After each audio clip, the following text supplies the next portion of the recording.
Finally started. All right. Hello, everyone. Welcome to the stream. I am Sadaoquil, going to be casting today with my co-caster here, Lychee. So, Lychee, tell me, are you excited today? We have a lot of matches coming up. Yeah, thank you so much for having me on your stream, Sadaquil. Super excited to be a guest caster on your channel, and really excited that NetEase gave us this opportunity to stream the other regions matches on our own channels. So excited, very much excited to see all the matches today.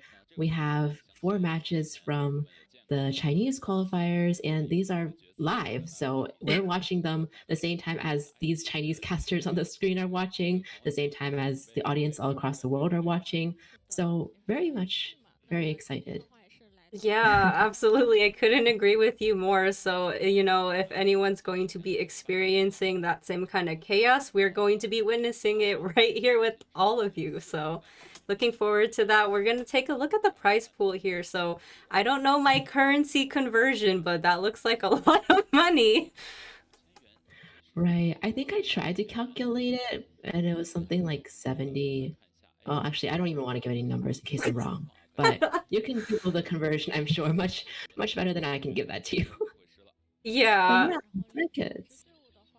So we have SATA and WL coming up today, so rather excited to see them. It's always interesting seeing more variation in the teams, especially in China mainland. So looking forward to what they might have. But we are going to take a look more at this bracket here. So bunch of interesting lineups as well.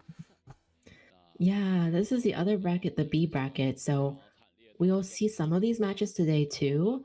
GR versus MRC and Free versus FAF, and see who advances. This is also one of this is going to be an elimination day. So whoever loses out of the matches we see today, they're going to be eliminated from the qualifiers. So definitely a really vital day for these teams to compete. Absolutely. It is day 4, and just got to keep in mind that the stakes are really high risk. They want to proceed forward to get both that prize pool money. Oh my gosh, that was loud. As well as, just having that reputation and being able to advance forward is a feat of its own. So, got to keep the reputation in mind as well as the, reoccurring gift that will come from being the winner of this tournament. Hmm. Yeah, for sure. And oh my gosh, when I was casting the qualifiers on my channel with Veronica the other day, we were on the screen for a while, so people were pretending we were those 2 Chinese casters on the screen, and we were saying those were our like caster personas or something like that. Oh my gosh, So your that was identity funny. swap. Yeah, but the team's profile, so we'll get to learn more about the teams together here. This is Sata um, first, and yeah, they've competed before as well last year in Call of the Abyss, but I'm not sure if the team members are completely the same or not. I think they might have had some changes here.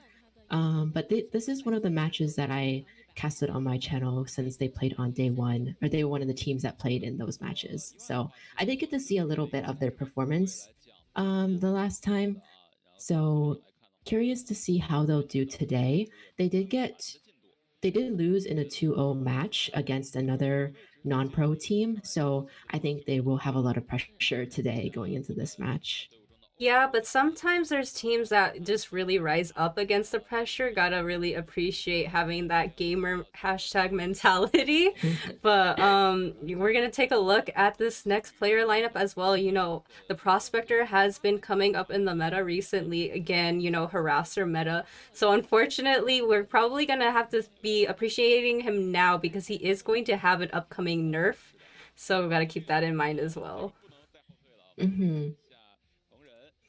Yeah, that's definitely true. I'll be sad to see if he does end up going out of the meta. I'll be a little bit sad about that, but I think the adjustments they suggested sound fairly reasonable for now, just on Right. paper. So we'll have to see how it actually plays out in the game, though, because I currently do like the variety in the survivor meta quite a bit, but it is kind of hard for hunters at the moment. Yeah, when there's such, viable harassers such as the prospector and, the antiquarians being chosen a lot. So, got to keep that in mind as well. I do think it was an interesting point I noticed yesterday when I was watching Nell's stream where that he highlighted the fact that forward isn't even being banned on the hunter side as much anymore because they're not as afraid of a forward than they are the antiquarian because she's been used so often lately. Yeah, that's true. Even if you don't ban the forward, the teams might not pick him anyway. They might just choose Antiquarian over him. So Right. definitely we might see that today. Yeah, and we're going to take a look at this next player lineup with Guiding as the first officer. Pretty standard, or not standard, very viable pick when the mercenary gets banned, is a really stable rescuer, can rescue without getting terror shock necessarily, or can prolong and help out with the rescue on the rocket chair with his pocket watch. So pretty stable all around, can even utilize that pocket watch to make sure he doesn't get a detention hit right away at the when detention is live. Yes, for sure. He's definitely been played more and more nowadays. And we see another prospector. So I think we'll pretty much see prospectors, or at least somebody who can play the prospector on every team today. Right. I sure hope so. I definitely enjoy seeing this prospect or the prospector meta come up, but it is going to unfortunately crash down, like his experience in the mines. But I digress. We will be going into the next player lineup as well. We're going to see an emphasis on the acrobat. So, another really stable pick in terms of being both a kiter, having that utility, and being rather flexible, can rescue as well. Yeah, for sure. They do decode a lot, this player. His decoding progress 204, so at least two ciphers per match. So So, quite a bit. yeah, yeah, I mean, the stats definitely say it all. We are going to look at the next player, Yang, here with the Toy Merchant highlight. Definitely would have been loving seeing Toy Merchant come out a little bit more often than usual, specifically on, well, I saw like two Leo's memory matches as well yesterday. Definitely had strong utilization of her catapult going onto that two-story stairs. So, definitely just something to look out for if you're playing Hunter. Yeah, for sure. And now the hunter, Pepe. Pepe does play the Naiad, and we did see, or at least I saw the Naiad, I think, in the last matchup they had in the qualifiers. So they did get four escaped while playing the Naiad last time against one of the professional Chinese teams, but hopefully we can see a stronger performance from their Naiad today since it is really their specialty hunter. Yeah, absolutely. Naiad known for being more of a draw hunter. It's always really exciting to see if the Naiad can pull off anything more than that. Definitely looking forward to the potential that is going to come out as well, but we are going to be having a little bit of a talk with the other casters as well. So, Lychee, well, give me your thoughts. Are you excited to see any survivor in particular potentially come out as well as a hunter in mind? Oh, that's a really good question. I think actually, first comes to mind is the hunters because a lot of the teams we see today have like specialty hunters that they play, especially since a lot of these are non-professional teams. And I think non-professional teams are a little bit more likely to go off meta than the Right. professional teams that like to stick to the meta a lot. So uh in one of the matches, well, which is CT versus ZSOL, we can look forward to potentially seeing hunters like Mad Eyes or Hermit, or one of their hunters even plays a Percy. We'll get to that later when we see those teams, but just like putting that out there, there's definitely some of these hunters that play off meta characters. I think there's one hunter we might see later today. I'll point it out when it gets to them, but I've been told that they play the Ripper as well. So it'd be exciting if we did see those. I wouldn't be surprised if they do decide to switch to the meta just for the tournament. But then again, we did see Mad Eyes in previous match, I think yesterday or the day before. So potentially could be coming our way today. And on the Survivor side, I'm excited to see. Actually, I've been saying female dancer a lot, but I'm also excited to see Toy Merchant again, just because she's been doing so well in these tournaments recently. I feel like. Yeah, I mean, she's just so her utilization and support ability is so strong with that catapult. I mean, granted there is the extra support that she has with having the items in tow and can help if the resources dwindle with characters such as Mercenary or Antiquarian or even the Patient, but I digress. We are going to be taking a look at the picks and bans as well. Um, I would say that some of those bans on the hunter side is attacking a certain group of people who like prospector, embalmer, as well as mercenary, along with another character unnamed. But I digress, as we also are going to take a look at the survivor picks. Yeah, we see some of the survivors we were talking about earlier, female dancer, antiquarian, super popular nowadays, along with first officer who's been gaining popularity. I guess especially with the mercenary ban, he kind of comes in as that replacement rescuer, but still is very good even if you don't consider the fact that he's a replacement, like on his own. Even if you just evaluate him on his own, he's still pretty strong. So looking Oh, like good picks for sure on the survivor side, but we'll have to see what the hunter's thinking, banning the mechanic too. yeah, rather interesting pick. You know, Mechanic being known for being another draw survivor as well. Definitely didn't think that they would have that in mind as a priority pick, but doesn't really matter as the patient is going to be locked in on Lakeside Village, I might add. So, um, looking at the survivor lineup, I think any hunter might have a little bit of a hard time just in general because all of these characters can kind of stand on their own, but it's just ultimately up to what the hunter pick is going to be at this point. Mm-hmm. Yeah. I know from the last time we saw Sata, their hunter Xiaoyu does have a naiad up their sleeve.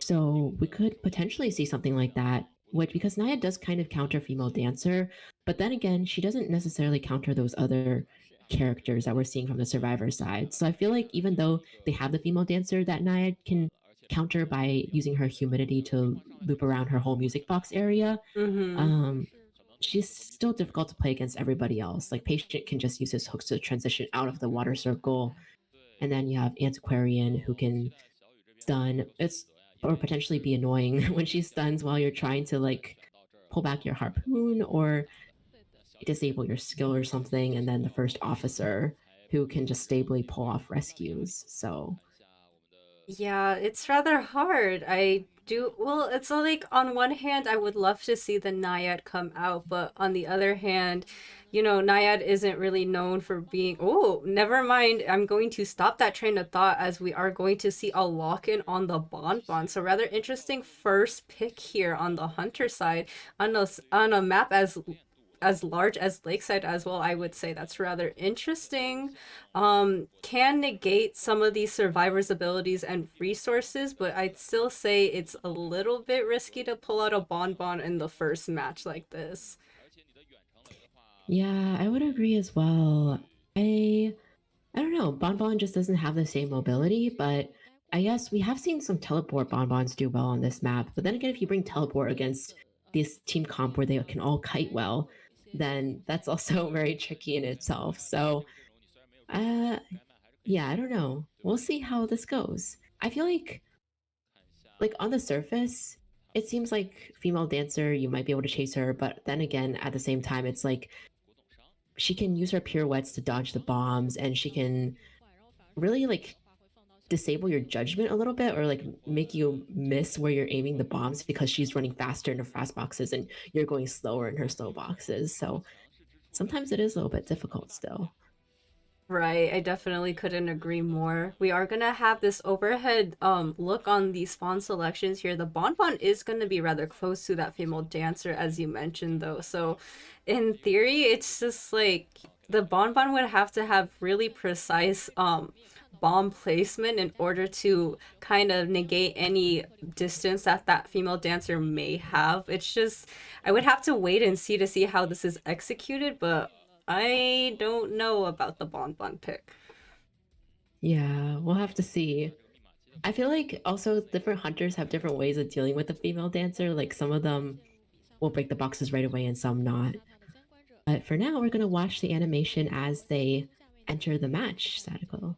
Yeah, and oh my god, I cannot acknowledge that the Croto skin is live in action. I am a big Croto enjoyer for the skin of female dancer. I cannot wait to be seeing it live in action in this Call of the Abyss tournament. But that is neither here nor there. I am more excited to see a really exciting matchup that can potentially come by. I hope both teams give it their all and put up a really good fight on Lakeside Village. Yes, definitely. Seeing a cool shot of the boat. Very fun.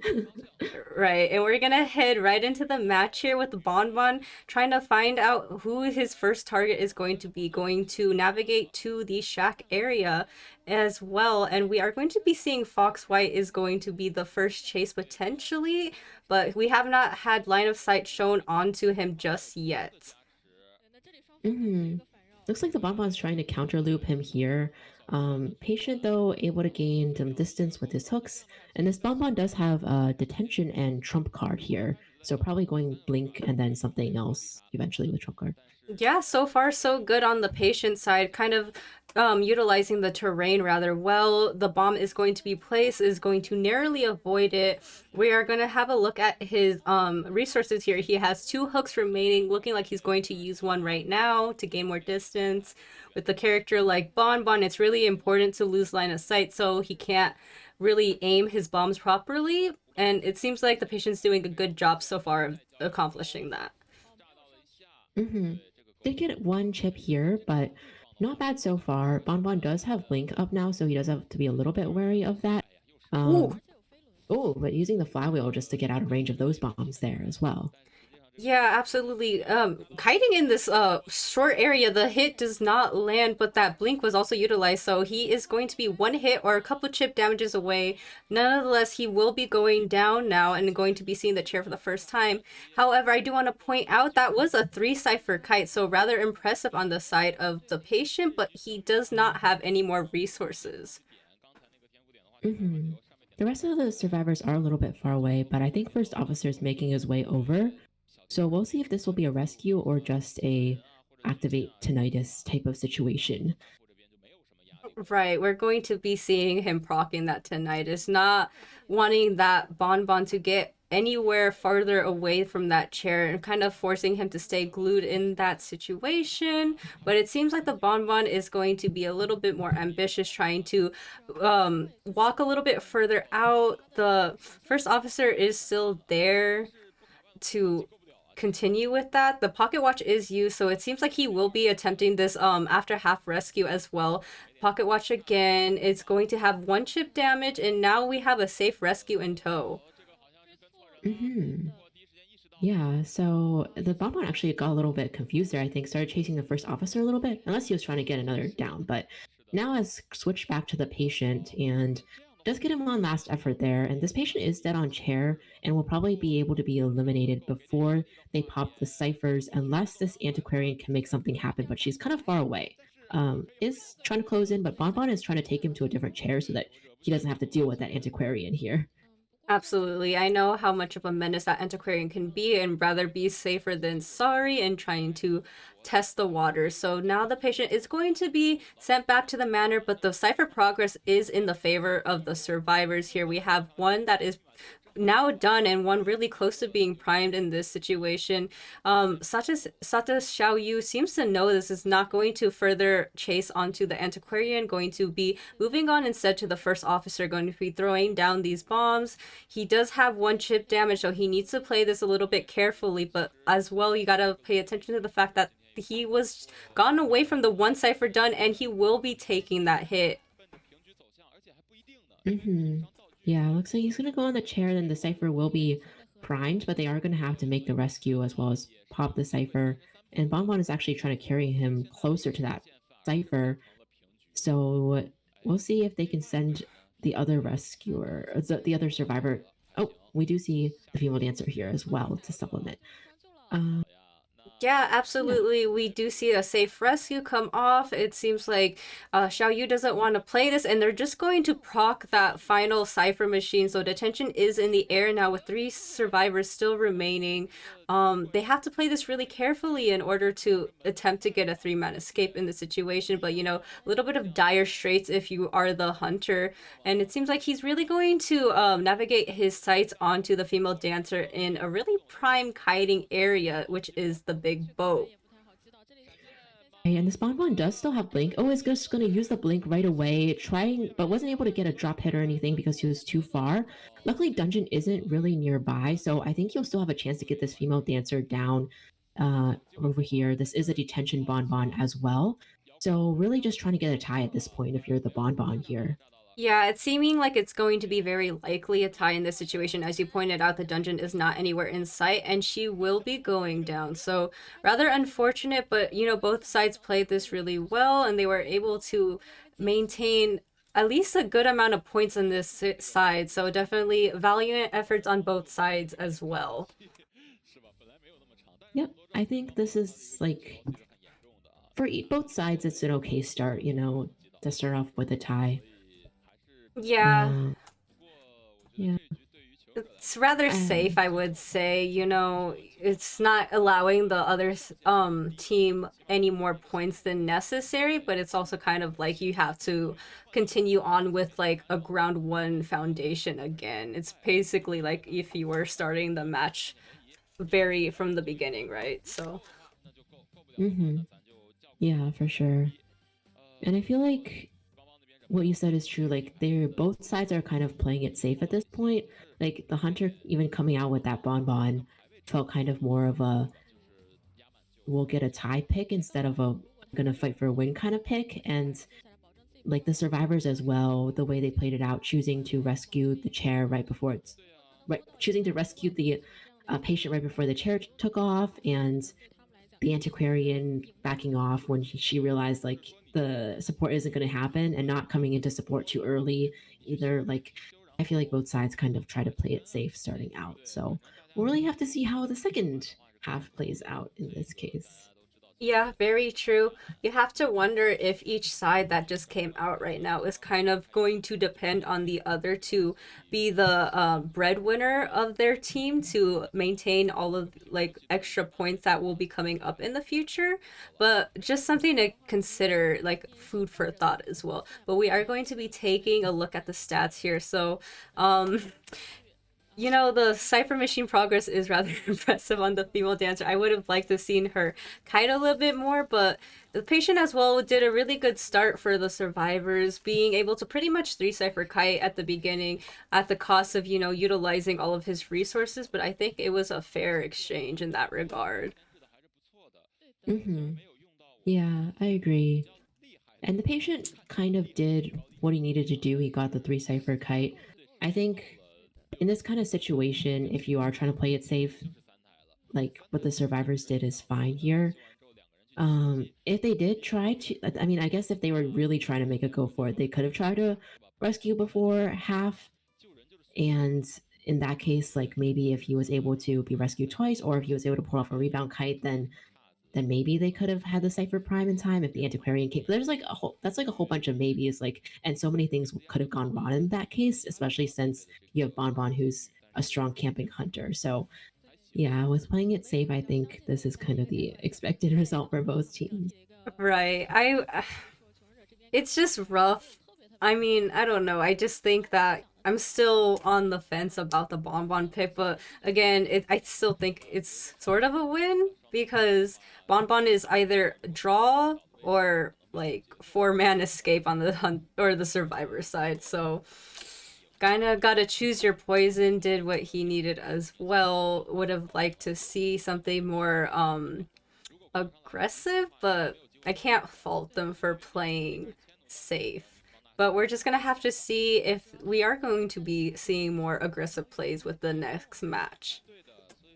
Yeah, I think you were talking about like we didn't get to see the female dancer kite earlier, but also we didn't really get to see her support in this match either. Right. The patient kind of did his own thing, which is good because it didn't bother his teammates at all who were decoding. But on the other hand, that kind of means that he wasn't able to get their support as well from that female dancer's boxes either. So I would agree, like it would be exciting to see if they can incorporate more of their teamwork. But also at the same time, like, yeah, this is a larger map. So maybe in the future, if they're on a map that's more conducive for that kind of teamwork, I hope to see more of that kind of thing going on as well. Yeah, definitely. I mean, Identity 5 is, well, on the Survivor side, it's known for being a team game, right? So it's good to be able to hold your own, but it's also good to have that ability to fall back on your teammates if need be. And like I said, Patient did well holding his own with the utilization of his resources, aka his hooks. But if he were able to kite in like an area that, let's say, the female dancer put a box down in, then he might have not had to use his own resource. So it's just like a little bit more of food for thought, right? Yeah, for sure. But yeah, we Um, are going to see the next character picks and bans as well. So tell me, what do you think we're going to be seeing so far? let's see. So Prospector banned right off the bat, and Seer and First Officer pick. I mean, Seer, I understand. First Officer is a little bit surprising, I would say. First of all, because they proactively chose this First Officer over the Mercenary, and also because they're choosing him so early on, even when there's other options. Like the Antiquarian is still up, but they didn't choose Antiquarian. I will say Pepe does have a Naiad as well. So maybe they're thinking like, oh, we want a rescuer who can definitely rescue against a Naiad, because First Officer, even if he takes like full water damage, he still has that 5 second mini tie turner effect where he can pull off the rescue, as opposed to occasionally like Merc, he's still good, but occasionally he does get into a little bit of a trouble against the Naiad. So maybe that's what they're thinking if they're trying to guard against the Naiad a little bit. But I don't know. It's still a really early pick on the First Officer there. Yeah, I couldn't agree more with you, Lychee. We all know that Mercenary's kind of known for being the stable rescuer, but we're gonna also take a look at the final survivor pick here, which is the Embalmer. So we have seen some good utilization of his coffin. We also note that he is an advantage to the team depending on how they play it, can stall for some extra time in that if he ends up being the one on the chair, he can just rebirth himself and not have the other survivors have to get off of their ciphers to go rescue him. So kind of like this, but also I am a little bit guarded and cautious about this as well. Yeah, true. I'm curious how this will turn out as well. Pepe does also have a wax artist too. So I mean, if he sees a seer and is thinking like, oh, seer could be a good target for a wax artist, but no, gonna go with their main, the Naiad. So I mean, that's valid as well, I think. But we'll see how this goes. I don't know. I don't know how well this team comp is going to be against the Naiad, so we'll have to see. Like, it doesn't immediately to me feel like, oh, they have a huge advantage or they don't, personally. Right. Yeah, I guess you could. Yeah, it's just tough, right? Because I mean, the seer does have his owl, but once that's gone, it can be negated through the moisture accumulation. So then after that, if that were to be the situation in that he's kiting, then he's just basically a walking target at that point. I mean, naturally you don't want to go against the seer, but also Nayad has a little bit more of an upper hand in that regard. Mm-hmm. Yeah, and we'll see if they also brought Flywheel in anticipation of this Naiad as well, maybe adding that to their toolkit. Right. Yeah. It's again, it's just tough to really quantify this in your mind. I'm looking forward to seeing both sides and how they stack up against each other. I love seeing this little animation. It's so silly. But yeah, I don't know. Lychee, who do you think would be the most prime target in this situation if you are the Naiad? Personally, I think the Seer, but I guess it's up to the Naiad here. I think the Seer personally, because the Acrobat I feel like is actually a little bit stronger sometimes against the Naiad, and he can get the Seer's Owl for help if he needs the Owl. Whereas like the Acrobat supporting the Seer is not really something we're gonna see at all. So Right. that's why I think Seer. But yeah, we'll see. Absolutely, yeah. It's something to keep in mind right now. The Naya did throw her harpoon. We are going to be seeing her use her high mobility abilities here as she tries to seek out her first target, which is the Seer. So naturally, Seer is going to be going into the big boat here. Unfortunately, in the area of the coffin. Luckily, the embalmer has the ability to move it if need be, but anyway, he is going to continue this chase on foot, is going to try to get moisture in this situation. The seer does vault, and now he's going to be kiting away from the big boat area. Hmm. Yeah, looks like Sear's going to just continue to loop the big boat. Ooh. Um, doesn't have any moisture on him yet, but might eventually have to go into the moisture circle. We'll see. The circle is Ooh. kind of small though, so I'm not sure actually. It looks like they did try to loop like circle the whole boat, but not like all parts of the boat. So we'll see how this goes. Right. And unfortunately, we're seeing the strength of the Naiad here with the fast harpoon hits, and the Seer does go down. Unfortunately, this was not a three cipher kite, and the basement is here, so assault to the wound Hmm. as well. So when you're on the survivor side, this is looking a little bit, not ideal. And we do also have the wanted order as well on the first officer. Oh my gosh. It's all going poorly for the survivors now. And this knight is just like trying to loop this whole area. I mean, with the basement and the second story here, like it's it's fairly easy for her to get a double down in a sense. So now it looks like she's just trying Ooh. to guess where the first officer is. But yeah, this rescue would basically be like a suicide mission for both Right. for the rescuer, I think, at this point. Yeah, it's just so hard if you are the survivor sides. It's just common knowledge. If you're playing against a Naiad and she's in the basement, she can just like pretty much drown you. That is the Naiad's playground, her little play place, like McDonald's play places. But anyway, we're going to see that survivor is going to expire on the rocket chair. The sights are going to be on the acrobat now, trying to lock him in into a moisture circle. Luckily, that is not the case, and we have her continuing to hits through the blink, so really decisive blink getting that first hit onto the acrobat, but he does have flywheel to utilize still if need be. Mm-hmm. Yeah, and they do have to be careful not to die too close to the big boat again, or else they might go back in the Ooh. basement again, and we'll have a repeat situation. Yeah, Um, absolutely. We did see a flywheel for distance here as well. The Naiad going to be utilizing the harpoon yet again. The acrobat doing a good job of not retaining that moisture, but is going a little bit farther away from this kiting area. So it was only a matter of time, and then he is down. So he will be seeing the chair for the first time.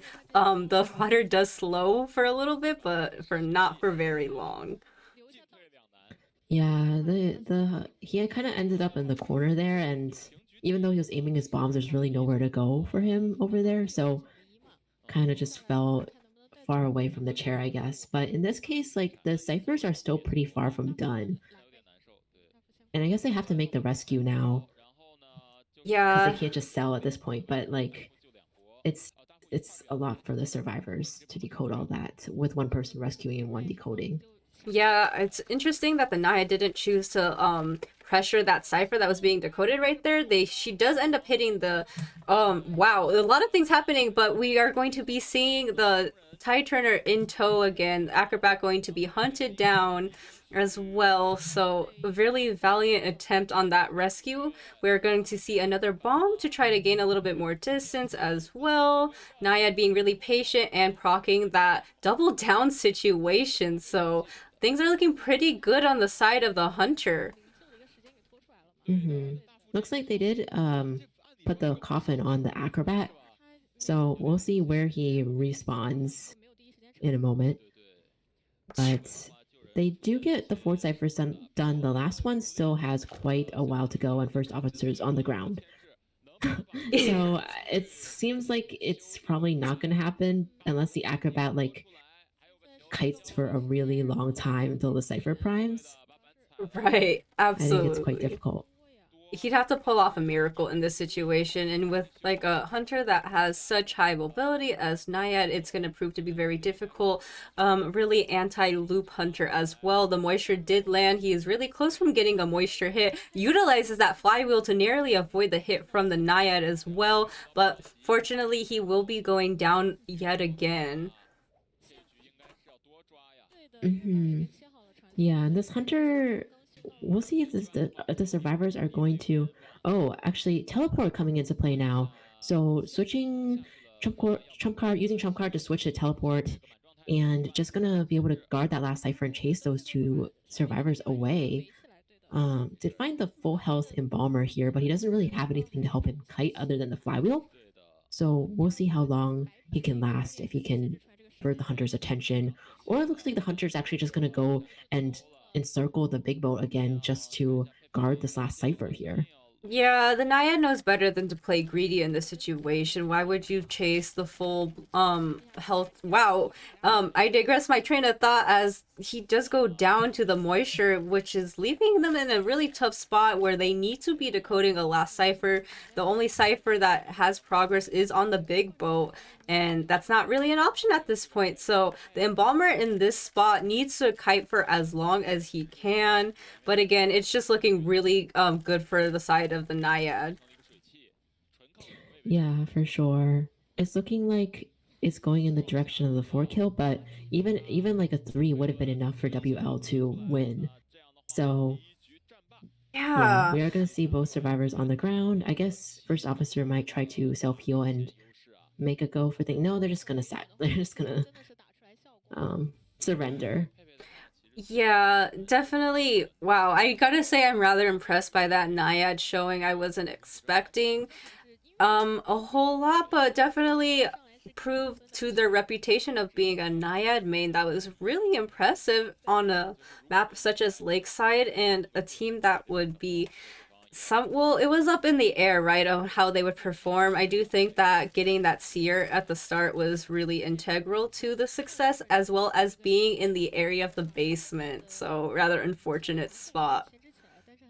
Yeah, for sure. And now that I think about it, the first officer did go down after the rescue as well, so he may have used his self heal then, I'm guessing, which Yeah. is why he didn't try at the end. Um, but yeah, really, like by the time the first survivor went down, the ciphers were just not enough. Like it just wasn't enough for the ciphers to be done. So it was unfortunate. Plus, it was a basement, like you mentioned, like everything you mentioned too. So I think, a little bit unfortunate for the survivor side, but glad to see the Naiad have a good performance since last time this Naiad came out, they had a bit of a rough time against the team, the pro Chinese team they were against. So I'm glad we got to see their skills in this match here. And now we have the stats here with the acrobat, actually the one who kited the most. Right, absolutely. And just kind of noting the really upwards decoding progress as well from, characters such as the embalmer. Um I would say the acrobat did a good job going against this Naiad in terms of kiting abilities. It's rather hard to kite a hunter as Naiad, well, in the sense that she really cuts off any ability to loop due to her moisture.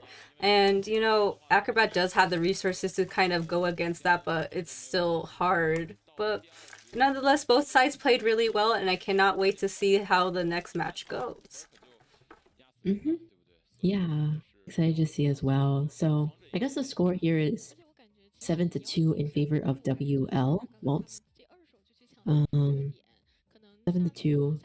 So they do have that point advantage in addition to getting this win for this round.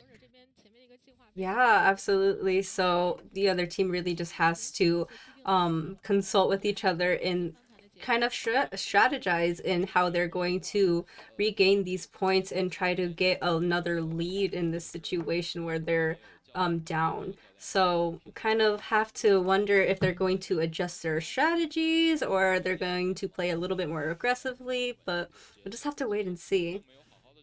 Hmm. Yeah, for sure.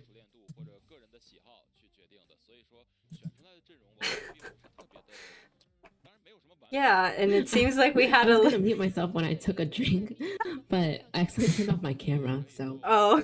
you can see already starting to get things wrong here. But Oh, it's okay. We're all in here for the laughs. This isn't, you know, extremely professional. We are here to hang out as well. So definitely going to take this time to acknowledge the chat. Hello, you guys. Nice to see you. I hope you are enjoying the matches so far and you continue to stick around for the exciting matches that we have in store. Yeah, shout out to you guys. And if you have any thoughts or comments, definitely make them known because there's a lot of variables in games like Identity 5 with as well as the meta kind of constantly shifting around and having these other variables such as these different hunters coming out, like like the Bon being a first match hunter as well as the Naiad coming out is rather interesting. So definitely tell us what you're thinking. yeah, for sure. Let us know. I'll be looking in the chat as well. This is China region, by the way, Yeah. for those asking. Mainland Chinese qualifiers. Day 4, I want to say. Day 4, getting my Yeah. days straight. They were. But yeah, definitely we're gonna have a little bit of downtime in this situation, which I have actually prepared for. So everyone, I think if you are not new here, you know I'm a really big fan of Identity 5 merchandise, whether that is official or not. I have my Belladonna cosplay actually right behind me, just chilling in the background. But for starters, as we're going to have this little bit of downtime, I would like to show everyone my Tracy ball. I think she is very round, and I call her my Orby, my Orbeez. So, yeah, just a little bit of a fun thing. I have more things to show the crowd as well as we continue to stall for time, I would say. That's cute. I love it. Lychee, do It'll be you like a have little any? treat Yeah. to reveal each one. Lychee, are you a big, or not a big fan, but do you own any Identity 5 merchandise? And if you don't, would you be considering getting any in the future? I don't own anything right now, but I don't know. Maybe someday I will. I did look online a little bit for different stuff. I Hmm. thought about getting some keychains, but I was like, I don't know for now. Maybe if I ever go visit China again someday, I'll go shopping for a little bit of merch or Japan or something like that. Right. And I'll try to find something when I'm there, but or order something when I'm there. But Yeah. yeah, nothing yet for now. Right. Well, definitely something for you to keep in mind in the future, Lychee. But for now, we are also going to be taking a look at our first band pick on the Seer. So, not anything unusual, but also the Mercenary. I'm rather sad I haven't been able to see Mercenary that often recently. He's one of my favorite characters. But actually, we're going to be seeing an adjustment. Instead of the Seer, we are going to see a female dancer ban. Hmm. Yeah, that's interesting as well. And I didn't actually catch Sadaoquil. Is this which hunter is going up first? Is this Sata's hunter going up right now? I believe Because I'm trying it's to see. WLs. Oh, really? I could be wrong. Okay. Oh Oh, no, yeah, I'm I guess it is Sata. mistaken. Yeah, I guess that's why they banned the Bonbon because they did play the Bonbon the last match, Right. and Arms Factory is viable for Bonbon too. I guess I was thinking, I was like, oh, if Bonbon gets banned and this is the Naiad main, would they? Does it make sense for them to ban the female dancer? I mean, I guess she can still be used against Naiad somewhat, but Naiad is one of the few hunters that does kind of have a counter mechanism with female dancers. So yeah, we'll see. Embalmer on Arms Factory, a small map too. So WL seems to, I don't know. I guess they really wanted this Embalmer to come out here. Yeah.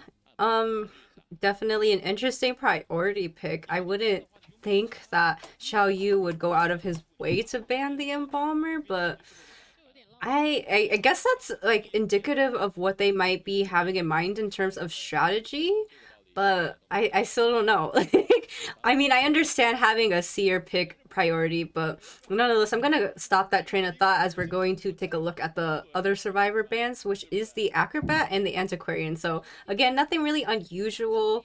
Antiquarian's been such a menace, Acrobat being really good all around character to pick, so now it's just on the survivors to show us what they're gonna pick, but we are going to see a forward. He was the man of the hour earlier. Excited to see him as well. Hmm. Yeah, that's really interesting. They decided to come in with the forward, who is definitely not as stable of a rescuer as the mercenary. Of course, he can harass, but it's like they don't necessarily have that stable rescuer if they're choosing the forward over the first officer. I'm just assuming they're not going to supplement the last one with the first officer because then you have two really slow decoders, which is not really common nowadays. But it's interesting. And like looking at the bands, I don't know. Whoa! A Oh, a gardener gardener. pick. That's fun. Yeah, it's fun. I just hesitate to say I'm looking forward to it. Okay, let me clarify what I mean by that. I love to see variety in terms of the meta being shaken up. I'm not saying Gardner is meta, but she's not a meta pick. So excited to see her in general. However, there are more characters that have better utilization of their kit. So I'm not sure what Gardner would bring to the table in terms of who they might be anticipating for their hunter and how this would benefit their team necessarily. Yeah, I'm kind of baffled myself. Maybe it's partially because I don't know as much about these teams as some of the other ones, but so I don't know what else Xiaoyu plays other than the Naiad. But it seems like a strange team comp if they're trying to counter the Naiad. I heard something. One of the Chinese casters just said something about Percy, so I don't know if that's something they're considering with this But composition. why would If you that's something this bring? hunter plays, Oh, yeah. but it's the Naiad, like as expected. So, Ah. yeah, it's an interesting choice of a team composition to counter the Naiad for sure. I don't know. In all honesty, Lychee, I feel like I'm really baffled too. We saw this year go up against the Naiad. He was first chase, wasn't as beneficial as he could have been. And I don't know what this gardener is bringing to the table. Granted, we know that she has her shield she can utilize if timed correctly, but it's not like a high mobility hunter as Naiad's going to allow her the time to do that. Hmm. Yeah, but we'll see how this Naiad does because we did see the last one get a four-person elimination. So I don't know, maybe we'll see a comeback from Sata's Naiad as well.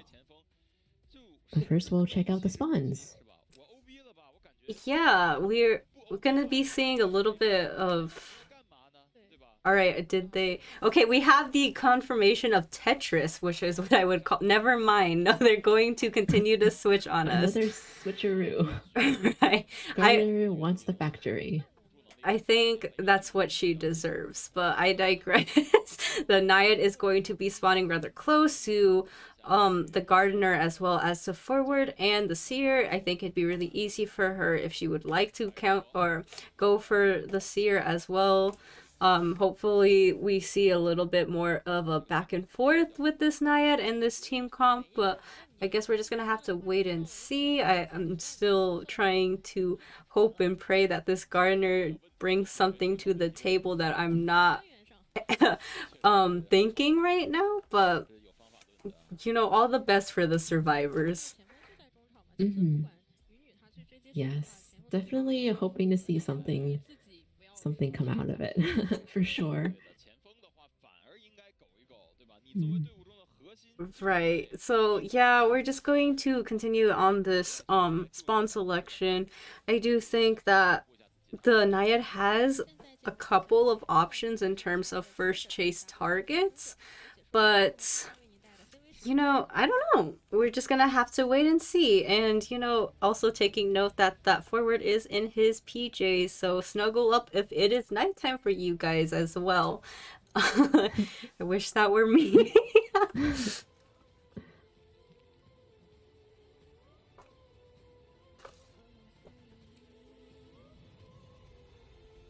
And just observing this really pretty animation. I said it before, but I think that Identity 5 is really good for that sort of stuff. But nonetheless, we are going to be going into the match yet again. The Naiad is going to be going towards that shack area as well. The basement does seem to be over there, and the seer yet again is going to be the first target, so rather easy for the Naiad to kind of drown this area. And seems like the seer does know this, and he's going to be transitioning to away to a better area to not maintain that moisture. He keeps just trying to, like, how to explain. I'm losing my words, but it's like he's just trying to go the opposite way wherever the Naiad is, and also did a good job of dodging the moisture the first time for sure, like you mentioned. Right, yeah, doing a good job at keeping the hunter at bay so far. Seems like she's going to wind up her harpoon, going to be in her swim form now in the situation where she is going to try to trap him yet again. The seer does know this, the discipline is high, is going to try, preemptive owl here, so not successful in trying to bait out that main attack right away. Now we're in the situation where, yeah, he's going to take this hit, and now he has to rely on rock hiding ability in order to buy more time to kind of, wow, never mind, as the blink does come in line for the Naiad, and she will be securing the first chair onto the seer. Yeah, about two and a half ciphers, almost 3 ciphers done, I guess. But they are going to be chaired a little bit close to. Actually, no, I think this cipher is already complete, so I guess this one's not to worry about. But they are going to send the forward in, and he's going to make a dash to the chair, just to make sure that he can get there. Yeah, And actually gets the rescue off sneakily without this Naya noticing. right, that was a wow. That was a backdoor rescue. However, they did pretty much run right into the Naiad. So now they're feeding her presence as well. So not the kind of situation you want to be in for the survivor side. But there are 2 ciphers remaining. Granted, they need to go and start 2 new ciphers in order to make it worthwhile. But the seer will be falling down in this corner, but does have the coffin to rely on. Yeah, this forward, making an early dash in onto the Naiad. Probably trying to do a prediction there, I guess, but didn't really work out in his favor. He is buying a bit of time, but I don't know if that's enough for the seer to get up. He does have a coffin. Oh, seer does get up in time and does have a coffin on him as well. Right. We'll have to see where that is if he's gonna decide to rebirth this time. Yeah, unfortunately, he is just stuck in this area where he doesn't really have anything to kite around. He's going to be going down yet again, so just trying to buy time, I suppose, with that self-heal. The coffin again is noted onto the seer, is going to be rebirthed right away, and Xiaoyu is not going to waste any time in continuing to hunt down his targets here. So Fox White is also in the area, but he's really going to double down on getting this next survivor.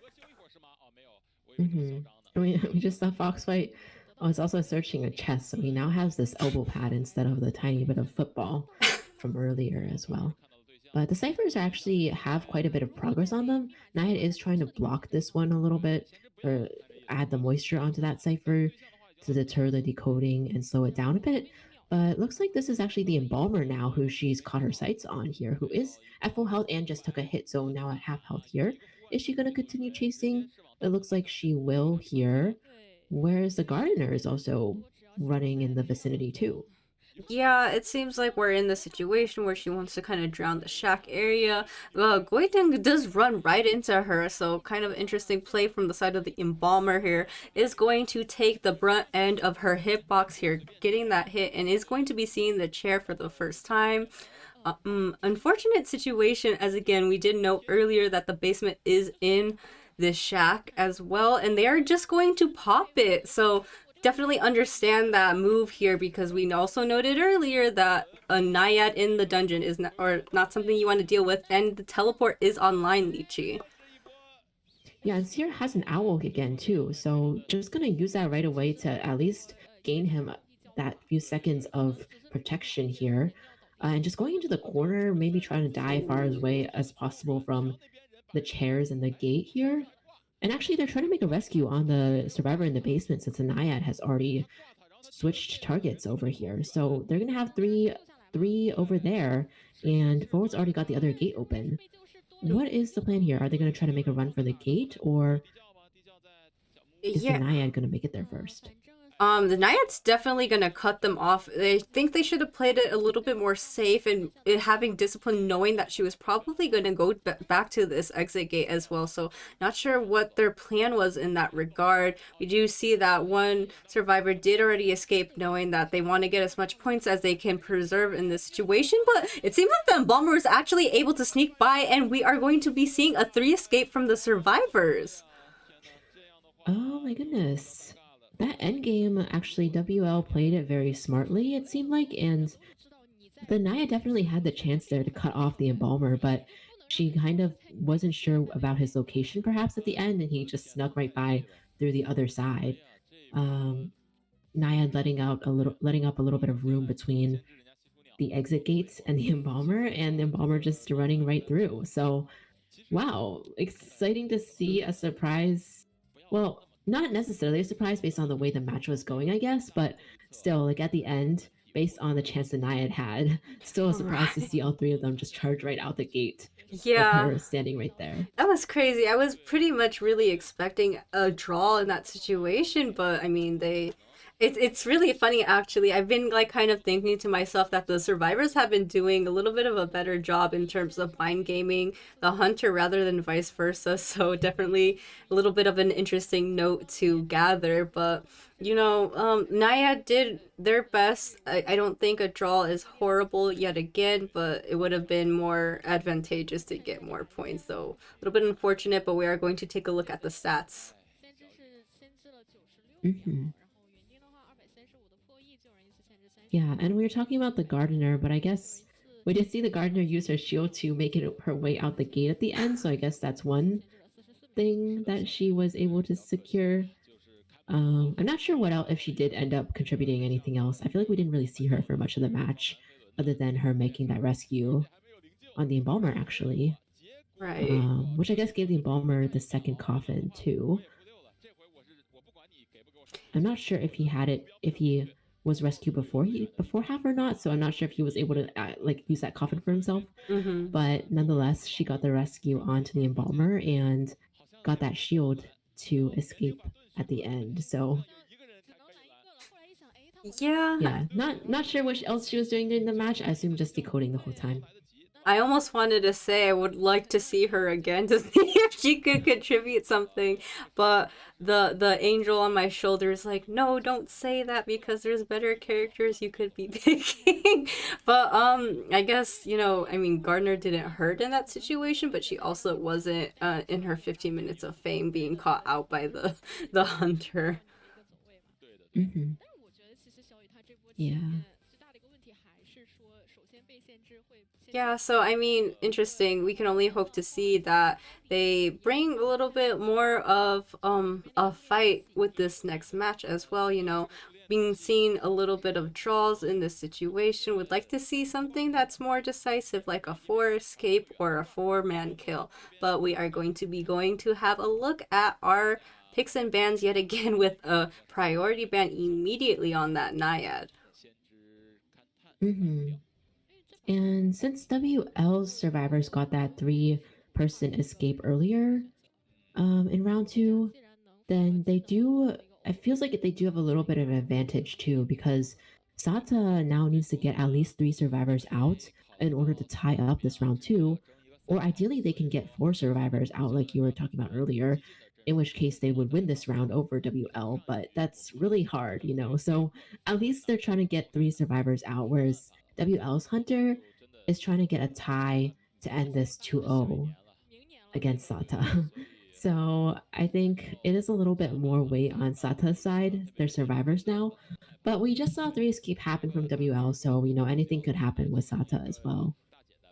Yeah, definitely gotta have that anime moment in your back of your mind that anything is possible. Oh my gosh, we're going to see the postman. Again, I wanted to point out that it's important to appreciate the postman now because he is going to have, or he already did have his nerf, so he's probably not going to be seen any further after this tournament or as often as you'd expect him to. But all around a really good genuine support, I would say, rather than all of his other support type counterparts. And having that ability to utilize that decoding letter to further the cipher rush is definitely something you would like to have as a survivor lineup. Hmm. Yeah, this is an interesting lineup. They picked like all supporters pretty much. The hunter did ban the mercenary and forward as rescuers, but they didn't. The survivors didn't opt to go for like a first officer or anything either. They just like full support team comp here. Yeah, it's rather interesting, but I guess in this situation, it is kind of do or die, right? So, gotta support and appreciate the bravery they have and kind of having this interesting lineup. I do hope to see that it proves to be efficient and is utilized properly. But again, you can't discount the fact that it is kind of risky. Hmm. It's a little bit. Oh, a clerk's on the side of Pepe. I don't think we've seen this yet from the qualifiers, so I'll be curious to see how Pepe's clerk is. On the survivor side, I was going to say it's almost a little bit cipher rushy if you consider the fact that female dancer can potentially increase cipher speed a little bit with along with the postman's letters. Not like super, not like a lot, but like potentially a little bit too. And they don't have any slow decoders, so at minimum neutral, but a little bit more because of their buffs potentially. But yeah, a clerk against this team comp. I I don't know, cause on paper it's like antiquarian or the clerk does not like harassers such as the antiquarian. However, there are a couple of targets that the clerk can opt to get instead. So the psychologist is good for her having that stress relief in being able to maintain a kite. But after that, she's also a walking target, and it's really situational in the situation that the postman gets chased out too, in that he can't really properly utilize his other support letters for himself when you would rather try to focus on the dungeon letter or the decoding letter. So I would expect to see that the clerk go for one of those two if possible, even if she goes out of her way to do so. But we'll just have to wait and see. Again, and against the clerk, it's really important to maintain that distance away from her. Kind of, if they were expecting a clerk, I would expect broken windows. And she's also really good at camping too, so gotta keep that in mind, that the survivor that's first chase cannot get down super early or it's going to be a bad situation. Hmm. Yeah, that's true. I feel like the survivors are definitely going to try to have more support for each other this time, which is like really key when trying to get that long kite against the clerk, like you mentioned. But also, like you mentioned, Sao, the psychologist is pretty much a blank slate once she uses up her stress response, and at the end, especially against the tension, if like she doesn't really have anything else to help her. So, in terms of getting at least one survivor, I feel like WL's Pepe definitely has an advantage in that aspect, in at least securing one, hopefully for Pepe too. But we'll see how this turns out. Clerk here has confined space and detention, and blink, I believe. Absolutely. And we're going to also be seeing the postman. Wow. Wow. We're going to Oh be seeing an no! immediate terror shock on the postman. Definitely not something that Sata wants in this situation. That was extremely early. And now the survivors are in a really tough spot due to that. Yeah, this is really not looking good for the survivors at all. They have a terror shock against any hunter, really, but especially the clerk who, like, once somebody's on the chair, she can really start doing her cipher control.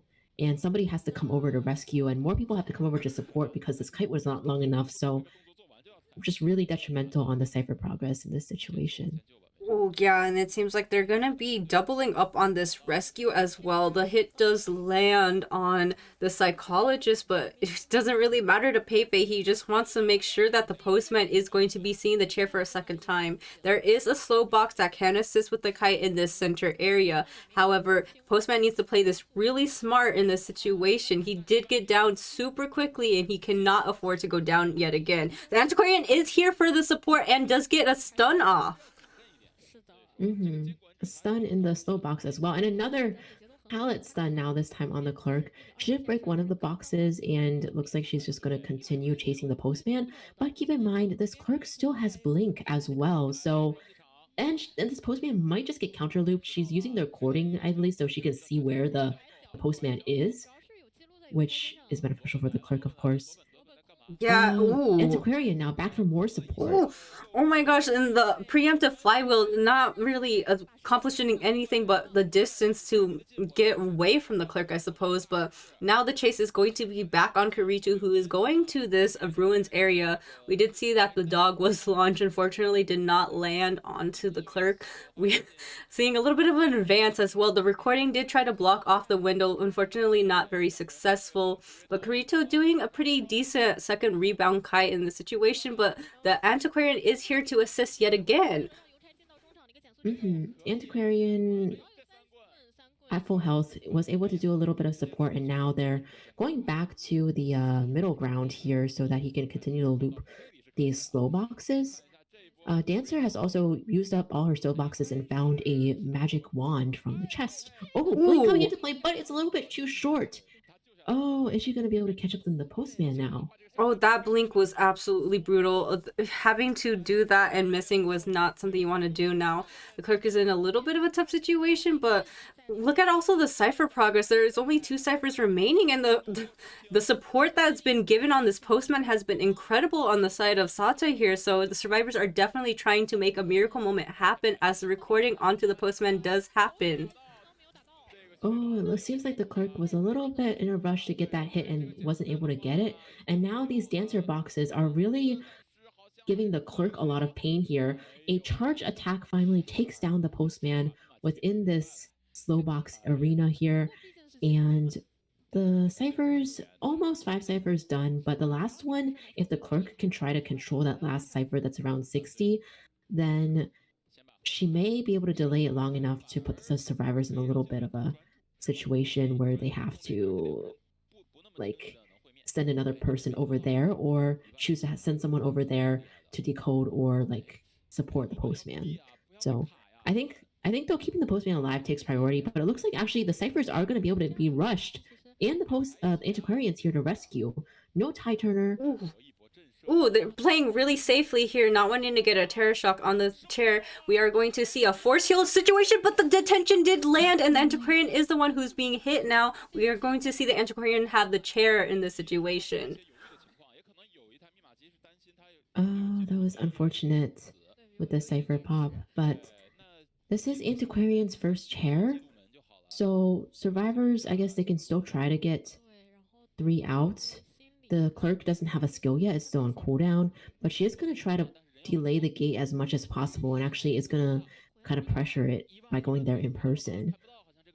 Right, there Um, is. It's just a tough situation. That Cypher Prof was not the most ideal. We're going to be seeing yet again pressure on that exit gate. It is really close to being opened, however. The dungeon is in the center area, but it seems like Pepe doesn't really want to leave this rocket chair, wanting to get that one kill, but it's just unfortunate, but man, I don't even know what to say. I'm really at a loss for words, still stuck in the time as they wait at that exit gate. yeah, and it looks like two survivors already at the exit gate. Only the female dancer is not yet at the gate, but is she trying to go for dungeon? That's what it seems like. Clerk still has a little bit on detention though. It's not quite over yet for another Aww. Lychee Oh my finally gosh! used. Oh, Oh my gosh, that was no. that was really courageous. I can't say I would have ever attempted that myself, but kudos to that female dancer for pulling that off. I think I cried a little bit inside. Yeah. Personally, the survivors did a good job despite the little mistakes that happened in that situation, but um, yeah, Clerk did their best, but in the end, the support. No, yeah, I need to really just point out the support for that postman after he got rescued that first time was incredible. The antiquarian did such a good assistance with the stunts, as well as the female dancer placing all those music boxes down in that center area. Really just helped delay that Clerk from getting him down on the chair. Yeah, for sure. And we can see now why female dancer is often considered a priority ban on a map like Arms Factory. That middle area with the walls and the pallets is just so strong for her music boxes. And we see this time she basically put her music boxes down and then just right away or whenever she could found that another item from the chest to help herself as well. So think some female dancers do that lately as well when they support their team, which seemed to work really well for Sata as well. The clerk did try to destroy the music boxes eventually, but it wasted so much time during the chase. And like the first chase, that terror shot came like almost instantly into the first chase to the point where we were like, how is this going to be possible at all for Sata? But they were able to overcome that through their teamwork and support. So I'm really glad that we got to see that Yeah. because it just shows how strong this can be for the survivors when it's played as a team game here. Yeah, it was mentioned earlier how Identity 5 on the Survivor side is very much a team oriented game. You can play for yourself, but at the end of the day, we were looking to see more support from the female dancer, and we did see that with this match. So, definitely had to highlight the fact that a teamwork and a team game definitely showed off the ability to get that three escape. So, definitely big kudos for them to having that mentality, not trying to get phased or stressed out by the fact that that postman had that early terror shock, and just incredible show of the survivors in this match. Yeah, definitely. I think compared to how their survivors played in the first match, this was definitely more like I think we were saying too, like this is all or nothing. They didn't even choose a rescuer because of how much they were gambling on this team composition. And in this case, it worked out in their favor. So I'm glad to see this side from Sata as well, considering the first match they really were more so playing it safe. And this time they were definitely giving their all into it. So it was high risk, high reward for sure. But seeing how they managed to come back from that initial early game was really impressive. And I'm curious how this is going to turn out in game three now that we have a game three. Yeah, we have to keep in mind that despite them still being in this matchup, that there is a point deficiency, so it's still an uphill battle. But I was looking forward to a possible anime miracle moment, and we got that. So we're gonna just have to wait and see if that streak continues. Yeah, absolutely. And I think we were talking about the team names beforehand, but I think it's kind of funny because we have Sata, which is short for Serenata, and then we have WL, which their full name is Waltz. And there's their team logos too. Like for Sata, for Serenata, we have the music symbols, and for Waltz, we have the little person dancing. So it's kind of cute. Like it's like you were saying, Sato, it's like they're almost matching here. So I'm glad we got to see this additional match in the song and dance between these two teams here. Yeah, absolutely. Didn't know you had that punny humor in the back of your mind, Lychee, but I definitely appreciate it. Yeah, I guess you could say that they're rather complementing each other. One is not necessarily giving the other, or I guess it's kind of a little bit of a tug of rope in this situation. I did point out that there is a point deficiency, but they aren't counted out yet as they pulled off a little bit of a miracle. So I wonder if playing strange, well, not necessarily strange, but more like aggressive and less secure lineups will be in their benefit. But also, I don't know, because Clerk is definitely a high tier hunter, but if there is that support and the Antiquarian as well was a big nuisance, then Clerk can kind of dwindle into the cracks. So I'm just gonna have to wait and see.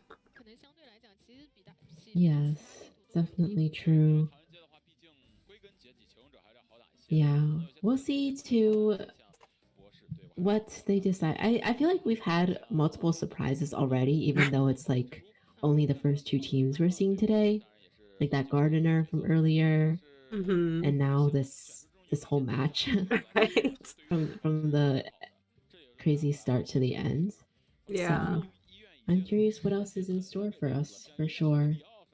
I I was looking to like the Chinese casters make predictions on who they think is gonna win mm-hmm. beforehand, and for Sata versus Waltz, it was pretty evenly split. I think all the matches we're seeing today were pretty evenly split in their predictions, except for CT versus ZSOL, which will be like the second matchup of the day. But in that one, they were predicting ZSOL. More of them were predicting ZSOL's win, but pretty much for everything else, like for WL versus SATA as well, it was pretty evenly split who they think would win. mm-hmm. So I guess the general opinion seems to be that they're fairly equal, or at least can match each other in terms of their skill. Absolutely. I mean, it takes two to tango, right? I need to match your pun from earlier, but we are going to be hovering over the picks and bans, and it seems like this map that we're going to be heading to is Chinatown. So actually, would really love to see the toy merchant come out. She is definitely a survivor that could be beneficial on this map, but we're gonna just have to see what they choose to prioritize potentially instead. Mhm. Yeah, for sure. Chinatown, I feel like a lot of the teams from this region really like Chinatown. Right. I guess from other regions too, but it always seems to come out at least once for for every match between Yeah. the two teams. It's definitely an observation I've taken note of too. Rather um ironic, I guess, in a sense. But yeah.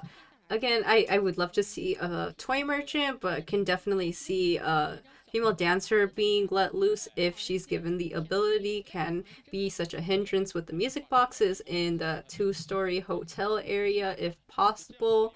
Um Even patient can be beneficial with his hooks, but also on the hunter side, you kind of have to think of who is a high mobility hunter who can be really successful on this map as well. So, Lychee, who do you think would be a prime hunter pick on this map?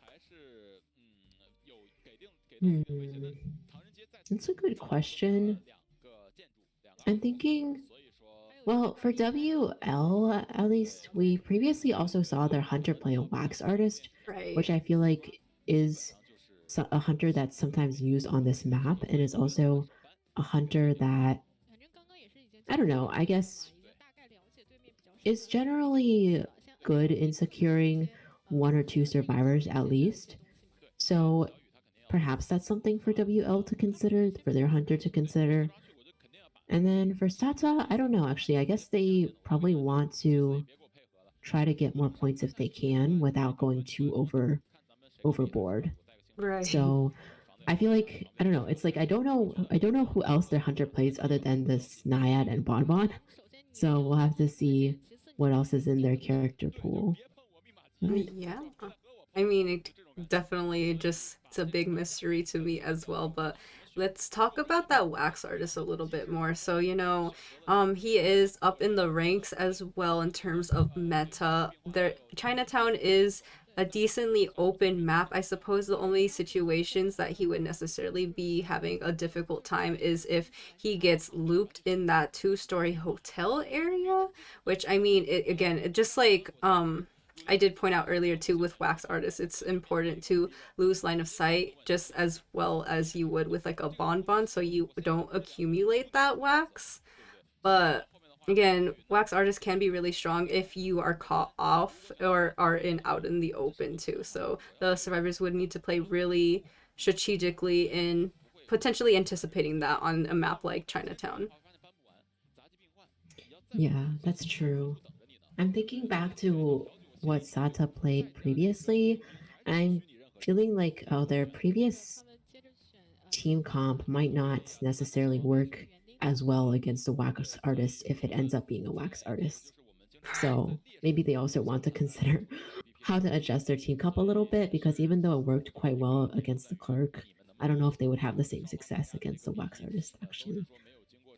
Yeah, I mean, Right? it's harder because Clerk has that ability to pressure with the recordings, which actually is a point that I also want to go back to after I'm done with this. But yeah, the wax artist has more in terms of his kit in being able to pressure right away because he has that wax he can utilize to make the survivor stop. If he has the full presence, he has that hot wax that can do extra damage, and then he can immediately hit right after with his main attack. But yeah, I mean, rather interestingly, like I wanted to go back to that point with the clerk that the clerk does have good a good kit, right, in theory and paper, but we didn't really see a lot of success in terms of her recordings in that last match.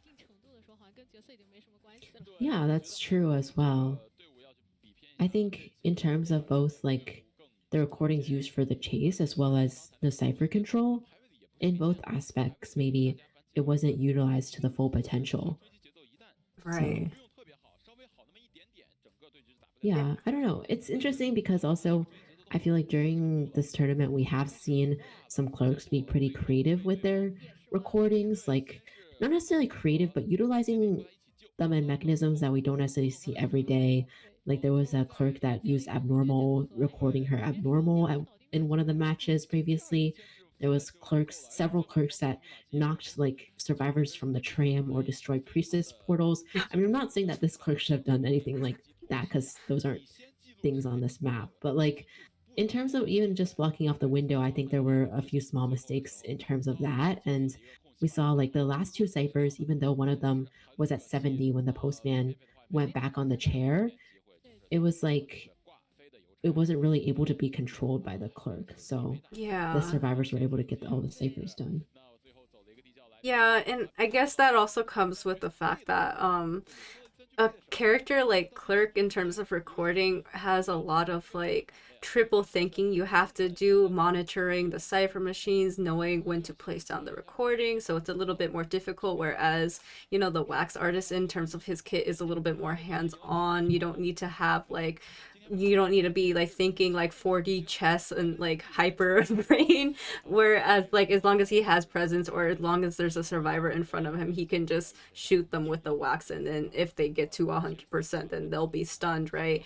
And also a good point from the chat too. Jong said that wax artist is not afraid of harassers because of the wax, and definitely a good point to bring up as well. Yeah, that's true. Definitely, we can think about why he's so high up in this meta, considering the popularity of Prospector and Antiquarian for sure. But yeah, wax artist. I think also because he also had can counter like seer as well. Yeah. So that takes away another strong survivor Yeah, automatically. very true. Because it's just really easy for him to negate the potential benefits of that owl with the getting the wax. The wax can be really tiresome to deal with if you're the survivors. I know personally when I see a wax artist, I cry a little bit. But yeah. So again, we're kind of hyping up the wax artist potential pick here. I would personally love to see it, but also anything's pretty much on the table in terms of hunter picks. Yeah, that's true. I guess you asked me earlier, Sadaquil, so I'm going to ask you, are there any hunters or also survivors that you would really like to see in our matches today? My pipe dream is that it will never show up, but I personally, he's not even my favorite hunter, but I just really love seeing plays of the violinist, and I understand we're probably never going to see him, but I do think it'd be really fun to see him in a tournament setting. His ability to utilize those strings can be really, I mean, I don't know. Like, I'm just thinking also from both sides. Like, it's fun to watch him, but also when I'm playing as a survivor against him, I think it's rather fun to try to work around those sonata strings because a really good violinist knows how to place them even when you think you're about to dodge them. Yeah, that's definitely true. I think it's been a while since we've seen violinists really up in the meta, but definitely really cool whenever he does come out. I Right. like I like him a lot too. Both like including his design as well as the way his kit, even though it's a little bit hard for him to Right. come out nowadays. Like back in his glory days, it was really amazing to see violinist mains play him. So definitely would be cool if we saw him again. But I guess now we are finally heading into the bans and picks of round three between WL and Sata. Yeah, absolutely. Gonna see a really understandable ban. I remember when I was casting before, I would kind of be almost chastising the hunters if they didn't ban Priestess on a map like Chinatown because she just has such high support and mobility with her portals as well because of how there's a two-story in hotel can be such a nuisance. So definitely appreciate that. But we also are going to take note of the other picks in ban as well. So Lychee, tell me your thoughts on what we've been seeing so far. Yeah, actually, the wax artist. Oh, this is Sata playing first, and I guess Xiao Yu also has a wax artist because the Bonbon and the wax artist have been banned, which means the Naiad is still available, but it seems like WL is not quite scared of Xiaoyu's Naiad. I suppose considering how they performed previously against the Naiad, that does make sense. But even so, quite interesting to see that Xiaoyu's Naiad is not banned at all. Meanwhile, Prospector and Seer on the Survivor side being banned. Seer banned, I mean, yeah, I guess you don't have the wax artist and so you probably are a little bit more afraid of those roles as a hunter.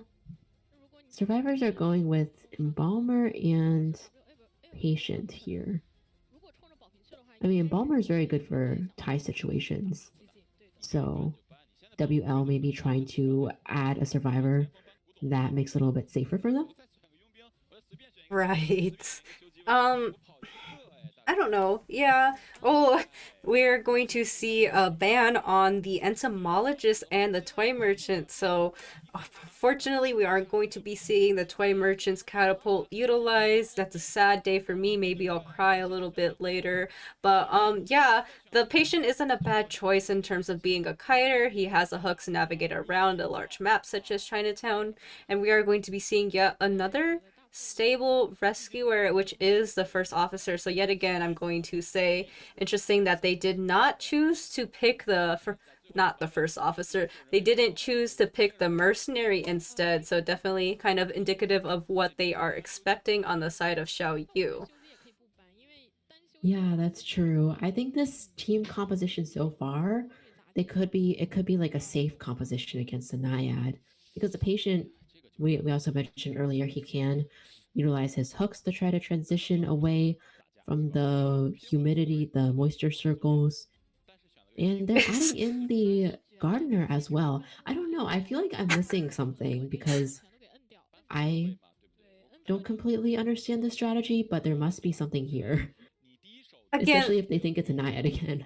yeah, like I'm trying to understand and wrap my brain around it. Maybe I just have like half of a brain cell. But like in my thoughts, I'm just thinking, yes, she has a shield that can counter the moisture, but it takes the time or it takes some time in order to have that shield go up. And Naiad, she attacks fast, she moves quickly. It's just not something you could rely on, I guess, reliably most of the time. Hmm. Yeah. Maybe they just have someone who's like a very specialty gardener player, or they think she could potentially use her shield to navigate the end game situation. I don't know. People in the chat, if you have some ideas, feel free to educate us as well. I would love to know. Yeah, I mean, again, like, if we're gearing up for a Naiad, I suppose in theory that would make sense. First officer definitely makes sense in that regard. And also, oh, actually, we're going to be seeing a breaking wheel instead. So, I guess Embalmer is okay in this situation. Um, Patient is also pretty good too because he can just utilize his hooks to get away from the breaking wheel. But I don't know, the gardener's kind of a walking target. Yeah, this is an interesting situation. I don't know. Yeah, I mean, of course, I guess the patient could try to utilize the hooks when the breaking wheel is in his human form, or otherwise utilize like special areas of the map to get away. For Embalmer, he doesn't really have much in the toolkit, and Gardener, I mean, is Gardener. So I feel like other than First Officer, this breaking wheel could potentially go for either the Gardener or the Embalmer here. Because he also because breaking wheel has so much mobility, he can very easily, like you mentioned, counter the Embalmer's coffin. Yeah, absolutely. And I have to wonder if the survivors even anticipated that the breaking wheel was even an option coming out from the hunter side. So I feel almost a little bit scared for them. We're gonna have to look at their traits, hopefully that there's something that they can work with against this breaking wheel, because we know that breaking wheel did fall out of the meta due to the fact that flywheel came into effect. But yeah, regardless, even putting aside a flywheel, flywheel takes a lot of good timing and, prediction on the side of the survivors to know when to utilize it properly. And, it's kind of a hit or miss sometimes, even if they do decide to bring that flywheel. And again, I'm not even sure they anticipated that breaking wheel coming out for this match. Yeah, true. I do think if they anticipated a Naiad, then some of their team members may have brought Flywheel, but we'll have to see. I think well, yeah, actually, I think First Officer was the only one with Ty Turner last time they played, but or last time they played with the First Officer, but we'll see what they decided to do. Yeah, I feel a little bit on edge. I hope the survivors are able to put up a good fight against the hunter and we get to see a little bit of a back and forth. But we are going to be heading right into the match. The breaking wheel is going to be going into wheel form, going to Tokyo Drift drive in the situation. The Gardener does have her shield up, which is something that comes inherently at the start of the match for a little bit. So I guess that is a good point for the survivors. But it seems like the shield has finally ran off and she's running in a bit of a open area. Does take one spike already, needs to kind of juke this hunter in order to not get another spike, but unfortunately does get the second spike. Mm-hmm. Oh, the trap missed here as well, but still breaking wheel. Gardner does not have flywheel, so she goes down immediately after the hunter goes for the hit and the snap. Not the snap. I don't know. Do you call that a snap? I would call that a snap. It's okay. But yeah, ooh, we're gonna see the fancy accessory on the rocket chair. However, we're gonna also see that the breaking wheel does go into wheel form and immediately leaving that chair. Another high mobility hunter able to navigate around the map really quickly. The rescue does go off, and it seems like he's going to go back onto spiking these survivors as well. Mm-hmm. Hasn't trying to use a trap to close down on the Gardener, but actually does get a hit after she vaults the window here. So yeah, I guess we'll see Gardener go back on the chair. Ciphers are a little bit slow on the survivor side, considering this is Gardener's second chair. Yeah, it's just an unfortunate situation overall. Wanted order is on the first officer, so he won't even be able to necessarily go for the rescue if possible. But I mean, it's a potential, but I digress. He is going to be going into wheel form, trying to figure out who is the one procking the tinnitus. It seems like it is the patient. Not really wanting to commit to leaving that chair right away. He's going to be throwing a preemptive trap just to make sure that it's difficult to rescue on the chance that a survivor chooses to do so, but it's seeming like he knows that they're not going to attempt that, going to go into wheel form right away and find out his next target. Mm-hmm. Looks like first officer is going to be the next target. So we'll see how this goes. Is he going to use his uses his watch here? Just decides to go ahead and take that chip damage and then continue in wheel form. We'll see if he changes target here. Yeah, it seems like he's going to be navigating around the map now, utilizing that wheel form to kind of scout out various parts of the map.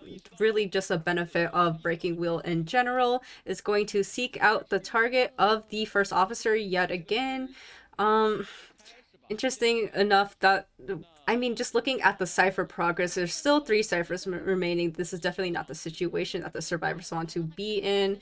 And it seems like he's going to go for yet another survivor here, which is the Embalmer. So he had already taken 1 spike, and the Embalmer is going to be kiting away to a more ideal area to not maintain another spike. Mm-hmm. Yeah, did manage to avoid the trap here, but has to take that basic attack. Uh, this Embalmer here has flywheel, but no borrowed time. But I don't think the hunter knows that as of now. So we'll see how that plays out in the end. Looks like he's gonna look for a different target here, or potentially go back. But the Embalmer's in the second floor, so Yeah, just it's looking for a survivor, I guess.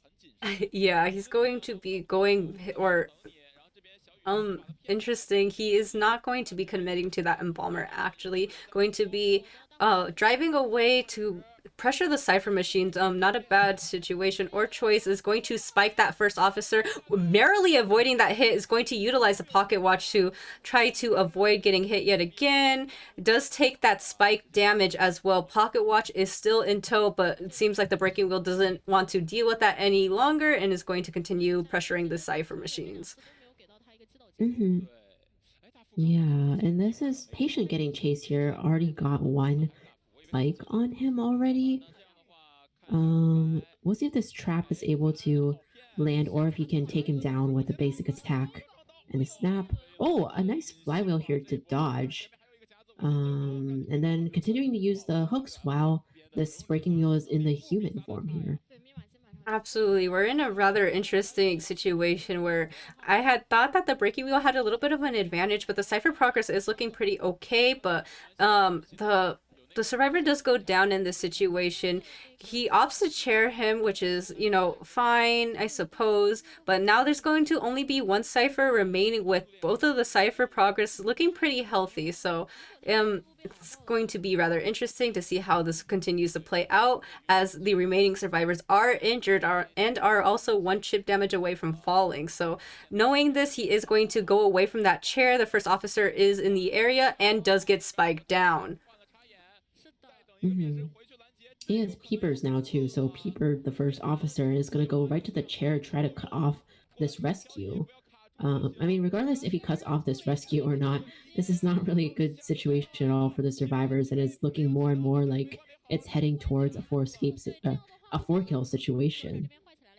Right, and now we have even more pressure with the peepers going to be halting the self-healing abilities on the down survivors. He's going to try to seek out that last remaining survivor. Rather not, he's going to be committing to chairing this first officer here.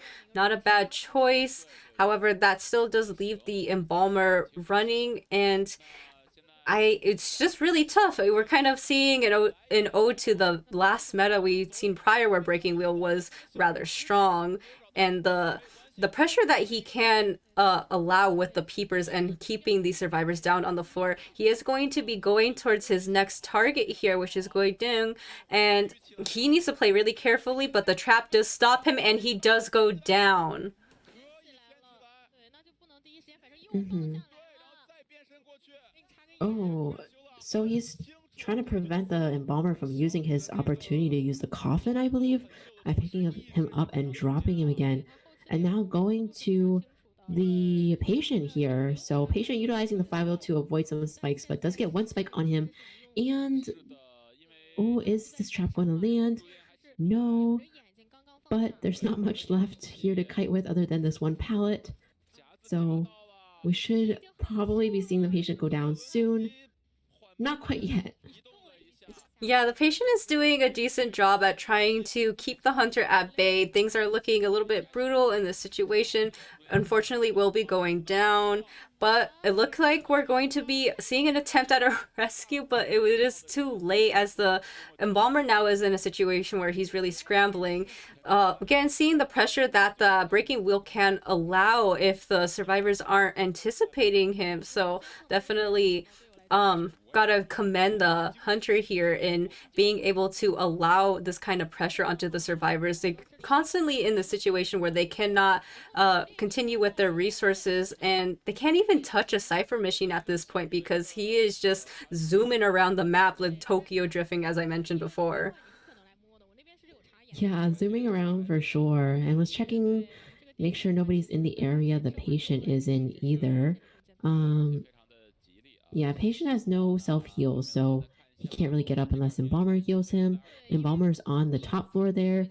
Does appear to have been spotted out, but we'll see. Does still have a coffin, but we'll see how long he can last up there. At half health, it's gonna be really hard to Yeah, kite this out. it's extremely difficult. Gotta commend them for lasting this long, but I feel like it is genuinely only a matter of time that the embalmer goes down in this situation. Does have the two spikes, so does Flywheel to get out of the range to get snapped. The trap does not stop him, is trying his best to continue on with this kite, but unfortunately does finally get spiked. And got picked up, wasn't able to rebirth, and the survivors surrender. A 4 kill situation for Sata and their hunter. So that puts Sata now at 5 points in round 3. Interesting situation here. So WL, I guess they to tie everything across the board, they would need a tie in the game, I think. And if they want to win at all, then they have to get a win. Am I thinking about this correctly? We'll find out. I wish I had a brain because I can't even assist you with the math in that, but I think that sounds correct, Lychee. um, Jong is saying in the chat that a tie is a BO4, so I think yeah. So if they go 2-2 in round, if they go 2-2 in the next match, it's a tie. So then it's like a tie across all 3 matches. So we'll end up with overtime round 4. But if it's more than a tie, then it should be still WL's win. mhm. If it's a more than a tie for WL. Yeah. Yeah, I wish I knew how to math, but we will be taking a look at the match stats here. Again, just another big kudos to the Breaking Wheel for doing such a good job, kind of reminding us why he was really high up in the meta. Once upon a time is not any longer, but still did such a great job with what was faced against him. Again, I don't understand why the gardener was chosen.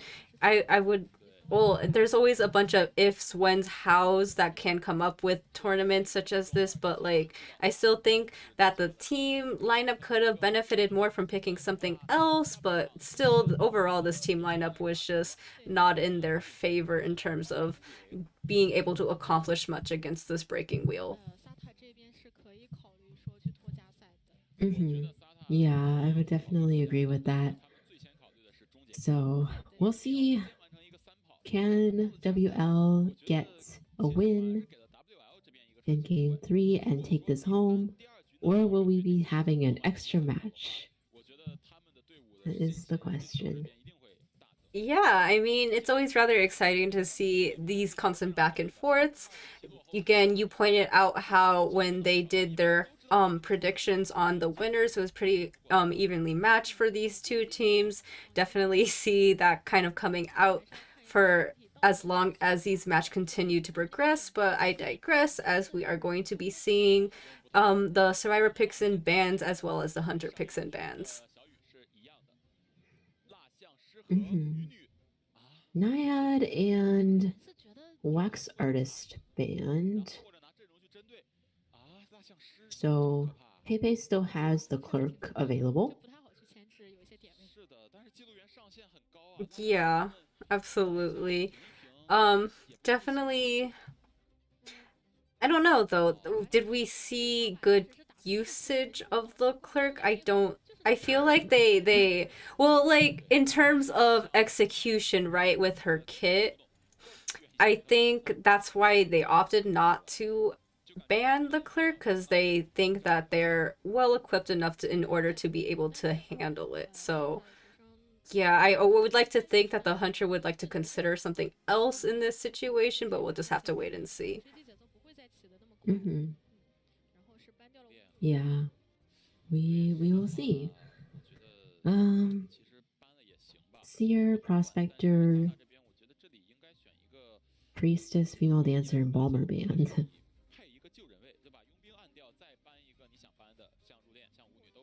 Yep. And, you know, again, pointed out how strong Antiquarian is in this current meta.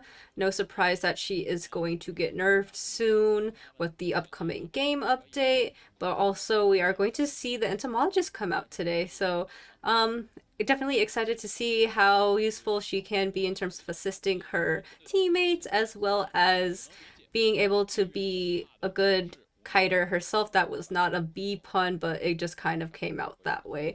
Um, we're gonna continue to look at the final Survivor picks and oh, actually, never mind. I'm going to seize and desist that line of thought. We're going to be seeing a perfumer, so one of my favorite characters. Kind of excited to see how she is going to perform against this hunter.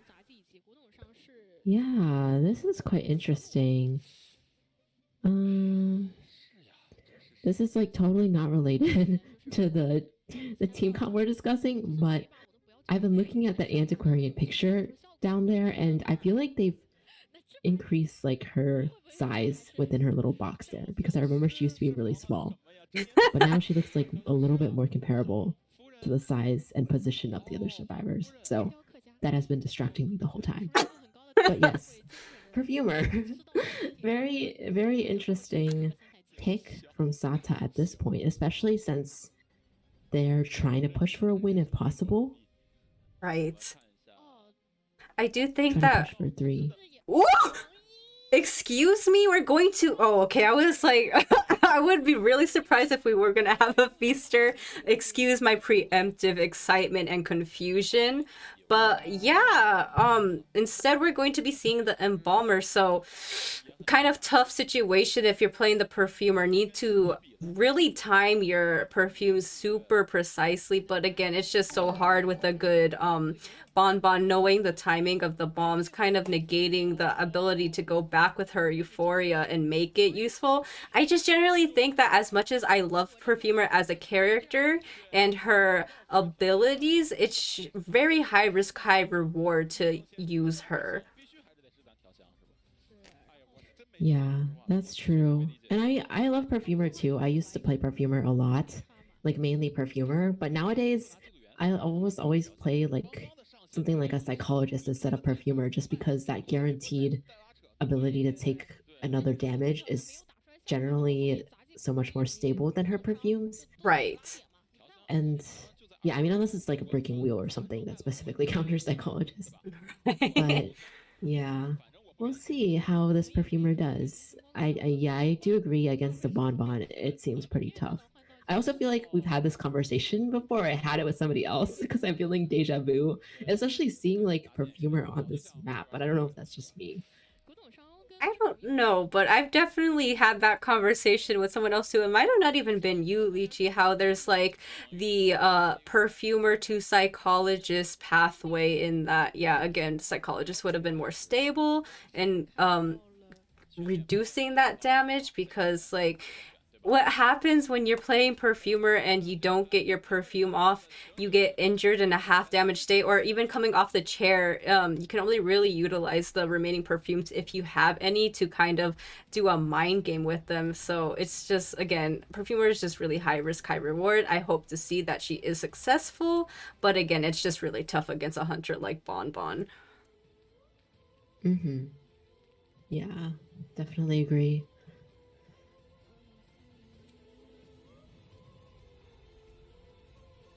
Again, just having this cute little highlight before the match begins, always such a joy to watch as we're going to be heading right into Chinatown. The Bonbon has that cute little accessory, but is going to be navigating around the map to see his first target. It seems like he is going in the vicinity of the entomologist, which, his bombs do negate those bees as well. So it seems like he has quite a few chase target options if he doesn't even want to commit to that entomologist, seeming like he is going to be going for someone else instead. And we do have a survivor already on the 2 story of hotel. Mm-hmm. Yeah, I mean, the entomologist doesn't leave footprints when she's on the bees, so I wonder if the hunter just didn't see the entomologist, because otherwise I feel like she could have been a viable target. But it looks like Bonbon is actually going to circle back to this entomologist now, who he's definitely been able to see. Right. And yeah, it seems like the entomologist is doing a good job at keeping the hunter at bay, not being in line of sight. Is going to force Pepe to go to someone else. The antiquarian is in the area, is going to drop 2 bombs. Doesn't get these chip damage from the bombs quite yet. It seems like you just miss another bomb, has another bomb. Oh, gonna get that. Oh my gosh, it does get that 2 hit, but unfortunately is stunned in the effort to do so. Has yet another bomb to throw down. Cannot hit her due to these stuns. Is going to get stunned yet again by that bamboo flute. So definitely showing the worthwhileness. Oh, and another jump, but unfortunately that antiquarian does go down despite that. Yeah, that was pretty interesting to see that back and forth. The antiquarian managing to get out of the way of the bonbon and prevent the hit for quite a while, but eventually going down. And unfortunately, the bees not quite able to add some additional support to buy some time right there. Yeah. But yeah, ciphers one's done. The others have some progress. There's progress on three. Doesn't seem like a whole lot, but we'll see. Bonbon doesn't have Blink anymore to work with. Entomologist unfortunately did have to take a chip, so Acrobat is here for the rescue. Yeah, unfortunate. The antiquarian is going to be going down yet again. The bees come in for a little bit of assist, but it's only really in a method of trying to delay time from the Bonbon getting to the survivors. The acrobat is in the vicinity. Is not going to commit to him. It's going to really double down on really securing the antiquarian instead, knowing that she is going to be seeing the chair for a second time. We are looking at the cipher progress as well. There's only been one cipher that's been popped in this situation. So Pepe looking pretty stable so far, not the best, but also, again, looking at the cipher machine progress, they're all well over 50%. So might not want to hold off too early in really having that pressure. Mm-hmm. Yeah, the ciphers actually they have all five going, and they look pretty good. That's true. Looks like they might be going ahead and sacrificing this antiquarian here. So we'll see how they do with these three survivors remaining at the end game. Can they get all three survivors out at the end game? The entomologist doesn't have much bees left. Although if she does end up using them all up, then perhaps could get an item. But it looks like she's actually going to be the next chase for the bonbon here. Yeah, going to be using the last of her resources, aka the bees, to maintain a little bit more distance away from the bonbon. Is going to be dwindling down by the second. Pepe, knowing this, is going to be teleporting instead to one of the cipher machines. Unfortunately, that was the one that was close to being primed. Instead, the sights are going to be on the acrobat, going to be, wow, going through the window, unfortunately taking bomb damage as well as the main attack. So now the acrobat is going to be the one who's seeing the chair. Yeah, and it would have been ideal for the survivors if the acrobat did manage to kite a little bit longer for the ciphers to be done, because now they do have to worry about making this rescue happen and also this cipher that's sort of nearby being camped by the bonbon.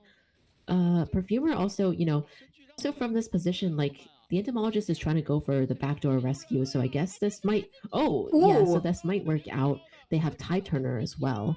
So they really have to get away from the cipher that's being worked on. Perfumer does manage to pop this one, and the last one there is 88%. Entomologist trying to get away, still has Tide on her as well. absolutely. Is Let's going see if we to can get this primed. Yeah, she does take a chip damage in her effort to be going away, does not have any more bees to utilize, needs to play a little bit safely, but unfortunately runs into a bit of an open area. The last cipher does have enough time to be primed, and the tension is the air, and we're going to have to rely on raw kiting ability for this entomologist to be able to buy enough time for the survivors to get out with the exit gate, but it seems like she is one chip damage away from going down. And no more resources for entomologists to work with as well. Oh, avoiding a nice remote control bomb, I believe, there, but does go down to the basic attack. Bonbon just has teleport up, but isn't going to make a gamble on that teleport to the gate. He's just going to put the entomologist onto this rocket chair, and the other two are out the gate. So this is a tie situation here. This means that all three matches so far, the score across everything is now even all across the board. I believe we're going to see an overtime match. OMG, I am so excited to see an overtime match. I genuinely am because these teams keep surprising us back and forth, not letting the other necessarily have an advantage. And if they do end up having an advantage, it's definitely not for long. So, kind of the bracket 4 is going to be interesting in that there's going to be a lot more I guess you would say potential aggressive moves on the side of the survivors and the hunters, but there's a lot more variables that come in play. And, playing for this long, you can only imagine the stress that both teams feel. So, definitely hope that they kind of clear their mind, take a deep breath, and go into these next matches with the mentality that they can go and win this. Yeah, absolutely. For both teams, it's been such a wild ride, like for Sata, they didn't start off very strong, getting in a quite a bit of a deficit there, 7-2. But they managed to tie it up in the second round and then managing to completely flip the score around in the third round. So for them, definitely a really wild ride. And for WL as well, they must be so stressed right now, knowing that they had the lead, but are now on the brink of losing this and being eliminated from Call of the Abyss. So definitely hope that both teams can keep their mental strong for this last match and for this last round and show us some really good matches to end this off. And like you mentioned, there's a lot of other variables as well. But actually, let's take a look at the the match stats first, since that's what's up on the screen. Looks like the entomologist did majority of the kiting here, with a little bit coming out from the other survivors. They did manage to get the ciphers done despite the last chair being very close to the ciphers, and luckily too they had the tie turner to kind of get away, and luckily the entomologist made that backdoor rescue. That was pretty clutch as well. um but yeah, managed to get everything done with two survivors out. Mm-hmm, And Bonbon mm-hmm. there, 14 hits, ended up with two eliminations. So I guess thinking of Bonbon as a tie hunter, at least he achieved what he typically is considered to be known for.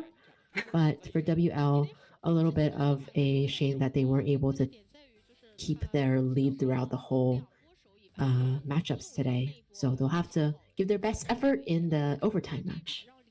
Yeah, so again, if you guys are supporting a specific team, make sure to have your support and positivity.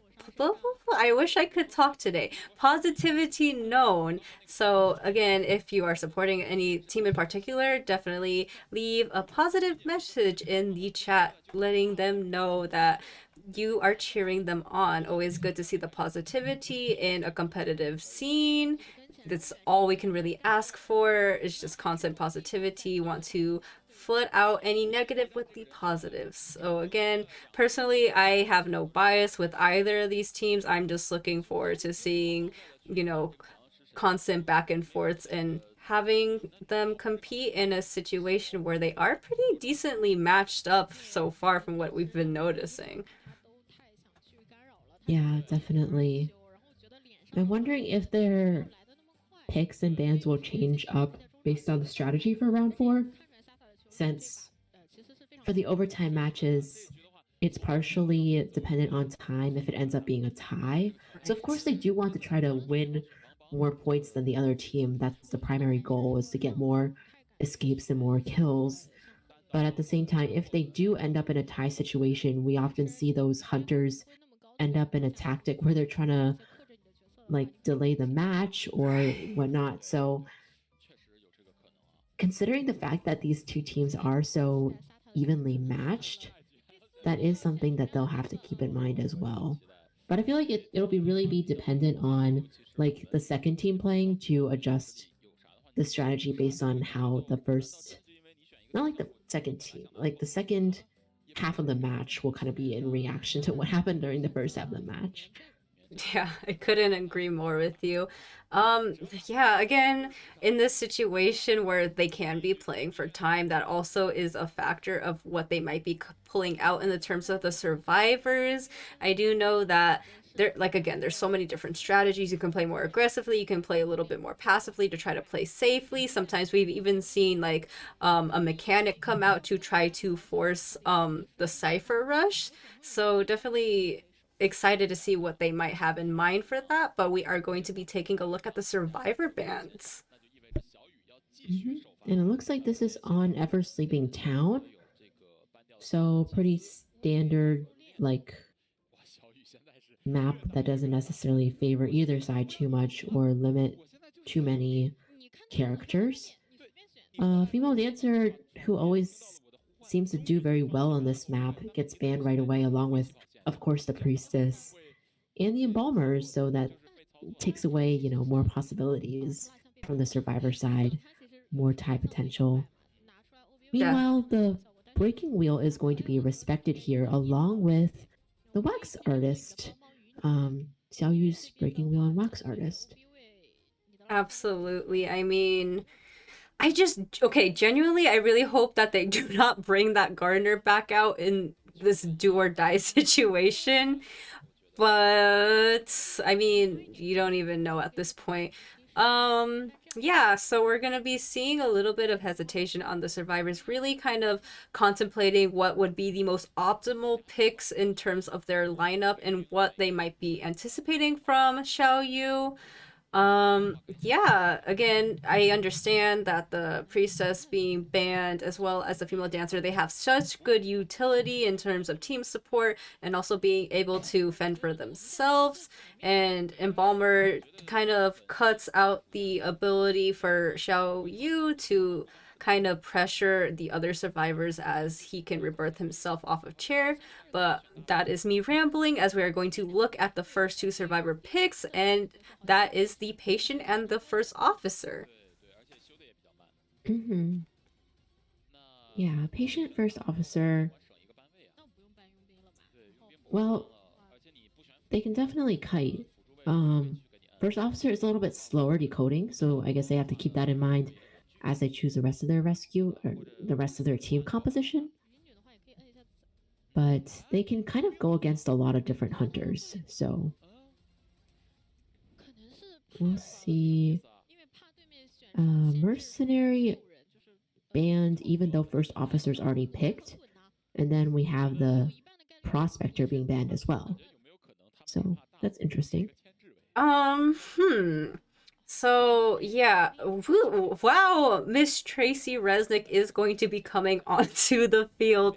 I did say that one of the strategies was to try to promote Cypher Rush, and it seems like that they kind of have that idea in mind, or at least trying to attempt for a drop, because having the mechanic onto the field is both trying to promote Cypher Rush as well as being known for being a draw survivor. So excited to see her utilize while she is still in option, I would suppose, because she is yet another survivor that's going to be nerfed in the upcoming game update.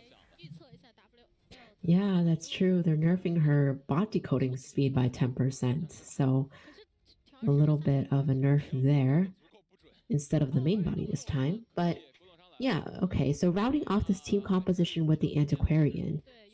Well, it does look like the hunter didn't want the prospector, so maybe they're not a hunter who does too well with stunners, but we'll see. This is the only supporter on their team composition, like the only harasser supporter for WL side. So I'm glad they got at least one in, considering they hadn't picked one yet until the very end. Yeah, I gotta say, my mind is being really clouded by this prospector ban. It's kind of baffling me in the sense that, Antiquarian is also kind of utilized a little bit more, but we have been seeing prospector as well. But I do remember when I was practicing or reviewing some matches as well, um, a prospector ban sometimes indicates a disciple, but I would be really surprised to see a disciple come out if that were the case. So, just a little bit of thoughts that are blocking my mind from thinking properly. Yeah. We'll see what Xiaoyu decides to choose then. Will it be a disciple? Will it be the Naya that they have in their character pool? Will it be a totally different hunter that we're not anticipating? It's Oh, they're bringing back the bonbon. uh yeah, I suppose that could work, right? Bon is good against a good amount of these survivors actually, and just pointing out again that the mechanic has really slow vaulting debuffs as well, so even if she was first chase or not, I suppose you would be able to chase out the antiquarian too. The patient, I guess it's a hit or a miss because he can utilize those hooks to get around the map, but the bonbon can also stall him by having really good bomb usage. So not a bad pick, I would say. Yeah, I think we'll have to see how the kite goes. The patient's probably not ideal, so like you mentioned, one of the other antiquarian or mech, probably mech, but because like antiquarian, uh, I mean she can try to support and she can try to get rid of the bombs on the ground, but in terms of like harassing to balloon rescue or something like that is a little bit hard because the bonbon can place bombs around the down survivor. So I guess like I feel like there's somewhat a counter to her, but at the same time, we'll see. Because of the mechanic, there's also more room for the bonbon to be cipher rushed, depending on how it goes. Absolutely. Yeah, I was thinking that in the back of my mind too. It's just like a matter of if that bonbon's really going to allow that mechanic the ability to stay alive on the map for that long and not be a priority pick. So I guess we're just gonna have to wait and see what the bonbon really prioritizes in terms of his first chase as well as what he decides to do afterwards. Again, there's a little bit of different variation and options he can go for here as again, the mechanic can be a good choice. Antiquarian, I guess, can be as well, but you don't want to have the mechanic up on the field with her bot by. It just, I don't know. We'll have to just see how successful each team plays against each other. I'm definitely looking forward to both having a little bit of pressure on what the other team is playing, and also I really love that mechanic skin. Just a little note from the resident Tracy enjoyer.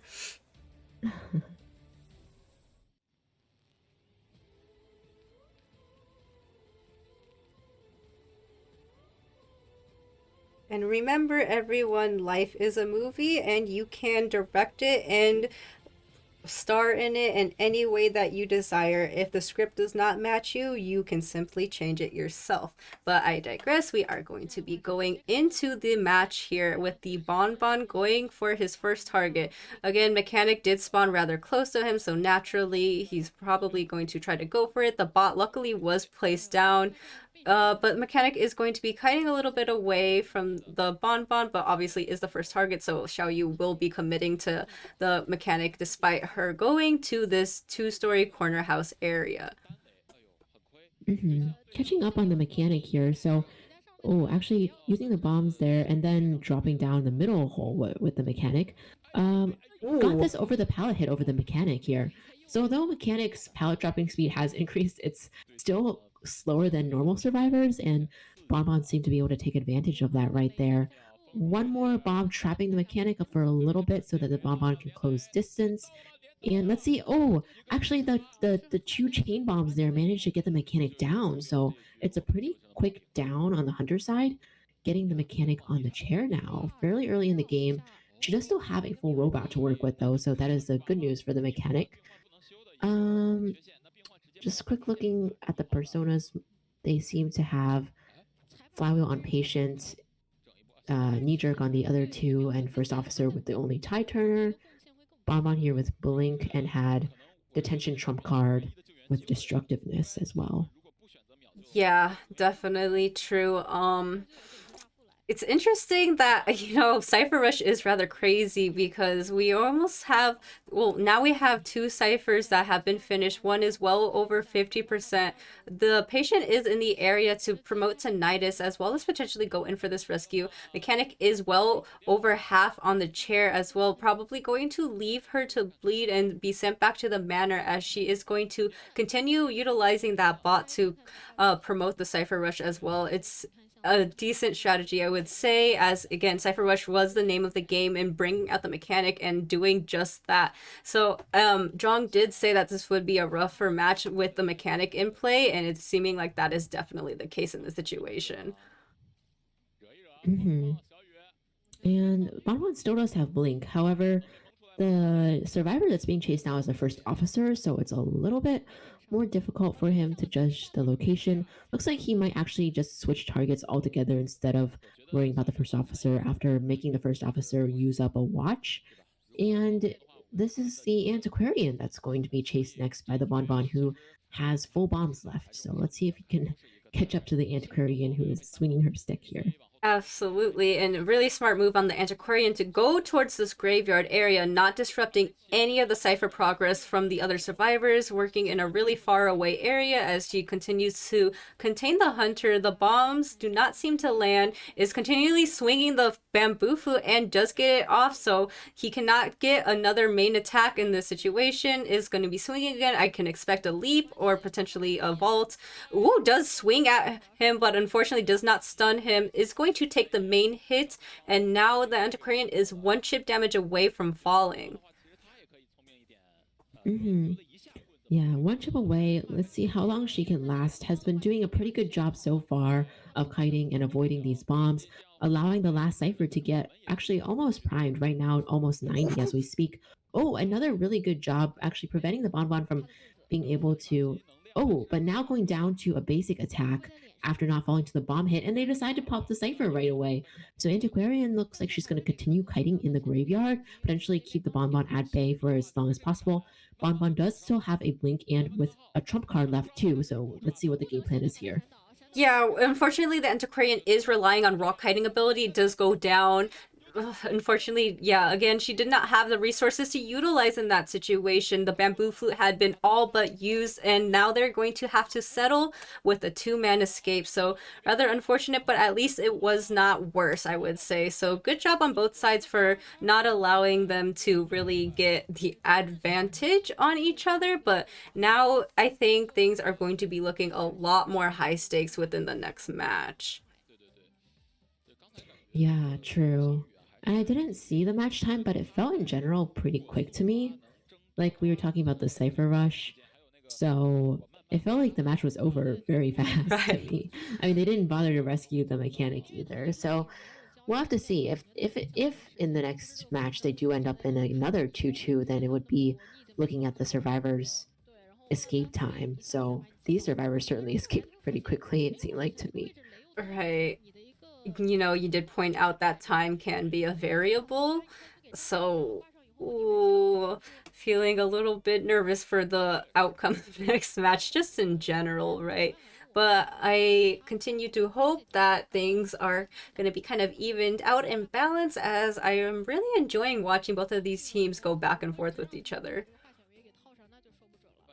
Yeah, and so I do remember that one of the audience members did point out that they wanted to see my mech ball again. So here she is. I call her my Orby because she reminds me of Orbeez. I also call her my Mochi, but I don't have just her. I have a golden ratio one. But yeah, anyway, I digress. We're going to be looking at the match stats, which is, all of them are doing pretty well on the side of the decoding speed, but the Antiquarian did a good job at containing that hunter for quite a while. The Bonbon can be such a hassle to deal with. Having really precise bombs can be, or can negate anything that you can utilize with the kits, but still did good usage of these stuns and also kind of leaped over that window as well at the graveyard area. So really good thinking and game sense on the side of the Antiquarian. Yeah, it was cool to see that from each side, I think. And I mean, yeah, the Bonbon pick too. Like, I do feel like the Bonbon pick kind of didn't do too much against the survivors to draw out decoding time at all. It was kind of probably, I don't know, probably the hunter was most comfortable with Bonbon in this situation and felt like Bonbon could at least secure a tie or something like that. But we'll have to see in the next match. I think the survivors definitely did change up their ban pick and strategy a little bit though in response to the fact that it's an overtime match. So we'll see what the next survivors and Hunter will decide to do for them. Right, yeah. I was happy to see Mechanic come out in that scenario. Granted, again, it was something that I pointed out was a potential possibility in terms of strategy. It obviously worked out really well despite her kind of just being sold on chair, but her bot was uninterrupted that whole time. So really showing, I guess, the power of Mechanic and why she is going to have yet another upcoming ban. Little sad about that, but it's not like I played Mechanic anyway. But we're going to be going to our picks and bans yet again with a ban on the female dancer, the prospector, as well as the mechanic, and bans on the wax artist as well as the naiad. Mm. So once again, they didn't bother to ban the clerk. So they're not afraid of Pepe's clerk. Priestess on this map, that's sure to do a lot of damage, and the antiquarian too. Yeah, I mean, definitely priestess and antiquarian are both. I again I keep sounding like a broken record, but their ability to support their fellow teammates is just pretty much unmatched, I would say. Priestess with her portals provide so many exit getaways. Antiquarian can assist with a kite, can assist with potential balloon rescues, and is able to fend for herself without having any decoding debuffs either. So really good choice, I would say. And we are also going to see yet another character who's super good with the support, the entomologist, having those bees to help out again with another teammate's kite, as well as support herself in maintaining a distance with the kite, as those bees do help a little bit with that speed moving forward. And even I think there is a little bit of an underrated support that she has with that honey that can go over the windows as well as the pallets. Mm-hmm. Yeah, that's true. And we see that so far they haven't come out with the rescuer. So will they add one? No, they're just going to go with an acrobat, who I guess can kind of take on a rescuer role as well without that decoding debuff. But this is interesting because there's like a little bit of a different strategy here. The previous team, they wanted a decoder along with a rescuer. In this team comp, they kind of just want more neutral decoders. I guess Priestess is technically a little bit slower, but overall not too slow. Also, it's a little bit reminiscent of their previous complete supporter team comp, although the acrobat doesn't provide. I mean, he can somewhat support by helping to drop bombs, but not nearly as much as other supporters would. So I personally don't really consider him to be a supporter. Ooh. But still similar. And then Clerk, now being played by Pepe. So Pepe believes that they can still get good results with the clerk. They want to prove us wrong, prove Sata wrong for not betting their clerk. And we'll see how this goes. Definitely, Clerk is a character that has a lot of potential and can also slow down Cypher Rush. So that might work out in their favor. But you did also mention that these characters are definitely going to play support with each other and do have a lot of kiting potential as well. So we'll see how the kite and chase goes for both sides. Yeah, see, the thing with these survivors is that they all have kits that and resources as well that can support their teammates as well as themselves. So they can really easily adjust to the situation and play style as it continues forward. But yeah, the clerk will be spawning close to the antiquarian as well as the entomologist.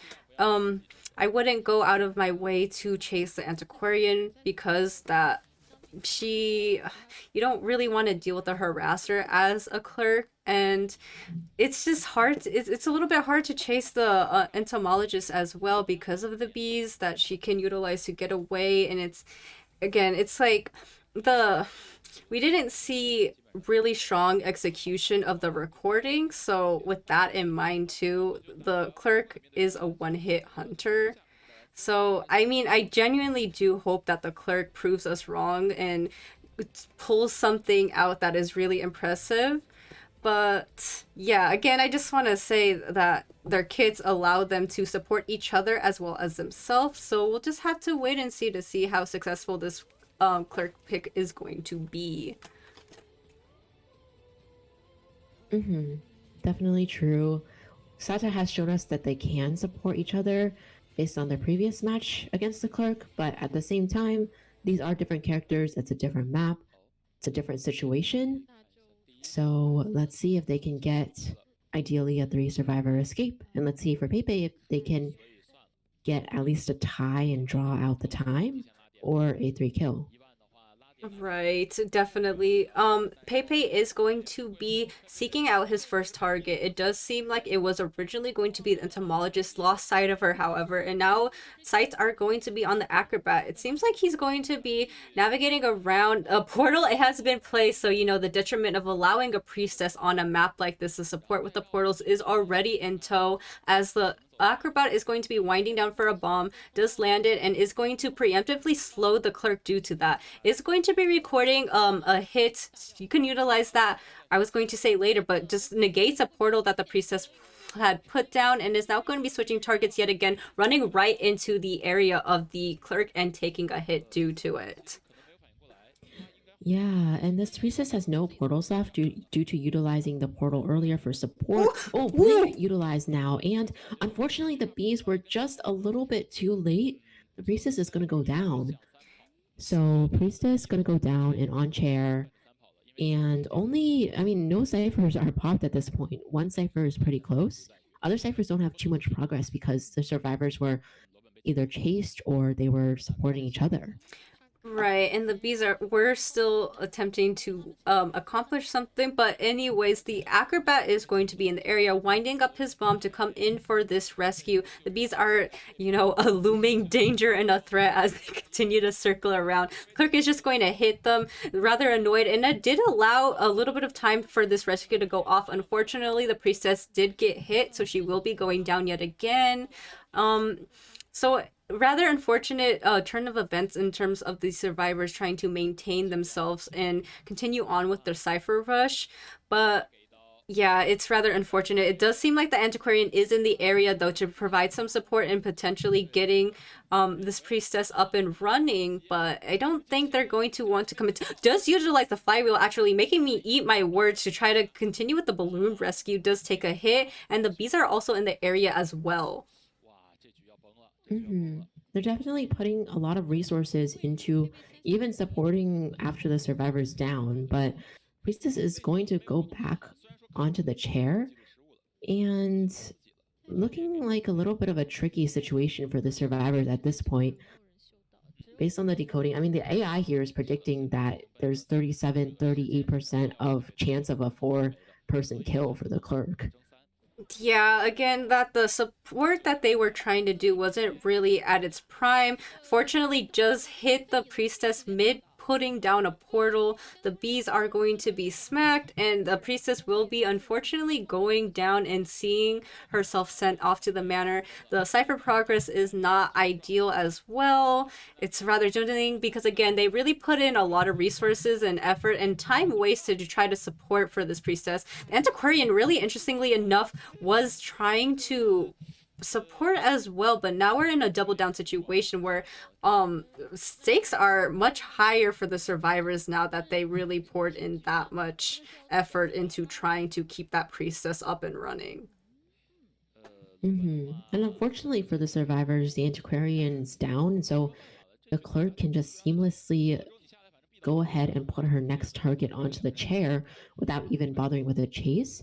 And the ciphers are honestly far from being done against a clerk. So I mean they only have one person decoding who is being recorded, and then they have the other person coming here for the rescue. So they're really in a situation where they can't do much. Yeah, it's really, really tough.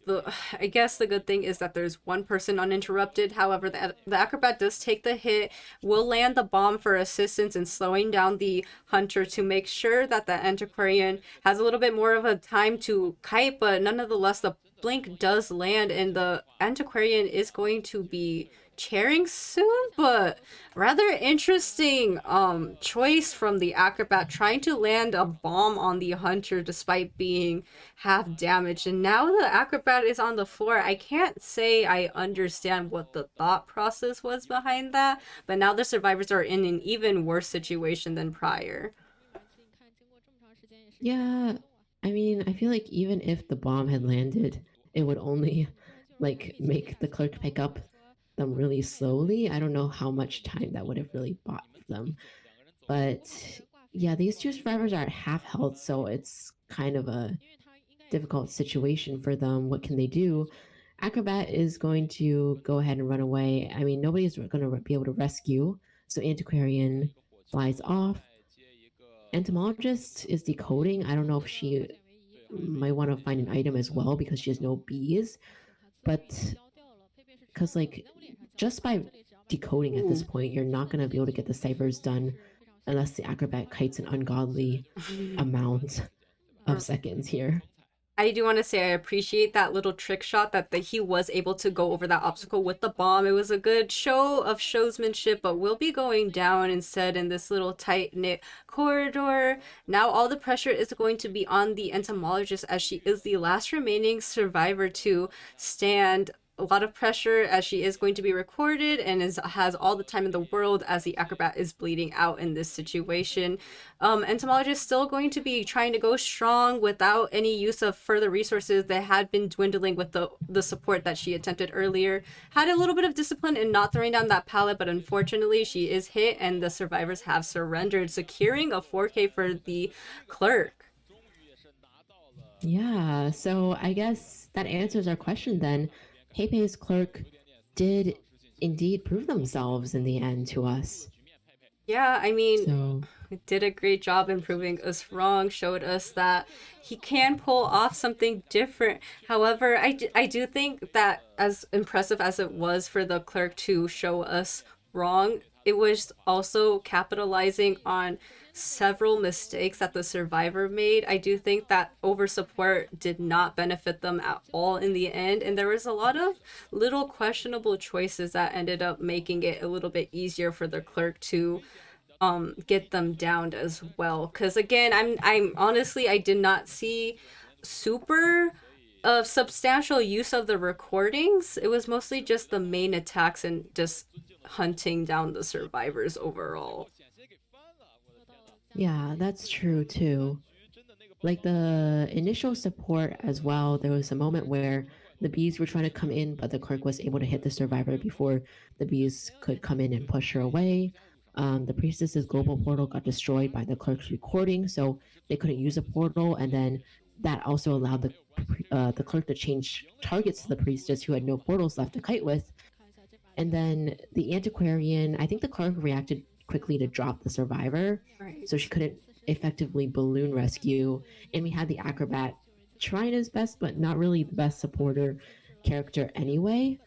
And yeah, kind of true. All around, the support didn't pan out the best for the survivors like it did in the previous match against the clerk.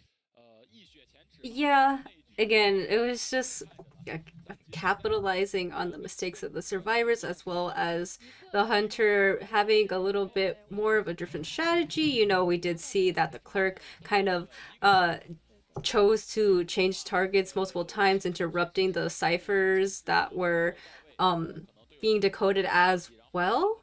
But I guess I want to say I definitely do respect the attempt at going all out and trying to support your fellow teammates, but it just did not work out in the end. Yeah, very true. But looking at the stats, we do see Acrobat kited the most. And in the end, I think the clerk had 8 knockdowns, which makes sense because it's a for survivor elimination. So yeah, extra time. Waltz takes home the win. Congratulations to Waltz.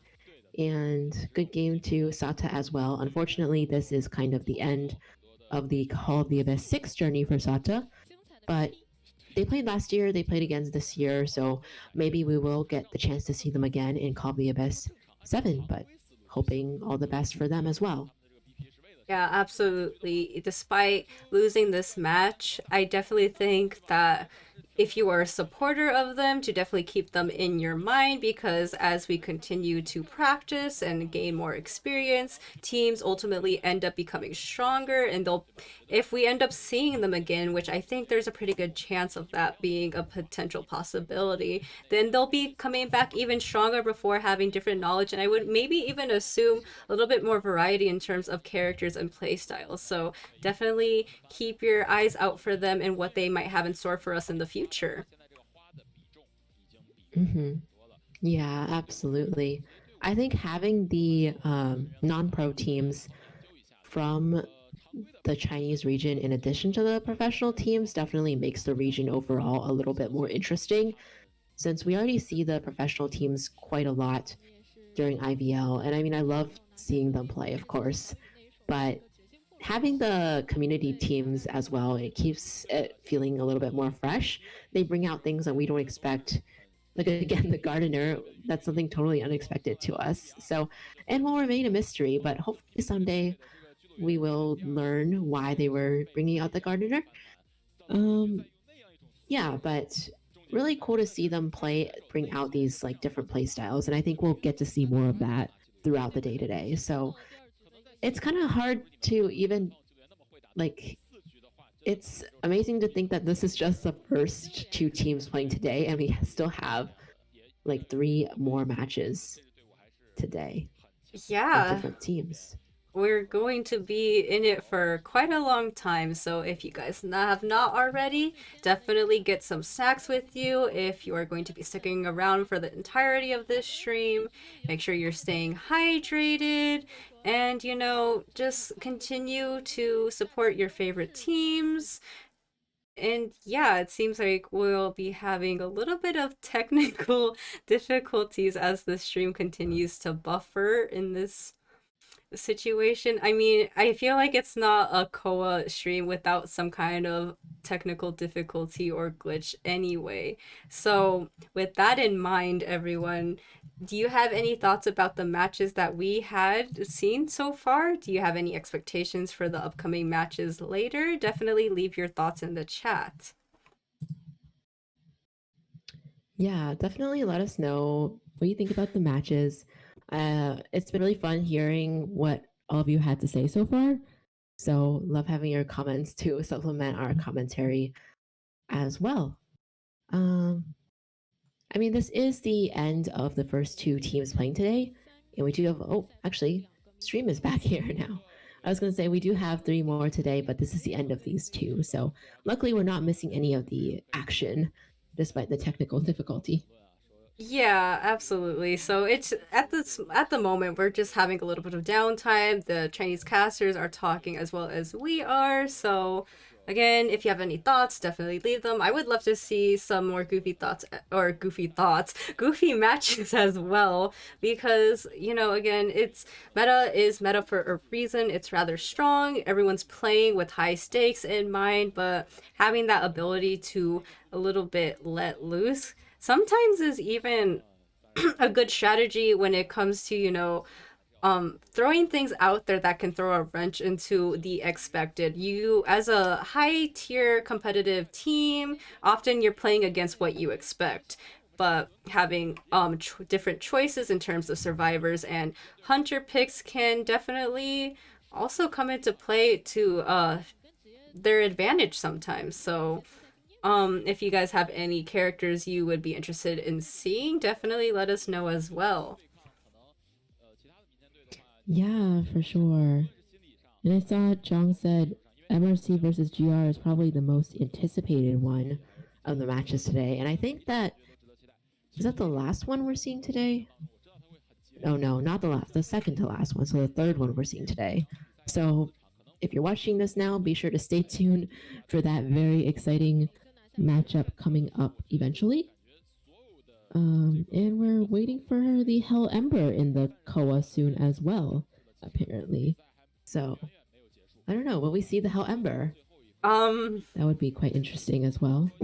it would have been interesting to see him paired off with the I was going to say the random gardener pick, but yeah, having that canon in game relationship being father daughter, that would have been pretty funny, but actually, I don't expect to see Hell Ember, but I definitely love talking about him, especially with people who definitely like actually know how to utilize him well. I would say I think I get the most anxiety when I'm going up against a really good Hell Ember. I've definitely gotten jump scared by a Hell Ember doing that little trick where they wind up their puppet, throw it, and then they immediately teleport from the puppet and then hit you mid-air. It's definitely something that's happened more than once to me. I think it's up there, me getting jump scared by dream witches. So, yeah. Oh my gosh. Yeah, that's true. A very good Hell Ember is definitely really scary. But actually, now we're looking at the best deduction here, and this is WL's Pepe here with the clerk, the best deduction. So you can see their score here over 10,000. And their other stats getting more than a tie. Of course, we saw they got the 4 kills, so that does make sense. And I Yeah, guess they're gonna do a player interview now. right. Um, yeah, definitely excited to see what he could potentially say. Lychee, would you be able to potentially translate, or is that not an option? Let me listen, and I'll see what I can do. Okay.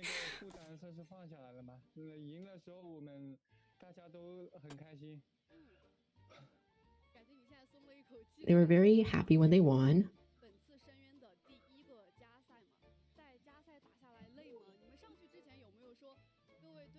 It's the first overtime in Call of the Abyss, so she's asking, were they tired?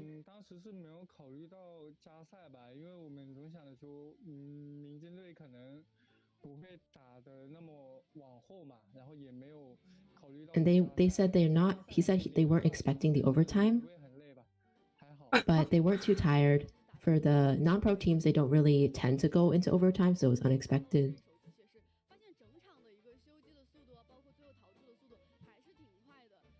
Now she's asking about the mechanic. Ooh.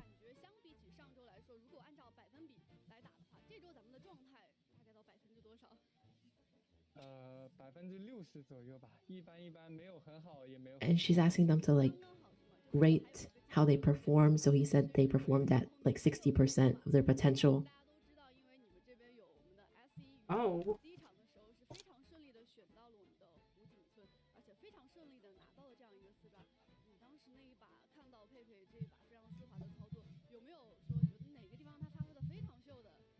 Now asking about Pepe's 4 kill in round one.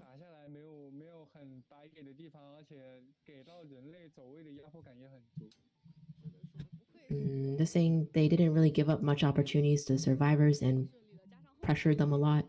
而且我觉得很重要的一个点是，咱们求生者这边因为一上来也是拿到了一个比较稳定的这样一个平均嘛，没有给到压力，所以现在想问一下，今天在第一把的时候，我们求生者这边那个开门战，你们是想怎么打的？那个时候虽然你不在场了，但是我们的那个道具啊都还是很充足的，想怎么去运营一下子？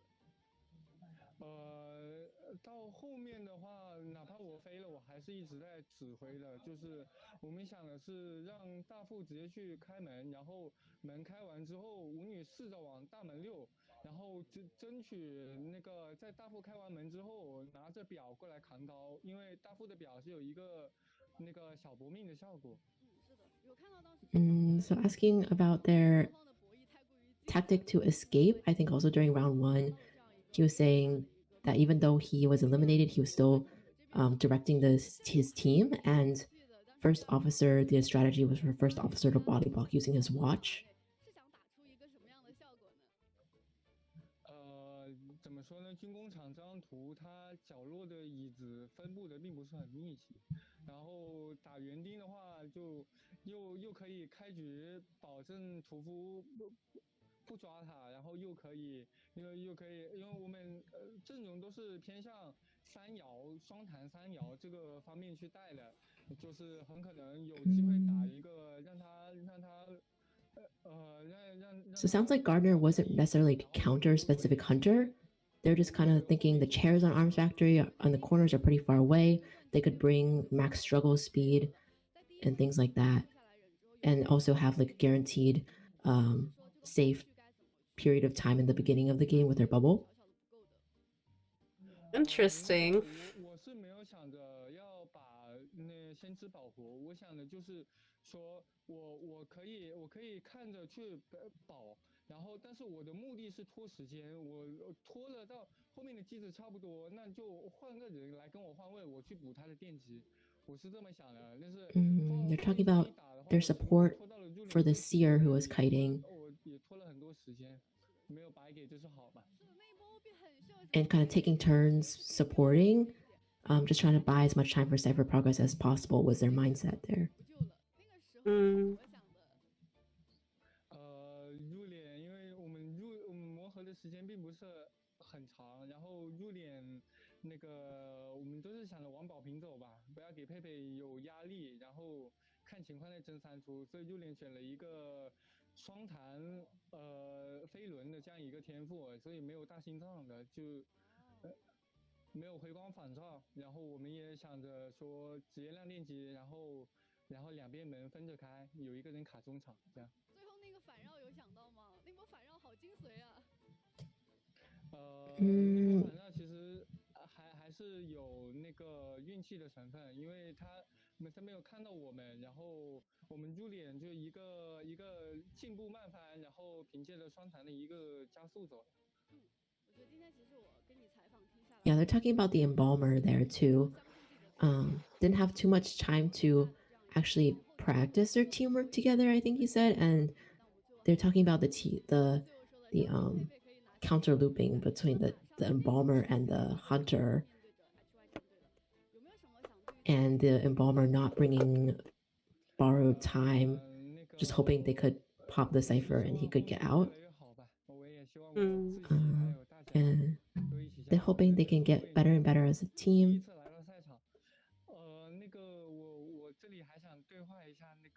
It's their first time playing in the tournament.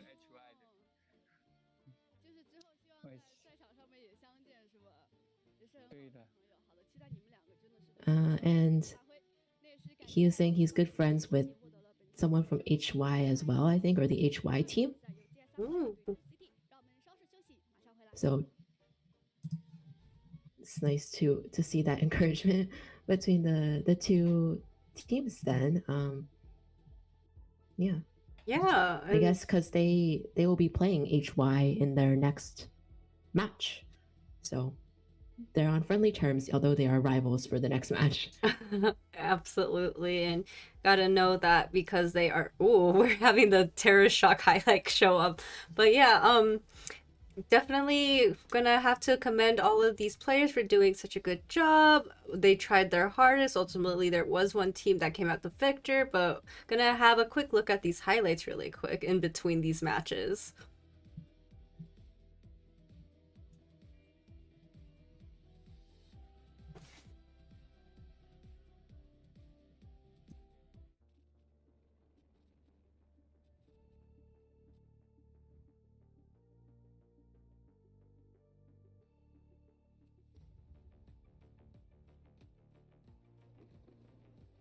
Yeah, I mean, I hope everyone is enjoying the matches and the silliness. Having this amazing, animation, but we do have a 5-minute break, so we will see you back when that 5 minutes is up. Everyone stay tuned for another exciting matchup, and hopefully we will see you watching with us as well.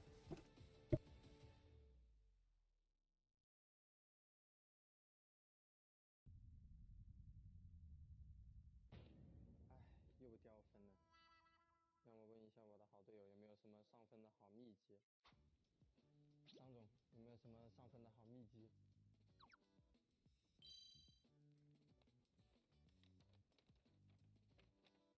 其实12点过后会点烧烤。我还是问一问波兄吧，波兄有没有什么好的上分秘籍？秘籍没有，我不懂。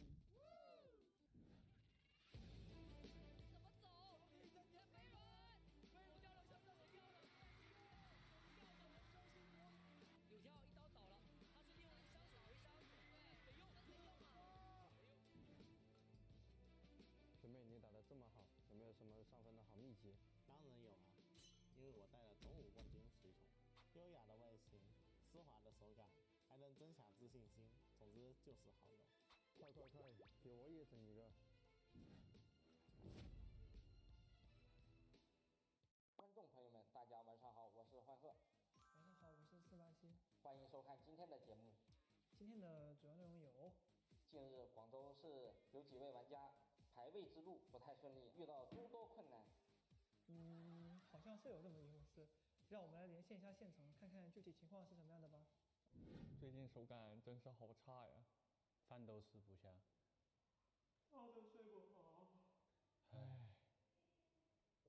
没错，观众朋友们，你会不会觉得自己打游戏的时候手感很差？为什么呢？因为我们专家得出一个结论，正是因为没有用上我们的冠军皮肤。不要998，不要688，只要288，不到300块哦。你买不了吃亏，买不了上当，快来购买吧！情况呢已经追了2局了，是的 ，SS 这边是已经赛点了，2局大局2比1了。是的，狼队要小心了。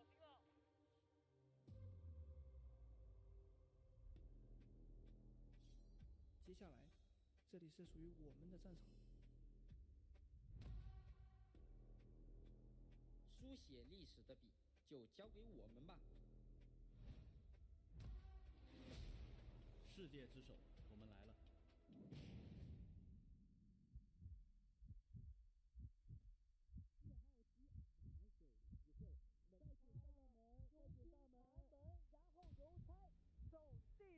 但是他需要一个护腕到椅子面前。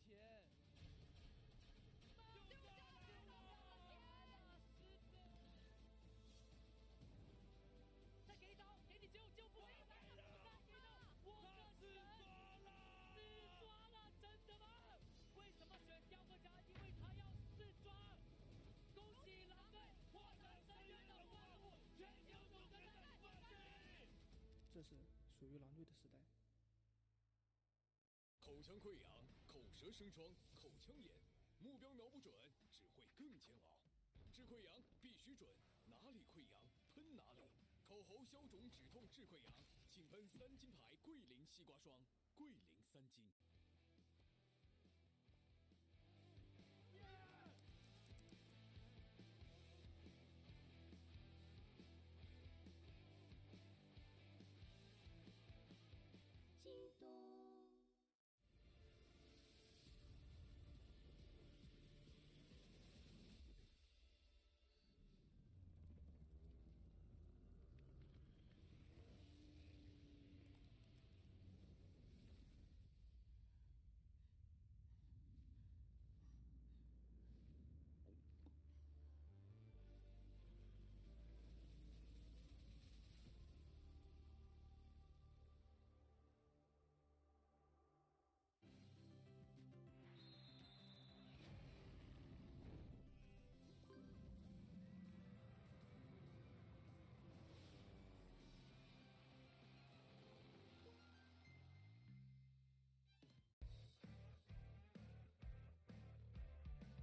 Hi everyone and welcome back. The break is over, so I hope you guys got your snacks, your water, are hydrating as we prepare to get into this next match here.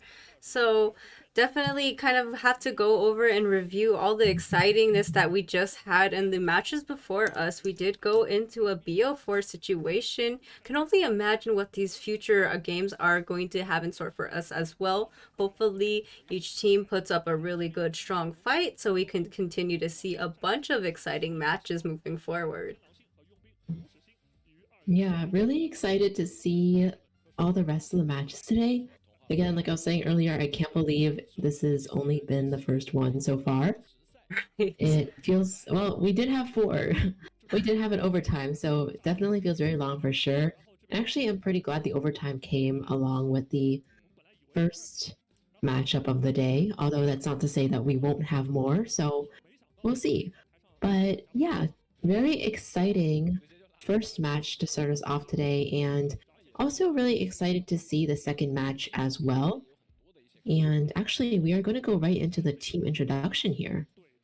Yeah, it seems like the first team we're going to be seeing is Continue, and we're going to have a look at all of the featured character as well. So we on the hunter side, I do want to point out that we have a specialty Galatea, so not a survivor or not a hunter we see too often anymore, but definitely not one to count out.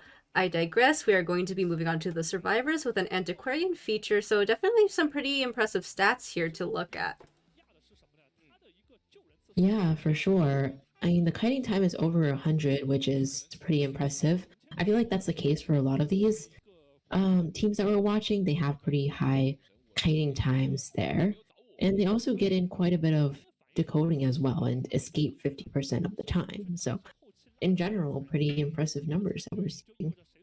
Yeah, absolutely. And with a character like Antiquarian up their sleeve can be a really big hassle to deal with if you're trying to chase them out as a hunter. But moving on, we will be on to Zusai as well with the patient feature. So definitely, just another really useful character to have up your arsenal if you are on the survivor side, has a lot of utility. And yeah, these stats are also looking pretty healthy as well. So I'm looking forward to seeing what these survivors have in store for us because it's looking pretty promising already so far. Mm-hmm. Yeah, for sure. And CT, they're a team that has competed in Call of the Abyss before, and they may have had some member changes. I believe this survivor we just saw previously was like a substitute player for Wolves, or mainly played as backup player for the pro team Wolves under the name 111. So they do have a little bit of experience mixing with the professional Chinese league as well. And here too, ZB or Chibi, formerly a player for the GG team, the team GG, while they were playing for Call of the Abyss 4 and won the championships with them. So a very talented survivor player as well. And now he's on CT, the non-pro team for China. Absolutely. So, a known name, definitely someone we've seen before. Can't wait to see them again and how they'll stack up with their fellow survivors in a little bit of a different situation. We are going to be seeing Hai be the feature with the forward again. I would love to see a little bit more use of forward as well. Granted, I understand why he's not being chosen, but we will be moving on to CT's Knight. So a clerk player, rather interesting. Again, we do know that clerk is up there in the meta. However, we've seen kind of like different variations in how clerks have been utilized. Some have been more successful than others. Hope to see a lot of, tricky mind games and crazy usages of the recording to really stop the survivors while they're in mid kite. Mm-hmm. Another fun fact about Knight is they've also been the S1 Hermit. So we can potentially look forward to a Hermit, although they didn't play it last time in the qualifiers. So I'm not sure if they will venture bringing the Hermit out this time. I don't think they did last time. If I'm thinking, did they play it once? I don't think so. But hopefully we might get to see something like that today. But yeah, survivor side for ZSOL, we have Guan here, the mercenary. Yeah, again, I'm just loving these stats so far. They're looking really solid, but we're going to be moving on to the female dancer. Again, just another menace to the current meta. A lot of hunters have a little bit of difficulty dealing with her. I do remember at a point in time that a lot of people would say that there's a lot of hunters that counter her, but she's just been so strong recently that it's just turned into the opposite, but that was a long gone situation. I digress though. I would love to see more female dancers come into play. Now we're going to be moving on to Lihua with the prospector feature. So again, in a really harasser heavy meta, it's good to have a character like Prospector up your sleeve when the Antiquarian is not readily available. His resources are helpful too in that they are rechargeable and they don't completely dwindle down like the Antiquarian's bamboo flute. So definitely would like to see another forward come into play if possible. And they did a very good job with Prospector previously in the qualifiers as well. But now we're seeing QG, the Antiquarian here being the most played character shown. And yeah, so it looks like they kite pretty well, 91, and also tend to rescue once per match too. But yeah, very high in the meta, Antiquarian. And now we're seeing a bit of a more unique pick here. This is ZSOL DM, who is the Mad Eyes specialist, and they have brought out Mad Eyes, and in fact have gotten a 4 kill with Mad Eyes so far in this qualifiers. So definitely a hunter to watch out for. They previously played under the name Dream for RD, I believe. So back in Call the Abyss 4, I still remember they 3 killed GG, who ended up being the champions of Call the Abyss 4, with their Mad Eyes. So they played Mad Eyes before in Call the Abyss and other tournaments as well. They're very well known for Mad Eyes for sure. But the fun thing is, in addition to that Mad Eyes, they are also known for playing Hermit and Percy and Clerk. So you've got a whole bunch of map control hunters, unique hunters that they have in their pool that could definitely be a menace for sure. Definitely felt a range of emotions flood my face as I heard you list off their other hunter pool. Definitely a lot of variation, but that map control is real. And I would also like to say, please stop praying for my grandpa. He's getting too strong in terms of the Mad Eyes. So I hope to see him come out really strong with guns blazing as well. But yeah, so we're going to take a look at our first survivor ban, which is the Priestess, understandably so, on a big map such as Lakeside Village.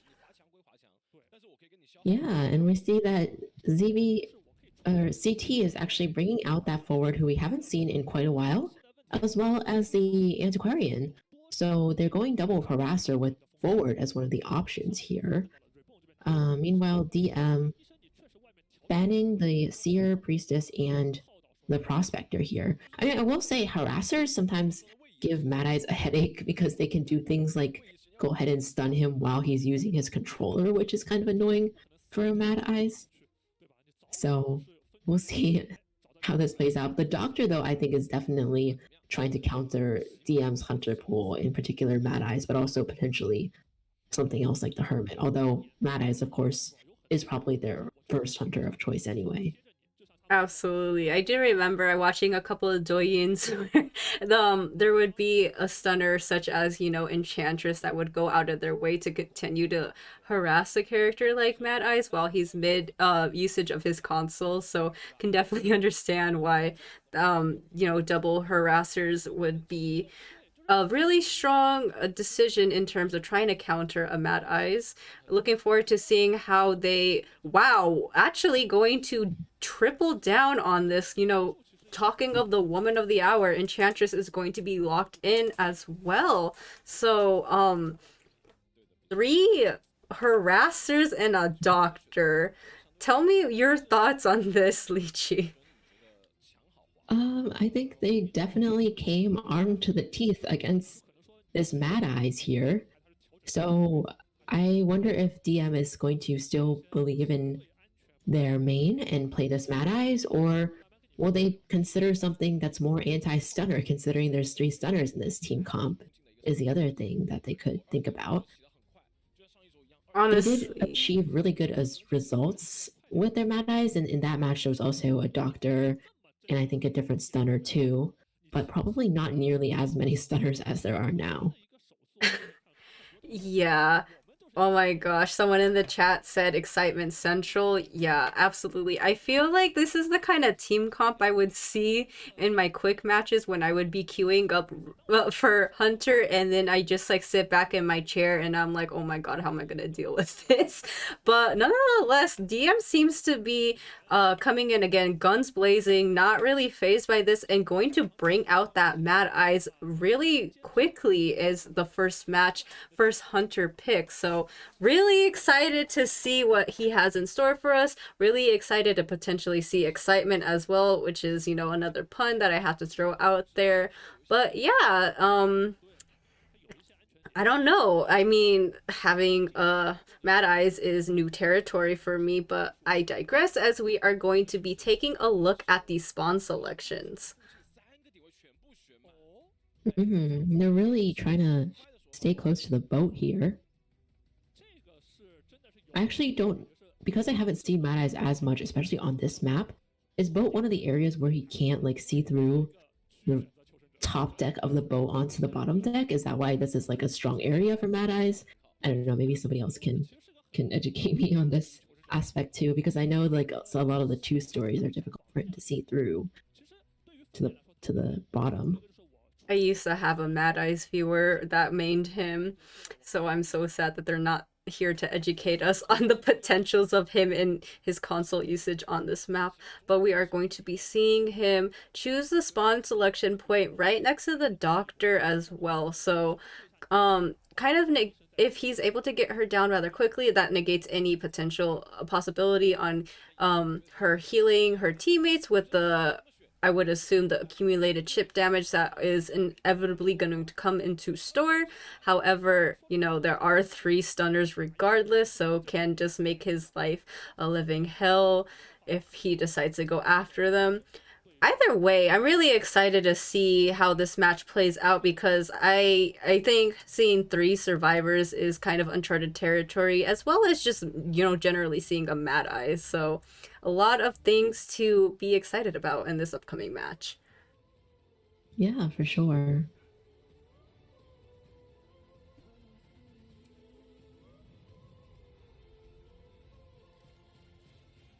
And off to the moon we go. We are flying right into our first match in Lakeside Village.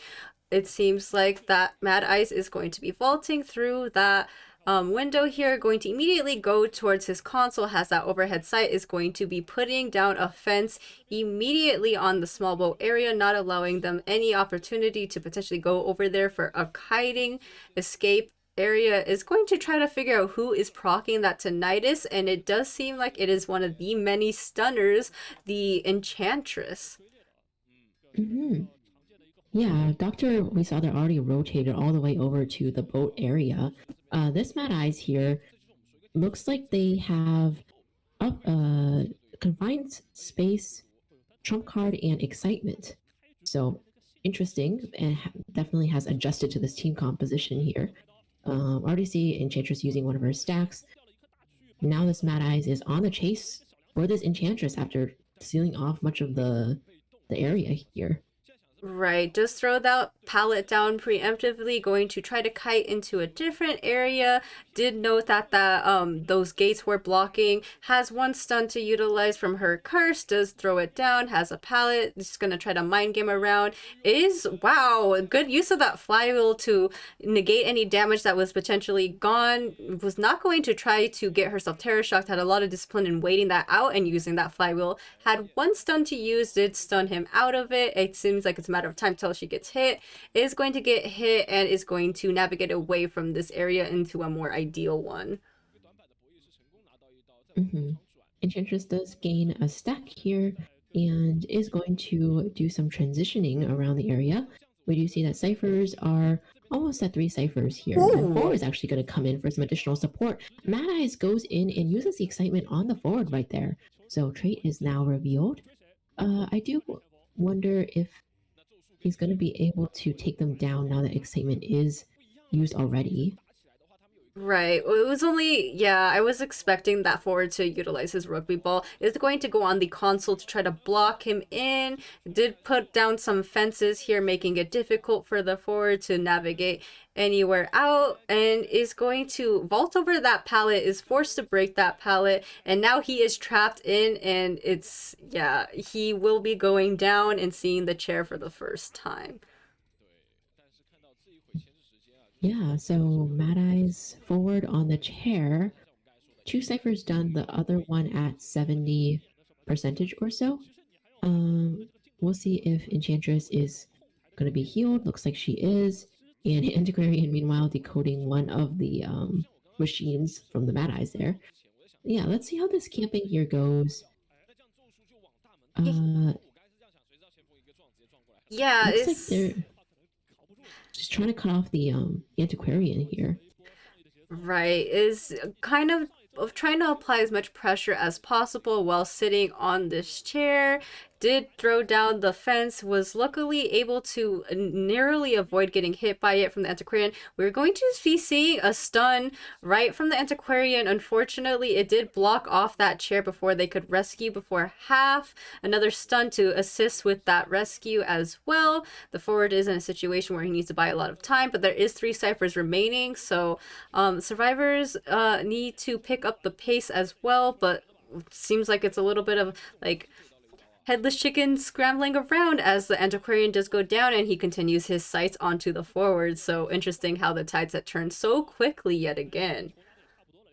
And forward is nearly out of football here. Ooh. Does have a tie turner, so he doesn't have anything else to really help and ends up going down here. Looks like they are having a bit of a healing session over there. I see the doctor doing her healing, so the others are going to be all at full health. But one survivor eliminated, and this Mad Eyes is going to be going ahead onto his next chase as he looks overhead through these machines here, already at full presence with excitement available once again. Right, we're going to be seeing him continue to place down these fences, trying really hard to get some chip damage onto the survivors. Did land one onto the Antiquarian. Antiquarian did use Flywheel to avoid getting hit yet again by, another fence. Yeah, seeing a lot of pressure applied onto the Antiquarian. Luckily, she did not take as many hits from these fences, but still being a little bit of a menace with this bird's eye view, continuously applying pressure, regaining the energy on these consoles, and, trying to figure out where they are as well with the use of these consoles. Is going to be heading towards the center where the Enchantress is lying in wait for him. Yeah, going after this Enchantress who does already have a stack and just gained the second one, did have to use one here to prolong her kite. Mad Eyes here is kind of doing some walling while on the chase here, and remember, she still has excitement as well, but these are short stunts the Enchantress is using, so Mad Eyes holding on to the excitement for now. We'll see if he's able to get it down because this is a full health Enchantress so far. They did get one chip there on the Antiquarian. Flywheel being used, but the Mad Eyes was still able to get this hit onto the Enchantress so far. Yeah, and consistently. trying to just take her down. One little bit of chip damage left and she's trapped.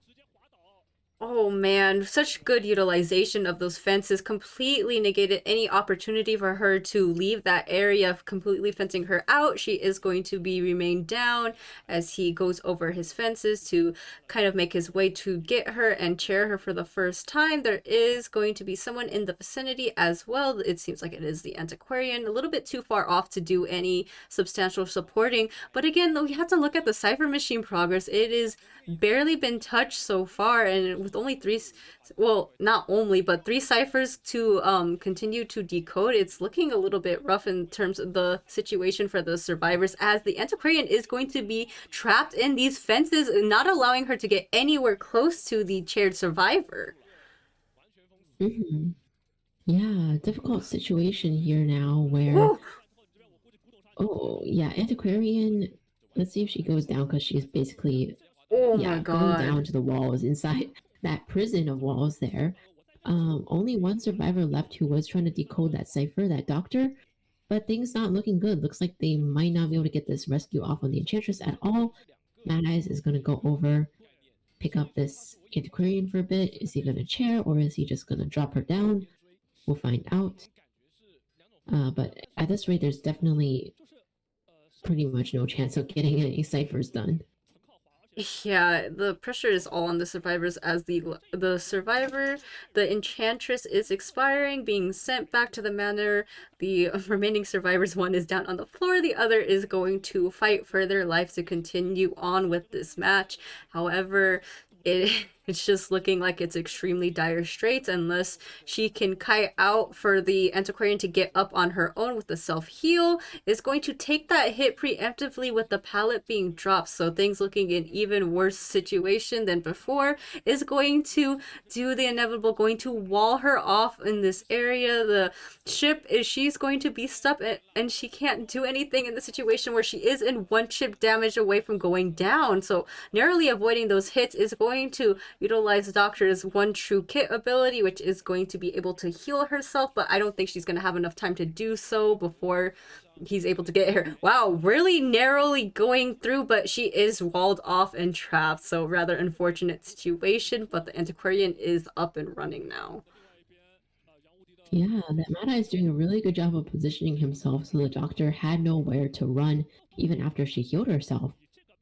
But now Mad Eyes is just going to be on the search for this antiquarian and still has the trait left as well to use on this chase. Yeah, it's honestly, it's kind of like musical chairs at this situation. One survivor goes up, the other goes down. We did see the flywheel come, so she can narrowly avoid yet another hit. The Doctor has gotten up, is going to try to heal herself with the syringe, has one chip damage now. Is going to obviously heal herself to full ability as she has the time to do so when the antiquarian is the one being pressured at the moment. Antiquarian needs to play this really safely, is going to be going onto the big boat. I think what you said earlier is actually a thing where that it's harder to get view of the big boat, so I guess Antiquarian's in a better position than she was prior.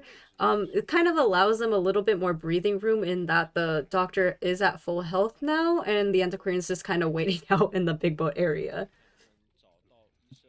Yeah, true. Antiquarian, kind of like a sitting duck in the situation, has ventured out but is now subject to all of these walls being placed down by the Mad Eyes, and unfortunately looks like she's trapped once again in here and is down. Actually, I was wondering, the Antiquarian cannot like use her skill to get rid of a wall, can she? That's something I was curious about, if that's like counts as a hunter item that she can make disappear or not, but I'm assuming no, but I was wondering about that. But yeah, looks like Doctor's now getting chased too and is also trapped in this area as well, so doesn't quite get down and is trying to heal herself, but Mad Eyes is going to go in and try his best to... Oh, does manage to heal herself, and the wall actually gets away, so she's able to take a hit and making a beeline for the Antiquarian, running really fast due to veterans, and is actually able to get the Antiquarian off on the ground. However, none of them have self-heals left, so actually Doctor going down just now, so probably only a matter of time before Mad Eyes downs everyone here. Very true. Again, you did note that the self-heal has been utilized on both sides. I would like to say that they're still doing a really good job at trying to keep the hunter at bay. However, they have not even been able to touch the ciphers necessarily. So really rough match starting out for CT. Gonna heal, has the flywheel. Oh my gosh, a lot of interesting scenarios here. It does go down, unfortunately, throwing that pallet, and yeah, the Mad Eye is showing that again, stop praying for my grandpa. He's gotten too powerful as he's going to secure what seems to be like a 4K.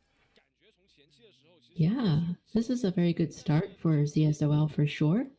Their Mad Eyes coming out strong with the 4 kill and basically pressuring CT to ban this Mad Eyes going forward from now on, unless they suffer the same fate again.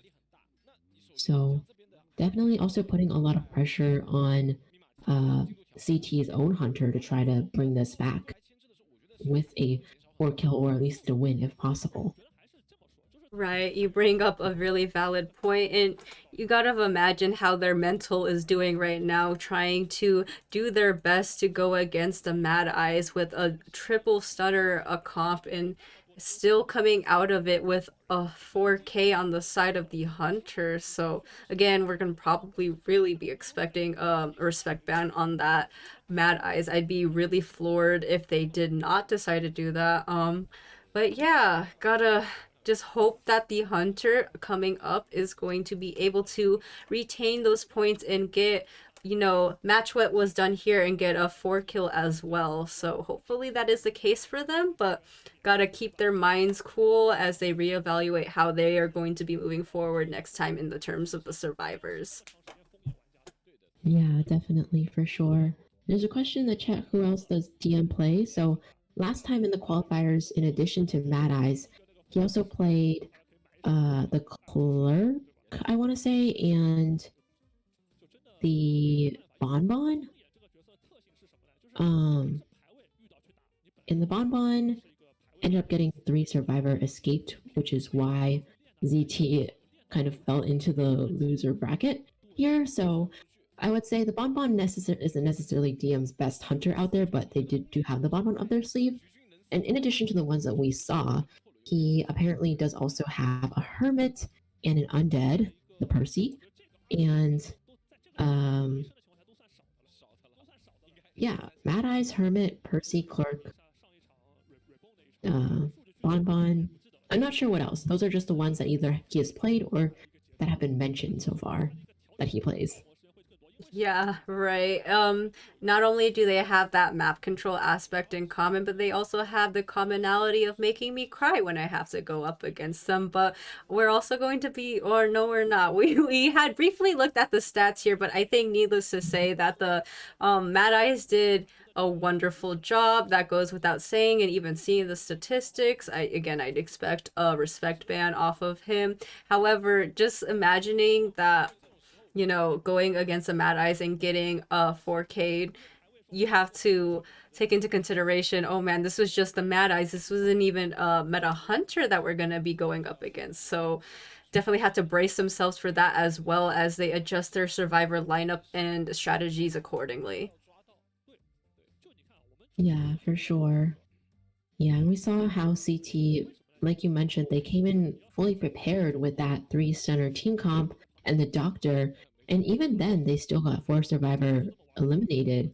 And the same thing happened with the previous team that went up against ZSOL. Despite the fact that in the end ZSOL didn't win against that team, like that team still got 4 survivor elimination when playing against this Mad Eyes. So it really goes to show, just having a team comp against Mad Eyes does not necessarily mean that you can beat this Mad Eyes. But we are going into the next match already, and we'll see how CG's Hunter fares against ZSOL survivors this time. So a rather interesting first ban here, the Barmaid ban. We do know that Barmaid is strong against a couple of hunters, which is the Hermit, the Dream Witch, as well as the Clerk. And, you know, even those hunters aside, just a hindrance being able to utilize those wines to heal up her fellow survivor teammates accordingly. And also, even I've seen some successful Barmaid play where they're kind of like body blocking and being able to give their fellow teammate wine while they're mid chase. So definitely understand that, but also it could be indicative of what Knight is trying to prepare for in terms of what he wants to play as a hunter. I digress though, as we're going to be seeing our first 2 survivor picks, which is the Seer as well as the Antiquarian. I think still kind of up there, up in the air at this point. We can't tell for sure, but if we do think about the Clerk, I mean, these 2 certainly would be a good counter as well. Wax Artist does kind of counter the Seer, and Knight does have a Wax Artist as well, so they might want to be a little bit wary of that. But we'll see how the rest of this plays out first, I think. Too early to tell. Yeah, and you know, furthering the bans on the survivors, we did see an embalmer ban as well as a toy merchant ban. So understandable bans. Toy merchant has high mobility on this map with the big bow, as well as placing the catapults down for her fellow survivors. And Embalmer, just, again, we've pointed out how he can be useful in the situations where that he can self-rescue himself with the coffin rebirthing. But we are also going to be seeing the patient be picked as well, so not a bad choice with the hooks being in tow for kiting abilities as well as just generally navigating around the map. Yeah, a survivor that can certainly transition very well between different kiting areas, which is always useful, especially when you're on a map like Lakeside where the kiting areas are so far spread out here. It looks like the Priestess will be the next ban for Knight. Priestess, I feel like, yeah, she's not always necessarily banned on this map the way that she is on like Chinatown or Ever Sleeping Town, just because the big boat, while it's strong for her, is kind of a little bit farther out of the way as opposed to the other building structures that are all around the other types of maps. But still, could be potentially strong as well. So Knight's just going to get rid of that possibility. So survivors here filling in with the rescuer role, the mercenary as their last here. Yeah, so we are going to see the mercenary, a pretty universal pick when he's not banned and put in jail. I wish I could say that literally because the DM had that jail walls, but yeah, I'm excited to see him. Is a really good asset to the team when allowed. His delayed damage provides a lot of staying power as well as time delay, and just generally really a character you wouldn't want to kite overall due to his elbow pads and that delayed damage taking in tandem. So looking forward to seeing how this team comp kind of plays out. It's not anything groundbreaking, but it's pretty stable overall. Yeah, true. Definitely looking very stable here on the survivor side. And we'll see how this hunter decides to counter. I mean, the barmaid being banned right off the bat doesn't make it feel like a wax artist necessarily, but seeing like, oh, so they are going to go with their specialty hermit here. So we're going to be able to see a hermit match. So actually, yeah, this is quite exciting. We have seen hermit do well on this map before. At the same time, we have seen hermit do not so well as well. So I think we'll have to wait and see is the kind of situation. I'm trying to think of what hermits we've seen so far. I think there was one from a different team, maybe that played hermit, and it was like, yeah, I think it might have been FAF or one of the other teams that played hermit, but it wasn't necessarily a good result. I think so. We'll see if they're able to really show hermit's potential in this match or not. Right. I mean, again, it's just with Antiquarian being as strong as she is, character like Hermit does not like going against her. You don't really want to be chasing the mercenary. I suppose you can go out of your way to chase the seer if you are able to land those polarity stuns and try to bait out the owls. But overall, I mean, also taking into account I almost called him Mercoder. Mercenaries natural decoding debuff 2 could be a pretty slow match, but he really needs to choose his poison wisely in order to make this a decisive match in terms of the hunter being able to capitalize on the slow decoding speed due to the cipher shared connection. Yeah, that's definitely true. We'll have to see how the first kite goes as well.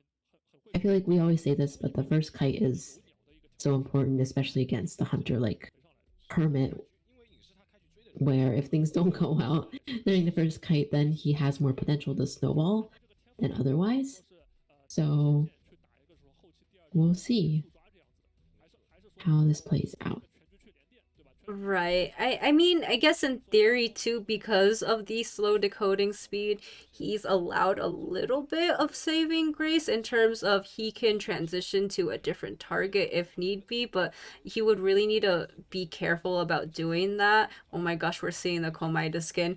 But yeah, he'd have to be really careful in making a decision like that, because that could cost him in terms of, just being continuously kited out, or survivors transitioning away from him in a efficient manner. I'm definitely just excited to see if he can throw out those electric ball stuns rather properly. I know that's not a really, or I know that's actually a really difficult thing to aim properly. So we just have to see how well he can utilize the Hermit and has the knowledge of this character as we head right into the match.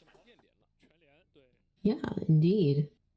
So Hermit here, spawning towards Little Boat, making his way out to the survivors after having connected the ciphers. And this is going to be the attention trump card Hermit with Blink, it looks like, and has destructiveness as well to break those pallets quickly. Already using potentially the orb to gain distance against the survivor and add a polarity. We'll see what he decides to do here. Absolutely, we have the polarity already placed onto the Antiquarian. We're seeing just immediately why Antiquarian is really annoying to deal with a hunter like Hermit. Was stunned with the bamboo flute temporarily, but does take that hit. Unfortunately, they did not share that health distribution with her, so now she's going to be one hit away from going down if they do not play this carefully. Antiquarian should be able to kite in theory with that bamboo flute at her disposal, is going to go through that pallet and maintain that speed boost ability to kite away from the Hermit. It's just looking a little bit tough in the situation where, again, the decoding speed is rather slow because of Hermit's natural abilities with the shared cipher progress. It's going to be stunned, so negating a possible hit on him right away, but has that owl in play. It's going to get rid of it immediately, and now the Antiquarian is left in a situation where she's allowed to kite a little bit longer. And we're also going to be seeing, another electric ball try to come in and stop the Antiquarian right at her footsteps, but fortunately did not land. Is kind of doing a decent job at maintaining that a distance from the Hermit. Unfortunately, is going to have one stun that seemed to slow him down for a second. Her bamboo flute is almost going to be gone at this point, so needs to play a lot more decisively. Is stunned with that electric orb, and thankfully this time the survivors are there to support her with the shared health distribution. But we need to keep in mind that she is going to be one hit away from going down yet again. Yeah, and we'll see if the Hermit can now get this down. Looks like he will, and the Antiquarian is going to go on the chair. Cipher progress, there's 5 being decoded and looking not bad so far, I would say, considering the progress has been spread out. It's almost like 3 ciphers that are pretty close to being done, another 2 that are partway done. So actually not bad for the survivors as well, though the Hermit is now trying to control the progress a little bit more. And Mercenary now coming in for a rescue, getting stunned quite a ways away from the chair here, so taking a little bit of damage. Luckily, it was shared as well, so he is going to be able to pull off the rescue successfully, pull off the tie turner, and Antiquarian taking 1 hit, still has room take another hit before going down here. Right, we did see 1 stun land, or it did not land. The Antiquarian was able to avoid it narrowly. However, she is going to be 1 hit away from going down due to how readily her damage has been onto her. Is going to have the red polarity. Unfortunate blink on the side of the Hermit, really going to bite him in the butt in this situation, allowing the Antiquarian to buy a little bit more time and gaining distance. Unfortunately, she will be going down. But the cipher progress is looking pretty healthy here, as they are well over 50%, rather close to all being primed in the situation. So we are going to also see the Mercenary come in for this rescue.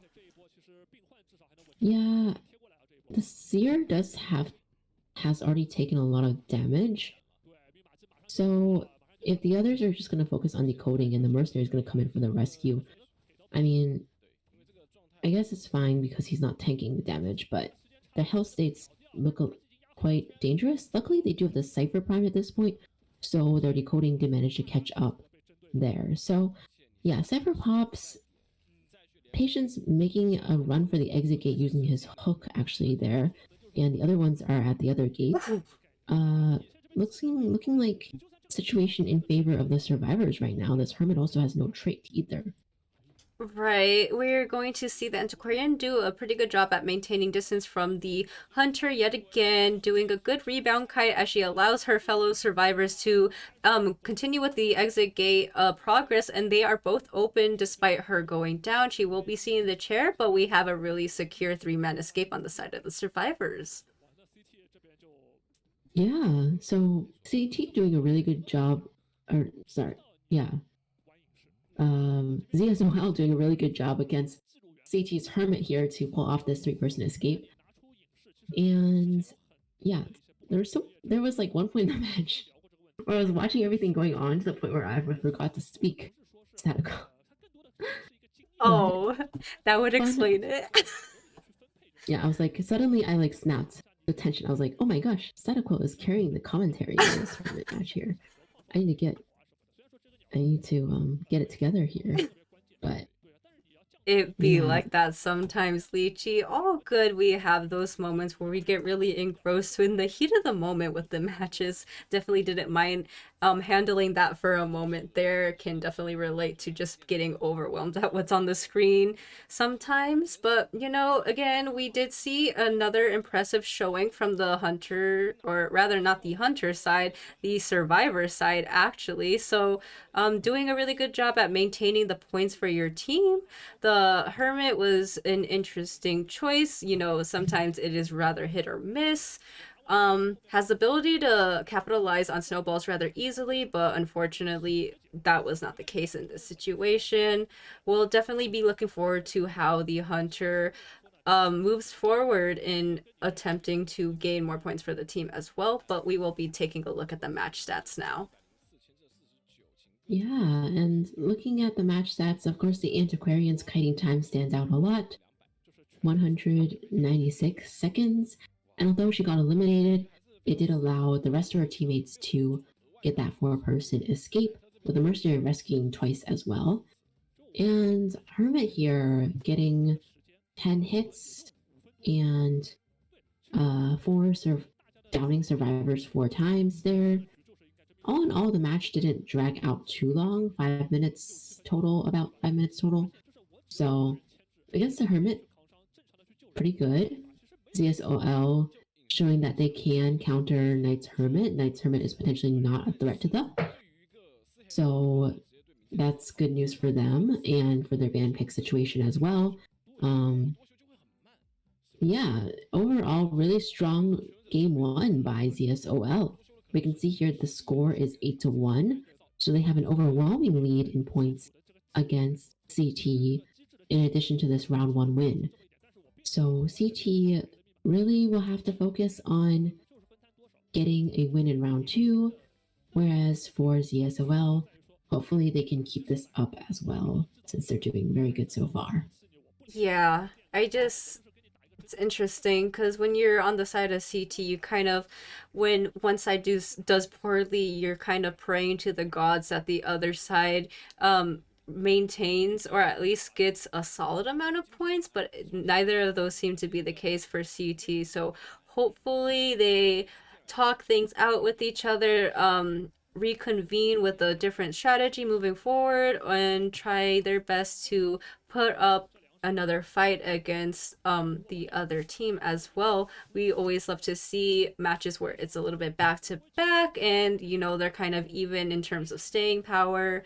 Gotta love the excitement that comes with that. So hopefully we'll see different execution if they're going to be going back with their standard picks that they had chosen prior, or maybe a little bit of a reevaluation and choosing different characters instead. Yeah, that's definitely true. I think going forward, I mean, both ZSOL's Hunters and Survivors have been doing really good so far. And of course, they try to do their prep in the first round and armor up against the Mad Eyes, but it didn't really work out. So assuming they have to ban the Mad Eyes in the next round, they still have to deal with a lot of pretty annoying Hunters. But I think it would probably be less likely we see the Hermit, considering like their own hunter plays the hermit, so they probably have like some degree of understanding against the hermit, or probably has practiced against the hermit quite a bit in that case. So I don't think I would expect Jing to bring out the hermit, but they do also have that Percy and Clerk. Then again, considering that they have an overwhelming lead, will DM potentially go for a tie instead of trying to bring out a hunter that can win, or a hunter that is more easily escaped by the survivors? That could also be a consideration. And the same things for the survivor side. Like, would the ZSOL survivors potentially try to play it safe considering they have the lead? Will the CT survivors try to play it more aggressive considering that they're so behind, or what the game plan is here? I mean, they really have to try to get a win or else they're going to be eliminated. So we'll see what they decide to do, but I think it'll be interesting to check out what their ban pick strategy is in the next round. Yeah, I totally lost my train of thought because of the really HD zoom in on those flowers for some reason. Gotta admire the graphics and props that are going on at the CN stage as well. Okay, I regained my train of thought. I do want to say that map selection does come into really important factor into potential strategies and how they'd move forward. You did say that the hunter can potentially go for a tie strategy in that situation because they are leading. So yes, again, potentially playing it more safe and picking a draw hunter is possible, but again, it also just depends on the map, because normally there'd be situations where you could potentially pull out a Bloody Queen, or even a Naiad, but it's a lot of situational variable dependence, and as well as the map. Yeah, that's definitely true. We have those classic tie hunters like Bloody Queen to consider, like Anne too. I know DM tried to play the Bonbon to get like a tie last time, but it didn't turn out too well, so don't know if they would consider the Bonbon again or not. But definitely some pretty standard high characters there, and depending on the map, maybe some will be more or less viable depending on the survivor team comp as well. Yeah, we'll find out. But to your point earlier, Sadako, about the zoom in on the flowers, I have to say, I feel like every time they're like turning the camera around this area, or like whenever they show a new scene, I always notice new things about the set. Yeah. Like, every time there's always something new. So, but I think it's kind of cool that the set is like a production stage, kind of. Right. So, like, I don't know how to explain, but it's kind of like Inception. Like, normally they would be on a stage, like a caster stage or room or whatever, but like this time they actually built it out to to like fit the theme. So that's kind of cool. Yeah, it's really fun. I always love the different aesthetics that the Call of the Abyss tournaments bring with their respective essences. A little fun thing that if you did not notice around the pan-arounds with this backdrop, this setting, is that you'll also see posters and references of the past Call of the Abyss essences. Like, I definitely saw Eternal Aurora at one point, and then I saw Call of the Abyss 3 on one of the TVs, as well as Call of the Abyss 4. So a lot of like little details like that is really fun to know. But we are also going to be taking note of a swap in here. Yeah, this is interesting. First, we saw DM switch out for their other hunter, X Chen. And X Chen, their main hunter that we saw earlier is that photographer. However, the survivors do get to ban something, and if they are expecting X Chen to bring out the photographer and know that that's their main hunter, potentially he might be banned right off the bat. Even though he might not be considered like as much of a threat in terms of being a meta hunter, I definitely have seen teams before they'll ban photographer right off the bat if they know that the opposing hunter is a photographer. So it'll be interesting to see if that photographer is banned, what will X Chen play?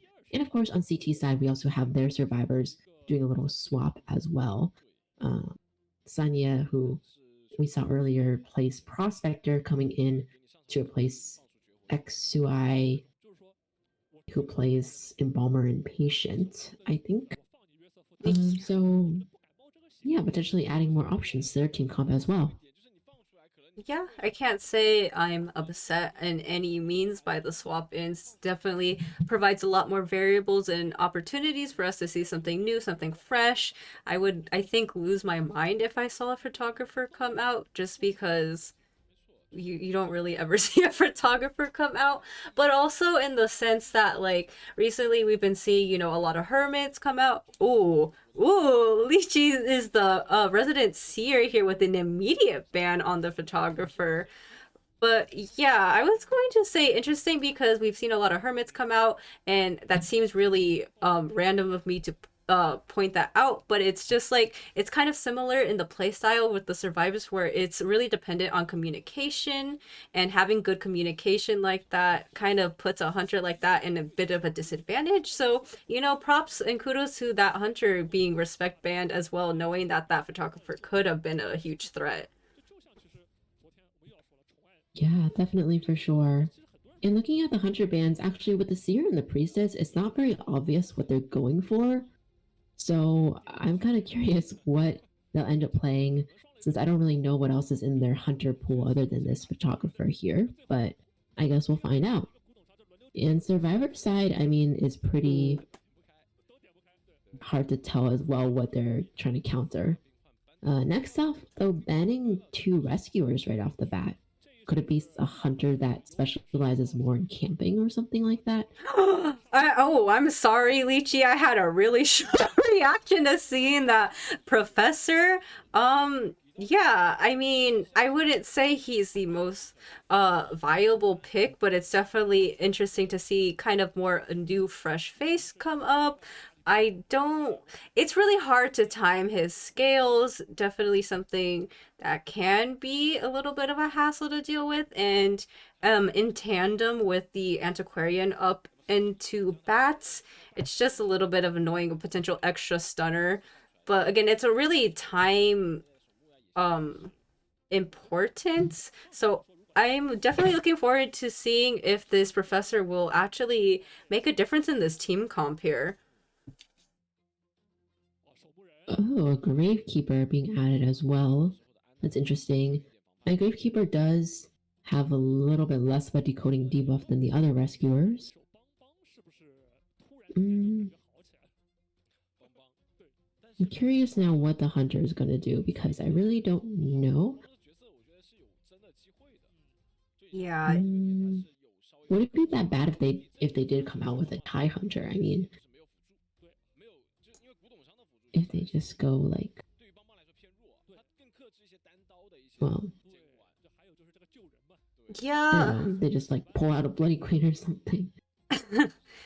I mean, we could potentially see something like that.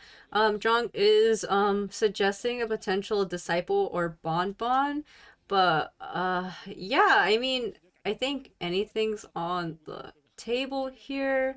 It's just a rather interesting team comp that I wouldn't really consider in terms of how the hunter would counter this. But I mean, yeah, a bonbon could potentially work. Again, he kind of negates the abilities of the professor as well as the antiquarian, can take the gravekeeper out of the digging spot, but no is actually going to consider the naiad. So again, kind of going for what we consider to be a draw type hunter. We have seen naiads be successful in the past, but we'll just have to see. But again, a character like Gravekeeper can just go underground to avoid the moisture accumulation, so they have that going for them as well.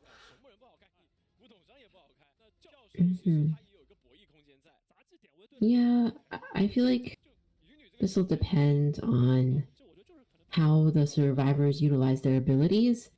Like, in theory, the professor can counter the naiad, but in reality, it's basically like you said, Sadaoquil, the timing is really hard to get, and naiad is one of those hunters that hits really quickly too, so sometimes it can be a little bit tricky against her.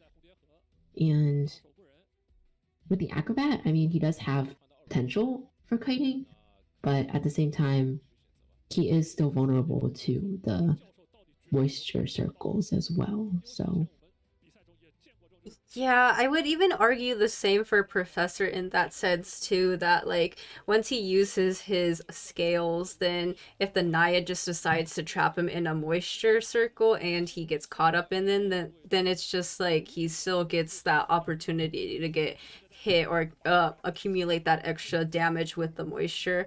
But I guess we're just gonna have to wait and see. Naiad being an anti-loop hunter, really fast pace, can go around, but it all ends up on the execution of the survivors and how they utilize their terrain and their their game sense to move forward and try to provide for the cipher rush that is inevitable in a survivor meta. But Naiad is going to be spawning rather close to the professor. I would assume he would be first chase, first priority due to the kind of unreliability and really high pressure sense of trying to perfect that scale timing, but we'll just have to wait and see. Yeah, definitely. We'll find out very soon. Yes, we will, as we take yet another look at the really cool animatic that they have in store for us. I just noticed Weeping Cloud was in the right corner of that. The more you know, with the little rainbow graphic, I would say, in the back of my mind. But we're heading into Eversleeping Town, one of my favorite maps to just generally appreciate in terms of aesthetics. Gonna have a little bit of a time to admire the graphics as we head into the match with the Naiad transitioning to find her very first target, and it seems like she's going to throw her harpoon and get that tinnitus from the Gravekeeper. Yeah, interesting decision to chase the Gravekeeper first. I'm not sure how this is gonna go. Is she just trying to waste some shovels or what the game plan is here? But did manage to pop him out of the shovel with the moisture there, but still not really able to catch up quite yet to get a hit. We'll see if she has any luck now. If chasing the Gravekeeper is going to be the plan, that's quite interesting. But he is the only one with a tie turner, so I guess that would potentially be a benefit because they can't buy as much time after the rescues. Does end up getting a hit on the Gravekeeper here, but he can also utilize more shovel. And also has a scale from the professor now too. Right. We are going to be seeing that he is underground in the situation where he keeps running into the other survivors working on their cipher progress. Halting the cipher progress overall is going to take the hit, dragging him back into the earth to Andrew. But anyway, we also are going to see more pressure applied with the moisture here. Has that scale, utilized it, but unfortunately fell short as he will be going down and seeing the chair for the first time. Yeah, and the ciphers are not too far along yet. Only one popped and two that are slightly over halfway. So for Naiad, this is pretty quick down, and partially, like you mentioned, Sadaoquil, because the cipher decoding was kind of disrupted, the teammate ciphers.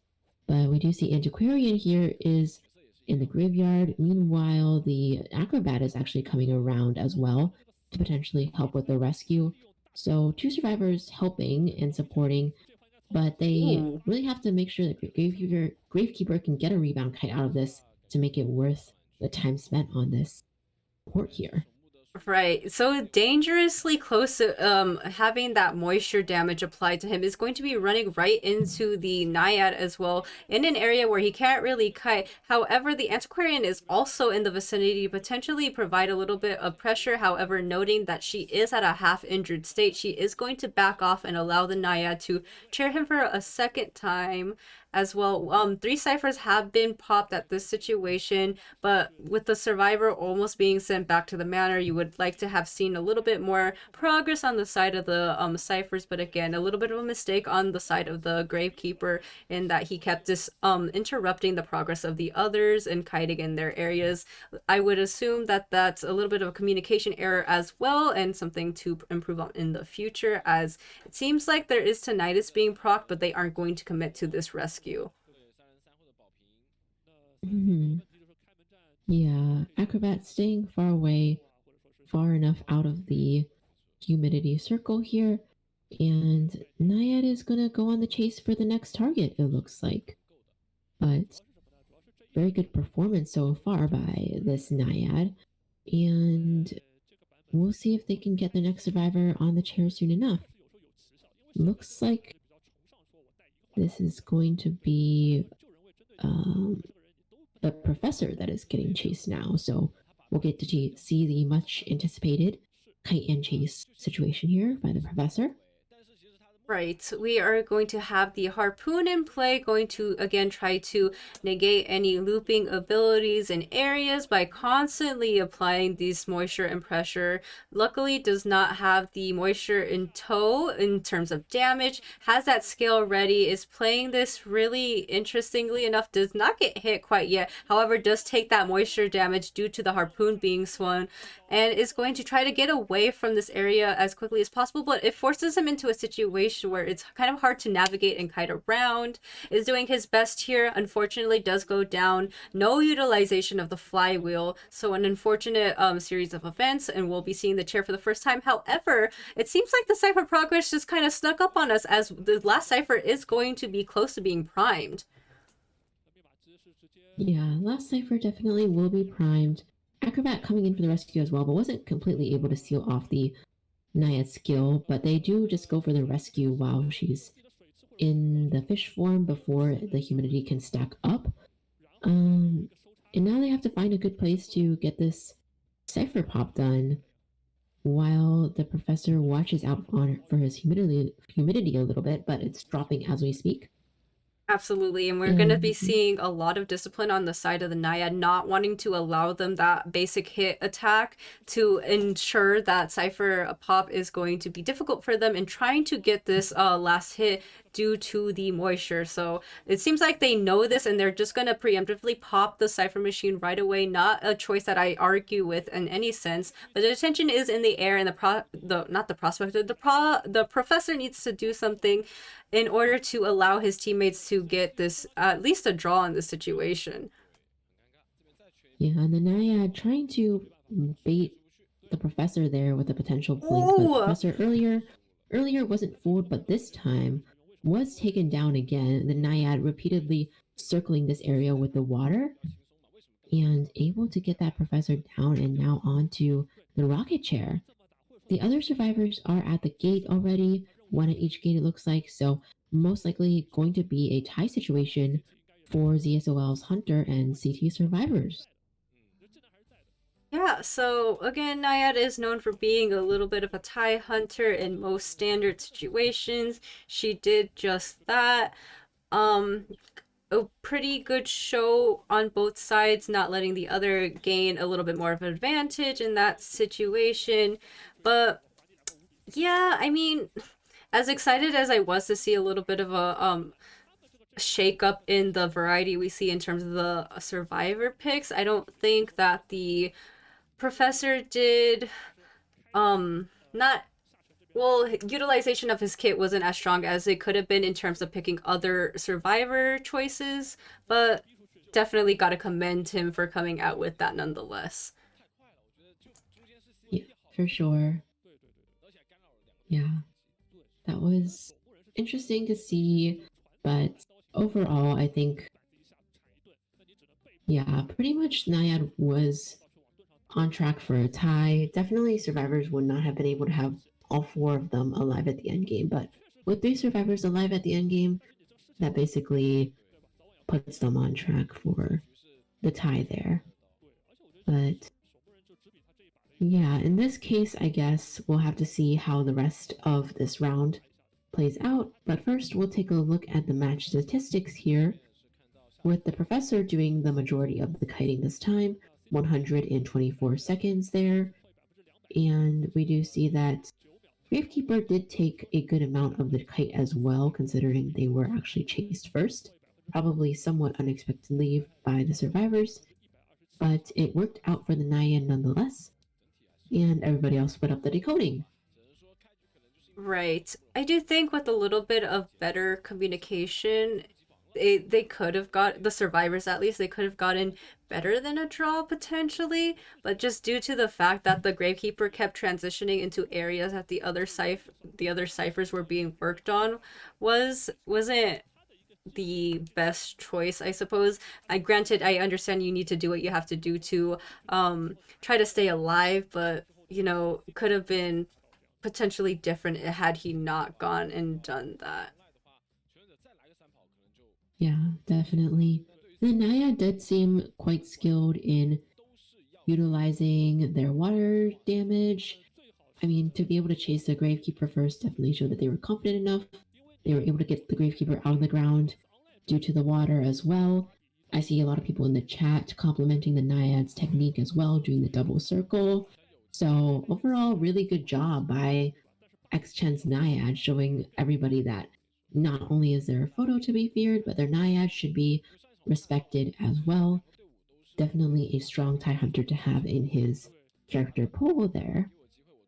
Yeah, absolutely. And moving forward, you kind of have to wonder if they're going to go out of their way to ban this Naiad. Understandably, that Naiad was strong, their techniques were really good, but they were able to get a draw out of that. So just something that they have to consider moving forward on if they are going to be a little bit more prepared to potentially deal with the Naiad, knowing that now that they can kind of get a draw against it, but new dawn, new day, a different match can not ultimately result in the same kind of factors as we just witnessed right now. Yeah, for sure. On CT side, they definitely have to worry about what to do in the next match here before they can even think of what to ban next from ZSOL's Hunter side. But also, like, the other teams, I'm sure, will take this information into account when playing against ZSOL in the future. So far, they're definitely looking pretty strong, even among the non-professional teams. So wouldn't be surprised if people are taking notes here as well, the players and coaches themselves. But here we see the sides have swapped and the Hermit has been banned. So although ZSOL survivors did pretty good against Knight's Hermit, they're still going to respect ban that Hermit right off the bat here.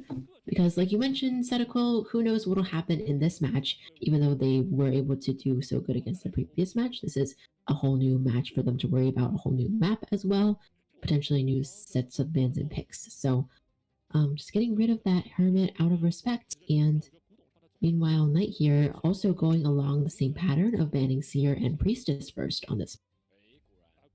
Right. And, taking a look at our first two survivor picks, we're going to have the Antiquarian as well as the Toy Merchant. So excited to see her come out. She has a lot of versatility in terms of how she supports her teammates, but specifically having that Antiquarian in mind, once that bamboo flute has been utilized, she can simply get another item from the Toy Merchant if need be. But also have to just highlight that generally the most important thing that we take into account for the Toy Merchant is her catapult and her ability to utilize that glider. Definitely going to be really excited to see if that catapult comes out with a lot of different escape routes for her and her fellow survivors. Mm-hmm. Yes, definitely. And with the Priestess band, it's definitely going to be helpful to have some of those additional supporters there. Although they didn't consider taking the female dancer who is now banned by Knight along with the embalmer there. So trying to get rid of those strong supporters or those survivors that have more survivability there. For ZSOL, we'll see how they round out the rest of their team comp. If they're gonna try to take this home, take the win home just during this round 2, or if they're going to try to play it a little bit more safe. But for now, we see the entomologist coming out, so they are still bringing in the supporters on their team comp here. Yeah, absolutely. So, more power to the girls being the majority of this lineup so far. We're going to have to wait and see if the final survivor will be yet another girl. I would be ecstatic to see that, but I digress. Maybe we'll probably, or potentially we'll be seeing a different rescuer instead, unless they decide to go full support, which would be rather interesting tactic to do in this situation. Playing a little bit more aggressively won't necessarily hurt them. Zhang did say that if a 3 escape, then it is game over. So definitely something to keep in mind as well. But we will be seeing, yes, the final lock into what I expected would be a rescuer, and it is the first officer, so noting that he is usually the second choice when the mercenary is banned, I am pretty content with what I'm seeing so far. Hopefully they're all able to utilize their kit in a way that supports themselves as well as each other. I'm definitely pretty excited to see how these survivors are going to work together. I think this is the first toy merchant we've seen today out of today's matches, so we'll be curious to see how she does. But yeah, very excited to see her. I think with so many supporters, they're definitely going to have to make sure they have really good team communication. But they have shown so far that they are a strong survivor team. So as long as they can keep that up in this round as well, I'm sure it'll be no problem. But always a matter of trying to take into account how much to support, when to support, where your teammates are located, and keeping enough resources for the end game versus utilizing your resources to support during the early game, and timing everything correctly. Like there's always so much going on whenever you have so many supporters. So always really cool to see it whenever it works out well. But for Knight, they'll have to try to take as many opportunities as they can if they see anything from the survivors that is not going smoothly their way. Ooh, I was going to be really floored if we were going to see a Percy in this kind of situation, but no, we will instead be seeing a lock-in on the clerk. So it's a tough comp for the clerk to be going up against in theory, right? Because there's a lot of escape route abilities with all these survivors, and then Antiquarian being a natural inherent harasser and can just really utilize that bamboo flute in a way that is going to cause a lot of trouble for the clerk. It's a risk for sure, I would say. And yeah, I feel like a lot of these survivors have that staying power capability in that they can maintain themselves for a long enough time that that first chase, that whoever it ends up being, will be on paper able to contain for a little bit. Yeah, that's definitely true. All these survivors do have items in their toolkits that'll help themselves kite and also potentially support their teammates' kites as well. So, going to be very interesting to see how they plan to kite out this clerk. And for the clerk, hoping to see some good gameplay as well. Spawning closest to the entomologist and the toy merchant, I feel like thinking about chasing anybody on this team is kind of annoying for the clerk. Yeah, I mean, I suppose you could go out of your way to try to chase out the first officer. He does have that pocket watch, but you know, it's all around, it's really tough. I definitely am going to say again, in situations where it's tough, sometimes the hunters tend to shine under pressure. So maybe we'll see something spectacular, another anime miracle come out. But and yeah, again, in theory, it's going to be difficult for the clerk to move forward. We have again the toy merchant, who has a lot of different abilities in her kit to help out her teammates in prolonging the kite, as well as for herself, that glider, the catapult, just a lot of different factors as well. But we're gonna just have to see if all of these resources are going to work in favor of the survivors, or the clerk could potentially capitalize on the little mistakes that could happen in this match. So definitely don't want the survivors to become too greedy or too cocky in their point situation. Very true. They definitely do have to keep a balance between how much resource they put into the supporting while still providing an adequate support to ensure that kite. But it looks like we're going to see the clerk on the move here. Entomologist is already rotating away from the hunter as much as possible. So hunter's actually going to go down the main street here and potentially bypassing the entomologist, who is now rotating around the other direction here. Yep, and it seems like the entomologist is going to be in that corner house area. We're going to be seeing yet again a lot of discipline on the side of survivors, not really committing to one place and knowing when to transition. We're going to have these overhead recordings try to kind of scope out where each survivor is. It seems like the first chase target is going to be the first officer. No, rather not going to utilize that recording rather quickly, going to have that overhead recording to see who the target is in the corner house. Hitting as well as the entomologist continues to kind of loop around this corner house, corner house being a pretty good kite spot. That recording actually come into use here, allowing a little bit of chip damage onto the entomologist as she maintains her distance by having a speed boost from that pallet. Yeah, and she had to get off her bees as well in that hit instance there. So she's now going to be kiting without her bees, but does have them back now. They are used up quite a bit though. The clerk here does still have Blink to work with, and actually setting a recording on the side and trying to utilizing the Blink this time, try to surprise attack the entomologist here, but actually does manage to get a hit onto the entomologist. So potentially using another recording to try to get another quarter damage, but didn't. This time the entomologist was able to dodge it and get out of that range. Antiquarian is now here to provide some additional support now that the clerk has utilized the trait, which is Blink. And try to get a pallet stun, but that didn't really pan out right there. Luckily, did buy some time for the entomologist to get away from the clerk here and just using up the last bit of bees to block the clerk's path.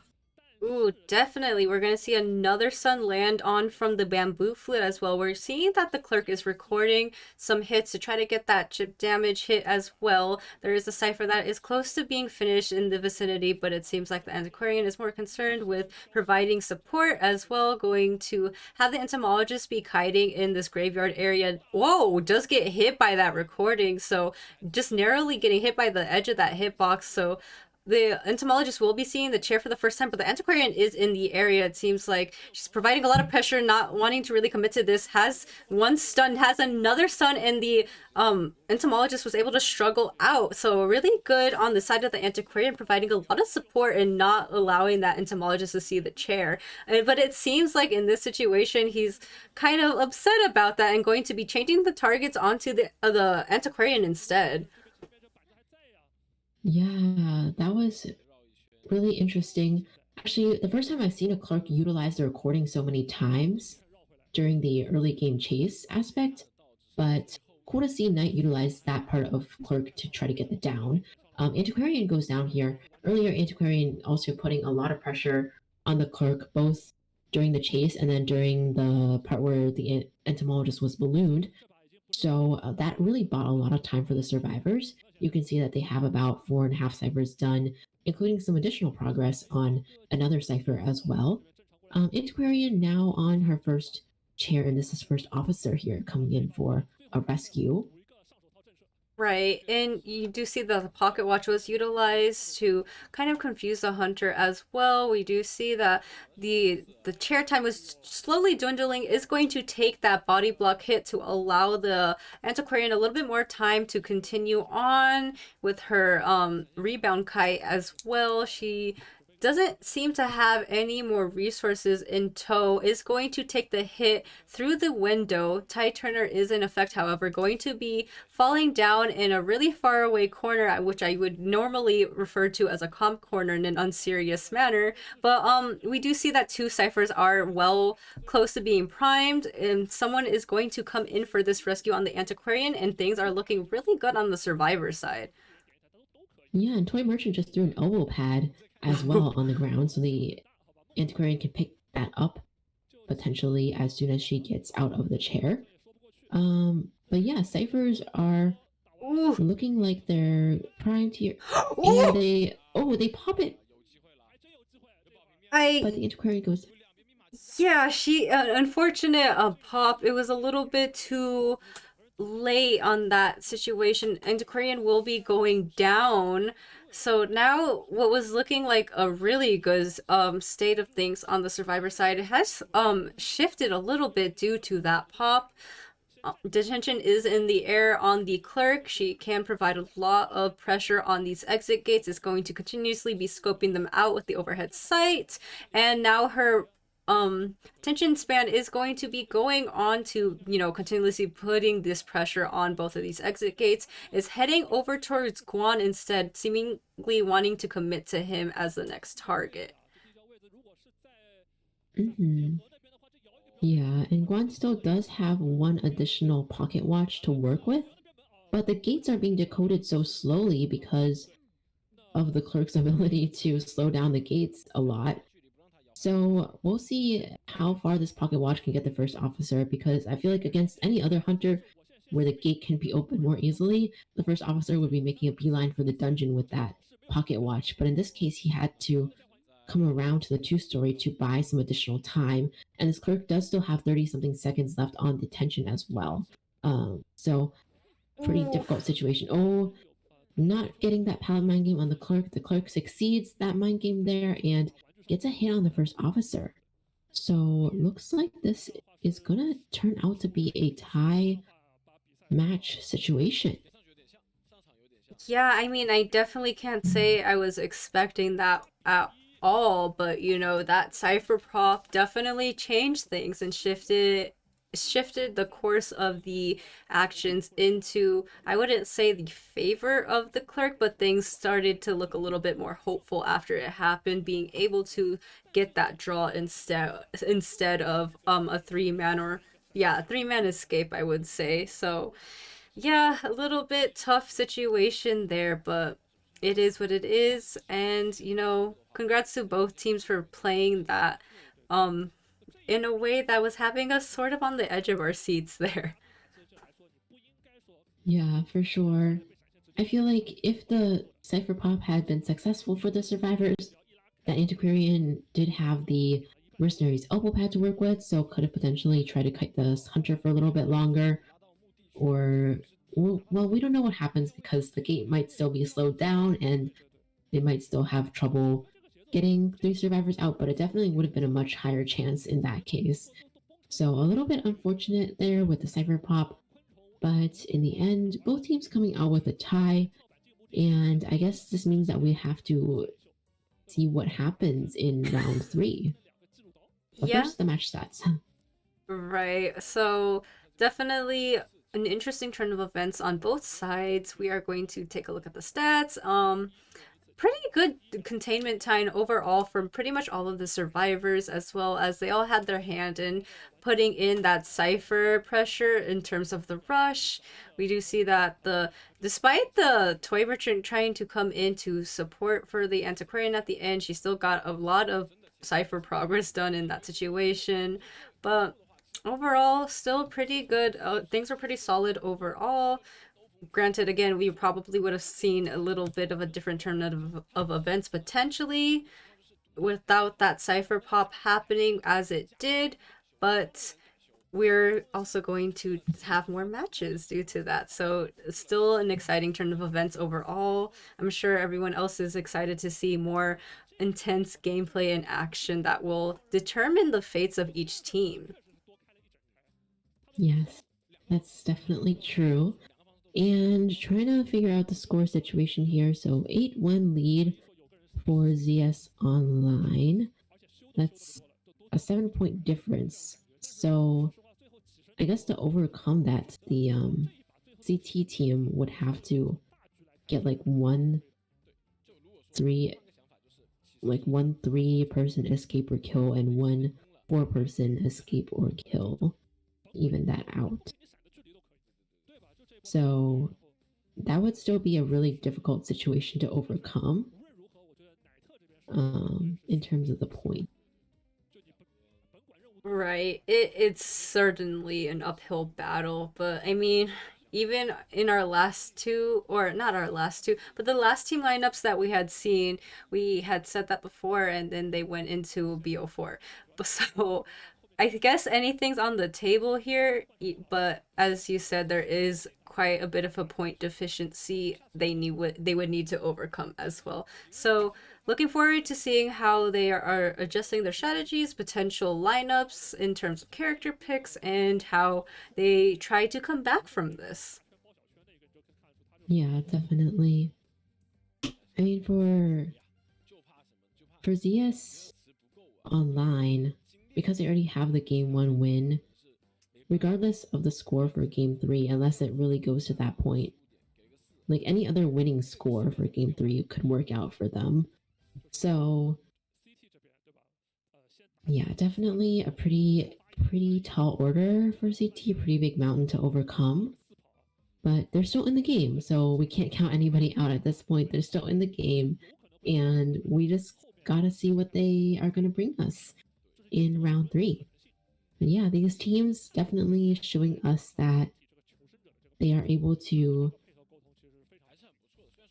I mean, just based on the first matchup we saw today, anything can happen. Like the teams can come out, like you mentioned, the teams can come out and potentially turn things around or get pretty close to turning things around, flipping the tables around. So it'll be exciting to see what happens in this round 3 for sure. Right, as the matches continue on and our day continues on, I would like to remind everyone to make sure that you are staying hydrated. I know we are personally taking our own little breaks to take sips of water in our respective drinks as we are permitted. So definitely do the same as well if you are staying tuned and watching with us. This is continuously, I say it again, but we are going to be having a long day today. So if you're sticking around for the entire thing, definitely have your snacks available readily and drink your water. Yes, a good reminder for sure. I personally am excited to have a snack on my next break. But before then, we will be seeing an even more exciting matchup, hopefully coming up. Even more exciting match. But yeah, good morning to the chat as well, to the viewers. Yes, hello. I feel like today has gone on for a long time already. I guess considering the first one went to overtime, it did kind of go on for a long time. Definitely, but I mean, it's not something that I hate either because it was a lot of I mean, you can't get upset about a back and forth that is pretty much neck and neck, right? It's more action, more fun. Identity 5, we're all here for really fun, high tier competitive gameplay, and they definitely provided that for us. And, not the most well known names either. So, gotta commend them for that, a fighting spirit that they had as well. Yeah, absolutely. And I think definitely more people are going to know them after the tournament and they're going to want to know more about them. So, for sure, I personally am really glad we got to learn more about these teams today and see all those really exciting matches extending to game 4, going point for point, all of that fun stuff. So, more matches for viewers to watch. It's always fun. And we're going to have many more today. Probably, most likely, one more to round out CT and ZSOL, but we'll find out. And then 4 more teams that are playing today. So 2 more matchups after, which will be fun for sure. Definitely a lot of intense action-packed games moving forward, but let's focus on the present at the moment as we probably have likely one more matchup coming up for the current teams as it stands right now. I'd be rather surprised to see if we had more after that, but anything is on the table as teams continue to surprise us today already. So again, don't count them out just yet. Continue to support your favorite teams. If you're supporting both, more power to you. As all these players tried really hard and they had a lot of practice that they needed to do in order to get to where they are right now. So even getting to this point, regardless if they won or lost or they are going to win or lose, is just an incredible accomplishment as it is. Yeah, absolutely. They should all be very proud of getting this far for sure. And I'm very interested to see who will end up moving on from the qualifiers and look forward to continue seeing them in the global stage. I mean, this year, like, we have the very anticipated matchup coming up later today, GR versus MRC, a matchup between two fairly strong professional teams, and one of them is getting eliminated. So that goes to show that depending on, the luck of the draw of the brackets is also plays a little bit of a part in the results too. But more about that later. For now, we're going to continue on to round 3 of ZSOL versus CT here with the bands coming into play. Right. We're gonna have a look at our resident seer, the priestess, as well as the antiquarian, immediately banning off that hermit and the clerk. So, hunters that are more known for their map control can be really oppressive if you give them the opportunity to do so. Can understand why that was the case here. And we are actually going to be heading towards Chinatown, so looking forward to what they might have in mind with that map in the back of their heads. Yeah, Chinatown making the reappearance here. We'll have to find out. CT ban the hermit clerk being banned. ZSOL. I mean, ZSOL, they basically just have to try to play it safe as much as possible and focus on getting the overall round win. Very true. So yeah, we are having this mercenary in tow. It's the usual reliable rescuer, but we will be taking a look at the continuous bans on the survivors with the female dancer and the toy merchant. So honestly, rather interesting that we have been seeing not toy merchant, female dancer bans, but they haven't been necessarily priority most of the time. So definitely goes to show preferences in regards to hunter playstyles and just generally what the hunter prefers or sees as a threat instead. But locking in the patient good on this map, I say it all the time about how his hooks are really valuable in traversing the map really steadily and just overall being a pretty solid kiter if he's allowed that ability to use his hooks, with the hunter that can't stun him out of it. So just looking forward to seeing what the final survivor pick is going to be on the side of Aziz Soul. Yeah, and for now we have entomologist band as well. I feel like I keep trying to call the entomologist an antiquarian and the antiquarian an entomologist. So it's that hour of the morning. But yeah, no entomologist for ZSOL. They're gonna supplement it with the acrobat instead. These characters feel like they're all fighting for themselves in this match. Like we're all gonna do our own things, minimal support coming from each other. Unlike previous matches, they just want to each survive on their own.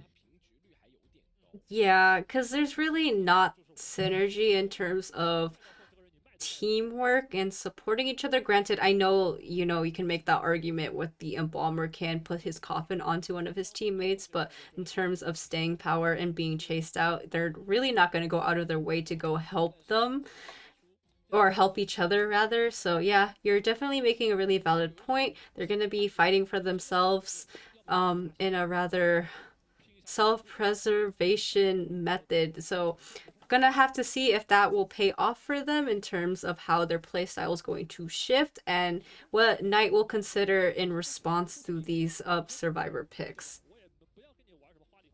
Yeah.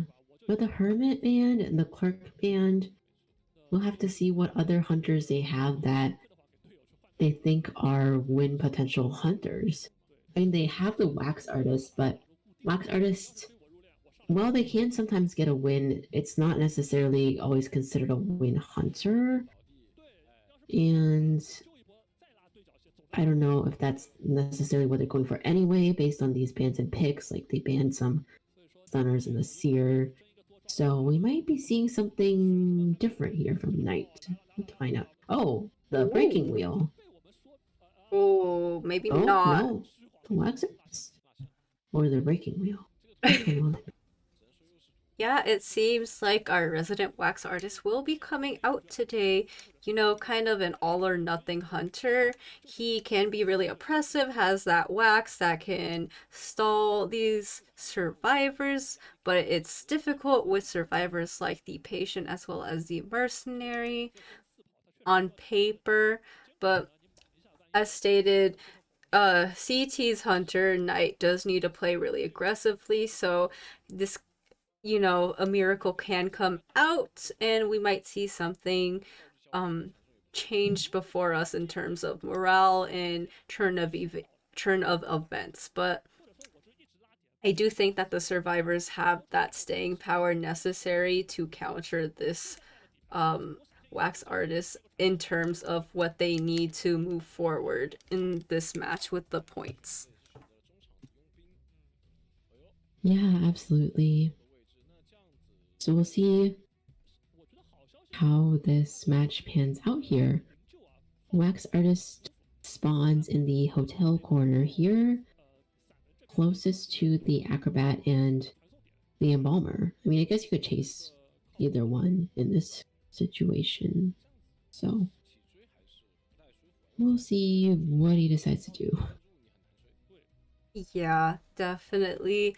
Yeah, I mean, wax artist is up there in the meta for a good reason. He has that oppression in his kit inherently, if utilized properly, if you get him to full presence, has that hot wax that can inflict damage without him having to do a basic hit, can kind of tie those two hits together to immediately get a survivor down. And also, we've seen some plays with wax artists where they'll hold off on doing the full stun when it's opportune for them, like holding them at that 99% wax accumulation. So looking forward to seeing if that is a potential as well. We're going to have a little bit of a look at the animatic before we head into the match here. As always, really cool. Love to see the teams as well.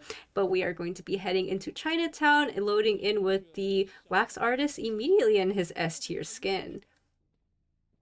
Yeah, nice skin from the wax artist here. I see survivors also have equipped themselves with very fun skins that we'll get to see a little bit more in detail soon. Wax artist with detention and fast pallet breaking, not really any other one of the major skills, already getting a freeze on the acrobat and getting a hit on the acrobat as well. So let's see if they're able to. The acrobat is just using a bomb to get away even further. Let's see if this wax artist can catch up and continue the chase on this wax artist here. It looks like the trait is also coming up very quickly as well, so should also have blink to work with. No, teleport to work with. It looks like not a blink wax artist this time. Yeah, a little bit unfortunate as that acrobat did get that hit kind of early on, but is doing a good job so far at breaking line of sight, not allowing that wax to accumulate right away. Is going to be transitioning back into the hotel, utilizing that bomb to kind of try to stall out the hunter if he decided to go that direction. However, he did not. Is going to vault through this window here and continue on with the kite in this 2-story hotel. So definitely buying a lot of time so far. Could potentially be a 3-cipher kite if he plays this well. Is a little bit difficult though because the distance has been closed and he is going to take that first hit, or second hit rather, and we'll be seeing the chair for the first time now. Yeah, acrobats on the chair. We see the AI is predicting 31% chance of a tie. If not a tie, then either a 3 escape or a 3 kill. So we'll see how accurate this AI is because it's been quite variable throughout the tournaments. But right now, still could be anybody's game, I suppose. Looks like ZSOL, they do have the mercenary there kind of on standby, but might not be necessarily coming in for that rescue here, at least certainly not before half, if at all. Wax artist is actually going to go out a little bit, so doesn't appear to have encountered the mercenary, luckily. Just gonna kind of area camp and potentially do some cipher control from afar. Yeah, definitely the mercenary is going to be having a little bit of that wax accumulation as well. Gonna try to do his best to stall him before getting the rescue. Did get the rescue, however, and now the acrobat is just going to be going down yet again. Tide Turner is in effect, so it buys a little bit more time. However, if he allows this continuous hit to land, it's going to buy even more pressure for the wax artist, and we do see that accumulation continue forward. But Acrobat is going to be heading towards a 2-story, is going to fall down now. As we look at the cipher machine progress, 3 ciphers have been decoded, and they're seeming like they're going to be heading towards 50% soon. However, this chair is going to disrupt the progress of one of these ciphers, and now the chase is going to continue onto a different survivor as teleport is unlocked. And Knight using that teleport to catch up to the patient right away and already has quite a lot of wax on him. Does go for the basic hit here, but the patient actually still has all that wax on him. So Wax Artist might be able to get him down quite quickly. Yeah, ends up downing him from afar with that hot wax there, it looks like, and gets that patient on the chair very, very quickly after the first elimination. Survivor side, they are making progress on those ciphers. 4 ciphers are done. They have 2 ciphers that are around 50 actually, but there are only 2 of them in the game, so one of them will have to come over here for the rescue while the other one attempts to decode. Luckily, though, the chair is not very close to any of the ciphers, and the wax artist currently does not have teleport at least, so they might be able to make a play on this for now.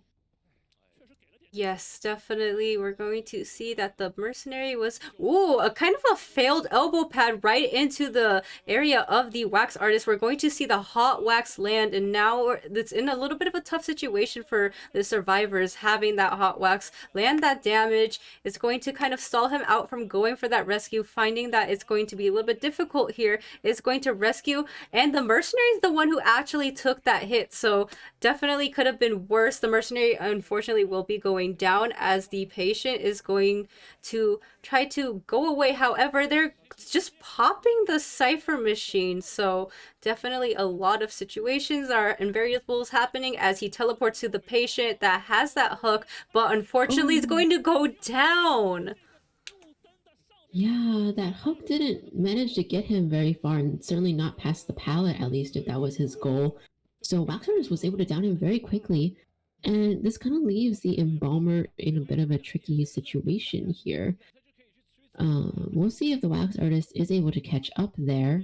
Did already use the teleport, so does not have any teleport to work with. And the Embalmer has a coffin on him. As far as I remember, he hasn't used it yet. So we'll see if he's able to make something happen here. Right. And, chat was saying how the hunter needs to play a little bit more aggressively, and here we are. I am definitely really happy about the trend of the hunters kind of proving us wrong in the sense. However, this did allow for the survivors to do a backdoor rescue right now. So now Knight is still having detention, gonna try to figure out who his target is going to be as he finds where the survivors are running towards. Knight is procced, and it's going to be heading towards that exit gate as well, knowing that there is a survivor in the vicinity, is throwing this wax onto the Embalmer, is accumulating that wax, and unfortunately will be going down. But as you stated before, he does have that coffin available. And isn't going to rebirth quite yet, so forcing the Wax Artist to put him on the chair, and then he will likely do the rebirth. However, the teleport is ready, so we'll see if Knight will take a gamble.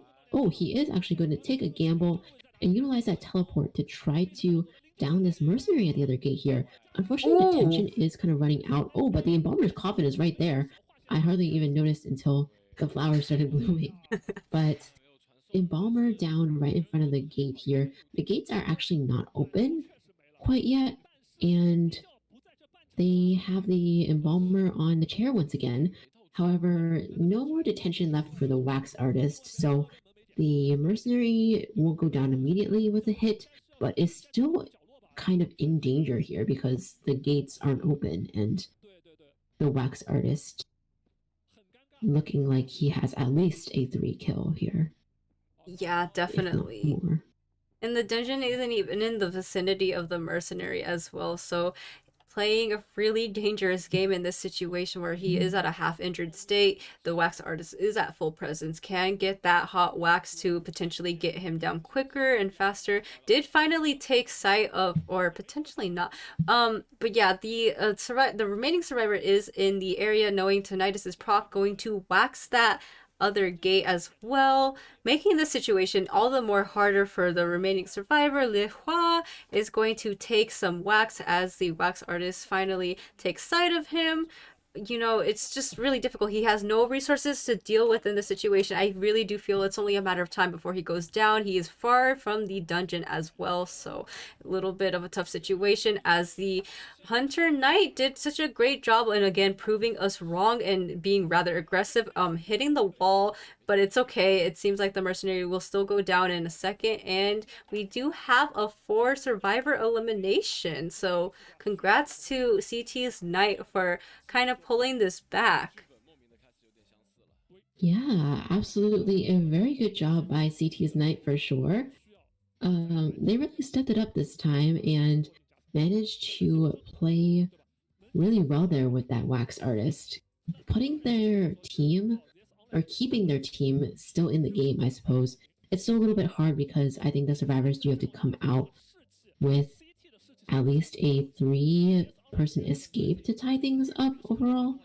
But still, they did their job to their max by getting this 4 kill, giving their survivors as little pressure as possible in this situation. So they basically did everything that they could for their team. So that's definitely very commendable. And yeah, very, very cool to see the wax artists do well against this team composition. For ZS Online, though, they interestingly, yeah, that was interesting as well. They decided to pop that cipher. If you remember, even with somebody in the clutches of the wax artist, which I guess is kind of them gambling on the fact that they can get at least one out in that situation, but in the end, the wax artist was able to catch them all. Right. Yeah, definitely can see your point. It's a thought that I had going through my mind as well. Kind of would like to allow the hunter a little bit more respect in that regard because look where it got them. It got them for survivor elimination.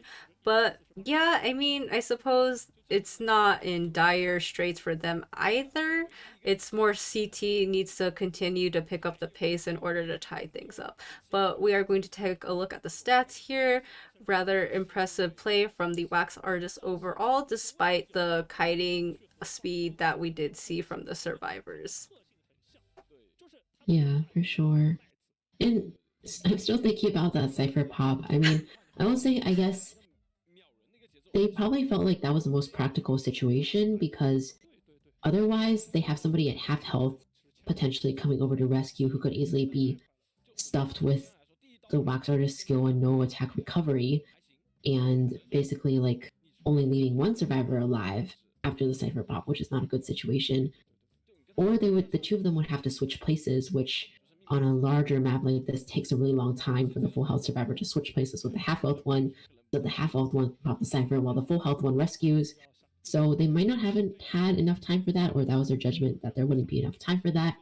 So they probably felt like they had no choice but to pop that cipher in the situation, which is understandable as well and is always a hard judgment call when you're in the middle of the match and it's so stressful like that. So they tried their best, and like you said, Sadaoquil, they still have arguably less pressure than CT even in this situation, just because of how much of a lead that they gained in the beginning, which forces CT to try to get that 3 survivor escape, whereas for like ZSOL's Hunter, they can pretty much try to play for the tie once again. Right. Yeah, definitely. Again, still even having that point lead, it's been shown that they're still in the match. So also they can't be too comfortable either, as they can continue to surprise us and make it even longer for them. And you know how strenuous and tiring and also stressful it can be for staying in this game for that long as well when you thought you had such a high lead. So hopefully things will be evened out and, you know, just generally seeing really exciting matches, but we will be going back to the survivor picks and bans as well as the hunter picks and bans as we see the priestess, the mercenary, and the antiquarian be banned out firsthand. Mm-hmm. Yeah, and for the hunter side, both the naiad and the photographer are going to be banned. So definitely respecting the hunters that X-Chen plays a lot and has proven to be good with. So this means that we're going to be seeing something new from X-Chen once again, which can be very exciting as well. I'm very curious to see what it is. Based on the ban so far, I again feel like we can't tell yet, but maybe we will find out soon enough. Yeah, definitely. I am, again, you pointed out a really interesting fact that, yeah, we're going to be seeing yet a different hunter from X-Chen. Can only imagine what it may be on Chinatown against a seer as well as a forward. Both pretty well. Forward is generally strong, not as strong as he would have been arguably in comparison to the other characters that have been priority banned at this time. But still, overall, excited to see him, a decent harasser, and yeah, to think that that's a harasser that Action is not particularly worried about at this time is something to consider. But yeah, also highlighting the fact that this is Chinatown, and with the additional bans of the psychologist and the barmaid, so no women's rights apparently, but also taking note of the staying power that, or rather utility that the barmaid and the psychologist bring to the table in terms of having that health state that they can utilize is just interesting. I still think that despite these decisive bans, I can't quite wrap my mind around what X-Chen might be trying to gear towards in terms of his survivor pick. Mm-hmm. I mean, if I didn't know at all, part of me thinks like, okay, maybe this could look like a clerk or a dream witch just because they banned both the barmaid and the psychologist. Right. But yeah, I really don't know if X-Chen even has those characters in their pool. And even so, Seer kind of counters them, but at the same time, maybe X-Chen is thinking Seer is easy enough to deal with without those other supporters that they banned. So we'll have to find out. Acrobat being the next pick, so kind of a generic pick on CT side. I actually feel like this team, well, I have the forward and the seer. Oh, they're adding the female dancer. I kind of like it. I mean, I was gonna say I feel like they don't have like a very centralized supporter because the priestess and toy merchant was banned. But now that they added on the female dancer, they kind of included that back into their team composition. I guess they don't have a stable rescuer necessarily because the forward is more of a harasser kiter nowadays and cannot necessarily rescue as stably as the mercenary first officer, but it does ensure that they have a stunner, like you mentioned, so I can kind of see why they wanted that as well. Yep. And also the final ban on the toy merchant was also noted in the consideration of what the survivors decided to choose. So the female dancer pick makes a lot of sense as well, knowing how important that her music boxes are, especially if she's able to place them in that hotel area, can be such a prime spot for kiting just in general, and with the additional support of the music boxes. But hello, a return to the old meta. We are going to be seeing the sculptor come into play, so naturally, yeah, it kind of makes sense in regards of the statues can negate that Seer's owl as well, but that would have to, have the really precise placement of these statues in order to be rather successful, and hopefully they don't feed this sculptor presence, because you know how much of a nightmare she can be at full presence with her perfect statues. Yeah, for sure. And I guess in a sense, thinking about the presence, this might be kind of a smart move too, because for CT side, they really want 3 survivors out at least, which means they might be pushing for more rescues than they normally would, and they would be less inclined to sell the first person on the chair than they normally would, which would feed the sculptor more presence and allow them to, get those deadly full presence statues to use for mid and late game. But we'll see how it plays out. Sculptor, definitely, I feel like you have to use her once in a while to continue to keep up your skill with her. Although the play style is quite straightforward, in practice it's kind of very reactionary. You have to react to where the survivors are going, and the survivors kiting the sculptor is also very reactionary, being able to dodge the statues, especially when vaulting windows and pallets and things like that. So it does take a little bit of practice to keep up with that. So we'll see if these survivors are still have their skills honed in terms of kiting a sculptor, and if this sculptor is still in tip-top shape, especially since sculptor is not nearly so much in the meta as she used to be. Yeah, definitely some really valid points there that you pointed out. Can only hope to see that both sides put up a really good fight in this situation, knowing that, Galatea is not necessarily in the meta anymore, but she was previously for good reason. And we've been seeing like the ghosts of their past show up with the breaking wheel as well, and it has been pretty successful. So let's just hope to see we have a similar result from the sculptor in this situation, as she will be heading towards the center area to try to find out her first target, instead going to try to figure out where that tinnitus is being procced, and it seems like Hai is the one closest in her vicinity.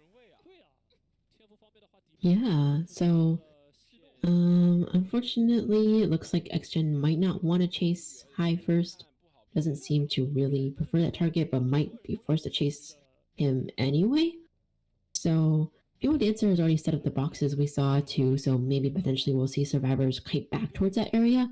But for now, Hai's forward is just going to loop these walls here. Still has football to work with for sure, and is using that to transition away for quite a while. And I think this is actually the first sculptor we're seeing today too, so we'll see how this sculptor play goes. Right, you are indeed correct. That owl is going to be coming in line for the forward as well, going to try to bait out this owl in terms of getting it away with these statues. Unfortunately, is not readily successful in a timely manner, as it allows that forward to gain a lot more distance. It's going to break the music box that is slowing him down, and the seer is also in the vicinity as well, running into the line of sight of the sculptor. But it seems like the sculptor is really committed to getting this forward instead. Going to try to dwindle the resources of the rugby ball as much as possible. The rugby ball is going to allow some more distance, but it's just buying the survivors some time to work on these cipher machines. Yeah, I will say with the forward having very little football left and this year having very little owl left, CT might need to start thinking early on about how they want to deal with the endgame situation. Like if they even make it to that situation, because in that case you would have two survivors who are pretty much itemless at the end game. But for now, they are going to continue to chase the forward as they walk through this dancer box here, and a very nice chip there on the forward. And won't she get another chip here? No, it looks like it's actually going to be a terror shock for the sculptor, which is a little bit unfortunate, feeding her more presence. But now the forward is down, and this is a 3.5 cipher kite. So kiting wise, it's alright. However, the sculptor did get a little bit more presence than she would have if it weren't a terror shock, and plus she has blink left as well, which should be able to help her a lot with a second chase once the forward gets off the chair too. Right. The female dancer is coming in for the rescue. Needs to play this really carefully so she doesn't get stuffed trying to get this rescue. The statues are a hindrance here. Luckily, avoiding these chips as well. It seems like she will be able to get this rescue off on the forward before half. Does not have the tide turner, so forward will be going down again if he does get hit in a main hit or two chips as well. We're going to see one statue hit, land the chip, and another statue doing such an amazing job at putting the pressure on with just this tip damage. So good job on the sculptor side. However, we're going to have to look at the cipher progress. There is one cipher remaining, and it's going towards 50% at this point. Yeah, 50% cipher progress left. Actually, if it was a different survivor on the chair at this point, they would still have the forwards tie turner, so that would have been really nice, either the previous rescue or this rescue, just to buy that additional time. But unfortunately, they do not. And they're actually sending in 2 survivors just because this rescue is such a tough rescue as well against the full presence sculptor. So buying more time for that cipher to be primed, we can see that they're continuously repeating the rescue animation to delay the chair time as much as possible. And they actually do get the forward off the chair, body blocking for now until they can get that cipher primed, and the cipher actually is primed.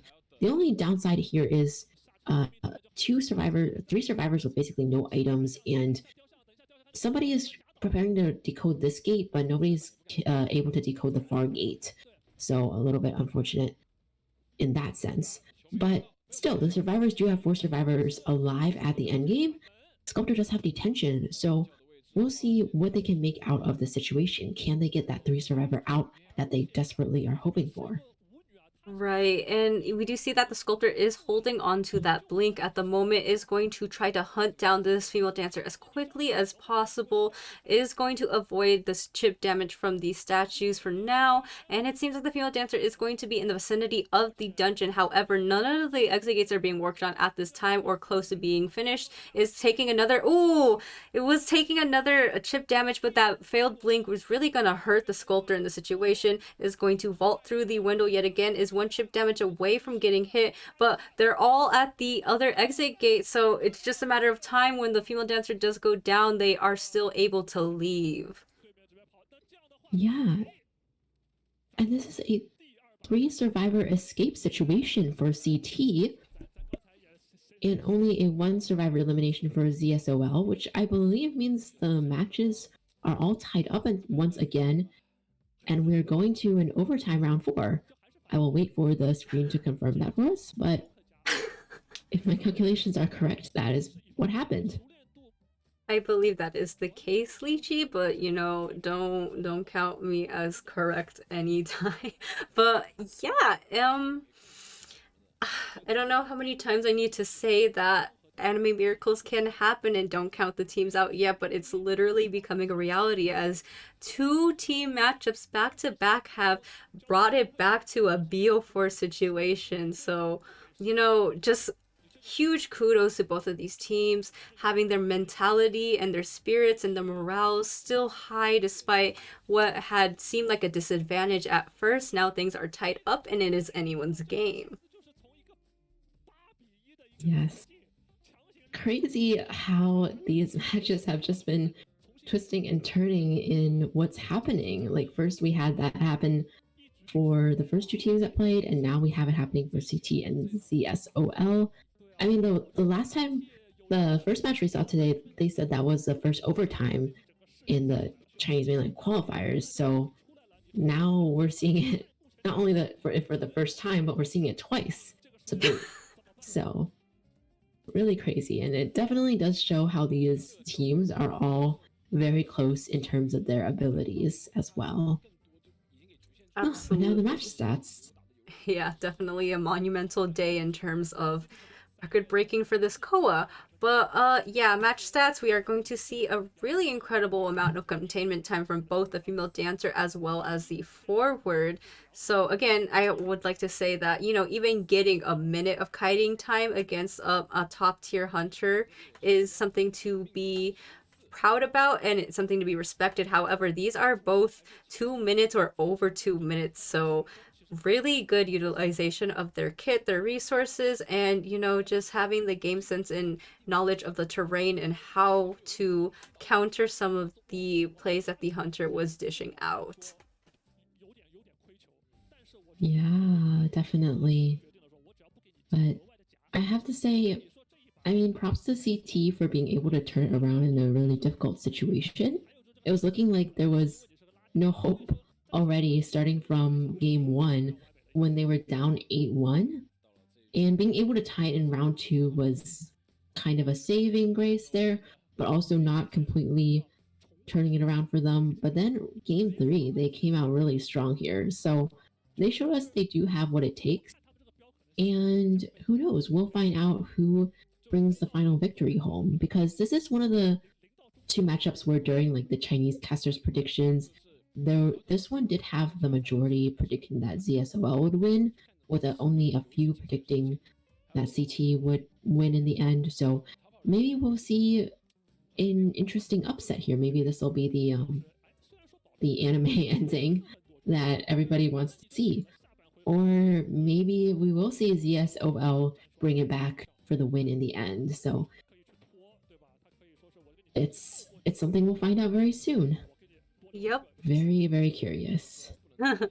Definitely shun the non-believers in, cheering on your team. Again, it's anyone's game at this point. Gonna see rather interesting choices moving forward and here on out. We're going to also see potentially different picks in terms of survivors as well as hunters. Looking forward to what that might have in store for us. But, just again, a little bit of a shout out to the chat. It is early morning or late night for some of you, depending on where you live. So definitely, just hello. Hope your day is going well regardless, and really happy to have you all here enjoying some rather exciting matches of Call of the Abyss qualifiers as well. Yeah, thanks for everybody for tuning in, and especially those who have stayed for quite a while now, keeping us company as we watch these matches during the morning hours, at least for the two of us. It's the morning hours. So really appreciate well. Definitely. I think now is a better time than ever to continuously remind you guys, if you do not have snacks or water, to obtain them if you are going to be in the long haul with us. It's definitely really important to stay hydrated, keep yourselves well fed, and, just continue to enjoy these high stakes matches along with us. Yeah, I mean, talk about high stakes, right? They're gonna go home if they don't win. This is their last chance to qualify for Call of the Abyss, which only happens once a year. So definitely great to see that they have such fighting spirit, and definitely every team covets that spot in the global tournament so much. They want this so bad, and they're definitely showing it in the way that they're playing today. So keeping it interesting for us as the viewers for sure. Absolutely. And it makes me really happy to be a part of this games community, because it's just, I don't know, there's something really exciting and really joyful to, just see all these different teams competing and trying to go for the glory. And just ultimately at the end of the day, it boils down to having that much passion and, happiness and pride in playing Identity 5 as a game. Some of us just play it casually, and that's good enough for us, but the competitive players are definitely someone to appreciate as well. They have a lot on the line, and not to mention as well, a lot of the competitive players are rather young too, so really talented, really skilled players even at a young age, showing that age doesn't really matter in terms of your ability to learn, having experience, and just be at a top tier level. Yeah, for sure. I know there's a lot of young players in Identity 5 as well, waiting to turn to the age limit where they can finally compete in Call of the Abyss, and it's very much an anticipated event for them and their supporters as well. So always a very exciting time for all the players who join this event, I'm sure. But now we're moving on to the very much anticipated round 4 between ZT and ZSOL. Banning the stunners forward and the prospector right off the bat, as well as the female dancer who has played such a big role in today's tournaments, and who I'm sure will continue to play a big role in tournament until her nerf takes place, at least. Yeah, it is going to be a sad day when that finally comes online. So let's appreciate all the characters before they are nerfed in that game update that's coming up. So, Prospector is also one of those characters. So unfortunately, we haven't seen a Prospector that much today. Hope to see him more in the future. But again, we're also going to continue to see the ban on the Naiad as well as the photographer. Rather, I definitely understand the respect ban on the photographer. However, it just really is rather funny because we'll never see it. Yeah, kind of sad. Yeah. Never see him. Maybe if ZSOL moves on, we will have a chance to see X-Gen play Photographer in round 1, but I don't know, that's kind of a faraway dream for now. Yeah, but we'll see what these picks are going to be. We are on the Arms Factory this time, so it is quite a smaller map.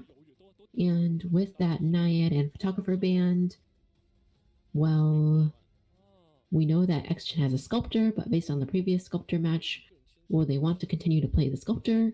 We'll find out. Right, and taking a look at the first 2 Survivor picks, not as excited as I was before, but we are going to also see yet another pick on the Professor alongside the Patient. So interesting to see if that I almost said Prospector, that Professor pick will come out and be beneficial for his team. Again, highlighting the fact that his scales requires really precise timing in kind of comparison to how you would time your perfume as perfumer. Granted that his scales also have that additional knockback. So, annoying if it is able to actually be used properly. However, it is really finicky and gimmicky, I would state. Taking a look at the Survivor bans as well, it's going to be a ban on the Entomologist as well as the Antiquarian. So really banning out pretty much any harassing potential of like the standard harasser picks we would generally see. So interesting to keep in mind as we do see a lock-in on the Embalmer. Yeah, we'll have to see what the Hunter's thinking. Entomologist ban feels like maybe it could still be a Sculptor again, but we'll see if that is the case or not. It could also be something else for sure. Patient, Embalmer on a small map again, and Professor, interesting as well. At this point, I don't want to give any suggestions yet. I just want to see what the last Survivor pick is going to be. Yeah, I definitely can agree with you there. We are going to look at the final Survivor band, which was the Barmaid, and having a lock-in on the Mercenary. So, you know, just having a secure rescuer is always something that teams usually try to consider if they're not playing a really aggressive team comp. But again, with the addition of Professor, it's going to be interesting how beneficial he may or may not be to the team. Yeah, I don't really have any further comments on that, but just rather looking forward to how these survivors end up being able to hold their own against the Hunter. Right. And since this is overtime match again, we also have to consider the possibility that they might have to try to escape as fast as possible for the Survivor side. Although they do have a little bit slower decoding this time than previously. Whereas the Hunter, they might have to try to slow things down potentially, or we'll see how it goes. But slow down the cipher progress potentially. Oh, we're seeing some interesting wow here. The Ripper, oh my goodness, I cannot believe my eyes at this moment. Lychee, I'm honestly in a lack of words right now. As excited as I am to be seeing a really underused character in the tournament meta, such as the Ripper, come out, I am super concerned about it due to the fact that he really does not have any cipher or map control, and he just, I don't know, he just really needs to be generally really precise with those foggy blades. And we have the characters like the Mercenary as well that can retain that damage or avoid it, as well as, you know, if that Professor comes out and is successful with his skills, can negate any hits, and then the Patient as well with the hook. So I understand it's overtime, it's high risk, high reward factors, but I don't know if I agree with it. Yeah, I think Ripper's difficult. We'll see how the survivors do, but I would be surprised if they like, I don't know, lose terribly to a Ripper, I guess. Considering also the characters they're playing, like you said. But yeah, we'll find out. This is certainly very interesting for us to watch, though. I definitely do have to echo your concerns, Sadaoquil. I think all the points you made are totally valid. Very unexpected for sure. Because there's like another hunter who I mentioned who like earlier. There's a hunter who plays Ripper, but this is not the hunter I was thinking of. So completely out of nowhere for me. I wonder if the survivors knew it all, but yeah, very interesting.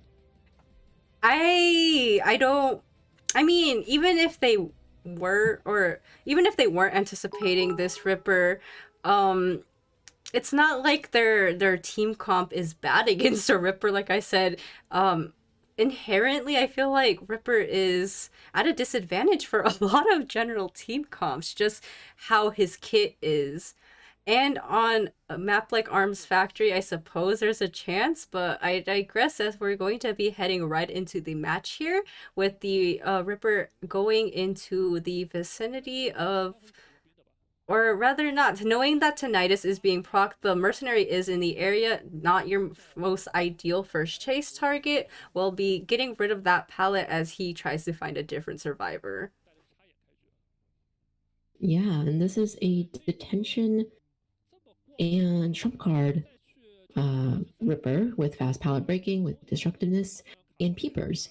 And currently on the prowl looking for the first survivor, but has yet to find anyone. But they do have tinnitus. They just don't know where it's coming from, so they keep searching around the area. And unfortunately, it's coming from Sanya, the mercenary, who I think was actually probably following him around to activate tinnitus on purpose, possibly. But everybody else seems to be getting on a cipher and starting to decode now. Typical Komaeda behavior, TM. Anyway, to be more serious about this, we are going to see him finally find a different survivor. There is a peeper that is going to be placed down by that cipher machine, and already kind of off to a rough start here. Another peeper is going to be placed down, is going to rid this pallet, and is going to seemingly commit to this first chase target, which is the professor. So again, want to emphasize the point that he needed to be really precise with his skills, but had the speed boost here, so now he's switching targets again and throwing down another peeper, with the cipher progress looking pretty decent as he has not committed to yet a single survivor in this entire time. Yeah, I mean, the peepers will slow down coding a little bit, but at the same time, their survivors are still getting a head start on a lot of ciphers here, and even starting to work on a fifth cipher due to this situation. So doing a really good job of rotating and avoiding the Ripper thus far.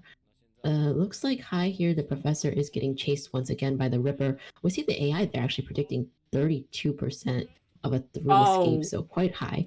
Getting a hit there, but Ripper does have attack recovery, is going to take a moment to be able to catch back up to this professor here, who has the embalmer's coffin on him. Oh, actually, by now. I really have to critique the use of Ripper here in this situation. We're really just seeing that the cipher progress is continuing to go up as he continues with this chase on the professor. The stun does land through this pallet, and now the professor is granted a little bit more opportunity to buy extra time and distance. It seems like he's going to hold on to his Foggy Blade for right now, and yeah, it's only a matter of time, however, as he does use it when that pallet has been vaulted over. Again, you pointed out that that coffin is on the professor, but he will decide to chair him near the cipher machine to halt that extra progress that's going on. Mm-hmm. Yeah, and we do see that there's 2 ciphers already popped, 1 at 83, so pretty close. 3 more that are around 30-40%, so that's quite interesting. But the mercenary on standby here looks like they're actually opting not to use the coffin yet, and having the mercenary come in here for the first rescue, utilizing an elbow pad, and it's going to get pretty close to the chair. It's going to try to mind game here and pulls out the rescue right away. Professor is on the last effort, so the Ripper is going to try to get one more hit on the mercenary, but for the survivors, I mean, it's okay. They don't really lose out anything in terms of this rescue. Like for the Ripper, unfortunately, they weren't able to really gain anything from this rescue either, which really brings us back to questioning the Ripper pick. Like he's not really the best in chase here, especially with no blink. He wasn't the best. He wasn't able to gain any advantage in camping, not necessarily the best camper, and his cipher control is weak compared to other hunters as well. So what is really the reason for this Ripper pick? I don't know. It sure is a mystery as we try to wrap our minds around the mindset of this hunter. The flash cipher machine has been popped. Yeah, I just fail to understand it personally, but we all have our preferences and choices as the professor is going to be chased down yet again. Is going to run right back in the target of the Jack, does go and utilize that foggy bait through the wall and secures it down onto the professor, excuse me. Yeah, I don't know, the survivors are able to escape. Don't know why he dropped him, but alright. He's just all time. He was trying to drop him and not share him and force them to like surrender to draw time, I think. Or to draw out the time. Right. But it was still a very quick match. Like only 5 minutes, the survivors got a 3-person escape. So unfortunately, this seems to be putting quite a bit of pressure on XChen's own survivor teammates, the ZSOL survivors now, to try to match this 3-person escape, at least. So either match the 3-person escape in less time or get a 4-person escape. So that's a really tall order for the survivors, I think. I am so sorry. I am just speechless at the turn of events. Just like, I feel like you could have chosen any other hunter and had a little bit more staying power potential. Like even Hell Ember has the potential to go around the map with his puppets and dolls. But Jack just has like 0 cipher pressure, even if he brought peepers, and 0 map control. So I don't know why that was brought out. He was able to secure 1 kill, but obviously that's not what you would like to do in an overtime situation, a do or die situation. Yeah, that's definitely true. We have the match statistics here with the professor doing most of the kiting, mercenary a little bit as well, and while we're mainly decoded with patient doing mainly decoding as well. This Ripper here getting 5 downs, breaking 5 pallets, or no, 5 hits, 5 pallets, and getting survivors down 3 times. And then we saw the match time was 5:01, so we can keep that in mind just in case the ZSOL survivors return with a 3 escape as well, and we have to look at the match times. But 5:01, so pretty decently quick match there we just got. Yeah, it certainly was a match for sure. Yeah, I mean, again, just looking at the track record of the current events that has happened in day 4 so far, nothing is out of the realm of possibility. They can come back from this. However, again, we are in an overtime situation, so if it comes down to time, then we will calculate that if need be. But obviously, choosing Jack in this situation was not the most ideal, and things are looking pretty in favor of the other team. But I digress on my little soapbox as we are going to go into the picks and bans interface in a second here as we're hovering over to see who is going to be the first initial bans. Looks like Seer, Antiquarian, and Female Dancer. We did see how strong Female Dancer was on Arms Factory previously, especially against the Clerk we saw previously, so no surprise to see Female Dancer banned. Seer and Antiquarian. So potentially this might be a single hit hunter that might come out here, or just a hunter that doesn't want the Seer around. I mean, I feel like there's quite a many hunters that dislike the seer.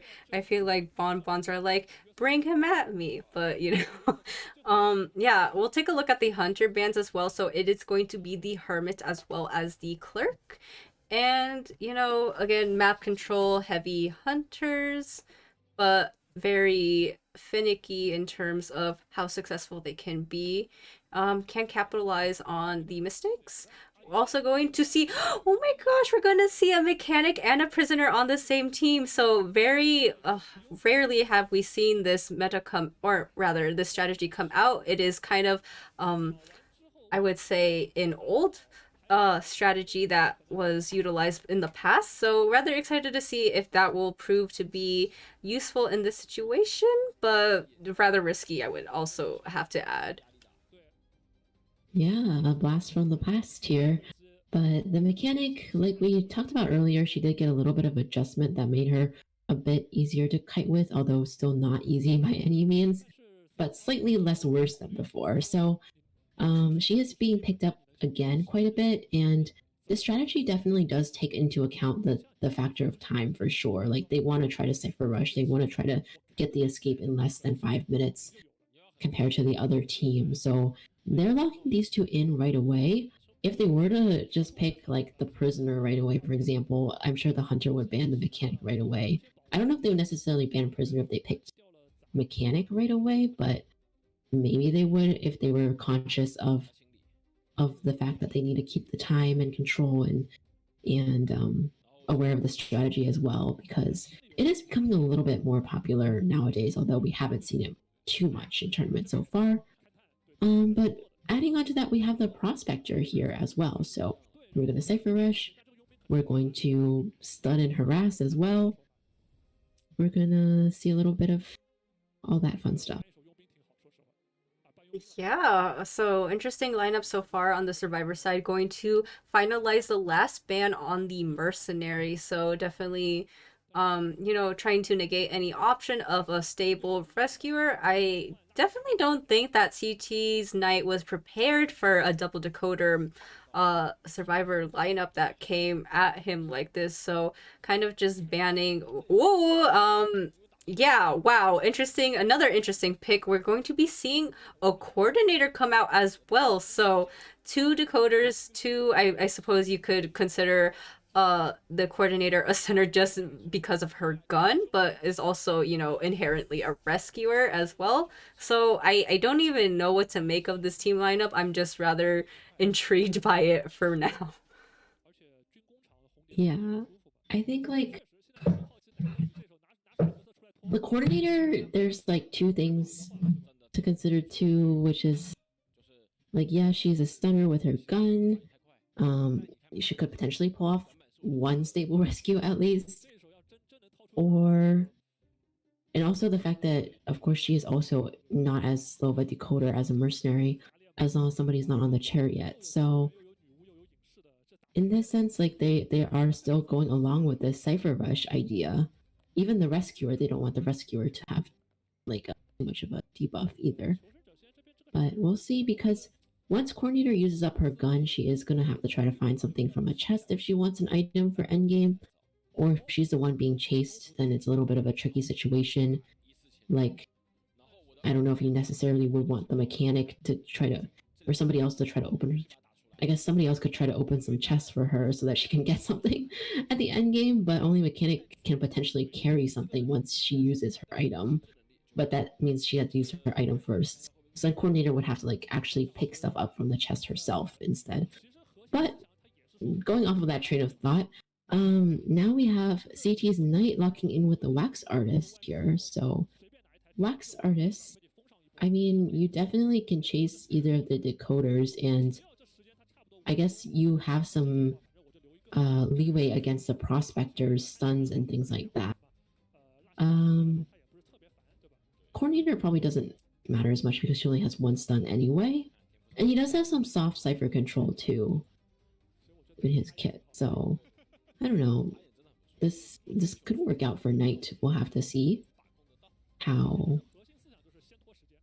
this plays out, how the Cypher Rush compares to the speed of the chase and the Cypher pressure from the Wax Artist.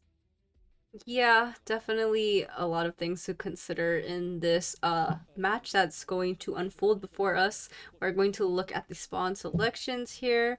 Again, I feel like pretty much all of these characters are potentially okay targets to chase out first. Granted, you pointed out the decoders would be alright. Definitely something to consider too. Like, even if the mechanic was the first chase, as long as her bot is in a safe spot, that's definitely an option too. We've seen the mechanic used in the BO4 situation as well in the past matches, where even though she was basically dying on chair the entire time, that bot was able to help with the decoding Cypher Rush and did its job pretty proficiently in that regard. Yeah, definitely. So this will be interesting to watch for sure. The last of the CT versus ZSOL matches of the day. And I hope everybody in chat is excited as well. Hello, Soy Milk and Jong, I see commenting on the Cypher Rush. Yeah, I'm sure we'll see lots of Cypher Rush taking place in this.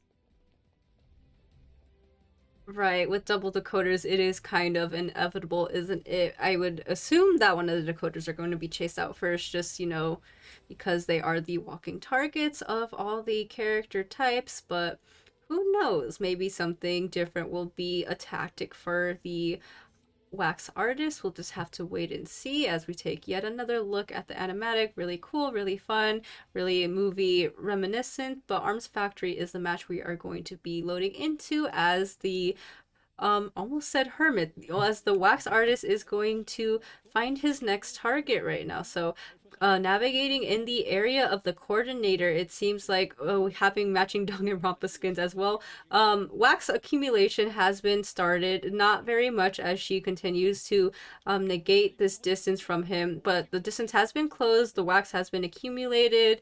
I think that it is an option. Yeah, I was going to say that it's potentially going to see that flare gun utilized. Definitely countered that wax stun, kind of a trade-off in that situation, but now she has no resources. Is going to take that hit and now needs to kite around this area as well. A little bit of a tricky situation for the coordinator right now, I would say. Wasn't able to get away as far as she'd like to do that stun, even though she did prevent that hit for a little while longer. But the Wax Artist is going to have the blink up very shortly. It has it up right now. And between that and the wax, but doesn't even have to utilize the blink right there actually to get that terror shock on the window.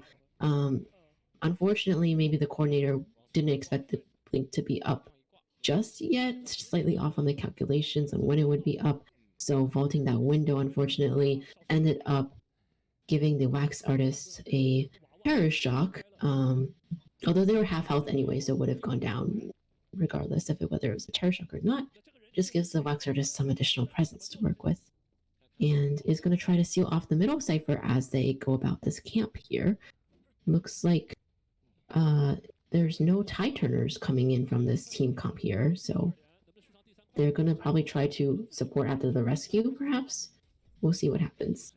Right, a magnet has seemingly been placed onto the Wax Artist, is going to try to drag him forward, drags him back, actually, my mistake. The Prospector is going to continue to try to harass and support in this coordinator's kite, does drag him back yet again with a stun, allowing the coordinator to buy a little bit more time as she has the extra distance needed to continue with this kite, is losing line of sight, which is definitely the most ideal situation when you are playing against a Wax Artist. Unfortunately, that palette had been waxed off, so now the coordinator is down yet again, but that cipher progress is actually pretty insane, Lychee. Yeah, that's true. You have one done, but the rest of the 4 ciphers are have a lot of progress on them. And the coordinator did seem like she tried to die as far away from the ciphers as possible, going all the way to the corner. There was one cipher in the middle that was Wax Artist was trying to aim at, but that one got completed already. So that was good for the survivors. He did try to block off the other survivor, the other cipher though. And we have QG here, Prospector, coming in again for potential support, while Guan looks like the mechanic is trying to be the one who makes the rescue happen, but actually manages to stop the mechanic's rescue. Prospector got the rescue, but the coordinator ends up going down this time. So additional support from the Prospector going in. One more chance here. Oh my but god. The Wax Artist puts down the Oh my god. coordinator here. Oh, unfortunate situation. The coordinator is going to be sent back. The last cipher had been primed, and now the mechanic is the one that goes down. So I can only imagine the thoughts that are going through the survivor's mind in the situation. It seemed like they had a chance, but it was just ill timing in that regard. The last exit gate is going to be worked on and is really close to opening in the situation, as the Prospector is in the area providing tinnitus and in a little bit of a tough situation as the tension is in the air. Yeah, the survivors are really very much pressured right now to go for this rescue, but coming for this rescue, there's very little chance of actually both survivors getting out of it, considering that they only have flywheels to work with, no tie turners.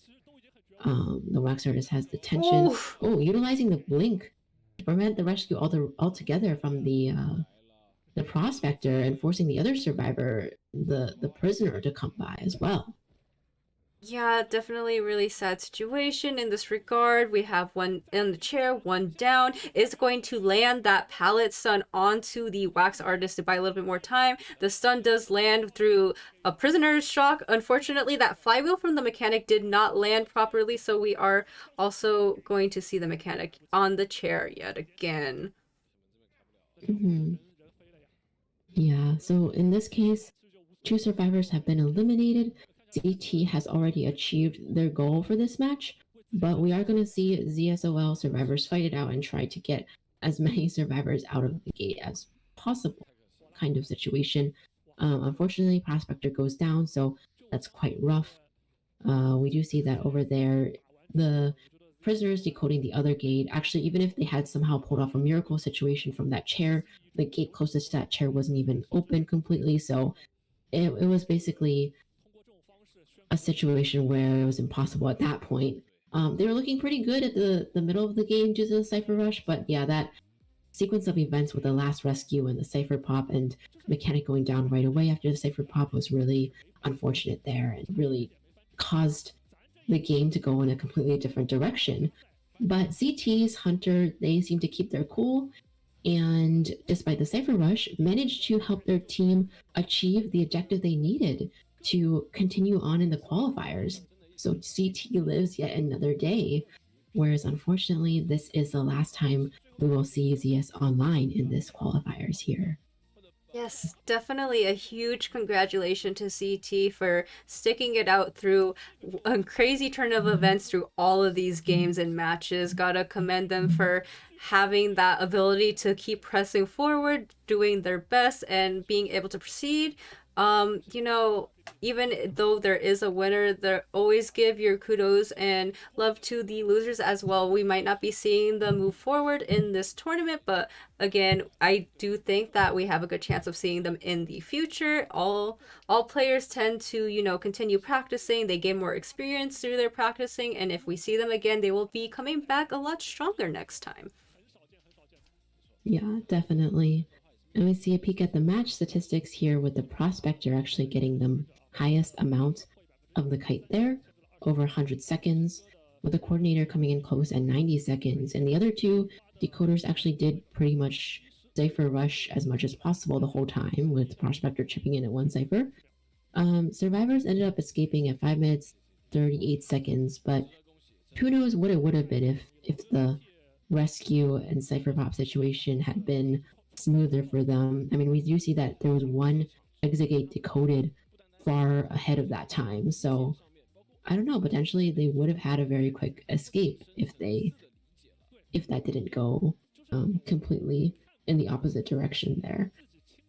But nonetheless, really good job for CT's Hunter as well, and also their survivors for being able to pull their weight in today's matches as well. And yeah, really exciting game overall between CT and ZS Online. I can't believe we really got to see our second overtime of the day. We're 2 out of 2 in terms of getting overtime. Lychee, it's sounding like you want another overtime situation, which I mean, I would be excited for. Just, it is a long day, and I hope everyone is kind of accounting for that fact that we've been seeing it all pretty much so far. And I can only imagine as we're getting closer and closer to the more anticipated matchups that we have even further potential for, some groundbreaking matches and really exciting strategies in team play. So really looking forward to what the future matches have in store for us. We had witnessed a lot of craziness already, so hopefully that craziness continues forward as we move on with the next teams in day 4 qualifiers. But yeah, so definitely really happy that you guys are here watching it all unfold with us. Yeah, very, very exciting for sure. And today's day 4. We'll have more live matches next weekend too. So that'll be fun as well. Continue the fun next weekend after a couple of days of break. But for now, we still have 2 more matches for today to watch after we eventually have some break-in highlights coming up soon. So I'm looking forward to eating my mandarin oranges during this break, I will say. Sadaoquil. Your well-awaited mandarin oranges. Definitely gotta probably allocate some snacks for myself as I've only had soda and a coffee between all of this time. But yeah, so again, reminder, if you don't have snacks, please go grab some. It's already been an upwards of 5 hours with more to come, as this was only half of the matches so far. So my goodness. Yeah. So, a long day for sure, but a fun day. Right. So yes. Definitely continue to let us know your thoughts in terms of just anything, like what you're feeling about the current matches that you may be seeing as they happen. Who do you think might be MVP actually? Because that is also an interface that I believe is going to be coming up in a moment here. And yeah, just generally continue to communicate with us. We love to see the interactions and you being there to support both us as the casters as well as the players is what keeps us going. So thank you guys for your presence as well. Yeah, thank you guys so much. It can get lonely casting at like 5 a.m. in the morning. So definitely appreciate everybody in this stream being there as well. Everybody in the chat. For sure. And just to share the experience with more people in the community. Right, absolutely. I was saying earlier how to, or rather to cheer on your favorite teams in the chat if you have any. But also you can extend that out to not just here, but like social media too. I'm sure that they check like their team hashtags as well as the searches on like mediums like Instagram or Twitter, depending on what the teams actually frequent, and I've actually seen some pretty amazing fan art of some of the teams, so that's definitely something I always like and enjoy seeing. But I digress, as we are going to be seeing the MVP on CT Knight, so definitely something I think that came out well deserved. The wax artist is really known for being an impressive hunter, and he was in the right hands with Knight as well. Yeah, definitely, for sure. Knight's wax artist coming out strong at the very end to give them the result that they want so they can move on in the brackets. And for now, we're gonna see a little player interview. Yeah, definitely excited to see that. We're seeming like we're always going to be interviewing the MVP, which is Knight in this situation.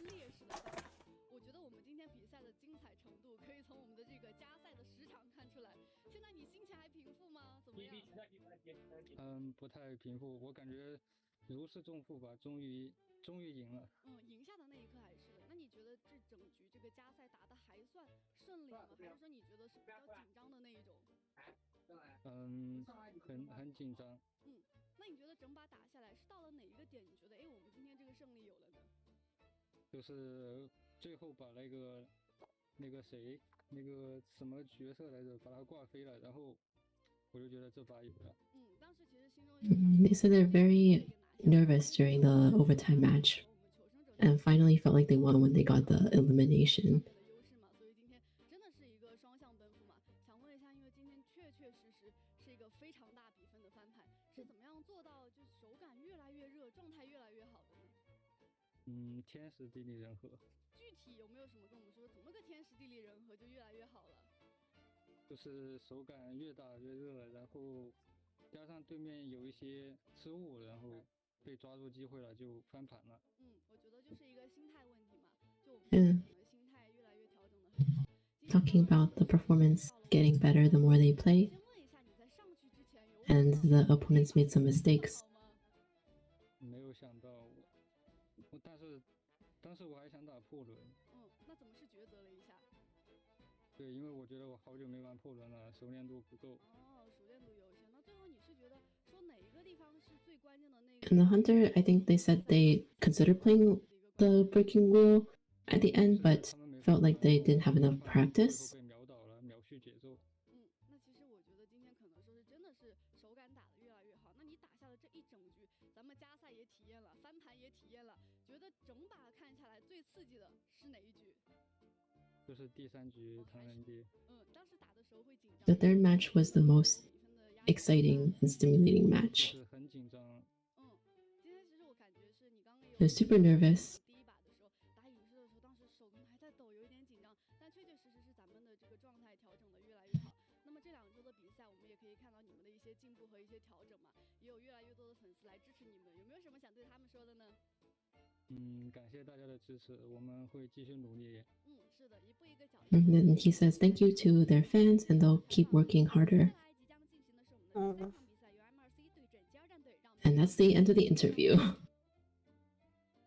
Gotta love these like little one-on-one interviews with all the MVPs. You know, we tend to see them very humble, and gotta just commend them for, you know, having that positive mindset regardless. We are also going to see, wow, just it feels so far away watching these highlights. It's just showing how long of the time that has been consumed.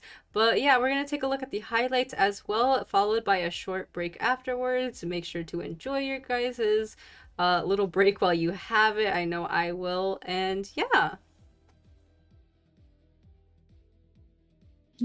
See you soon, everyone.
为我带了东武冠军随从，优雅的外形，丝滑的手感，还能增强自信心，总之就是好用。快，给我也整一个！观众朋友们，大家晚上好，我是幻鹤。晚上好，我是四八七。欢迎收看今天的节目。今天的主要内容有：近日，广州市有几位玩家排位之路不太顺利，遇到诸多困难。好像是有这么一回事。让我们来连线一下现场，看看具体情况是什么样的吧。最近手感真是好差呀，饭都吃不下。觉都睡不好。唉。没错，观众朋友们，你会不会觉得自己打游戏的时候手感很差？为什么呢？因为我们专家得出一个结论，正是因为没有用上我们的冠军皮肤。不要998，不要688，只要288，不到300块哦。你买不了吃亏，买不了上当，快来购买吧！情况呢已经追了2局了，是的 ，SS 这边是已经赛点了，2局大局2比1了。是的，狼队要小心了。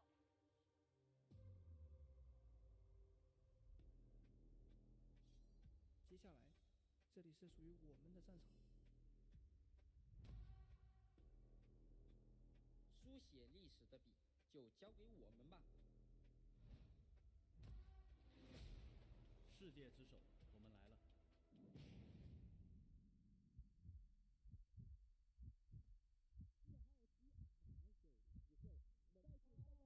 然后邮差走地窖，但是他需要一个护腕到椅子面前。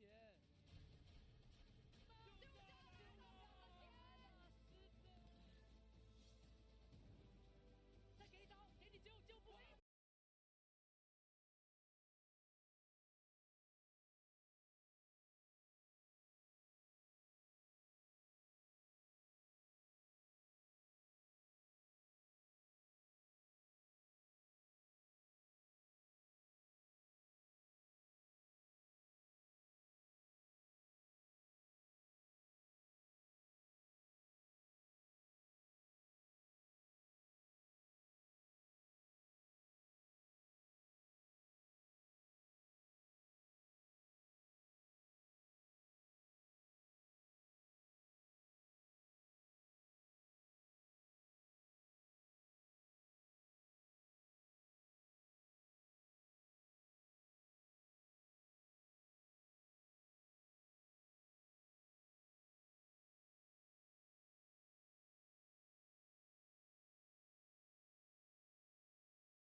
personally am really curious as well to see how it'll pan out.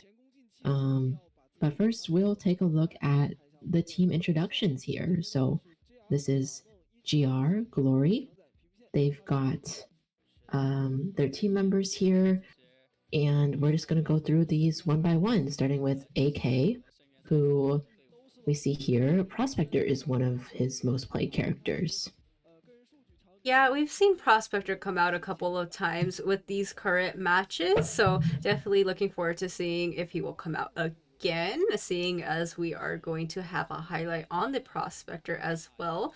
You know, again, really notable names. Hope they put up a good fight. And oh, we're actually going to be seeing a little bit of a POV of the players as well. So definitely a little cool insight to where they're playing and all that. I definitely think that house or wherever they're staying is rather cool. I love the gamer chairs TM. But moving on, we are also going to be seeing GR's heart as well, with a focus on the mercenary.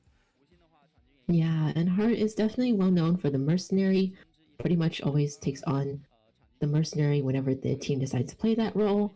And a pretty stable merc as well. We can see that he completes actually 2 rescues on average per round, and also manages to kite for quite a while as well. It looks like GR is inside their dorms here, as this location looks very familiar. I don't know if I'm necessarily a fan of their floor tiles. They're kind of strange to me. But you know, I think it's cool. They got their awards in the background. Heart's got some kind of special COA background there, it looks like. But I digress. This is moving on here. This is GR's Shadow with a female dancer. Yeah, definitely been seeing a lot of noteworthy female dancers coming out with the past matches. Can only hope to see the female dancer come out again if she is allowed out of jail, knowing that, you know, how really useful her boxes are. We are going to be seeing another highlight into these players' POV in their, I suppose, yeah, you would say their dorms. Rather, I do think their decor is interesting. I think it's pretty cool. I like their little lights that are on the wall. A really cool insight to seeing how or where these players are playing from, right? I know I'm just chilling in my little small area, so it's cool to see other people's you know, comfortable living situations, I suppose. Yeah, for sure. I remember when they showed us their dorms too. It was like multiple stories and stuff. It's pretty cool. But now moving on to Cizai, who is playing the patient, it looks like. But they also have an antiquarian up their sleeves as well. So that's something we might get to see if antiquarian is not banned, since, of course, she's very much popular in today's meta. And we're seeing Cizai's little face cam here as well. Right. Yeah, it seems like your cam's blocking it for a little bit, so I might.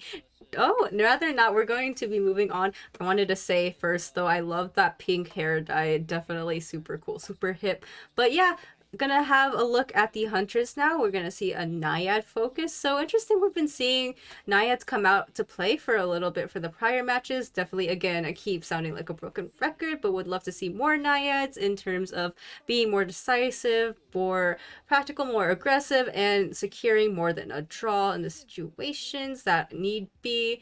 Another player camera, and yeah, just, you know, seeing a little bit more into the insight and the lives of the players behind the screens. Yeah, really cool to see. And now we have MRC, the other one of the very much anticipated teams here, and I'm sure we'll go through all of their player introductions quite soon. I will say that as a team, they had a really strong performance in the first half of the IVL fall season last year, but ended up 6th place overall in the autumn regular season and then got eliminated right away in the autumn IVL playoffs. So hopefully they'll stay around a little bit longer in Call of the Abyss, but they are going against GR, a very strong team as well. Here we saw MRC's Xiaodi. I believe he was represented by the Postman, I think, but also plays a really good priestess as well, and really good at directing the team as well. Yeah, definitely love to have that sort of reassurance, and you know, it's rather characteristic to play Postman and have that, you know, team morale. But I digress, as we are going to be looking at Xing H as the prospector. So again, yet another prospector main. So kind of having a little bit of options in terms of survivor lineup, having one survivor have the versatility and being able to kind of go back and forth between what they would like to choose in terms of who will play the designated harasser if it comes out. Yeah, playing not only the forward, but also can play a prospector as well. So definitely looking forward to seeing that. But here we have Nanako, who is represented here by the antiquarian, and they also play an entomologist that we've seen before as well. But antiquarian, of course, very much up there in the meta, like we mentioned. Seems to be an antiquarian that has pretty all-around numbers for kiting, decoding, and a little bit of rescuing there as well. So getting in a little bit of everything. Yeah, definitely. I'm loving so far the kind of insights that we're having on these players. A lot of them have versatility in terms of, all having kind of a harasser up their sleeve. So really looking forward to how they'll shake things up with all of these survivors in their pool. Moving on, we are going to look at Hua Shi, who is going to be focused on the patient as well. Another really solid and stable character overall. Good kiter, has those hooks that can be really helpful in different situations. And having another look at these player cameras. Yeah, we see MRC having their special background as well. So always fun to see that.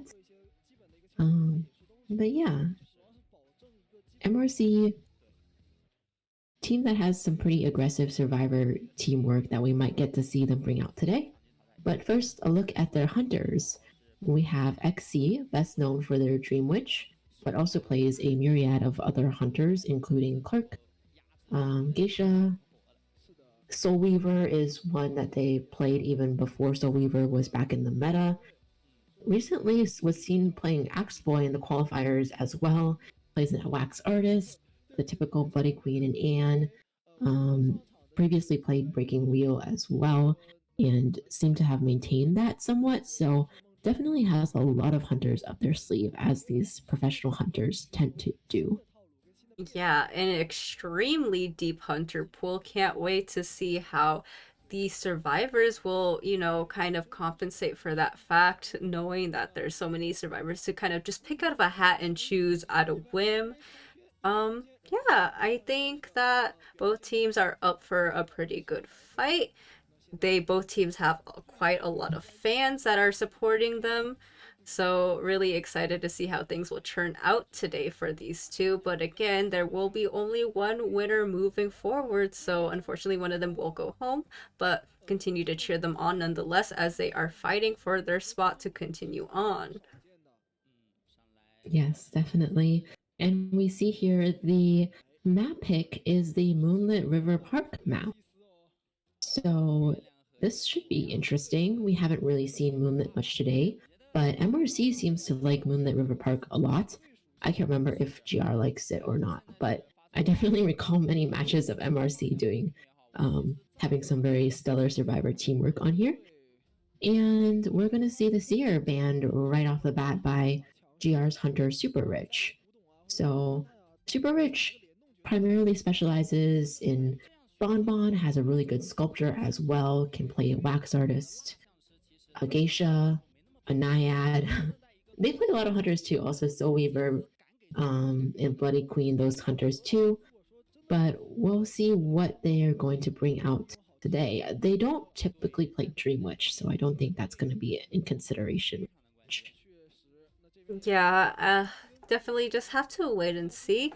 Rather funny that you brought up how they really tend to like that Moonlit River Park band, because I have a really bad memory, but even I remember that. But yeah, we are going to also see the further survivor bands, which are going to be on the Mercenary and the forward. I almost said harasser because harasser are in my mind when I see the forward, but yeah, I think it's rather interesting so far. We're going to see another lock-in on the prospector. As noted before, MRC seems to be really aggressive and having a lot of harassers up their sleeve, a lot of players that can play multiple harassers, so definitely really not surprised by that pick on the prospector. Looks like they're very much interested in this double harasser team composition here. First officer now being banned by Super Rich. I mean, thinking of hunters that counter harassers, I kind of think of the wax artist. And on this map, he is kind of viable as well. But I don't know if Super Rich is considering the wax artist because he already did ban this year very early on. So we'll see what this last pick from the survivors is and what Super Rich will end up countering with. Right, definitely. Just a little bit of a waiting game in this situation. And it is going to be the Gravekeeper, so you know, we're kind of going down the line of rescuers. Your priority pick generally would be the mercenary, then the first officer, and if you would like another rescuer, then generally you're going to have the Gravekeeper. So not a rescuer you see fully in the meta as much anymore. Shout out to when he was super meta and viable, but you still see him from time to time, so kind of excited to see him as well. And yeah, just interested in this overall team lineup we have going on for us. Yeah, I feel like the Gravekeeper is definitely being brought out to counter the Wax Artist as well, since their other stunners are a little bit more vulnerable to Wax Artist. And like you mentioned, the other two rescuers that are often played are already banned. But generally, very true. Gravekeeper, we don't often see him nowadays, especially in China server. I feel like we actually saw Gravekeeper quite a bit in the NAEU qualifiers, but in China server, I feel like Gravekeeper is like only brought out now to counter the wax artist or something specific like that. So in this case, I feel like they could be considering the wax artist when they brought out this Gravekeeper. But let's see if Super Rich will decide to consider the wax artist despite the Gravekeeper, or will he consider his other hunters that he does really well with, like the Bonbon? Oh, actually is going to go ahead with the wax artist here, probably considering the map as well when he makes that pick here. Right, definitely looking forward to what this match has in store for us. Again, Wax Artist is a really oppressive and aggressive hunter when in the right hands. I trust that Super Rich will not disappoint us in putting on a good show, as well as the survivors doing their all to make sure that they get as many survivors out as possible. Again, noted that the Gravekeeper can sort of counter the Wax Artist in being able to go underground. However, the remaining survivors can be rather weak to him in terms of if he's able to get that wax accumulation onto them swiftly enough. So I definitely think he considered the benefits and risk and decided that Wax Artist was beneficial enough to move forward with him. I digress though, as we are going to take a look at the spawn selections. Yeah, it looks like Prospector's taking the funhouse over there, and nobody's spawning the first and fourth stops, which is a little slightly unusual on this map because usually those are very much anticipated. Or I guess Gravekeeper is near the first stop there. We're looking at the map from a different angle, but not exactly like on the first stop tile. So that's an interesting strategy here. The wax artist is spawning on the bridge closest to the funhouse here. So close. I mean, we'll see what they decide to do. I guess they could decide to go for one of the stunners first if that's what they want to do. Priestess is at the bridge middle, so I guess she's gonna put up some support portals on the bridge itself, or like across the river. Yeah, but that's interesting that they decide to go it this way. Yeah, definitely a lot of things to consider. Again, map is always a really important factor in how a game can proceed with, you know, picking your characters as well as how you're going to work around the terrains well as spawn selections and having the mentality of figuring out where a survivor may be or where that hunter might be choosing to pick his spawn selection. We are going to be heading into the match momentarily. Before, just looking at this animatic as well, again, really love it. The graphics are amazing. Gotta commend the budget put into making this Call of the Abyss looking sharp, pristine, and super cool in terms of aesthetics and all the assets that are going on.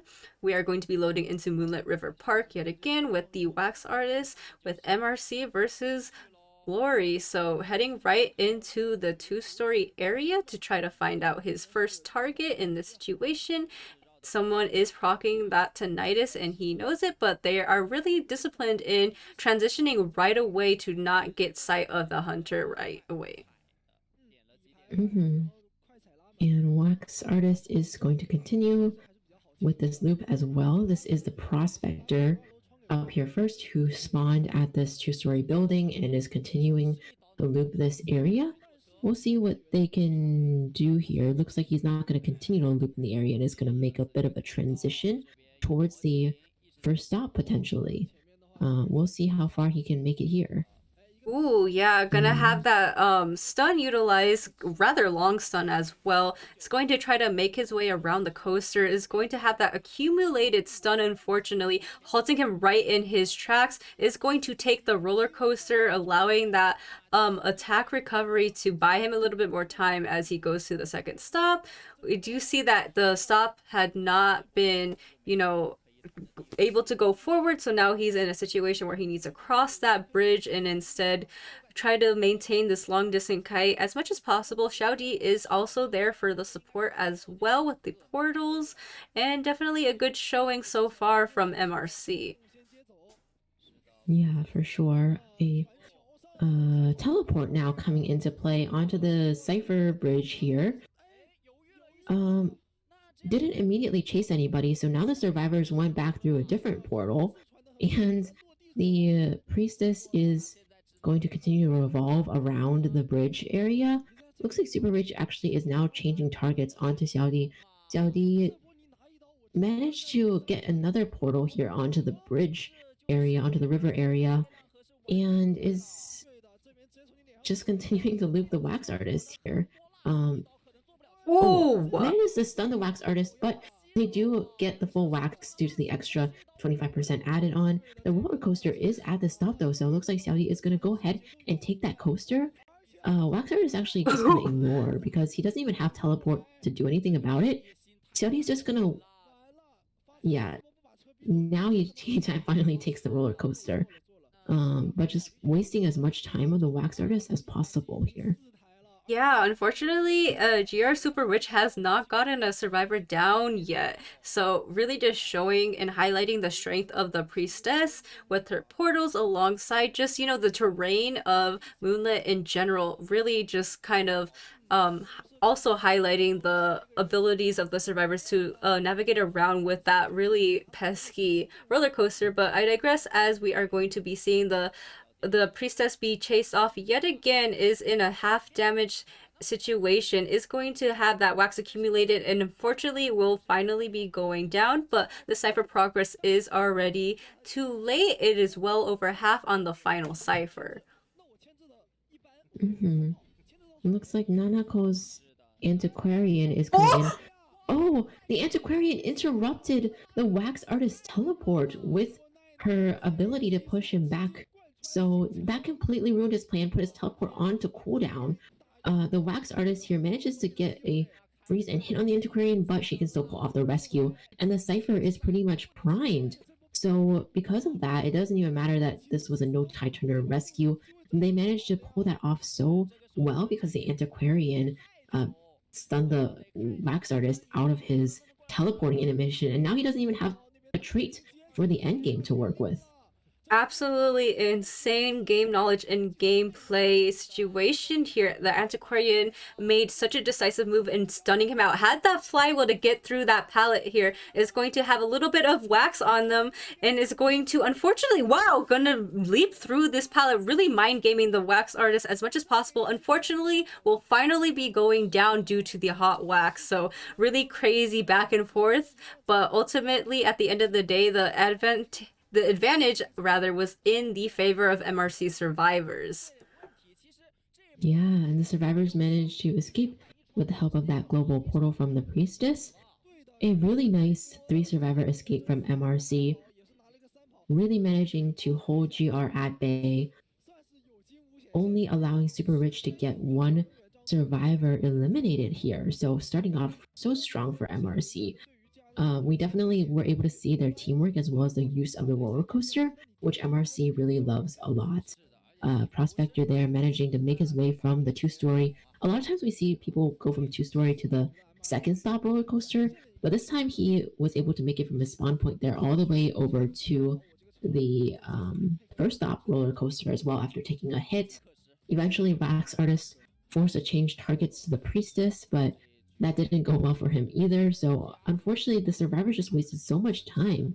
And we saw by the time they were on the chair, there was only half a cipher left to do. So even if the Wax Artist successfully teleported, the game would still be in the survivors' favor. But the fact that the Antiquarian interrupted that teleport is just icing on the cake, right? So really playing that out very well. Yeah, genuinely just an absolute incredible showing from MRC survivors so far. Is definitely setting the pace, and MRC's Hunter is going to go into the match knowing that they have the advantage and definitely will have that in mind and probably gonna play well. I mean, it's up in the air, right? But we'll definitely have that confidence boost that the survivors were able to pull their own weight, and it's not necessarily all on MRC's Hunter to continue forward to gain these points, but we will be looking at the stats now and just, again, an emphasis on the incredible kites all around, and the priestess support was just incredible too. Even when the sites were shifted onto Xiao Di, it still did just an amazing job at navigating around the terrain. Moonlit being just so annoying in terms of having that roller coaster as a function on the map. Yeah, definitely. And we see the Wax Artist got 3 downs on survivors this entire game, was able to get at least 1 elimination, so at least this means that there's no 5-0 difference in points right off the bat. But like you mentioned, this does give MRC's Hunter a little bit more confidence going into the next round, or next game, next match, next half. Have to think about what they call it in NetEase terms. But yeah, I will say though, I saw MRC's performance against Dou as well, and I feel like MRC, their survivors are really bringing in a lot of points for their team. So we'll see if XC can at least play very stably, if not, bring in some points for the team as well in the next opportunity. But for sure, hopefully at least can aim for a tie and try to get a win if possible. Meanwhile, for GR, we'll have to see what happens. I think there has been a little bit of instability in their hunters, including over the past autumn season as well. Their previous hunter, main hunter PPX, kind of played less matches, and then Super Rich, who used to be their secondary hunter, started to play more matches here, and he's been generally doing very well. But we see here that they're still giving up quite a bit of opportunities sometimes. Although in this case, I would say it's mainly the MRC survivors just playing really well. But still, a lot of times we see that the hunters, especially among these pro teams, while playing against other pro teams, are not necessarily able to bring in as many points as the survivors can. So hopefully GR can do the same as MRC and also utilize this map to their great advantage. Right, definitely, and we're not going to be seeing the mistake of bringing out a priestess on Moonlit again, as she is chosen to be banned as the priority ban on the hunter side. We also are going to be seeing the lock-in on the seer as well as the antiquarian, so definitely some kind of standard universal picks. nothing too out of the ordinary, but additionally, we will also see the bans on the barmaid and the mercenary. So some pretty solid picks overall. Rather interested to see as to the priority ban on the barmaid. Priority ban on the barmaid, mercenary ban as well, and now wildling coming into play here, which is quite interesting. I don't know if that's because they're considering like the map here as well. With wildling having more mobility, or what the thought process is with that. Right. Yeah, but I guess like barmaid priority ban for XC might make sense since he does specialize in Dream Witch and also plays clerk as well. So potentially considering those, but survivors also have a pretty interesting team composition as well. GR does really like to play the embalmer, especially Shadow. Like Shadow really likes to play the embalmer, so I guess even though it's a little bit unusual for teams to pull them out when they're trying to get a win, for GR it's a little bit more along their style here. Right. Definitely can see what you mean in that. Yeah, I mean, yeah, seeing the barmaid ban, it usually brings to mind Dream Witch, Hermit, or Clerk. Obviously, I think Dream Witch in this regard would make more sense. However, we do have Antiquarian as an annoying harasser, the Seer there with his owl, as well as the Wildling with his boar, which can be just a headache to deal with as a Dream Witch too. So I think the Survivor lineup so far is looking pretty alright in terms of if XC was trying to play this Dream Witch, but ultimately at the end of the day, these are two really respectable and notable teams, so it'll just come down to execution and capitalizing on potential mistakes. Yeah, that's true. And XC also does have a wax artist as well if he wants to try to make a similar play.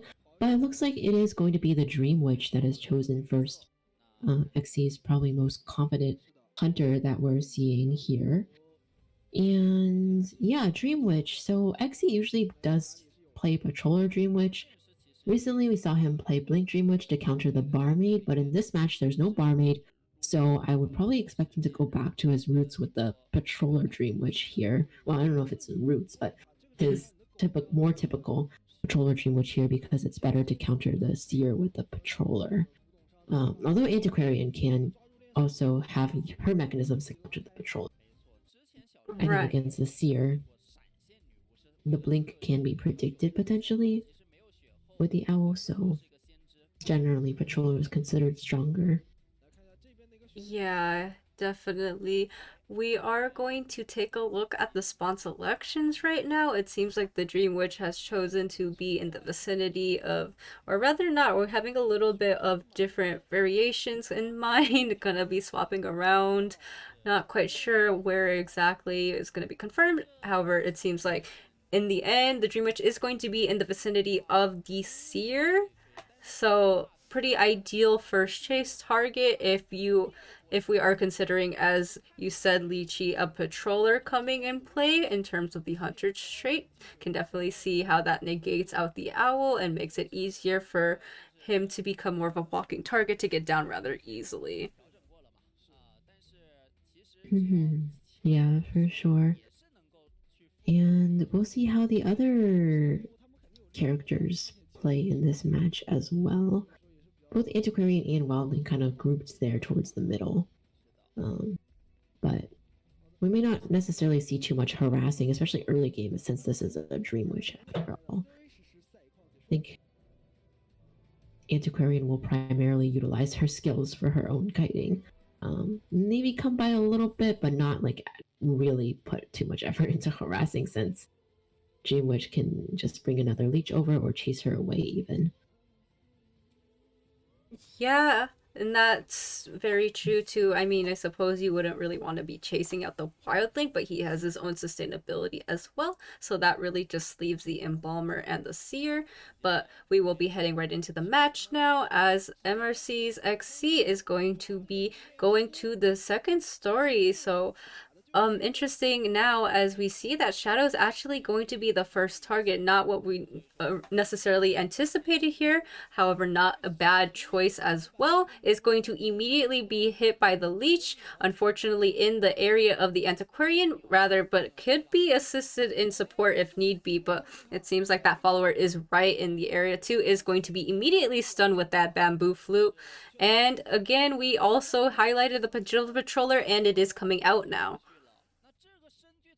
Yeah, I was like, is he going to use this patroller on the antiquarian over there? But no, he ends up switching over back to this embalmer here, although keeping an eye on the antiquarian. XE does like to play map control a lot, so I guess that's kind of his style here coming into play. But Shadow did try to get rid of the patroller by interacting with the pallets, like get rid of the biting animation, and he's made it all the way onto the platform over here, but we'll see how long he can last. The main body here is going to go ahead and utilize the patroller here too, so the spawn follower should be able to catch up quite shortly.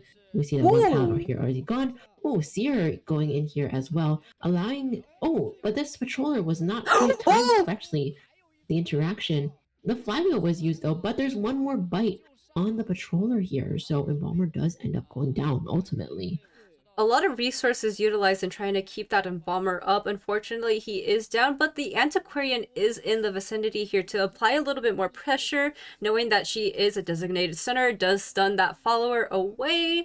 And now the antiquarian is trying to gear up towards one of the rocket chairs. However, XC does know this and is going to chair away from where the antiquarian kind of anticipated. Instead, we're going to be seeing, you know, the embalmer's very utilization of the kit, and is going to rebirth with his coffin now, allowing the survivors to buy some more time, completely uninterrupted with their cipher machine progress. But also now we are in the vicinity of the seer as well, but it seems like XC is going to really double down and trying to get Shadow out of this game as quickly as possible.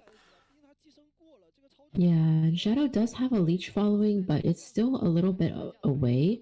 And XC does have to come over here anyway if he eventually wants to down and pick him up. But it looks like he's actually going to try to go to the roller coaster. Embalmer is going to try to take the roller coaster potentially. We'll see what the situation here is. This should be the leech that's following the Embalmer around. So it looks like he's actually... Oh, swapping to Blink with the leech here. And XC now has to walk all the way over there to pick up the Embalmer again. So opting not to take the roller coaster and die over here further away instead. Yeah, however, a lot of time has been bought with this Embalmer's rebound kite through the rebirth here. We are going to see one cipher pretty much remaining after this next one gets popped, looking really close to being primed now. So, you know, GR survivors are also looking in really good standing as well here. So both sides showing that their survivors are not a force to be reckoned with is going to take the roller coaster to ensure that is not an escape route. However, it does allow that Shadow is able to be rescued in this situation. Yeah, that was interesting. The survivors have managed to pull off that free rescue, and they're actually trying to de-leech a little bit right now, I guess, and prepare for the endgame situation before popping the cipher. XE seems like he doesn't really want to hit right away. I mean, yeah, and they already the Dream Witch already utilized the trump card, so we'll have the attention through the end of the game here. Just managed to get the Embalmer hit with the spawn, so we have both a spawn and a leech following the Embalmer now. Yeah, definitely. Detention is in the air. Does not get hit through that pallet, but the blink is going to be in tow. The flywheel, unfortunately, is not utilized at the proper time, so he will be going down and seeing the chair. But that is still a 3-man escape on GR survivors. So both survivors showing that they are not a force to be reckoned with. Really just amazing showing of teamwork and utilization of just cipher pressure and knowing the terrain. Yeah, definitely. This was definitely really interesting. even at the beginning, it felt like XC was a little bit kind of like debating switching targets, and then when they utilized the first patroller on the embalmer, they were so far away that the embalmer managed to kite out the first patroller. The second patroller did end up being more successful there, but I don't know, that was interesting part of the game as well. And the hunter taking the roller coaster at the end to prevent the survivors from taking it, I guess, but allowing the survivors to get that free rescue. I mean, in the end, really good job from GR for getting that 3 escape to match MRC's 3 escape here, and really just evening out the round 1. It's like round 1 never really happened, where we have to wait until round 2 and 3 to see what the rest of this match is going to look like between the two teams. Definitely proving some really valid points.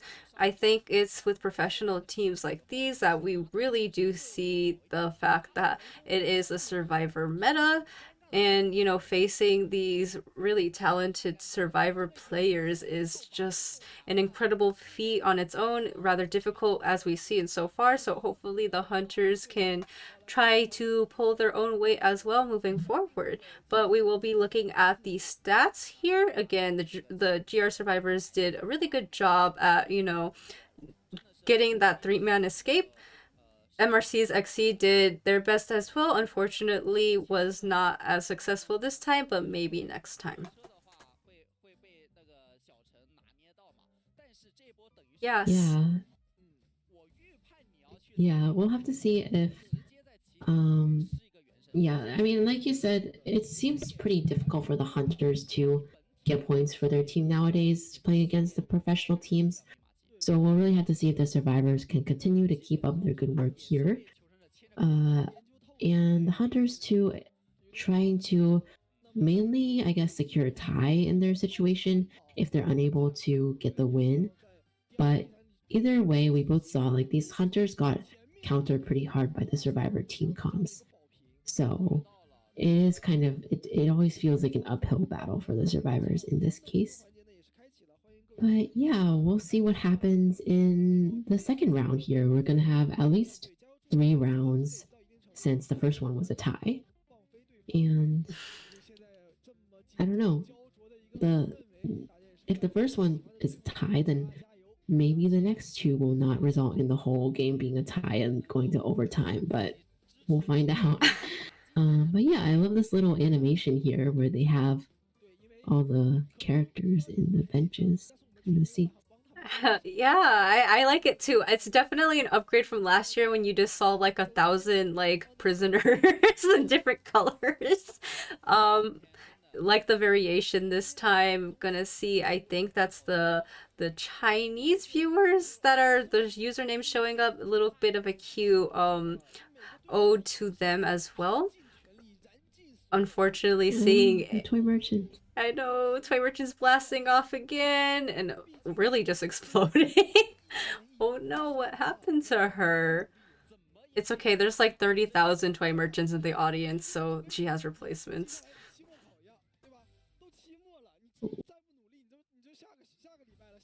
Oh no, now it's the female dancer. Why don't they like girl bosses winning? No.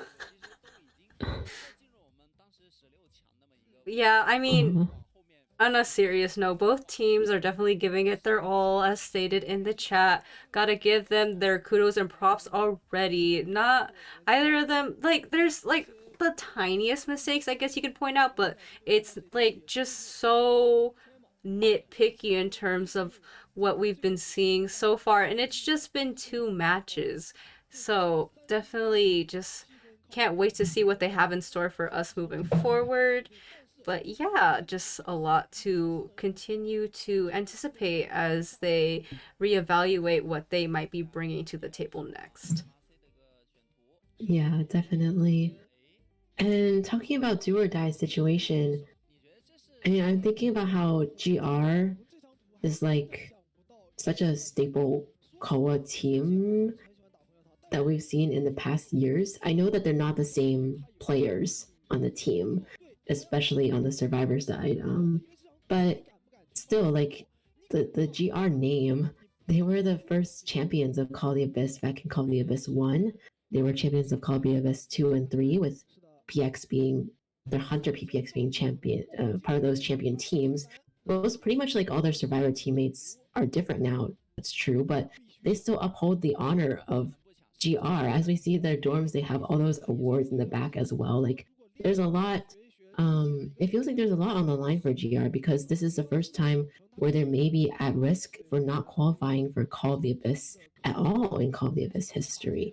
So for sure, like when I think of the do or die situation, that comes to mind a lot as well. And MRC is actually a team with a lot of history too, although a lot of the players have changed, of course. But in terms of both teams, like they have a very long history and both probably want to uphold the honor of their team names as well as they fight out this battle. But I'm rambling here, so let's get back to the actual bans and picks, and we can talk more about the teams later. We are seeing the Dream Witch being banned, a respect ban on XC's Dream Witch on the Red Church, and Survivor side, we have a whole slew of supporters and harassers banned as well, with GR coming out with Priestess and Antiquarian first, followed by the Mercenary. Right. Again, just continuing to emphasize how important it is to, well, for the most part, have a stable rescuer in the more common lineups you'd see universally. Mercenary definitely fitting the bill as the #1 priority pick when it comes to rescuer in that regard. We are just waiting for the final selection, which does seem to be the patient. So, again, pretty stable overall, has those hooks to utilize. Unfortunately, those are not rechargeable. Could you imagine how crazy that would be? Has 3 hooks, but still can probably utilize them pretty well overall. Has endgame kite potential if he has those hooks online, but if his first chase can use all of them to buy quite a bit of time in theory on paper. But taking a look at the further Survivor bans, there was a ban on the entomologist as well as the barmaid. So quite a lot of, these standard, pretty strong meta picks we've seen rise up rather recently. But we're just gonna have to wait and see what XC is going to pick and demonstrate for us. Hopefully it is a better hunter showing than prior because the survivors have been rather strong. Yes, that's definitely true. And looking at the bans, the survivors that are banned, I feel like it's possible XC was considering a clerk. Oh, it's actually going to be an Anne here. So that's interesting. I mean, Anne does have some counter to the stunner characters as well. So actually taking that into account, maybe XC is trying to aim for a tie in the situation. Yeah, I mean, that would make sense. Has a lot of stun abilities of her own with the cross as well as the cats, and can utilize both to be a little bit of a hassle on the rescuing in terms of kind of camping that chair. But taking a look at the spawn selections now, the Disciple is going to be in the vicinity of the Antiquarian, the Priestess, and the Mercenary. I would assume she would probably narrow her targets onto the Antiquarian, as stated, can kind of counter the stunners due to those stunts that she has in her own kit as well. So we'll just have to wait and see how successful they are in playing against each other. Looking forward to seeing a Disciple in this match. Yes, definitely excited to see what this Disciple can do. First Disciple of the day as well, I believe. So, yeah, we'll find out. I feel like I haven't seen a Disciple in a while, so it'll be fun to see one in today's match for sure. Yeah, I mean, I agree. That definitely also points into or rather, it makes a lot of sense that Prospector was banned kind of early on. But, Prospector is just another harasser you really don't pretty much want to go against for certain hunters. So overall, it would have made sense regardless. But anyway, again, really excited to see the Disciple. Hopefully we see something crazy. Red Church is really in motif of the Disciple. So going to be excited to see what she has in store for us. Hopefully that comes into play somehow. The cats are going to be utilized to gain a little bit of a speed boost and motility moving forward, and she is going to try to seek out her first target, not quite having tinnitus yet and unable to find the first target due to the survivors being really proactive in utilizing their ability to transition away. Does have the cats, is going to go into the church now. Tinnitus has been procced and is taken sight of her first target. The survivors doing a very good job of rotation so far, and we can see the priestess portals around the church are already being utilized. And it looks like priestess would appear to be the first kite here, and here with a nice jump to make up some of the distance, but priestess still has a portal to work with and can continue to loop around this area here. Right. When I saw the selection on the priestess, my first thought was, how is she going to utilize those portals around that church in the center area? Because it was just inevitable, and we're seeing it be rather successful. However, the cat did land on the priestess, who did decide to kind of transition away from that area of the red church, is going to be in the area as well of the antiquarian, who can provide that support if need be, is not going to get hit just yet, throws down the pallet, and now the sights have been onto the antiquarian, so seeming like Xe is going to finally commit to a survivor this time, not having the luck with the priestess. The cat did land onto the antiquarian, and unfortunately it was not enough to close the distance, but the distance is closing now, and that portal is online for her to escape through despite getting that main hit. And Anne is just going to continue to chase, leaving the portal there for now, and the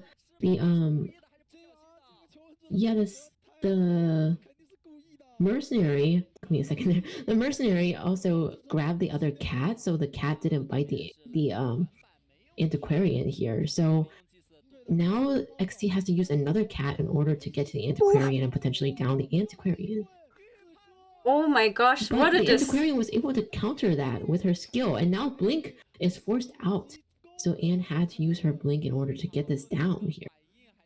Yeah, a lot of usage of decisive actions of their respective skills. Unfortunately, that was at the cost of the disciple using the blink, but was able to finally get the antiquarian down. Cipher mission progress is looking rather healthy, as the last remaining ciphers are well over 50%. So the mercenary is in the area with the cute little brown skin and is going to try to go in for this rescue. Is stunned off by the cats. The cross does not come into play for an additional stun, and the antiquarian is left to go on her rebound kite now. So hopefully she's able to buy a little bit more time to allow that last cipher machine to be popped, as that is the only one left. Unfortunately, that stun did land via the cats and is going to be falling down shortly, but Tide Turner is allowing a little bit more time. And by the time the antiquarian goes back on the chair, the cipher should be pretty close to primed. So we'll see. The mercenary is searching a chest and looks like he got a pocket watch as well, so could potentially be useful for someone at the end game. Meanwhile, Seasai's patient is coming over here for another rescue. Will be taking his hook over on the way here, and also has a tie turner on him as well. Let's see if they can get this rescue off, or if Anne can get any advantage. Nope, they pull off a very clean rescue, and yeah, they're just gonna pop the ciphers here. A little bit halt on the cipher pop, however, it did go off. The antiquarian is able to continue on despite everything that's happened so far. The disciple in the situation where she really just needs to get at least someone down in the situation to kind of conserve what she has. Teleport is online. The gate is not quite open yet, but luckily it was the mercenary that took the hit. Has that pocket watch now, as the exit gate has been open, but the rest of the remaining survivors are scrambling a bit as they try to go through this portal to go to the next exit gate. The antiquarian does take that cat here, so a little bit of a dire situation. She really needs to try to leap through this window, and does so before she's able to get stunned out with the cats and the cross. So amazing knowledge of the game sense of the antiquarian, but still unfortunately will be going down at the end of the day. Yeah, the antiquarian, they're getting catted twice. The rest of the survivors luckily are able to escape after all of the endgame panic there. And yeah, a 3 escape by GR survivors as well against Xy's Anne. Unfortunately, the Anne wasn't able to gain too much of an advantage in the camping in this match, and then in terms of the chase as well, had to switch target at some point after getting looped for quite a bit. So a little bit of an unfortunate situation for the Anne, where they just couldn't really find any opening or advantage anywhere. And even at the end, the survivors are making a run for it at the gate, but luckily Mercenary had that first officer watch. I mean, they were able to make it to the priestess portals on time. Everything just seemed to work out for the survivors, other than the antiquarian at the very, very end. But overall, really good match for GR's survivors there, leaving MRC's Hunter with only 1 elimination. Yeah, again, just a really incredible showcase of the survivor teams doing a great job against the Disciple overall. The Antiquarian really had me on the edge of my seat, wondering how she was going to navigate around and continue to contain that. And knowing that she has those like stun abilities in her kit, was utilizing her bamboo flute really well in terms of her stuns, and also just having that extra chance to leap through the window. She still did go down eventually, but you know, a little bit of a flashy showmanship at the end to, you know, kind of highlight that yes, the antiquarian might have been going back to the manor, but there is still a 3 escape. And now we are going to be looking at the stats. So again, just another highlight on the incredible kite that came out of the antiquarian, but also not to mention that priestess was the first target initially and did a rather good job of containing the disciple as well. Yeah, definitely. We saw the cutting times were pretty high as well, which makes sense. By the time the antiquarian was on the second chair, the cipher was pretty much primed. So definitely they had enough early game kiting to be able to have all 4 survivors playing the end game that way. But yeah, we'll see. Now we're going to head right into the next half of the game. And this is going to be MRC survivors now up against GR's Hunter with the Seer and the Antiquarian band right off the bat. Yeah, definitely. I think my mind is still in La La Land over that last match, but the Bonbon is going to be the decisive Hunter band on the Survivor side, immediately going to lock in the Prospector as well as the Barmaid. So looking forward to seeing the Barmaid come out today, knowing she is really kind of grown up in being viable in the current meta. Just love to see different characters in this again meta. But Prospector 2, knowing that they're rather good fans of the Stunners, and finally going to see the remaining Survivor bands too on the female dancer on, as well as the priestess. Mm-hmm.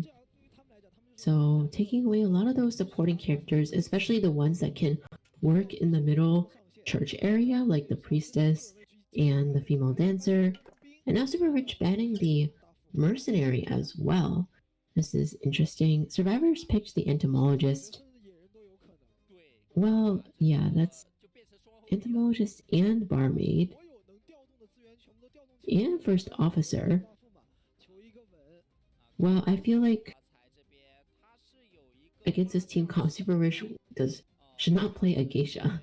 But in terms of the other hunters, the sculptor is kind of countered as well by the entomologist and the first officer.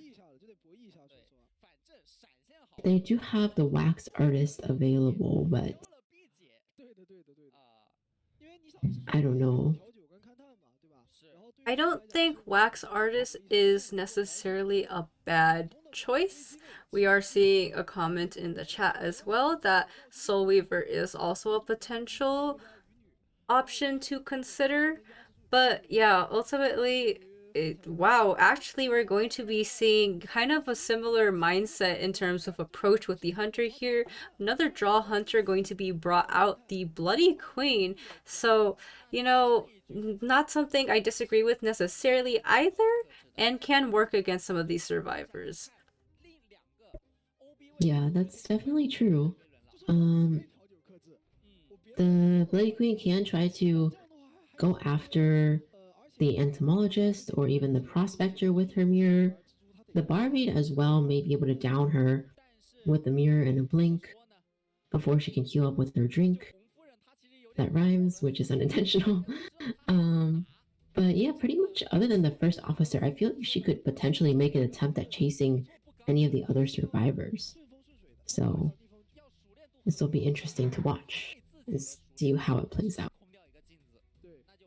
Yeah, definitely. I just have to shout out back to a memory I had playing in a quick match where there was a duo and they saw the Bloody Queen show up on the room or the room visit and immediately switched off the prospector, and their duo was like, "Why did you switch off a prospector? Weren't we supposed to be matching?" And then they were like, "Well, how am I supposed to play prospector against a Bloody Queen?" But just a little funny tidbit I had in mind. We're gonna have a look at the spawn selections. Bloody Queen is going to be in the vicinity directly in front or directly near the barmaid as well. So definitely quite a few chase options available. That mirror is really vital to her kit in trying to get these survivors down. However, we have to keep in mind the history of Bloody Queens in general, known for being a TIE hunter. Mm-hmm. Yeah, that's definitely true.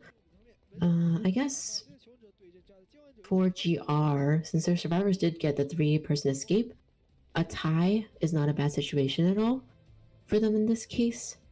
So, yeah, if the Bloody Queen can get a tie, I guess it's mission accomplished in terms of Super Rich and what he's trying to do. But we'll take a look at the wonderful animation here to intro us into the game. I really like the music that matches this animation too.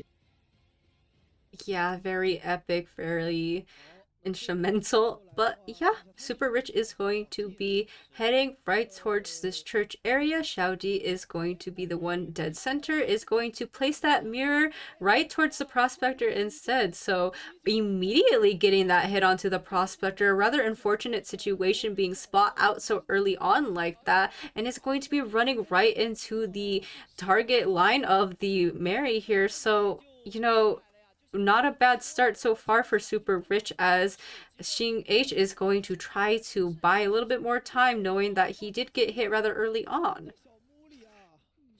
Yeah, and we'll just see the mirror being used into the shack area right here. If the Bloody Queen can avoid this, switching of Yeah, absolutely. Unfortunately, that stun did not land, and the immediate switch on the mirror just led to an immediate down onto the prospector. So really showing the strength of the Bloody Queen's mirror against this prospector not being able to really do anything in that situation. So good start when we've noticed in the current or the past matches that the hunters were kind of struggling to maintain points and get a survivor on the chair. So definitely excited to see how this match is going to continue to play out. The bees are in the area to provide some assistance in getting this rescue off successfully. The barmaid is trying her best to bait out a potential terror shock. Does get that rescue off safely. It seems like he stood in place to get that wine, so really good showing here from the survivor side, but the mirror is online as well. Unfortunately, the prospector does not have enough time to have that wine come into effect and will be going down for a second time. Yeah. This is a pretty difficult situation for the survivors now, considering they want to try to get a 3-survivor escape. So we're just gonna break the walls here, but the ciphers, you have less than 3 ciphers done, and the Bloody Queen still has her blink at this point as well.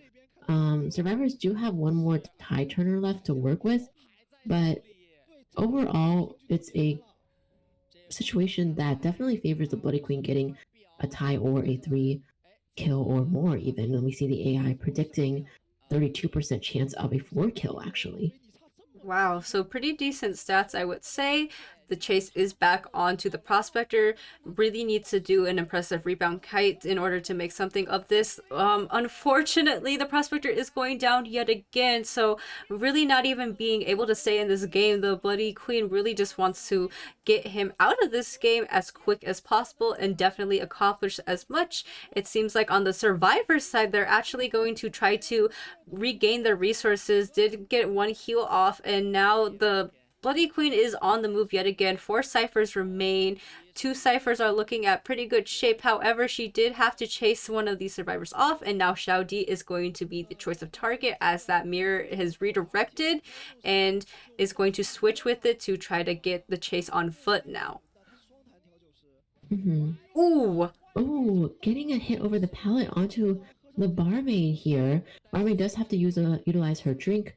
She has broken windows as her trait. We saw earlier Prospector Entomologist with Flywheel. Unfortunately for Prospector, he wasn't able to utilize that Flywheel too much, I don't think. But for the barmaid here, is going to go down due to the next mirror of the Bloody Queen. Bloody Queen still hasn't had to use her blink yet, since she's been able to utilize the mirrors to get these downs every time. So second survivor is now on to the chair. Ciphers, they have almost 4.5 done, but there's a bunch that are not like completed yet, which means somebody has to run around to complete the uncompleted ones right now. Yeah, kind of tall task in this situation where there has to be yet another survivor that's going to come in for this rescue. Really just showing, Scary Mary indeed is going to continue to stay on this. Wow, actually going for the abnormal instead. So providing even more pressure onto the survivor side is having that mirror directly in the vicinity of a survivor is going to try to apply pressure on that. But Tinnitus is proc, knowing that there is the entomologist over here to come in for a potential rescue. The bees are also online, but it seems like the hunter is a little bit knowledgeable in the situation, really disciplined in trying to bait out a hit. The rescue was online, but it seems like it's only a matter of time before the barmaid falls. But no, the attack did land a little bit short, and the entomologist is doing the best she can to try to body block, but unfortunately Xiao Ji does go down again. Yeah, that was a little bit unfortunate. It looks like entomologist uses the flywheel to dodge the hit here. So the Bloody Queen is actually going to go ahead and pick up the barmaid again and put her back into the chair. But very quick, Super Rich thinking very quickly on his feet, utilizing that abnormal earlier to try to control the match and ensure that he gets one more elimination by the time that this match, before this match can end. And now the entomologist caught in a little bit of an awkward position here from the Bloody Queen. And takes this basic charge attack from the Bloody Queen as well. So nobody's been able to work on this 53% cipher. They are starting a completely new cipher, but the time is probably not going to be enough unless the entomologist kites a crazy amount here. Right, and with no resources left for the entomologist, that is an extremely tall task. Gotta admire the attempts, however. Has that honey to work with a little bit of a speed boost, but it's only a matter of time before that Hunter just proc that mirror yet again, and as stated, it is up and ready to go, and the entomologist does go down. So more salt in the wound in this situation, as she is going to be chaired in a second now, and Hua Shi can't even really do much in this situation as he is in a state where he has that half injured damage. And despite having the pocket watch, it might be rather difficult for him to even try to attempt a one-man escape. Yeah, that's true. The first officer was trying to start a new cipher earlier while the entomologist was being chased, but he decodes so slowly that the cipher didn't really have much progress on it at that point. Super Rich here looks like he's trying to spot out the location and not really able to find them, but does see the first officer in the distance. So going to go ahead and follow the first officer. We can take a look at where the dungeon would be, but it's still such a long time before the survivor flies off, and the Bloody Queen will certainly have mirror before then to try to down this first officer. Yeah, definitely just a crazy showing. The pocket watch was utilized, however, still did get a hit through that. Really just showing the strength of, maybe you're not going for a win hunter necessarily, but was able to pull something incredible off with what is originally considered a draw hunter. So huge congratulations to Super Rich to be able to pull off something so decisive when the hunters overall have been struggling in this matchup so far. Yeah, definitely, for sure. I think most of us, we were expecting to see a tie as usual. So seeing the Bloody Queen get the 4K in this match is certainly very impressive. And being able to break the tie situation from going on, being able to give GR that 5 points from this match, and MRC denying MRC any points at all, that's really going to put GR above in terms of points and also in terms of the round wins as well, because they tied the first round and were able to get the first round win in the best of 3 as well. So overall, GR is looking stronger and stronger now. We'll see if this continues to be the trend or if MRC is going to reverse this, because we have seen so many reversals today. We know that so many different things can happen today, Sadaoquil. But ultimately, I think, yeah, really good job by Super Rich to get that 4K. The mirrors were quite accurate, right from the beginning, getting that hit so quickly. Scary Mary going to become in my nightmares in that, especially like the prospector was barely allowed to survive in that match at all. It was just incredible how quick that Super Rich was able to eliminate him from that match. But I digress. We are going to be looking at the match stats. Again, I said that it is a feat in its own to maintain at least a minute against a top tier hunter, but it still wasn't enough with Super Rich. Again, how deadly those mirrors were in the placements. It just really oppressive in terms of getting these survivors down. It felt like they couldn't breathe at a lot of moments. They did their best. The entomologist was even trying so hard to follow up with the body blocks and the support for Xiao Di, but it just didn't end up paying off. Mm-hmm. Yeah, I feel like that's a very accurate way to describe it, is that they hardly had any room to breathe. Super Rich's Bloody Queen just applying so much pressure onto the survivors that they had to try to make a lot of decisions on the spot and try to play it out as best as they could. But unfortunately, there just wasn't enough room for them to maneuver here. Yeah, but like Zhang said in the chat, BQ seemed to have caught them off guard quite a bit. Not as often that we see BQ nowadays, but she definitely does come out once in a while whenever the hunter sees, oh, the survivor team comp leaves a good opportunity for Bloody Queen. I mean, she does deal with like the prospector and a lot of other harassers quite a bit easier. So despite being countered by Flywheel, it seems like now hunters do sometimes try to bring her out.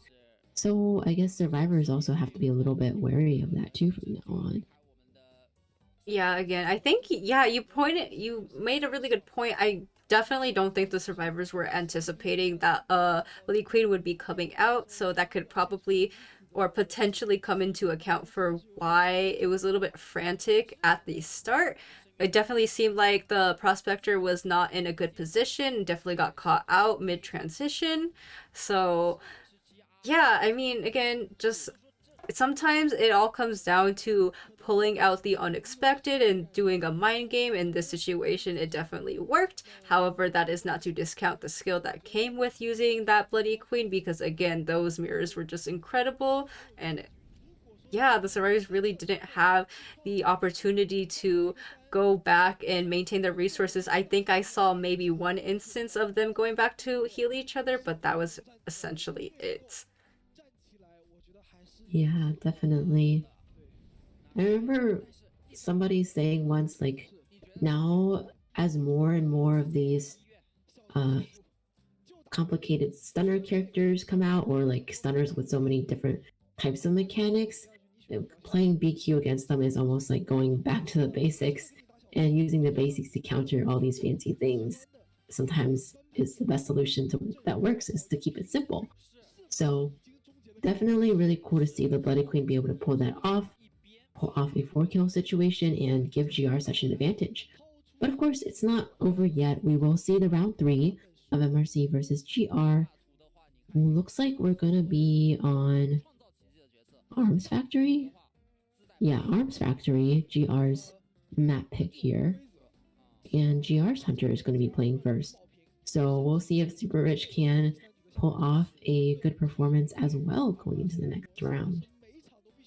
Yeah, I mean, my mind is in La La Land again over the Bloody Queen. Because, again, beforehand, both of the hunters on each team were having such a hard time. They're accordingly trying to adjust their hunters and their play style and how they wanted to move forward with the match, and didn't end up being successful. But when you pick a really unconventional, or nowadays, pick in terms of the meta as well as being known as a draw hunter and getting a 4K with it, it's just really incredible. Yeah, definitely. It feels quite rare to see the professional hunters get those 4Ks a lot of times nowadays. So I think everyone must feel really good for the hunter as well. Yeah, Super Rich definitely played very, very well. And showing that he really can stand up and be the main hunter for GR when they need him. So always really great to see that. He was a fairly younger player as well. I think like last year maybe finally became of age to play again. So it's nice to see him do well now that he is of age and able to come back to the competitive scene. Yeah, definitely couldn't agree more. You made that point earlier that there's so many young players in Identity 5, and there's quite a few young players that are waiting till they reach that age where they can come into the competitive scene. And I'm sure there's a couple of teams that are anticipating and preparing for that as well. So we're seeing Super Rich come up in the competitive scene, and it's just really a good foundation to what we will potentially be seeing in the future with other teams as well. And again, Super Rich played that really well, and he's with experience. Both the survivors and the hunters are going to continue to learn and improve. So just excited for the future of Identity 5 as a whole. Yeah, definitely. And soon we should be able to see the bans and picks for round 3 of MRC versus GR. Again, this is Arms Factory, and this might become the deciding match between the two teams here. The last match, it was 7-2 in favor of GR, I believe. So having a 5-point difference in the points, but if GR can manage to just win this round, like regardless of the point difference, then they would be winning today's matchup. So we'll see if that might happen.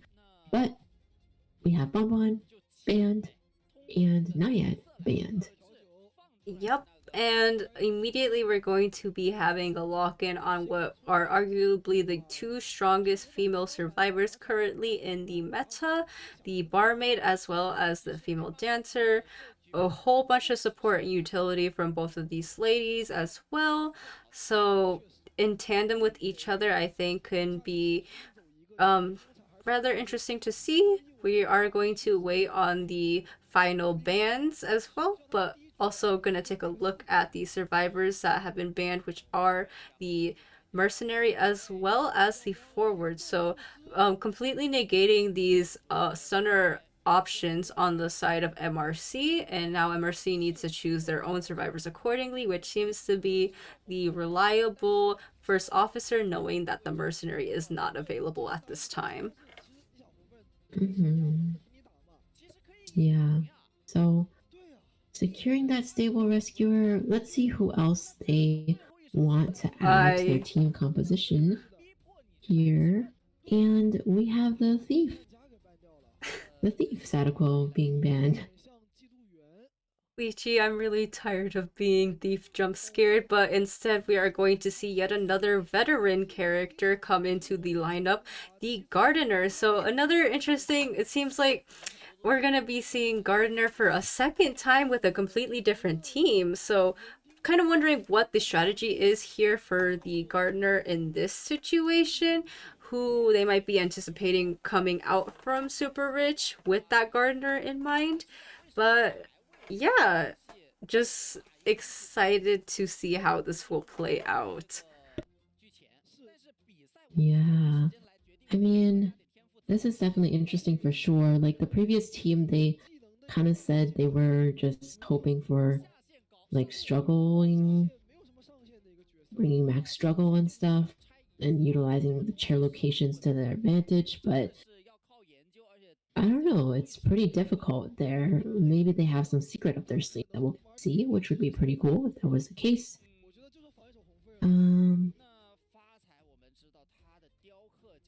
Yeah. We'll find out. We'll find out. For Super Rich though, Bonbon Band, Naiad Band does still have Sculptor and Soul Weaver. Has a clerk. Yeah, has clerk 2.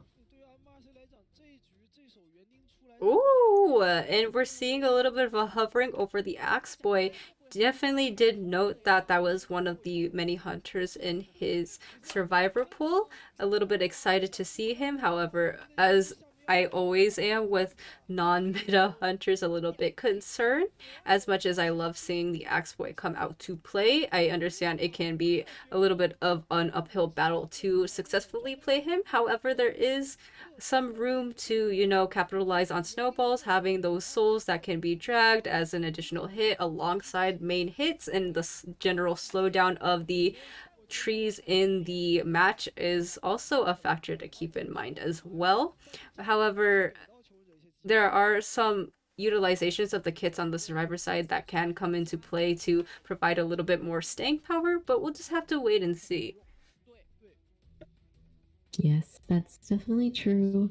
And we see that the barmaid has taken the central spot this time, with the female dancer taking the factory location, which is probably one of the second best locations after the middle one for supporters, like a very centralized supporter like her. So we'll see Axe Boy deciding to go. I mean, still choosing which gate he wants to go to.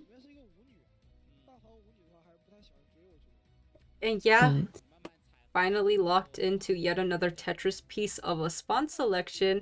The Axe Boy is rather close to the barmaid as well as the female dancer and the gardener. So all these ladies are potential targets for the Axe Boy. I would say I would potentially try to go out of my way to go towards the gardener, having a little bit more success in getting her down compared to these other survivors, just due to the fact that while she does have that shield at the start of the game, after that it's going to take some really precise timing to get that shield back up. But yeah, as well as it'd just be difficult to chase the female dancer if those slow boxes are in tow. But also, again, Robbie does have his own slow inherent traits that come with the trees around the map too.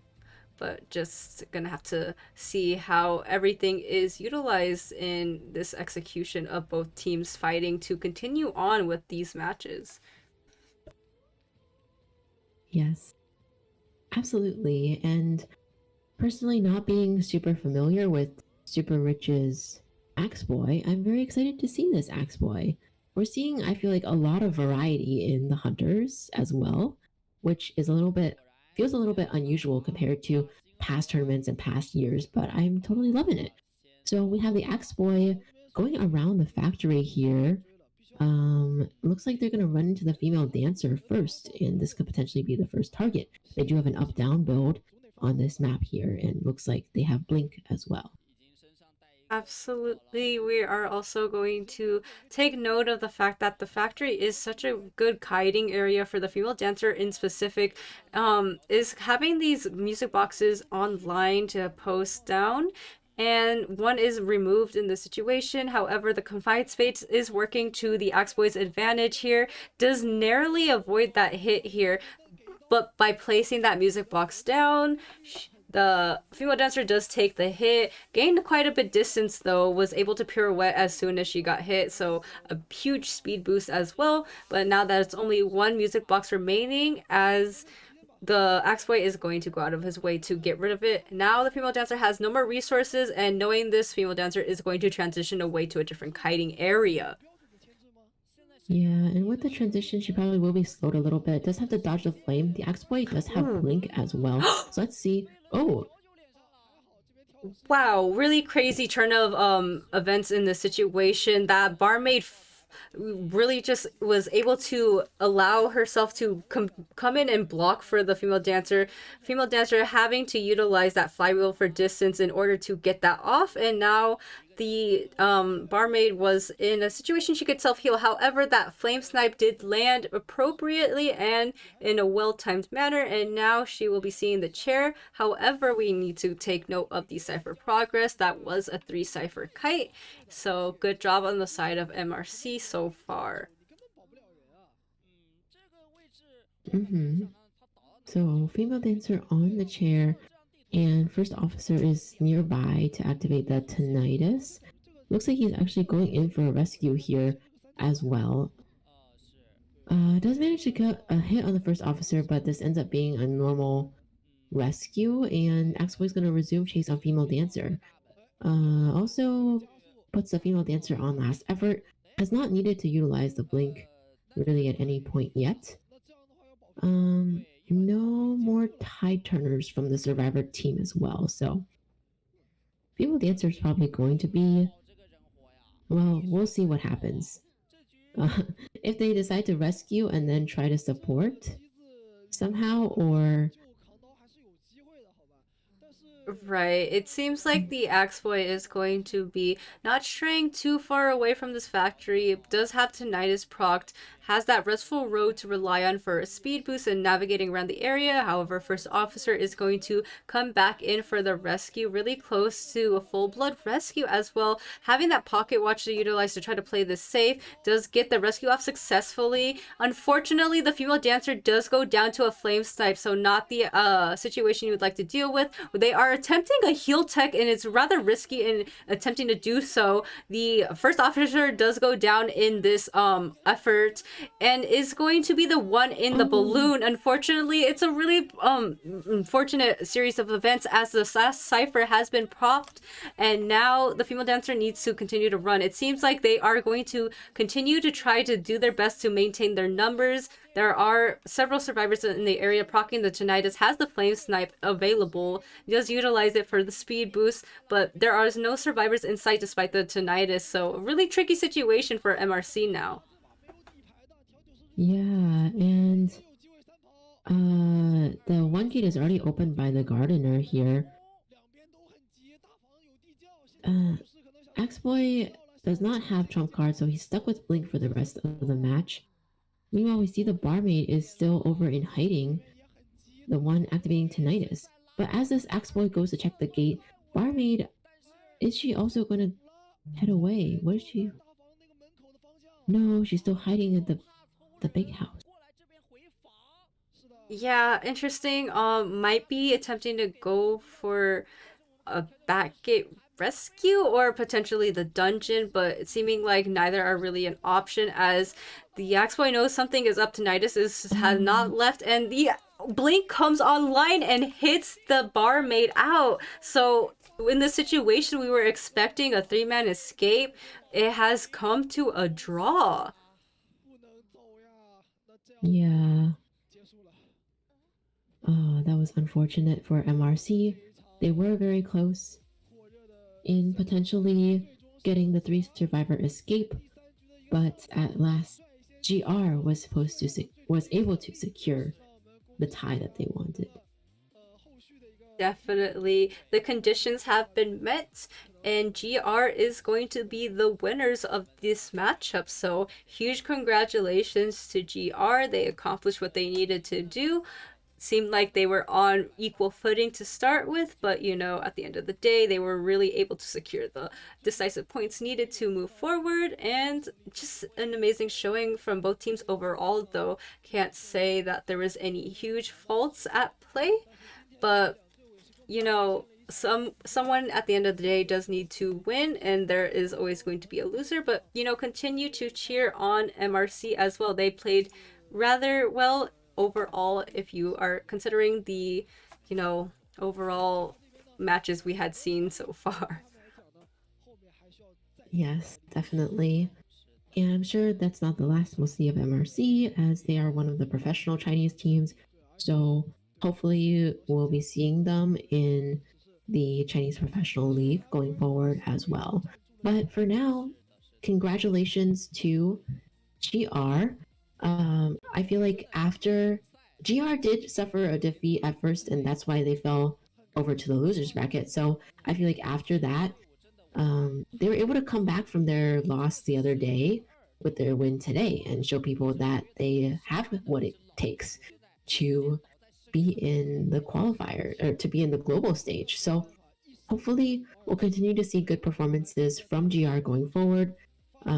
It's really great that both their survivors and their hunters today were able to step it up for their team and really contribute. They both play such vital parts in their team getting their win today.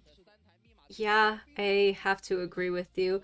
I think it's always impressive to see overall stable plays that come out of, either faction, the survivors, or the hunters. But what I think is even more impressive is when either side can rise up against, the stress and show that they are going to be able to, maintain those points or are able to get those eliminations or escapes. And Super Rich did end up doing that for us with, both the Bloody Queen and the Axe Boy coming out. So big kudos to Super Rich as well. Again, was able to rise against the adversity and really showed us that he is a hunter that can, go up against the professionals as well. Yes, definitely. Definitely excited to see more of Super Rich in the Call of the Abyss and continue to see him get better and better with his professional team. Overall, I'm sure the team as well is very happy to know that they have that consistent hunter among their team as well. But yeah, very exciting to see this kind of gameplay between the two professional teams. I hope everybody else in the chat had a good time watching these teams. I hope it was worth all the hype that it was made out to be. I know I certainly enjoyed the matches a lot. And yeah, it was a lot of fun seeing them today. We'll continue to see how GR does throughout their journey in the losers bracket, trying to fight for a place in this, trying to fight for a qualifying place in this Call of the Abyss 6. Yeah, I couldn't agree with you more. I do expect to see that Super Rich is going to be the MVP of this match just because of what I said, being able to rise against adversity, and also just generally looking forward to, if it's not even Super Rich, to the MVP player interview. Those are always really fun to watch, and thankfully we have you here, Lychee, to translate for them, so we're not completely in the dark about what's being said. Yes, I will try my best.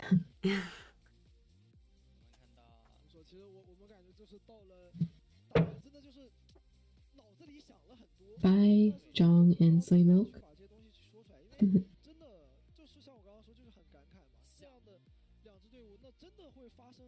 Thank you for watching our match.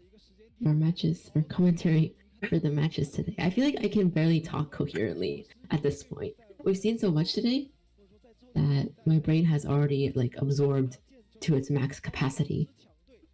Yeah, I mean, I'm already left with half of a brain cell, but having to take witness to all the craziness that's happened so far, I feel like my brain has not even processed it yet, and we're well over the matches that had currently happened. I feel like I might end up watching some of these again just because I want to process them more later. But yeah, for now, it's still fun though to be able to react as they are being played live. Absolutely. Couldn't agree with you more.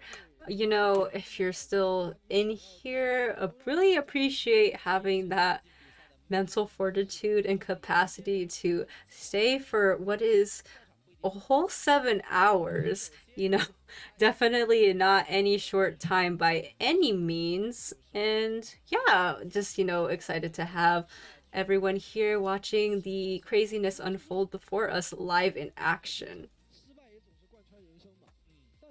Yes. Definitely, definitely. And after this, we have only 2 more teams playing against each other left. Only 1 more match. Free versus FAF. So, looking forward to concluding the day with them whenever we get to them. Yeah, and looking forward to to continue the qualifiers next week as well once we get there. Yeah. I love this geisha poster on the wall as well, and the previous COA posters. Definitely just a Very cute cool. ode to the past Call of the Abyss. Really cute setup and designs and graphics overall. Always just a huge fan of like that little bit of attention to detail. It's something that me and quite a bunch of other people can come to appreciate. I know in specific for last year's Call of the Abyss, that Eternal Aurora skin is something I really enjoy. Hopefully I can cosplay that in the future. It is on my mind. But yeah, I think that this game has a lot of good aesthetics in general. I definitely love the utilization of having these really cool and intricately designed skins. And I think that also helps me enjoy the game a little bit more. It's almost like my Barbie dollhouse at that point. Yes, definitely. But yeah, I agree. The cosmetics make it more interesting for sure. So I like that aspect as well. Okay, Lychee, we're gonna make it through, I promise. I'm just like, when are they gonna show the best deduction? Is it coming? Is it coming?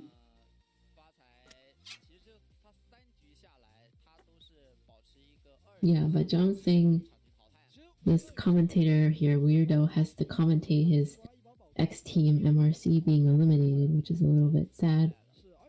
I'm sure that even as a commentator, he still feels for his former team. Although, of course, you're not supposed to be biased, but I'm sure, like, on the inside, you know, those, all the blood and sweat, but hopefully not blood, the sweat and tears that you've worked for your team, you know, you really have that connection to them no matter what, even if you leave. Yeah, it's tough, right? I think even our own casters in NAEU or Southeast Asia have had to go through that as well.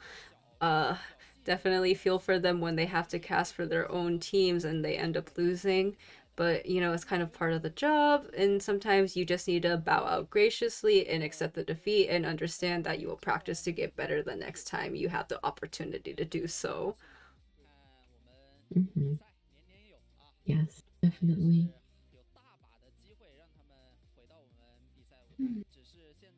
Seems that they're still deliberating over the MVP and potentially the highlights, but you know, maybe I'm wrong. We are going to be seeing, as expected, Super Rich as the MVP, so we're gonna also be gearing up for seeing a player interview for Super Rich as well.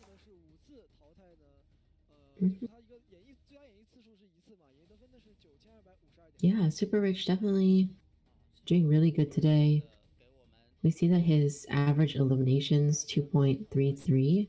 So for hunters, like a lot of times we think getting a tie is the standard, but he's able to do above and beyond today, which is very awesome. But now we'll take a listen to the interview. And it's actually Shadow from GR here. Ooh.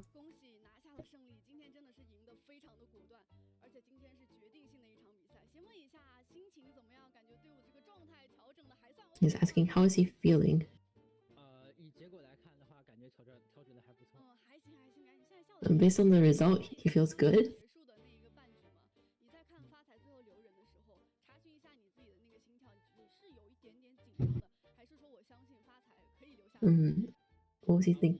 How did he feel watching his hunter play? 我们观战会比较慢嘛，然后听到发财在麦里直接喊了一声平局了，然后就紧张的心马上就。So they have a delay, I guess, but they heard the hunter player yell it's a tie, so that's how they found out they won. 状态有一点点小小的劣势嘛，其实最难能可贵的是我们把这个状态能迅速的调整的很好，所以今天面对到 M2C 没有退路可言，是你们针对他们做了哪一些调整？有没有一些预判到的地方？就我们想了很多，就想了特别多，但是也不一定预判到了吧。但是以表现发挥的水准来说的话，是我们打得很好。She asked how they prepare, and he said they thought about it a really long time, or thought about it a lot, but didn't necessarily predict what was going to happen. 都会说G2战队回来了。我们先说一下第一局吧。第一局的时候，求生者也是非常漂亮的拿到这样一个3出。开始的时候，其实我觉得对面监管者他是有一点点小贪的，有在说想打一下你，然后又想打一下子古董商。当时那一波节奏会是什么样的？能跟我们分析一下吗？因为第一波那个我跟他原生信徒拉得很远嘛，虽然是原生狗，咬中了的话，中间也可以站台卡狗是拿不到刀的。第一波狗是不会有任何机会的。而且今天我 He's talking about his strategy in kiting out the patrollers against the Dream Witch. Mainly, he was far away, so that helped. 寄生在你跟你在那地方博弈，那个地方我想问一下，你有没有说想法要去上这个车？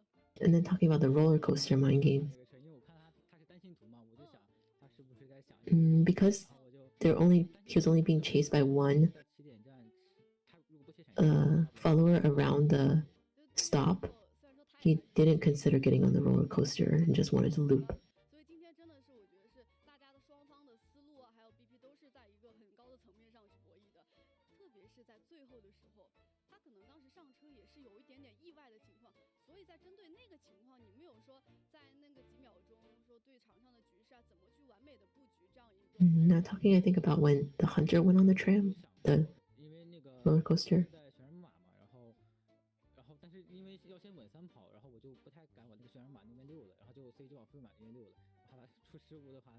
He thought about cutting towards the dungeon after that point, but the team prioritized getting the 3 escape for sure, so he kited it somewhere else. 在第一局和第二局都是很顺利的拿到了这样一个3出，哪一局的开门战对于你们来说觉得会更加刺激一点，更加惊险一点点？第二局嘛，第二局其实我们开门战有机会能4跑的，就差了一点。The second match was the most exciting because they actually had an opportunity to get a 4 escape. 在团队配合上面真的是 YYDS。我们当时说最后开门战的时候，你们3个人直接包住了那个安在小门，那个地方是想怎么样去打？就如果说我们重新回到那个时候，怎么样去可以更好的打开这个局面呢？就他传送了之后，然后所有人都先散开，因为那个奥利奥他那个长的奥利奥他没清嘛，就大家都先在那个奥利奥先散开，散开之后的话，可能会就机会性4跑的几率可能更大一点。而且我看到你们是在开门战之前就救人的时候是准备好，是星子是过来换道具了，然后最后又没有，是怎么考虑了一下子？就是如果说道具不能让道具用完的话，你是可以换道具的嘛。但是那个工厂溜得很好嘛，然后就死了，还有好多道具，落很久有很多道具，所以就Talking about the Red Church match, I think they didn't exchange items because Antiquarian still had her ability left. 加上今天发财一上来，我觉得是给到了惊喜的。第二局的那个红夫人，你们在看到了他4抓之后，你们有怎么夸一下他吗？今天真的状态挺好的。没想到这发财打太好了，太惊讶了。They didn't imagine the PQ would get a 4 escape, but thought it was really awesome.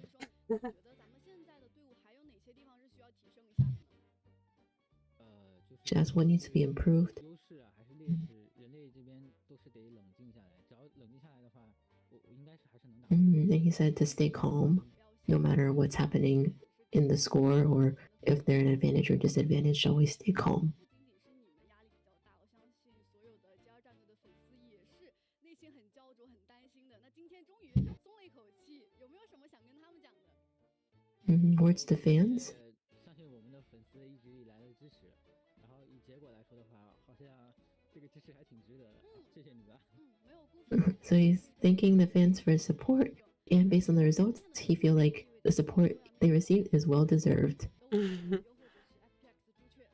想在 B 组出现还是很艰难的一条道路，有没有什么想鼓励一下自己和队友的呢？ And then to encourage themselves for the next match, 关关难过关关过嘛，就希望我们可 I 以 think 不管是复仇啊还是什么遇到困难，然后去克服它，就希望能冷静的走下去，然后成功的走下去。是的，是的，相信所有的黑暗和困难都很短暂嘛，也相信你们可以向光而生。那么也是期待你们之后的表现。感谢来到采访席，再次恭喜 GR 获得了本场比赛胜利。接下来即将进行的是我们的最后一场比赛，由 Free。 Yeah, that's it. I didn't catch what you said at the end. That's okay. Hopefully, we got most of it. Most of the gist of it. All right, everyone, we are going to be taking a look at the highlights, and after that, we are going to be heading towards another brief break. So enjoy the highlights as they are shown, and we will see you back soon. See you soon.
观众朋友们，大家晚上好，我是幻鹤。晚上好，我是四八七。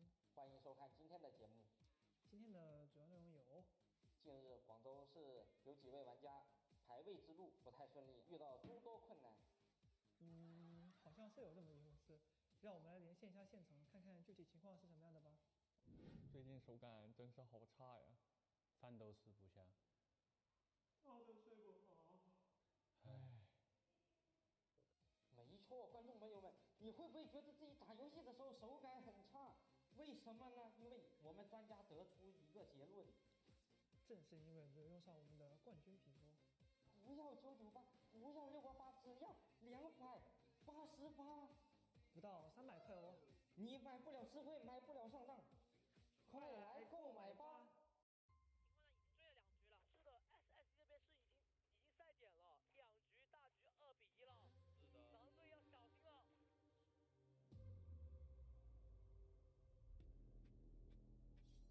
接下来，这里是属于我们的战场。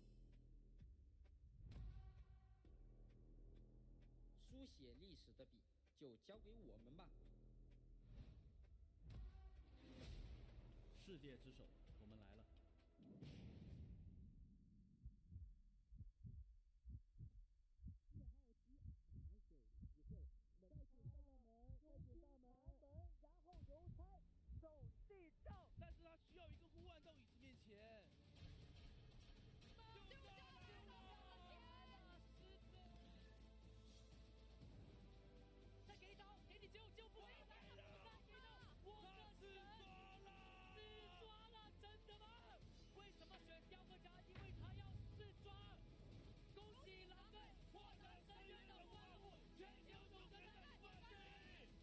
这是属于狼队的时代。口腔溃疡、口舌生疮、口腔炎，目标瞄不准，只会更煎熬。治溃疡必须准，哪里溃疡喷哪里。口喉消肿止痛治溃疡，请喷3金牌桂林西瓜霜，桂林3金。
All right, everyone, we are gearing up to go through the thick of it for our final matchup. You know, again, just highlighting how many crazy matches we've had so far.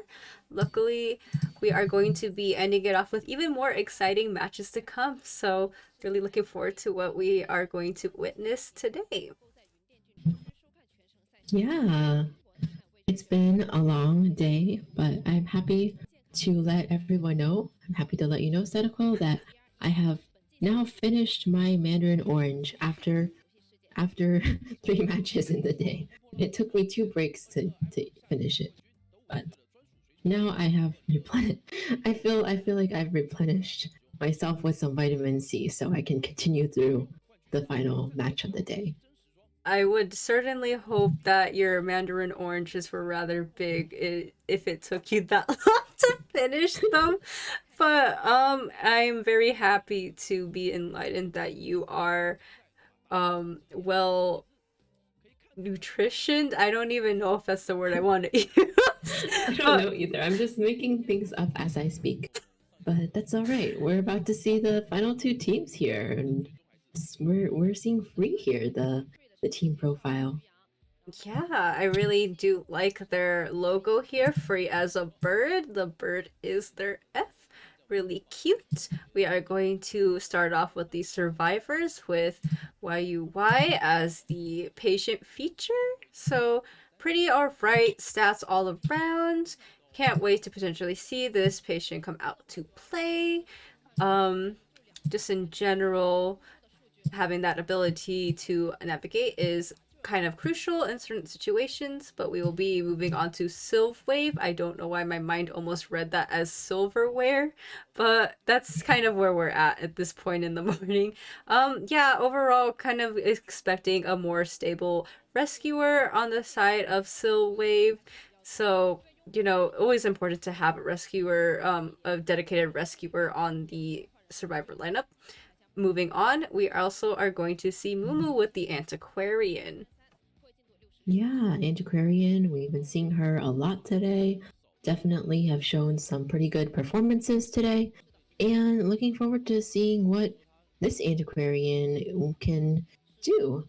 Looks like they also have pretty well-rounded statistics here for their Antiquarian, doing a little bit of decoding, a little bit of kiting. So looking forward to it. And then we have I here on the entomologist. So we've seen entomologist a little bit today as well. And this entomologist seems like they like to decode quite a bit. They aren't chased too much, only 27% kiting, but they're all about the decoding, and they sometimes rescue and they make it out of the exit gate quite often as well.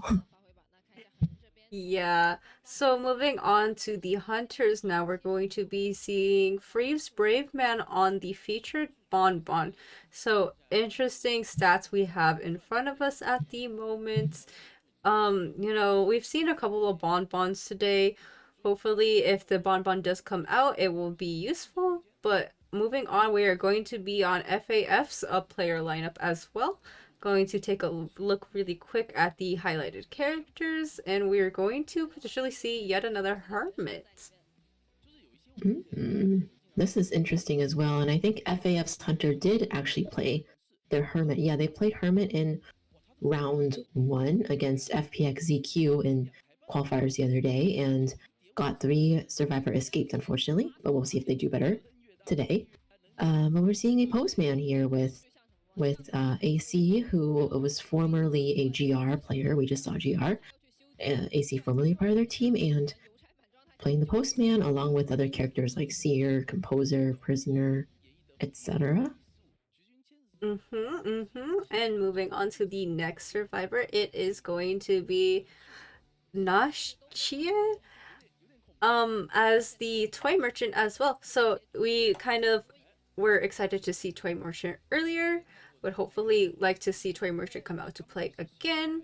Just a really strong survivor overall. Moving on, we're going to be on Xian as the forward. So again, kind of loving when the forward does come out recently. Was a little bit more of a staple in the meta prior, not so much now, with the rise of Antiquarian and Prospector being a little bit more reliable in what the teams generally need with the hunters that have been coming out to play. But still, overall, a harasser is a harasser, a nuisance for the side of the hunters. And we're going to be looking at Seeds Entomologist now.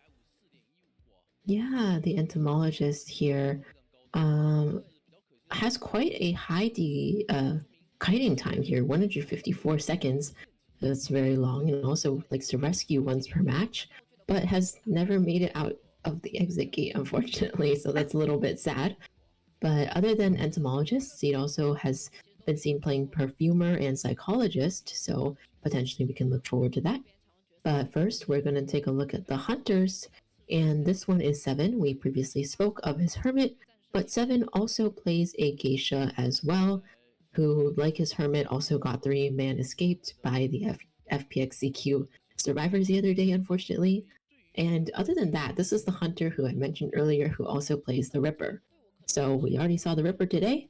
I do wonder if we might get to see another one, although based on what Seven played the other day, it doesn't look like he likes to bring out the Ripper too much in competition perhaps nowadays, but still just putting it out there that it might be an option. I think we've seen quite a few things where I can't even discount that as being a potential, even knowing the fact that he plays Ripper. You could say that we would be expecting a Ripper even though that player doesn't play Ripper, and it would be like, oh yeah, that stacks with what we've been seeing so far today. So everything is an option at this point in time. Hopefully the FAF's Hunter does perform better today than prior. Again, we definitely love to see more of a neck and neck situation between the two teams. So hopefully they'll be able to provide that for us and making this last matchup a really fun one for everyone involved. Yes, definitely. Last match to end the day and to end the weekend. So for sure, hoping that it is a very fun one. And yeah, thanks to whoever's still watching the stream with us. I see Jong is still with us. So thank you, Jong, for sticking it out with us. But look at that. We're seeing a doctor ban right off the bat. And I guess we're playing on the hospital, but hospital, no doctor is what they say. Yeah, I kind of got surprised by that, ban immediately as a priority pick. Granted, that can lead to certain hunter indications, But still, I wouldn't go personally. I just wouldn't go out of my way to ban the doctor. But we are going to be taking a look at the two survivors that have been chosen so far, which are the priestess as well as the psychologist. Yeah. So I guess they're picking up potential characters that are also along the same line as the doctor barmaid type of character. They picked up the psychologist. Seer ban, unfortunately, but priestess on hospital is also very strong. So picking that up as well. Oh, Brave Man is the hunter here. Brave Man, we saw earlier his bonbon being shown, but actually he also has a undead that he may pull out as well. So I do wonder if there's any thought about that here. We're going to be seeing another prisoner come out in a situation where it is not in overtime. So, yeah, excited to see the potential of prisoner. I suppose he has a little bit of kiting ability due to his shock, but you know, obviously not a kiter type character inherently, as well as going to be seeing the final lock-in on the survivor side with the mercenary. Now, Brave Man. Ooh. Oh, are we gonna get to see the Percy? The undead? Yeah, we're going to see the undead today. A lot of really unconventional choices coming out to play. Constantly been making that a note, but they don't fail to surprise us. The undead, I suppose, makes for an interesting hunter to go up against. The mercenary is something to keep in mind. We had a stable rescuer whose job has pretty much been decimated with the fact that there are no rocket chairs to have these survivors placed on, and instead is going for a more slugging playstyle due to how Percy is inherently with his kit. But we are also going to be taking a look at the survivor line up in terms of the spawn picks as well as the undead being placed in the vicinity of the mercenary and the priestess. Yeah, I'm curious to see how undead will perform on this map. I feel like I don't know if I've ever played against the undead on this map specifically, so I can't even tell. But very interesting. I think the bans and picks definitely kind of hinted towards that since he banned like Doctor right off the bat. Doesn't want the Doctor going around healing herself and other people. Yeah, but we'll see. The survivors, I'm sure, also kind of had a plan for this as well. Maybe not complete, like 100% buying into it, but definitely did come somewhat prepared based on their picks as well. So we'll see how this Percy does. But yeah, very exciting to see the off meta Percy here. Couldn't agree more with you. Yeah, I do think that there was potential in them being or potentially expecting that this Percy came out. With the use of the prisoner now kind of makes a little bit more sense if they actually anticipated it. Doesn't do well against Cypher Rush, but you know, that makes it so that the survivors really need to do a good first kite. It seems like his first chase is going to be the mercenary, already expending one elbow pad, narrowly avoiding a hit. It does take that hit preemptively now, so not a good situation to start off with the survivors. Needs to get away from the area. Gonna to expend yet another elbow pad, having that priestess portal up online, but does not opt to take it. So it seems like Brave Man is really just going to double down on this chase onto the mercenary, which is honestly not a bad choice at this point in time with only one elbow pad remaining, and does take the hit as he goes into the church or hospital, my mistake. Yeah, so the mercenary is going to go down quite soon. Does have one elbow pad left, but did expend two earlier. And the priestess here continuously having the portals destroyed. Looks like she's going to be the next target by the undead here as the mercenary tries to heal himself up. Priestess here utilizes all of her portals here, so nothing else to work with. And it's just going to have to try to cut around this area. We see that she already has one hit, so Percy here also able to break that pallet with his hit. and quickly closing in onto the priestess here. Yeah, we're going to see yet another peeper come on to the stage here as he tries to slow down the priestess. Does narrowly avoid that hit as well. Does it again somehow, but the priestess finally is going to fall. It's important to take a note of the cipher machine progress. Not a single cipher has been popped in this this whole time duration, and now the target is going to be the mercenary yet again. So it's the survivors aren't doing the most amazing job in being able to contain the undead for as long as need be to continue with the cipher rush progress that they were trying to go for. So a little bit of a tough spot for the survivors, as now the prisoner is going to be the eye of the target. Yeah. The mercenary already used up the self-heal, so we'll see if the priestess is going to self-heal as well. But for now, undead,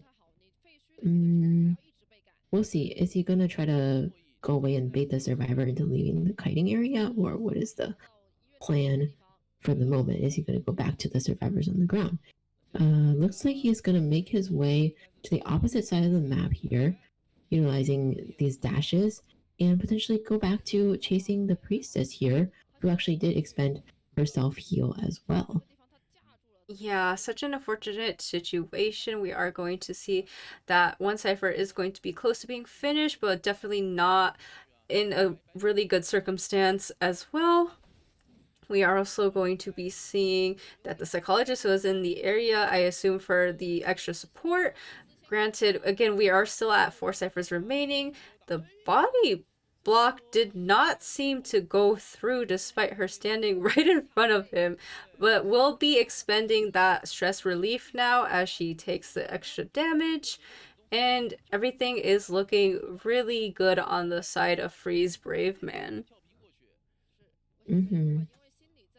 Yeah, this is quite interesting. We see, yeah, psychologist took a hit.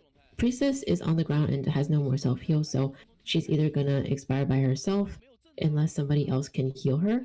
I think Zion is trying to make a run for it, but the Percy might be going back to the area in case that's what's happening. So we'll see if they're able to get this priestess healed in time or not. What is the situation?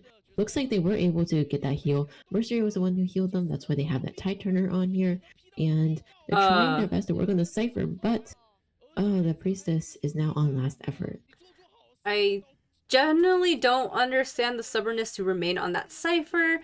But the target now is going to be on the mercenary yet again, who is in this half-injured state, is going to utilize that leap to go over that window and kind of negate any slowdown that would happen with the normal animation of vaulting. Does utilize that last elbow pad, so now he needs to rock kite in an area that has no pallets, or rather one pallet that was down. Unfortunately, is going to be taking the hit yet again, and now we're in a situation where it's just looking pretty bad for the survivors.